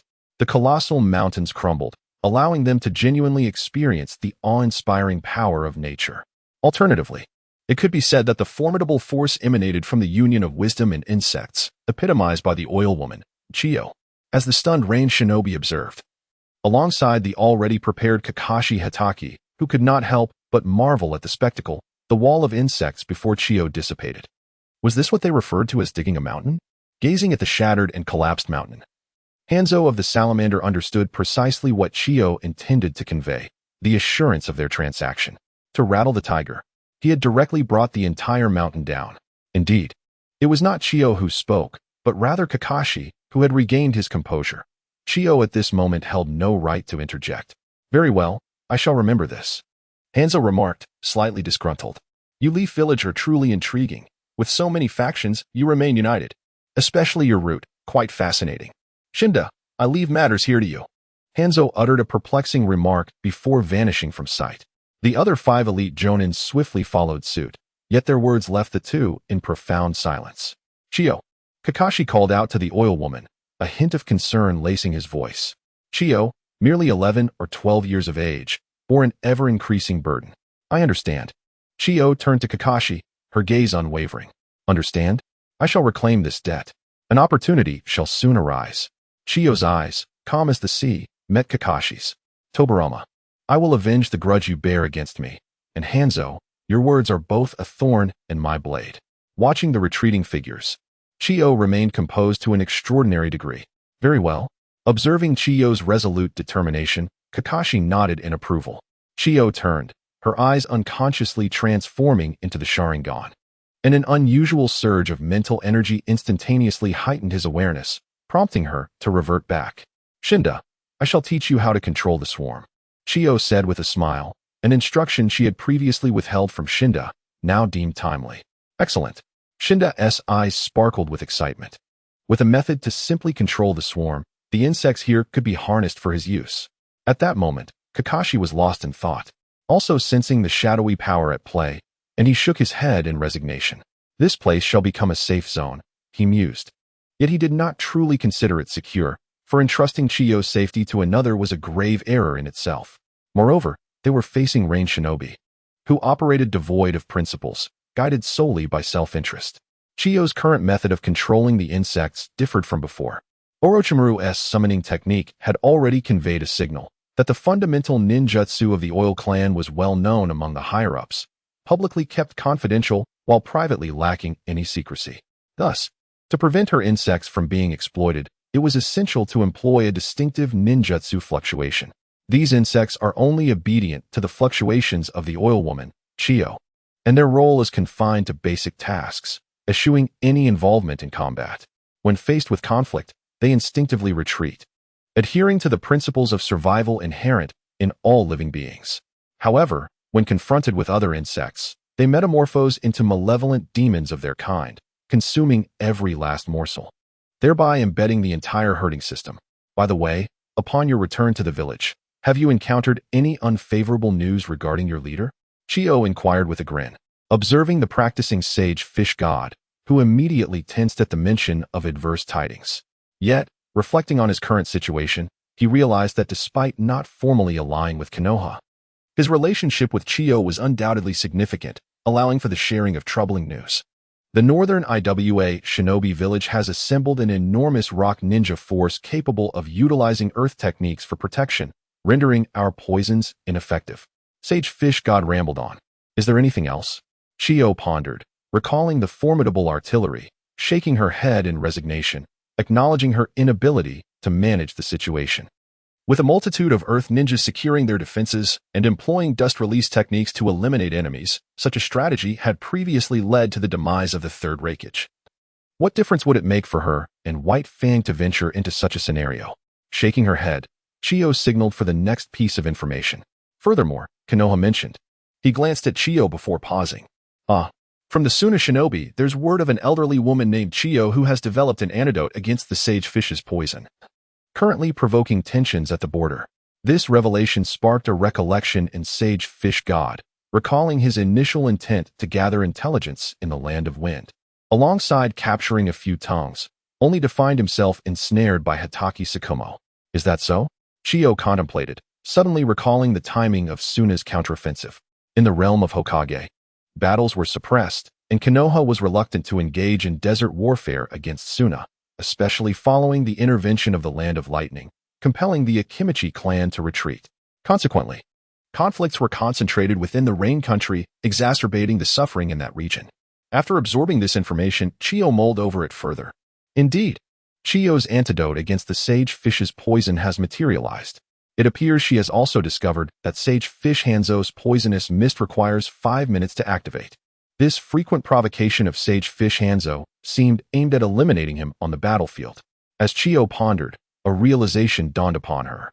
Eliminate Chiyo, then devise a means to enhance the toxicity of Sage Fish's mist? Contemplating the feasibility of this plan, her thoughts drifted to Suna's frail medical infrastructure, her eyes gleaming with newfound determination. That individual initially harbored intentions to eliminate both himself and Hatake Tsukumo. Thus, it seemed reasonable to dispose of him. If Chiyo were to be eliminated, would it not aid your leader? Sage Fish God, upon hearing this, envisioned a vast future territory. Recognizing that diminishing Suna's strength now would facilitate resistance later, allowing a small nation to conquer a larger one. In this pivotal moment, the Pepper Fish God suddenly felt that his future had become remarkably radiant. Whether it was the control over the insects before him or the prospect of eliminating Chiyo and resolving the crisis of the Rain Shinobi, everything seemed within reach. What shall we do, Lord Chiyo? He inquired, eagerly approaching the oil woman Chiyu. "How shall we proceed?" She replied, a wicked smile gracing her lips. "It is time to collect the debts owed by the Sand Shinobi."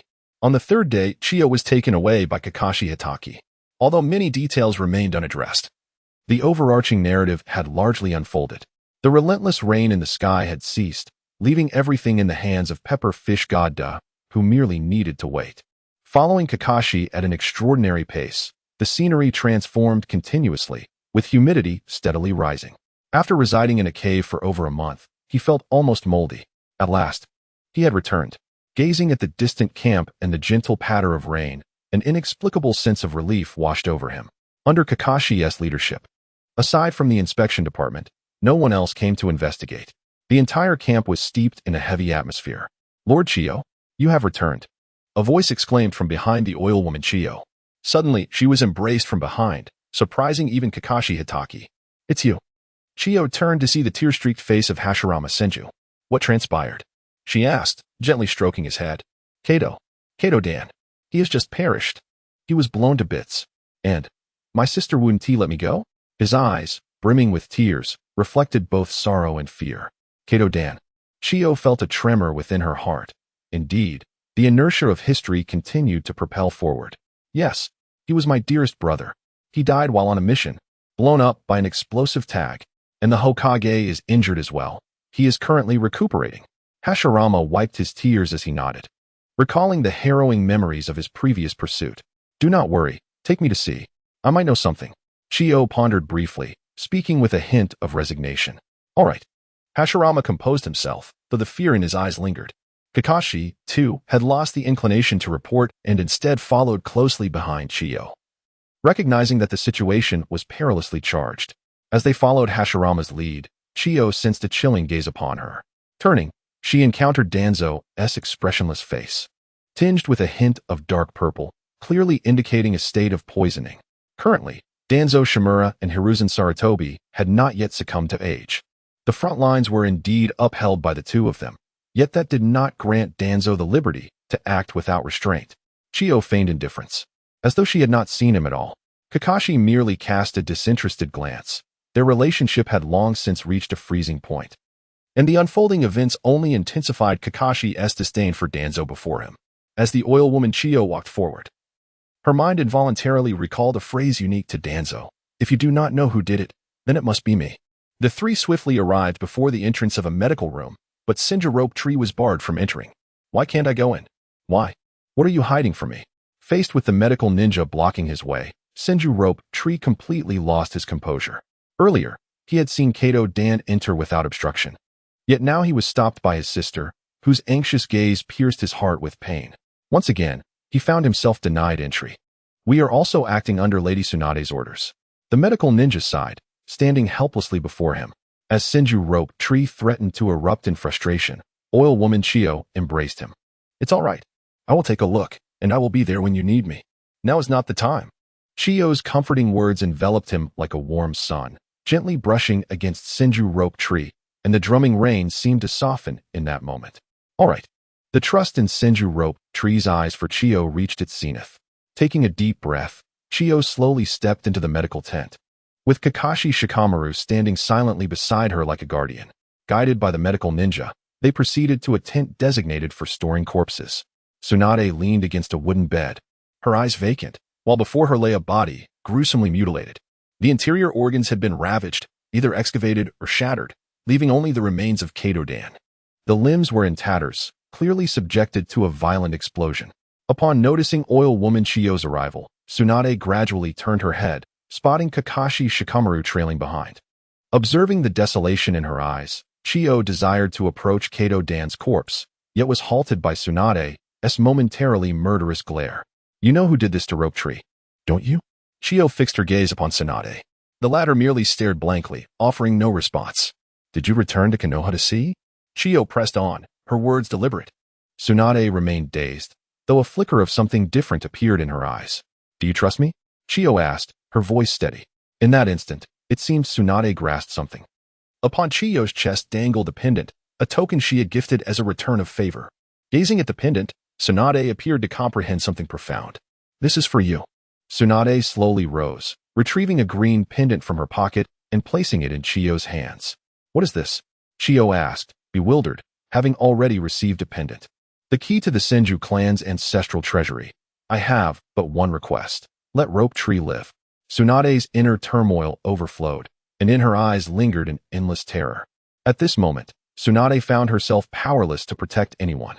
Her beloved had perished on the battlefield of the Land of Rain, leaving her with only her distant relatives, Senju Rope Tree and Uzumaki Mido. Upon returning to Konoha, she saw none of the once scattered members of the Senju clan. All of this incessantly weighed upon her spirit. In this moment, Yamanaka Chihiro was bewildered. She understood that this was a crystallization of chakra, yet it unexpectedly turned out to be the key to the Senju clan's treasury. "No, is it unwillingness?" Tsunade asked helplessly, her fleeting glimmer of hope dimming once more. "I am willing. I shall resolve all of this. For you, and for myself." Gazing at Tsunade, Yamanaka Chihiro steadied herself, her resolve unwavering. Nearby, Kakashi sighed softly and walked outside. Witnessing Chihiro accept the situation, Tsunade's eyes, which had already shed all their tears, became devoid of spirit once more. Chihiro departed, leaving behind a lingering heartache that would forever accompany Tsunade. Yamanaka Chihiro understood Konoha better than anyone. Tsunade was now utterly helpless. The disbandment of the clan had stripped them of the Senju family's protection, reducing its members to mere experimental subjects, vulnerable to being captured without anyone's knowledge. Although Hashirama had achieved the so-called sage's path, he had also obliterated his entire family. Moreover, where had all the women of the Senju clan gone? Chihiro could not bring herself to believe they had simply become ordinary people living peaceful lives. This period marked the peak of persecution against the Senju clan, with even the future Hokage, Senju Rope Tree, being targeted without consequence. A situation that had escalated to an absurd degree. "I do not know if I can bear this." Chihiro emerged from the tent, the heavy rain drenching her anew. While in the distance, Senju Rope Tree stood in a state of confusion. The Senju clan was truly in ruins. Both external and internal forces must be balanced. "We must not conspire, yet we must feel the pressure," Chihiro pondered incessantly. Upon reaching Rope Tree, she adjusted her facial expression. "How is my sister?" Seeing Chihiro emerge, Rope Tree hurried over, the medical ninjas no longer blocking his path. "She is fine, just needs some time to recover," Chihiro reassured him, or rather, she must rely on her own strength to overcome her inner turmoil. "That is good." Rope Tree's eyes still bore traces of tears, which the rain could not wash away. Indeed, human emotions are the hardest to repay. Chihiro tightened her grip on the chakra crystal pendant, signaling Rope Tree to follow. "For this period, you must remain in the camp and not venture outside. I will accompany you for the next few days, but I must go out again soon. You must wait for my return. Do not go anywhere. If all goes well, we should be returning to the village soon." As she walked, Chihiro spoke softly to Rope Tree. Understood. Although Rope Tree did not comprehend the reasoning behind her words, he would heed whatever Chihiro instructed. In a secluded corner, where the two were oblivious, Orochimaru emerged slowly from a tent, vanishing into the rain. In the ensuing 2 days, Oil Woman Chickage and Senju Rope Tree diligently continued their task of transporting supplies. Senju Rope Tree's physical prowess had significantly improved since their first encounter. Under the strain of daily labor and with the awakening of his second Sharingan, his appetite for nourishment and vitality had markedly increased. Meanwhile, Oil Woman Chickage, now in her 4-card state, had alleviated her previous chakra deficiencies, with her chakra capacity continuing to rise. "If only I could perform the Een Seal," Oil Woman Chickage grumbled while hauling supplies. "The Een Seal is a technique for women. Granny Mido knows it." Senju Rope Tree, burdened with several heavy sacks, replied. "Granny Mido?" Oil Woman Chickage involuntarily recalled the elderly woman, now frail and aged. Indeed, Uzumaki Mido. At the sound of this name, a multitude of memories flooded her mind. Certainly, Granny Mido's clan specialized in sealing techniques. She knows countless sealing arts. A smile flickered across her face at the mention of Uzumaki Mido. We should pay her a visit." Oil Woman Chickage nodded thoughtfully. "I have prepared the token of allegiance. The next step is to see if Mido will accept it." Suddenly, an alarm blared, prompting a flurry of ninjas to dart between the tents. "An attack. It's an assault from the Land of Rain. What do we do?" Hokage-sama and Lord Shimura are still recuperating, their poisons not yet purged. How could this happen so soon? Upon hearing the alarm, Senju Rope Tree fell into a state of panic. It's all right. We still have plenty of ninjas. Oil Woman Chickage reassured him, gently patting his head. The script has begun. The names of the legendary three, even their lives, I shall claim for myself. Third Hokage, can you accept this? Gazing at the location of the Hokage's camp, surrounded by rushing ninjas, a glimmer of mockery flickered in his eyes. The battle quickly ignited at the front lines, as the Rain ninjas and Konoha's shinobi clashed ferociously. This time, however, it was a direct assault, with the Rain ninjas comprising elite jonin, while the ordinary ninjas had not followed. Upon spotting Hanzo of the Salamander, Konoha swiftly organized the lower-ranked ninjas and Chunin to retreat. After all, under that terrifying toxic gas, the lower-ranked ninjas were incapable of even entering the battlefield. Oil Woman Chickage led Rope Tree to the back of the main camp, remaining alert to their surroundings. At the forefront, Orochimaru, Tsunade Senju, and Jiraiya were already bracing themselves, flanked by dozens of elite jonin from Konoha. Where are your esteemed ninjas? A scornful gaze fell upon the group of elite jonin standing atop Hanzo. We can fight yourselves. We do not require our teacher's intervention. Jiraiya stepped forward. Summoning technique. As a massive cloud of smoke erupted, an enormous toad materialized before everyone. The battle commenced instantly, with Orochimaru drawing the Kusanagi sword, and a great serpent appeared at his feet. The entire body of Tsunade Senju was adorned with intricate markings, and at the moment the seal was released, her power surged instantaneously. Surrounding Elite J-Nin engaged in fierce combat with other ninjas. A multitude of ninjutsu illuminated the sky, plunging the battlefield into chaos. Toxic fumes began to emanate rapidly, prompting the remaining ninjas in the vicinity to flee hastily. Orochimaru narrowed his eyes slightly, as the Kusanagi sword ferociously slashed towards the nearby Hanzo of the Salamander. Hanzo countered Orochimaru, using the body flicker technique to reappear beside Jiraiya. Ninjutsu, Needle Jizo. Jiraiya's long hair manifested behind him, swiftly shielding him from Hanzo's strike, although the overwhelming force sent him flying. Just then, a colossal fist descended, poised to strike Hanzo's head. A precise Iajutsu cut emerged, meeting the fist head-on. Upon noticing the poison on the scythe, Tsunade deftly altered her trajectory, narrowly evading the attack. At that moment, Elite J-Nin swiftly provided support as a water dragon bullet surged towards their position. Jin. Hanzo's call summoned a gigantic summoning beast onto the battlefield, which shattered the water dragon bullet technique. Subsequently, a massive cloud of toxic mist erupted, enveloping the area in a suffocating haze. Jiraiya leaped out of the combat zone atop a massive toad, only for the creature to swiftly turn purple and perish on the spot. A snake slithered out, releasing a now mildly poisoned Orochimaru.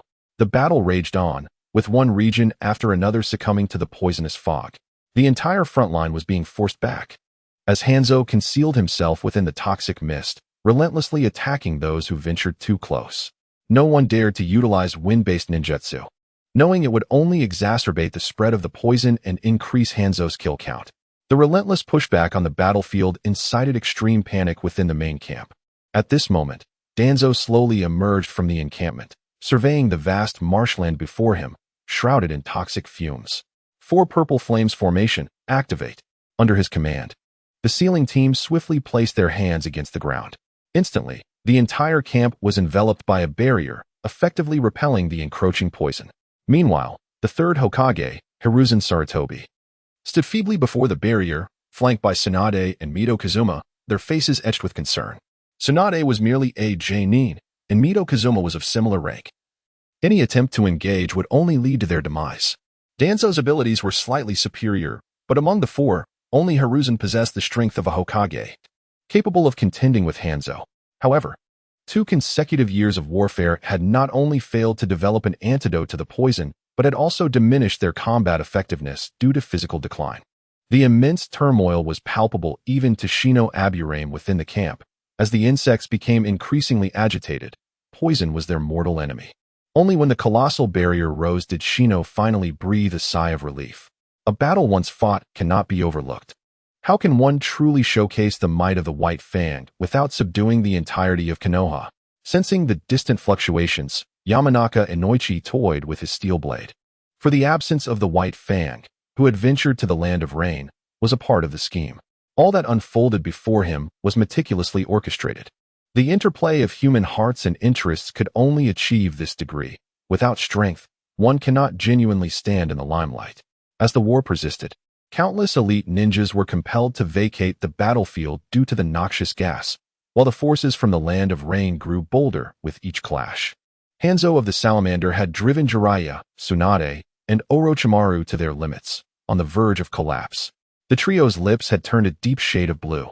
Even a mere inhalation of the poison compounded their suffering. The elite shinobi from the Land of Rain had also suffered significant losses, mirroring the plight of Konoha, where many elite ninjas were rendered incapacitated and fled. Observing the three, who leaned on each other for support, Hanzo stood atop his salamander, coldly surveying the scene. "You are formidable. I shall bestow upon you the title of the legendary Three Ninjas of Konoha." At that moment, the trio exhibited a range of expressions. Tsunade appeared bewildered by the honor conferred upon them by the enemy. Jiraiya, initially filled with dread, felt an overwhelming sense of relief. For this title implied that they would not be slain.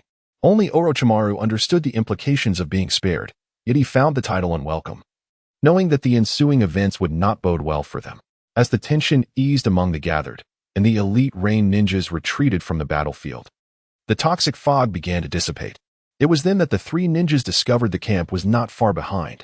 Sarutobi Hiruzen and his comrades had prepared for battle, undeterred even in their wounded states. Every Konoha ninja stood resolute, aware that the poisonous gas would bring countless casualties, yet none wavered. Hidden behind the main camp, Yamanaka and Noichi had also advanced to the front, gazing at Hanzo from a distance. In Hiruzen's eyes, even if these ninjas were to perish on the battlefield, they would do so with honor. The scene of the bestowed title was witnessed by all. "Your survival is owed to Konoha's White Fang. Let him depart the Land of Rain and never return. Otherwise, I shall not hesitate to reduce your village to a barren wasteland." Hanzo spoke slowly, devoid of emotional fluctuation, delivering his ominous threat.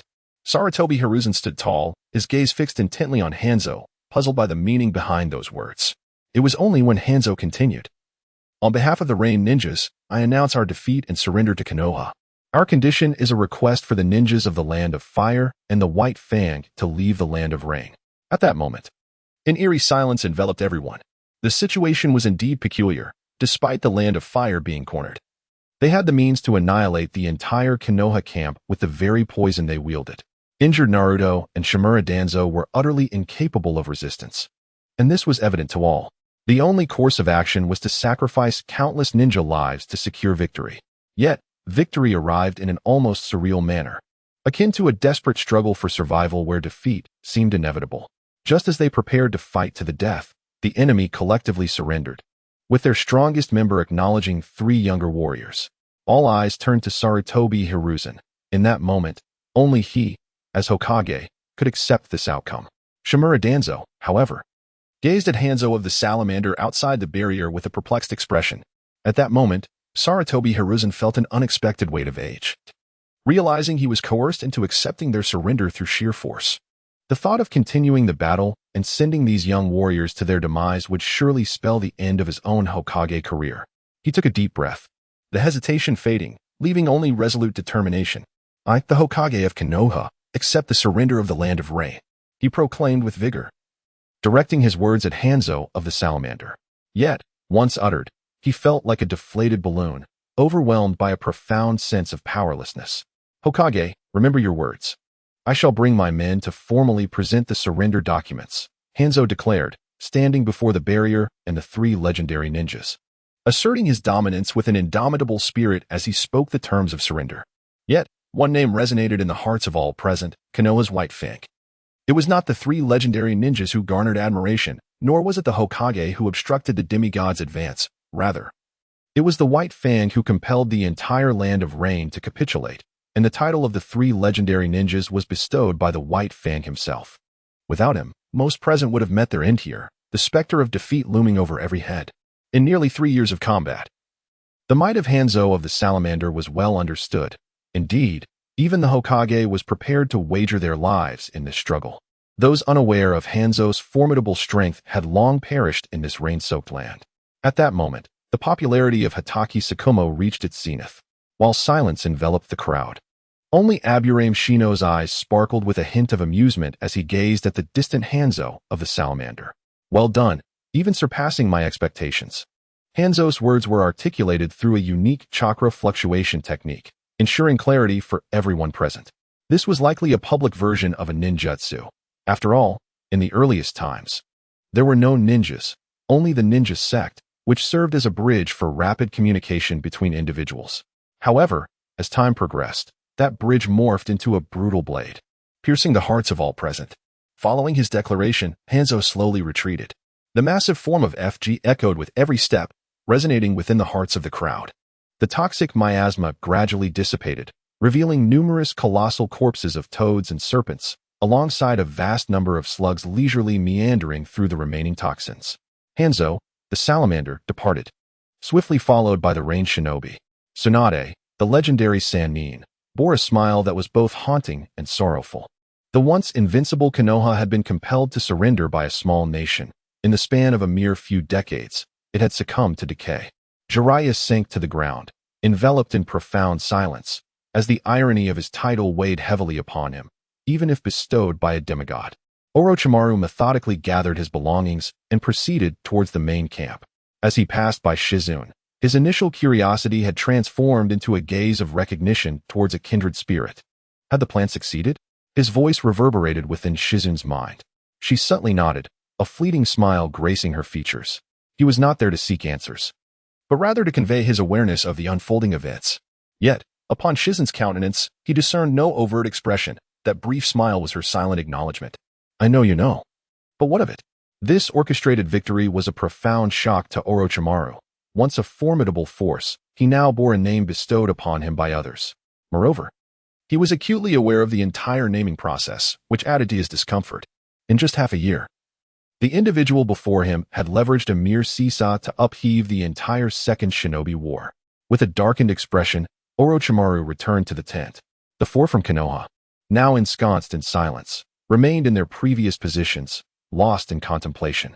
After a prolonged period of squatting, Shimura Danzō finally departed, embodying the essence of a hero in twilight. The surrounding shinobi had already dispersed, leaving only the ANBU standing vigilantly, awaiting Sarutobi Hiruzen's orders. The barrier gradually dissipated, signaling the end of the battle, and the alert was lifted as the range shinobi retreated. Everyone understood that the war, which had endured for 3 years in the Land of Rain, concluded in an oddly humiliating state of victory. For those present, the paramount concern was survival. To conclude under such circumstances was the best outcome imaginable. It was preferable to avoid a complete annihilation of forces. The war began due to the Land of Rain, and it had now ended because of the White Fang. The clouds in the sky dissipated at that moment, along with the once celebrated strongest Hokage, leaving only Sarutobi Hiruzen.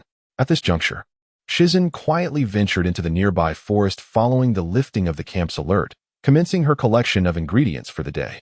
As for retreat, the time had not yet arrived. It would await the formal documentation from the Land of Rain. Subsequently, it would be confirmed by the Hokage and dispatched to the Land of Fire, marking the true conclusion of the surrender.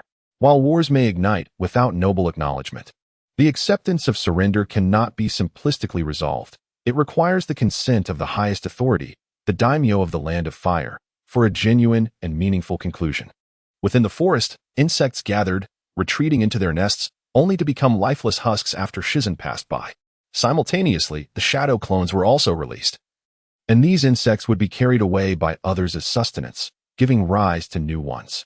By tomorrow, the subterranean gathering of insects would increase, eagerly awaiting the absorption of life energy by young Qianjue. As for the more distant forest, young Qianjue would naturally refrain from venturing there, as safety was only assured near the camp. Upon returning to the tent, Qianshou Shouju was diligently exercising, sweat pouring from his brow. Compared to his earlier state, Qianshou Shouju had now reached the threshold of a chunin. Qianjue, upon seeing young Qianjue entering with a substantial load of provisions, his eyes instantly sparkled with excitement, and he promptly rose from his sit-up position. Lord Orochimaru. He glanced to either side of Qianshou Shouju and spotted Orochimaru at the research table, calling out. Orochimaru did not even acknowledge young Qianjue, merely nodding in recognition before continuing his experimental endeavors. Qianjue, have you just returned from the forest? At this moment, Qianshou Shouju was exceedingly famished, having missed lunch due to the earlier ambush. He had nibbled on some military rations that he could barely swallow, his palate having become spoiled. All right, let us cook. Young Qianjue set up a simple stove, which ignited rapidly under the influence of Shoju's fire release technique. Before long, a bowl of mushroom soup with strips of meat was presented beside Orochimaru. With nowhere else to go, young Chinjue lingered near Orochimaru, as Kakashi Tsukumo, rarely stationed at the front lines, did not possess a personal tent. Compared to the outside, the safety within Orochimaru's tent was exceedingly assured. As night fell, cheers erupted from outside. Your teacher has returned. Orochimaru observed young Chinjue, who was resting with closed eyes, and reminded him. Young Chinjue nodded and rose. What? Lord White Fang has returned. Shinsho Shoju's eyes gleamed, and he grabbed young Chinjue, who had just risen, and rushed outside. Watching the departing duo, Orochimaru felt a slight sense of relief in his serpent-like gaze. In terms of strength, he had no issue protecting Shinsho Shoju. Yet the extent of his protection was not as formidable as he had imagined. The previous incident had made him realize that without growth, Shoju could perish at any moment. However, young Chinjue was different. The manner in which he was protected diverged from that of others. Though young Chinjue appeared harmless at present, the forces behind him were rapidly expanding unbeknownst to many. Whether it was the interests represented by the Sugar Alliance or the political capital of Kakashi Tsukumo, both served as his unwavering shield. Had he not provided young Chinjue the opportunity to excavate graves, he might have even suspected that Kakashi Tsukumo's appearance was orchestrated by young Chinjue. Previously, when young Chinjue and Shinsho Shoju were targeted in a coordinated assault, aside from himself and Tsunade appearing by Shoju's side, several elite jonin were also present nearby. Among them were elite jonin from the Uchiha clan, clearly not present for the sake of Shinsho Shoju. The camp's existence was solely for the sake of YN Chika. And while few may have focused on the Senju rope tree, countless eyes were indeed drawn to YN Chika. Outside, the air was filled with fervent cheers, with the name of Konoha's White Fang echoing everywhere. YN Chika gazed from a distance at the center of the crowd, where Hitaki Tsukumo stood, his eyes glimmering with joy. Observing Tsukumo, who was surrounded like a moon amid stars, she felt a profound sense of purpose in all her endeavors. The life she once lived granted her ample familial affection, while Tsukumo's mere existence provided her with the motivation to strive in this world. The resplendent glory he possessed was a response gifted by YN Chika, alongside the shield that quietly safeguarded Tsukumo's spirit from the shadows. With the passing of the previous generation of strong warriors, the current generation had risen as the pillars of strength, becoming the most formidable presence on the battlefield. They brought victory to the entire war front, putting an end to senseless deaths, thus earning the adoration of all. The manner in which the enemy surrendered was not for White Fang to decide. It was the failure of the formidable warriors that led to such humiliation. Sarutobi Hiruzen, your era has come to an end. YN Chika murmured softly as she gradually melded into the crowd. At that moment, the war had concluded, and the ominous clouds of conflict dissipated from everyone's minds. When Hitaki Tsukumo appeared at the camp, it felt as if the skies had cleared as well. The welcoming ceremony lasted for an extended period, with YN Chika blending into the throng, while Senju Rope Tree stood by her side, his face flushed with excitement. Compared to the innocent visage she first encountered, much of the youthful naivety had faded from Rope Tree's countenance. There was no one to greet them, yet no one seemed to mind. Orochimaru and Jiraiya merely observed from a distance, not joining the crowd. It was Tsukumo who had brought victory. Isn't that splendid? Jiraiya remarked, gazing at the gathering. Is it? I cannot say. Orochimaru replied, his gaze tinged with contemplation, occasionally drifting towards YN Chika in the crowd. It is for the best that it has ended, Tsunade. Jiraiya involuntarily thought of Senju Tsunade, a feeling buried deep within him that he dared not express. Let her be at peace. If Tsunade were gone, you would not fare much better than she does now. Orochimaru spoke, a hint of resignation in his eyes. Tsunade, you say? I intend to remain in the land of rain. The great sage Toad mentioned that there might be a child of prophecy there. I wish to seek him out. Jiraiya stated boldly. Do as you wish. Just clarify things with your mentor. Orochimaru pondered briefly before responding. He was well aware of Jiraiya's aspirations to find the child of prophecy who could bring about enduring peace. Yet he knew such a being was unlikely to exist. Only by becoming a presence that could overshadow the likes of Uchiha Madara or Senju Hashirama could one truly quell the flames of war in the ninja world. However, such peace would merely prolong the inevitable eruption of conflict, awaiting the moment of one's death, for war would inevitably return. I will communicate it clearly. Jiraiya gestured enthusiastically. his eyes alight with excitement, finally freed from the burdens of battle, ready to embrace the life he yearned to live. Stepping away from the crowd, the oil woman, Chiyu, finally caught sight of the distant figure of Sarutobi, Hiruzen approaching, although her smile appeared utterly insincere. At that moment, the crowd began to disperse slowly. Hatake Tsukumo observed the advancing Sarutobi Hiruzen, his expression shifting through a myriad of emotions. As Hiruzen approached, he gently placed a hand on Tsukumo's shoulder. When the White Fang shone forth, it would become the sharp tooth that eradicates darkness. Hatake Tsukumo, it is you who has brought an end to this war. In that moment, Sarutobi Hiruzen smiled, a genuine joy illuminating his face. The crowd, which had gradually quieted, erupted once more into an awe-inspiring cheer. Subsequently, under the excited gazes of all present, Hiruzen retrieved a half-sleeve from a plate behind him. Upon witnessing that half-sleeve, countless ninjas' eyes brimmed with admiration, devoid of envy. For such an item was beyond mere envy. To the side, Shimura Danzō maintained a stoic expression, while Nara Shikaku wore a sincere smile. And Mito Gate Kurenai smiled as well, albeit somewhat awkwardly. This is the honor bestowed upon you. The will of fire continues to thrive within you. As long as leaves flutter, the flame shall burn, casting shadows of fire that illuminate the village, nurturing new growth. Hiruzen beamed, his face radiating warmth. Bowing deeply, Tsukumo gradually accepted the Hokage half-sleeve from Hiruzen's hand, a smile of uncontainable joy spreading across his face. Amidst the adoring gazes of the crowd, he donned the Hokage half-sleeve that belonged solely to him, a glory that no one in the future could ever claim. The insignia represented something entirely different from the Hokage half-sleeve itself. Watching Hiruzen's actions, Chiyu's expression twitched. Indeed, experience prevails. They claim what should rightfully belong to us. However, can this truly negate such monumental contributions? How naive. This is merely the beginning. The next course involves the wind and lightning countries. Who will you summon next? Glancing at Hiruzen in the distance, Chiyu lost interest in continuing to observe. They're all a bunch of cunning old foxes, each more devious than the last. Returning to Orochimaru's tent, Senju Rope Tree was still outside, yet Orochimaru was nowhere to be found. However, considering the circumstances, it made sense. Orochimaru must be preoccupied with his most perplexing adversary. When they first met, he was merely an unknown genin, but now he had transformed into something incomprehensible. Yet, as long as I remain unembarrassed, it is Orochimaru who should feel the discomfort. Reflecting on how Orochimaru had taken away his bugs while he couldn't even confess this to his family brought a pang of unease. However, the one truly feeling discomfort now was Orochimaru. As night approached, the outside grew progressively quieter. Hatake Tsukumo entered with a smile, followed closely by Senju Rope Tree. The war is over. Observing Chiyu's beaming face, Tsukumo cheerfully declared, "No, this is merely the conclusion of the war with the Rain Country. The true battle has yet to commence." Chiyu shook her head. Not begun yet. Tsukumo's demeanor instantly shifted, anxiety overtaking him. Hadn't the war with the Rain Country already concluded? Indeed, the oil woman, Qianju, did not elaborate on her reasons. She merely cast a glance at the distant Senju Rope Tree. Flagwood Tsukumo nodded in acknowledgement, understanding that many matters were not as he had envisioned. The war in the Land of Rain had concluded, yet the conflict with the Land of Wind remained unresolved.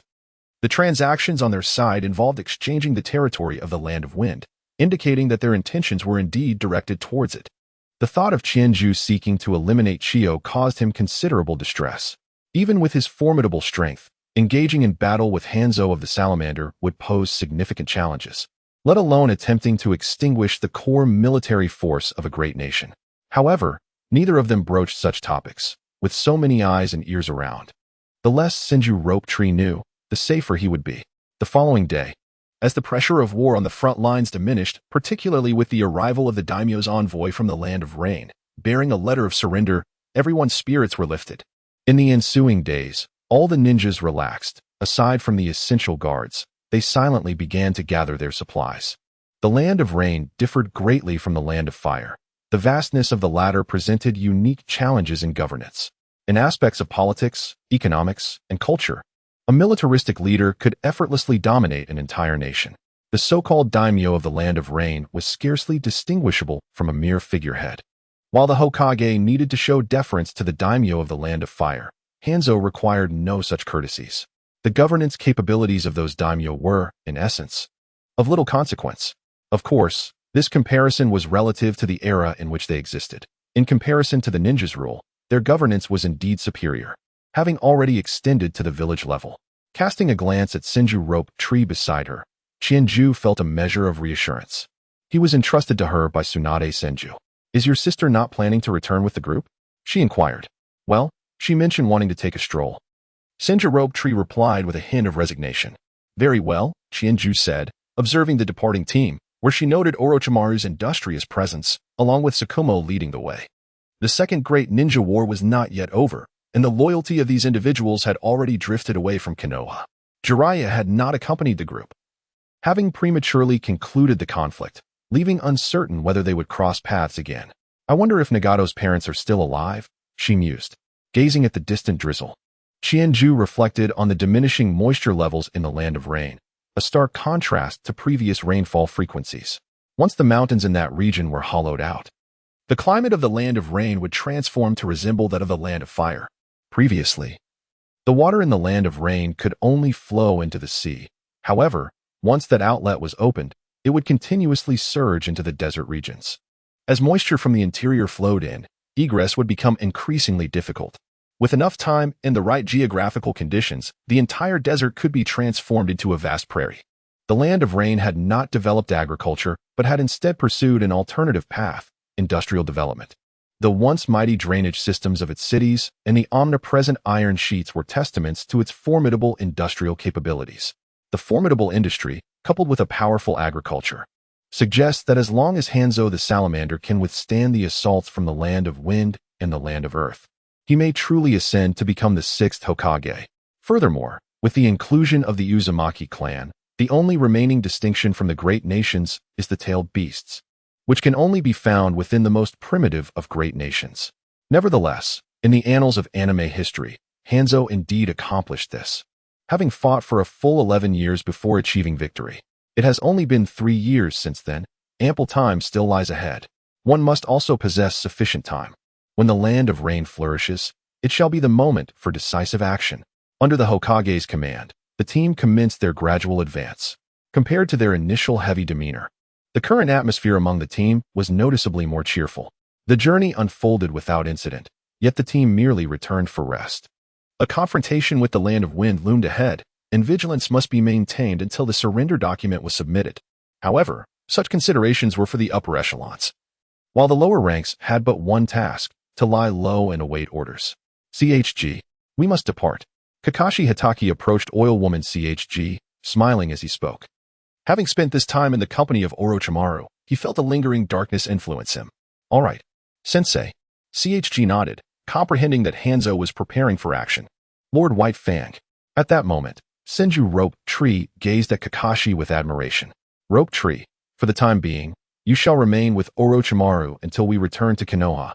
Do you understand?" CHG stated solemnly, directing her attention to Rope Tree. "Yes, CHG-ne." Rope Tree answered promptly, sensing the gravity of her demeanor. "Upon our return, you must either go to my Oil Woman clan or to Orochimaru's laboratory. Do not venture elsewhere. I do not wish to return to collect your remains." "Surely not to that extent?" Rope Tree stammered, unnerved by CHG's foreboding words. "I have made arrangements. Upon your arrival at my clan's territory, you will be under the protection of dedicated personnel. This is of utmost importance." CHG sighed, realizing the need to be explicit when communicating with someone so naive. Otherwise, dire consequences could ensue. If circumstances were different, Konoha might not face such a predicament, yet presently, CHG felt uncertain. At this juncture, Sarutobi Hiruzen had lost his spirit, and CHG could not predict the actions that would follow, especially after the Uchiha clan had been eradicated. As for Senju Rope Tree, was it truly so difficult to eliminate a mere genin? Who could possibly believe that the Uchiha clan lacked the influence of Hiruzen's hand? Yes, Rope Tree's heart quickened at the gravity of CHG's directives.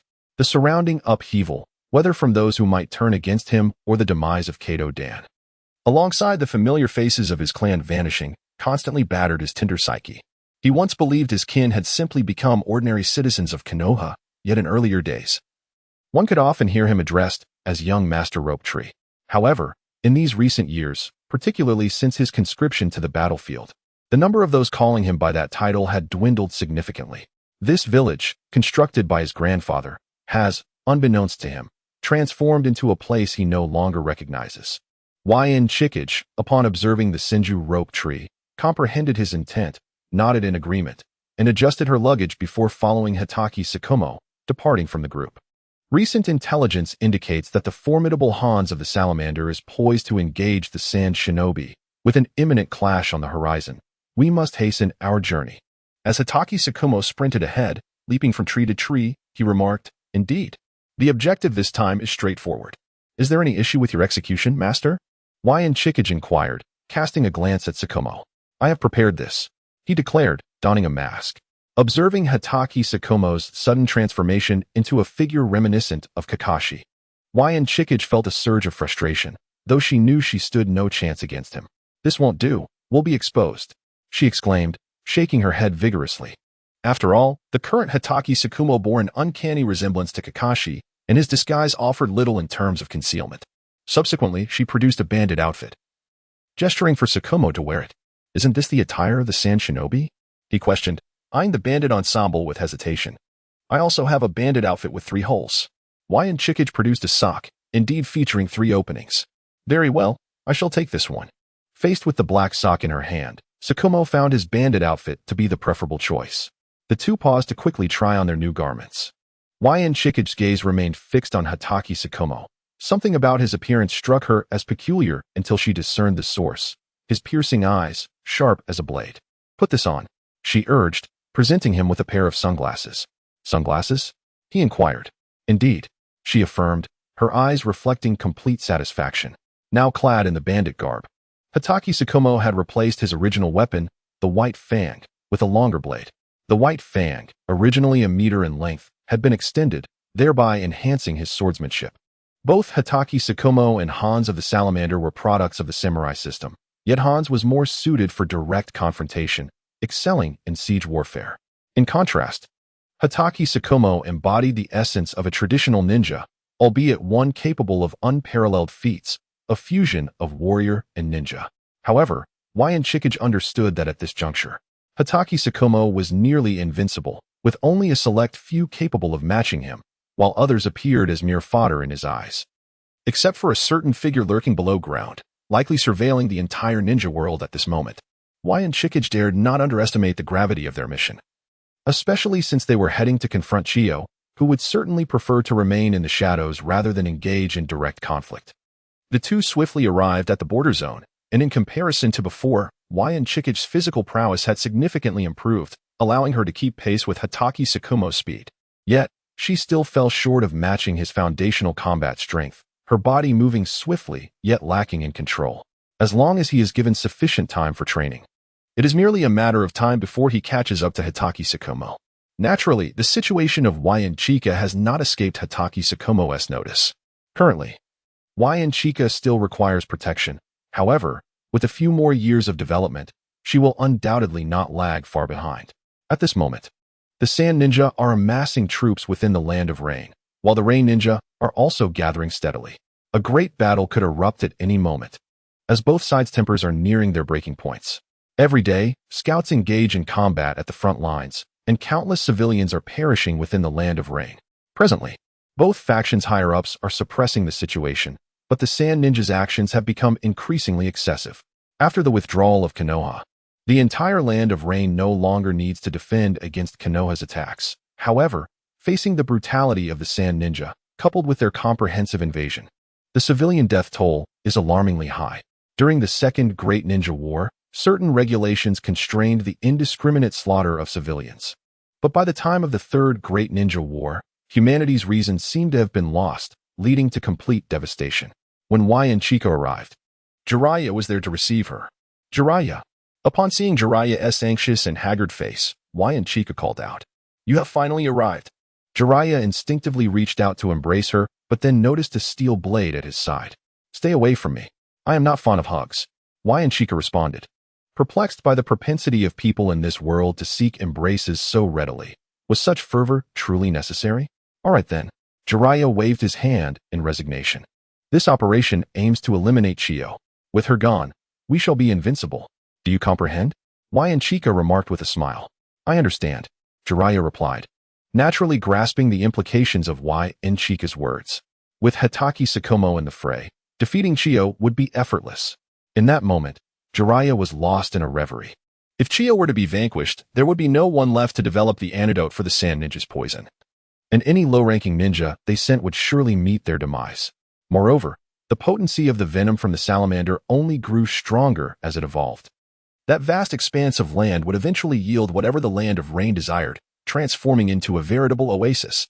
Having lingered there for quite some time, Jiraiya had naturally come to realize the terrifying nature of the insects within Chika's control that specifically altered the soil. In that region, a plethora of seeds had already begun to sprout, and immense underground rivers were continuously moistening the once barren desert. At the center of that area, water had long overflowed, creating a small lake in the core region. While he did not understand the source of the abundant water underground, he comprehended what such water could bring, and that was sufficient. By the way, how is that matter progressing?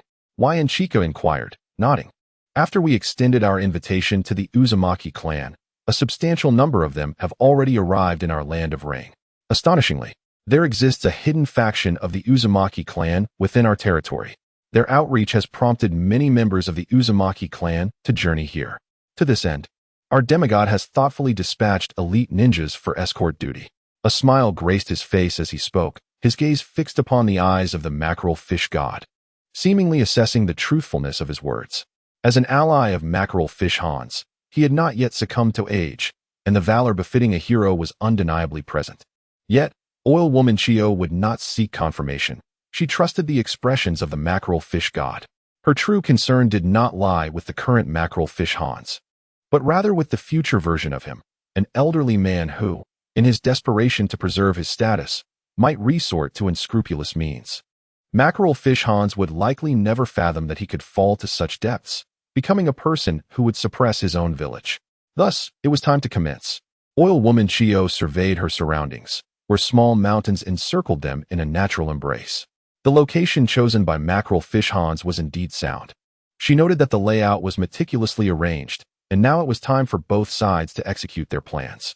Nestled within the valley, Oil Woman Chiyo swiftly instructed her insects to burrow a hidden passage, concealing herself within. She had long since grown accustomed to such days, and now she maneuvered with practiced ease. Sakoho entered with equal skill, while the surrounding insects tirelessly expanded the cavern, creating a bustling hive of activity. Yet not a speck of dust fell. Would you care for some tea, master? Oil Woman Chiyo set out the tea set. Compared to the initial method of boiling water and grinding tea, they had now progressed to the refined art of gongfu tea. The tools remained the same, albeit in a rather peculiar arrangement, yet it was a vast improvement over their earlier ability to only enjoy ground tea. Very well, Sakuho nodded. The two swiftly slipped into a mode of leisure, as the sounds of battle soon echoed from outside. The script is ready. It all hinges on whether Chiyo adheres to the plan. Oil Woman Chiyo listened intently, a flash of wisdom illuminating her gaze. In the realm of ninjas, battles were invariably accompanied by explosions and various upheavals. In the chaos of a battlefield, the very mountains would occasionally tremble. It had begun. Sakuho calmly sipped his tea, relishing the delightful brew that Oil Woman Chiyo had prepared, far superior to the vibrant green ground tea. In the external world, the skirmishes of the frontline scouts grew increasingly fierce. With mackerel fish Hans personally launching an attack on a sentinel, a domino effect ensued, drawing many ninja forces into the fray. The elite and foundational powers of both sides were fervently thrown into the conflict. Unlike the great ninja village, where there were undoubtedly multiple shadow-level powerhouses and a plethora of ninjas, the small ninja villages lacked such strength. Their strongest were merely the leaders of these villages, who had no choice but to gamble their lives. Fortunately, unlike the majority of small villages, mackerel fish Hans was capable of taking on numerous foes simultaneously. As more combatants joined the fray, the tumult of the battlefield intensified.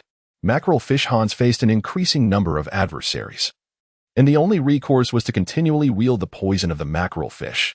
As the conflict escalated throughout the region, an increasing number of sand shinobi and rain shinobi perished upon the battlefield. Leading the charge was Yi Tsang, renowned for possessing the most formidable close combat prowess. Or perhaps one could say, an expert in close quarters combat known as the Scorch Release. He relentlessly pursued Hanzo of the Salamander.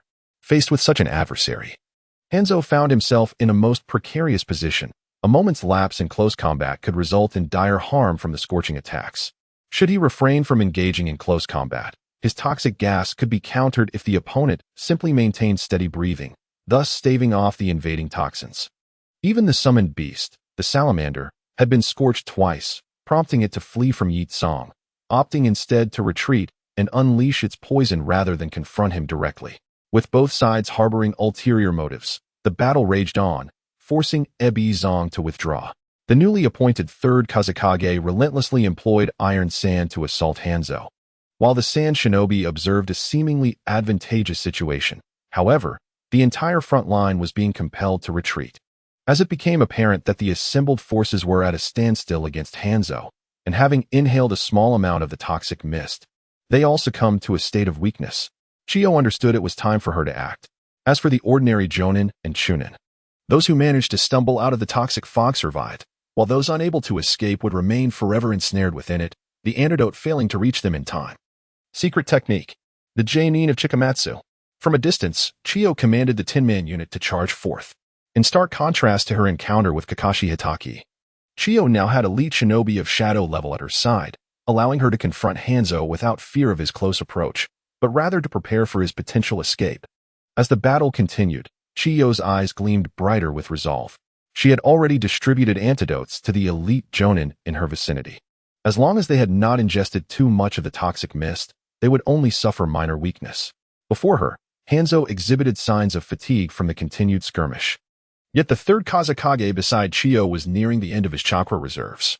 Meanwhile, in the distance, Yi Tsang's lips had turned a shade of blue as he stubbornly endured the toxins while fiercely battling Hanzo. Only Yi Tsang could withstand such a trial. Yi Tsang lay incapacitated beside Chiyo, indicating he could no longer fight.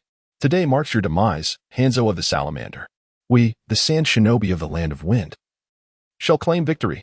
Chiyo's eyes sparkled with excitement as she beheld the still-fighting Hanzo. Her discoveries and convictions would soon transform into her ultimate weapon in this critical moment. One strike would suffice. In her previous encounter with White Fang, she had felt powerless and enraged. However, she believed that with sufficient combat strength, she could have retained him. Unlike then, she was now prepared. Having assessed her limits against the current Hanzo, she awaited the opportune moment. Hanzo was struck once more by the scorching attack, prompting Yi Tsang to swiftly leap beyond the toxic gas's reach and return to Chiyo's side. In that moment, Chiyo resembled a deity of war, her fingers dancing as the Chikamatsu Tinman unit disregarded the toxic mist, launching frenzied assaults against Hanzo. Sensing his dwindling supply of toxins, a horn behind Hanzo sounded. Spurred by the poison, the range shinobi, engaged in combat within the toxic fog, heard the signal to retreat and swiftly fled toward the rear. A dense cloud of toxic mist began to pour forth, obstructing the Sand Shinobi eager to rejoin the fray. At that moment, Chiyo glanced towards the distant figure of Hanzo the Salamander, who was unleashing the poisonous fog, and nodded toward the seemingly lifeless Ibiz. In an instant, Ibiz comprehended the unspoken command, swiftly rising to his feet and charging energetically into the noxious haze, followed closely by Chiyo, who gulped down an antidote to counter Hanzo's toxins before plunging into the mist. Hanzo, however, opted not to engage them directly but chose instead to retreat while continuing to fight. He dashed alongside the salamander, preparing to replenish the toxic fog. But before he could close the distance, a massive fire technique surged towards him. Meanwhile, Yamanaka Ino and Shikamaru were comfortably sipping tea, the sound of boiling water creating a rather pleasant atmosphere. It was at this moment that Shikamaru abruptly stood up. "What is the matter?" Ino asked, bewildered by his sudden movement. "We have a visitor," he declared. "A visitor?" Ino was still processing his words when Shikamaru had already made his way towards the entrance of their makeshift cave. Ino hurried after him, only to be taken aback. "How's Jiraiya here?" she thought, staring at the familiar white-haired figure adorned with a Konoha forehead protector. "Shikamaru? What are you doing here?" Jiraiya exclaimed, equally perplexed. He had merely intended to scout the battle between the Sand and Rain Shinobi and gather some intelligence. What was unfolding before him was entirely unexpected. "We are here to collect intelligence," Shikamaru replied, a look of confusion crossing his face as he glanced at Ino. Ino blinked and smiled at Jiraiya. Yes, Jiraiya, trusting Ino's words, believed her, After all, he had come with a similar purpose. The battlefield lies in that direction. Shikamaru pointed towards the distance, inspired by Ino's response. Aren't you going? Jiraiya asked, wrestling with his thoughts. The war between the sand and rain shinobi has just begun, who would reveal all their techniques right away. We shall wait until the conflict escalates before we investigate, Ino explained with a smile. Observing Ino, Jiraiya noted a peculiar glimmer in her eyes. She had unwittingly become a strategic advisor to the legendary White Fang. Very well, I'll take a look. Jiraiya nodded, dashing toward the direction Shikamaru indicated. Ino regarded Shikamaru with a somewhat uneasy expression. Jiraiya is going to be in for a rough time. Shikamaru glanced at Ino, a faint smile appearing on his face, though it seemed somewhat stiff, as if he had not smiled in ages. At that moment, Jiraiya had barely left the valley when 3 colossal chakra signatures emerged within his perception. Instinctively, he prepared to evade, but the approaching force was exceedingly swift, barreling directly towards him, accompanied by 2 additional chakra fluctuations. Danzō the salamander, currently in a state of flight, appeared particularly disheveled under Chiyu and her companion's relentless pursuit. The toxic haze that once enveloped him had long since dissipated, leaving him panting heavily from the exertion of his frantic run. A surge of chakra rippled through the air, causing the expression of Danzō the salamander to relax momentarily. Behind him, the Jisai 10 were in hot pursuit, and upon sensing the formidable chakra, he instinctively believed that Tobirama had come to assist him, prompting him to dash toward that direction. However, as soon as he moved, Jiraiya in the distance mirrored his actions, heading toward an area that was not a trap. What the hell? Aren't you here to help me? Why are you running away? Are you trying to lead me to my demise? Danzō's feet continued to move, but his expression darkened in an instant. Irritated, he veered off in another direction. Resolving not to force someone unwilling to assist him, Jiraiya, sensing that the energy he pursued was no longer directed at him, found a spot to halt, prepared to observe the intentions of the 3 individuals. Beside him, HC looked conflicted as he glanced at Chiyu. As the powerful aura emerged, their faces fell. A strong presence lingered in the vicinity, having run a distance before concealing itself, clearly preparing to encircle the rear. Yet, recognizing this as their sole opportunity to eliminate Danzō, for he would undoubtedly be on guard the next time, Chiyu nodded at HC, who understood her intent and swiftly pursued the other aura. At that moment, Chiyu approached Danzō, and the efficiency of the Jisai 10 in both offense and defense heightened. Danzō's stamina was waning, leaving him unable to cut through the bothersome puppets. In that instant, the brilliance in Chiyu's eyes intensified. Victory was within reach. If she could vanquish Danzō, everything would conclude. This deadly chase was on the brink of its finale. Meanwhile, Jiraiya stood bewildered before HC, one of the legendary Sannin from Konoha, gazing at the figure before him. HC's eyes filled with disdain. He hadn't anticipated encountering the disciple of the 3rd Hokage, the newly named Sannin, Jiraiya. Do you believe me when I say I was just passing through?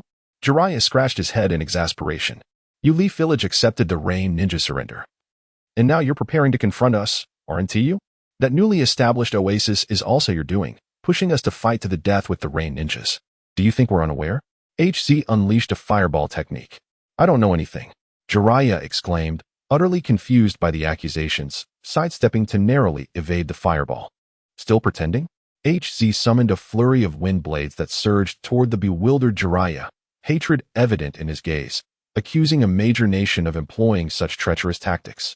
Just then, another powerful presence emerged from a nearby ravine, instantly capturing both of their attentions. Damn it, your target from Konoha is Chiyu. At that moment, HC's face turned ashen as he looked at Jiraiya, his eyes ablaze with fury. In an instant, he realized the orchestration behind this entire situation was the work of the Leaf Village. I didn't do anything. Jiraiya sought to justify himself. Yet he was met with a formidable wind technique, the vacuum sphere. It was clear to Jiraiya that this was the strategy devised by Kakashi Hatake and Chiyu. But he pondered the significance of the situation. The colossal air cannon surged forth, and Jiraiya swiftly unfurled his needle earth concealment to block the onslaught. The powerful shockwave propelled him backward. Seizing this opportunity, Hachiro surged madly toward Chiyu. Jiraiya hesitated momentarily, but ultimately followed Hachiro. Upon reaching Chiyu, he beheld the man before him. Shrouded in a veil, his eyes filled with dread. The 10 of Kinshun stood before him like mere paper dolls. How could she not recognize the individual before her? Every aspect of his combat style, and the very vibrations of the battle were etched vividly in her memory. Compared to their initial encounter, Kakashi Hatake had grown exponentially stronger.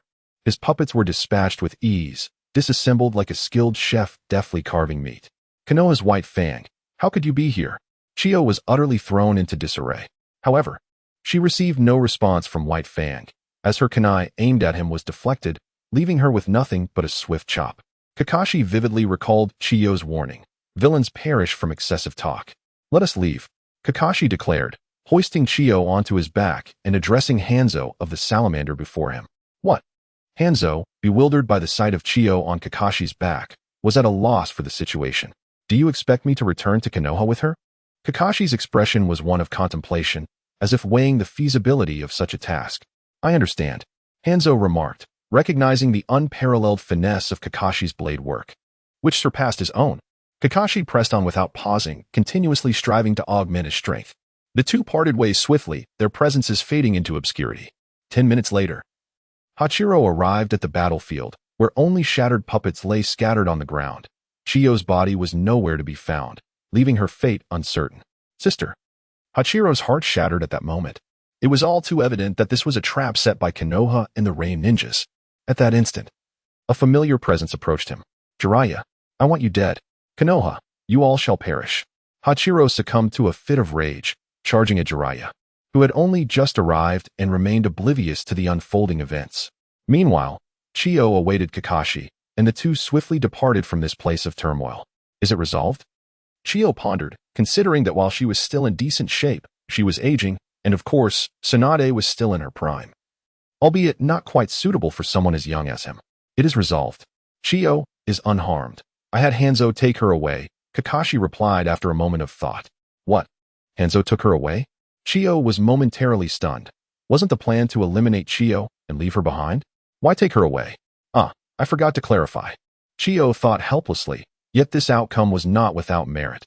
It had ensnared Jiraiya. Is there a problem? Kakashi inquired, puzzled. There is no issue, rather. The Sand Shinobi are poised to engage in full-scale warfare against us. Sideway Ninja CHG, a note of resignation in her tone. Beside her, Kakashi Hatake wore a perplexed expression, pondering why it was the Sand Shinobi who were initiating hostilities when it was Hanzo the Salamander who had stirred the pot.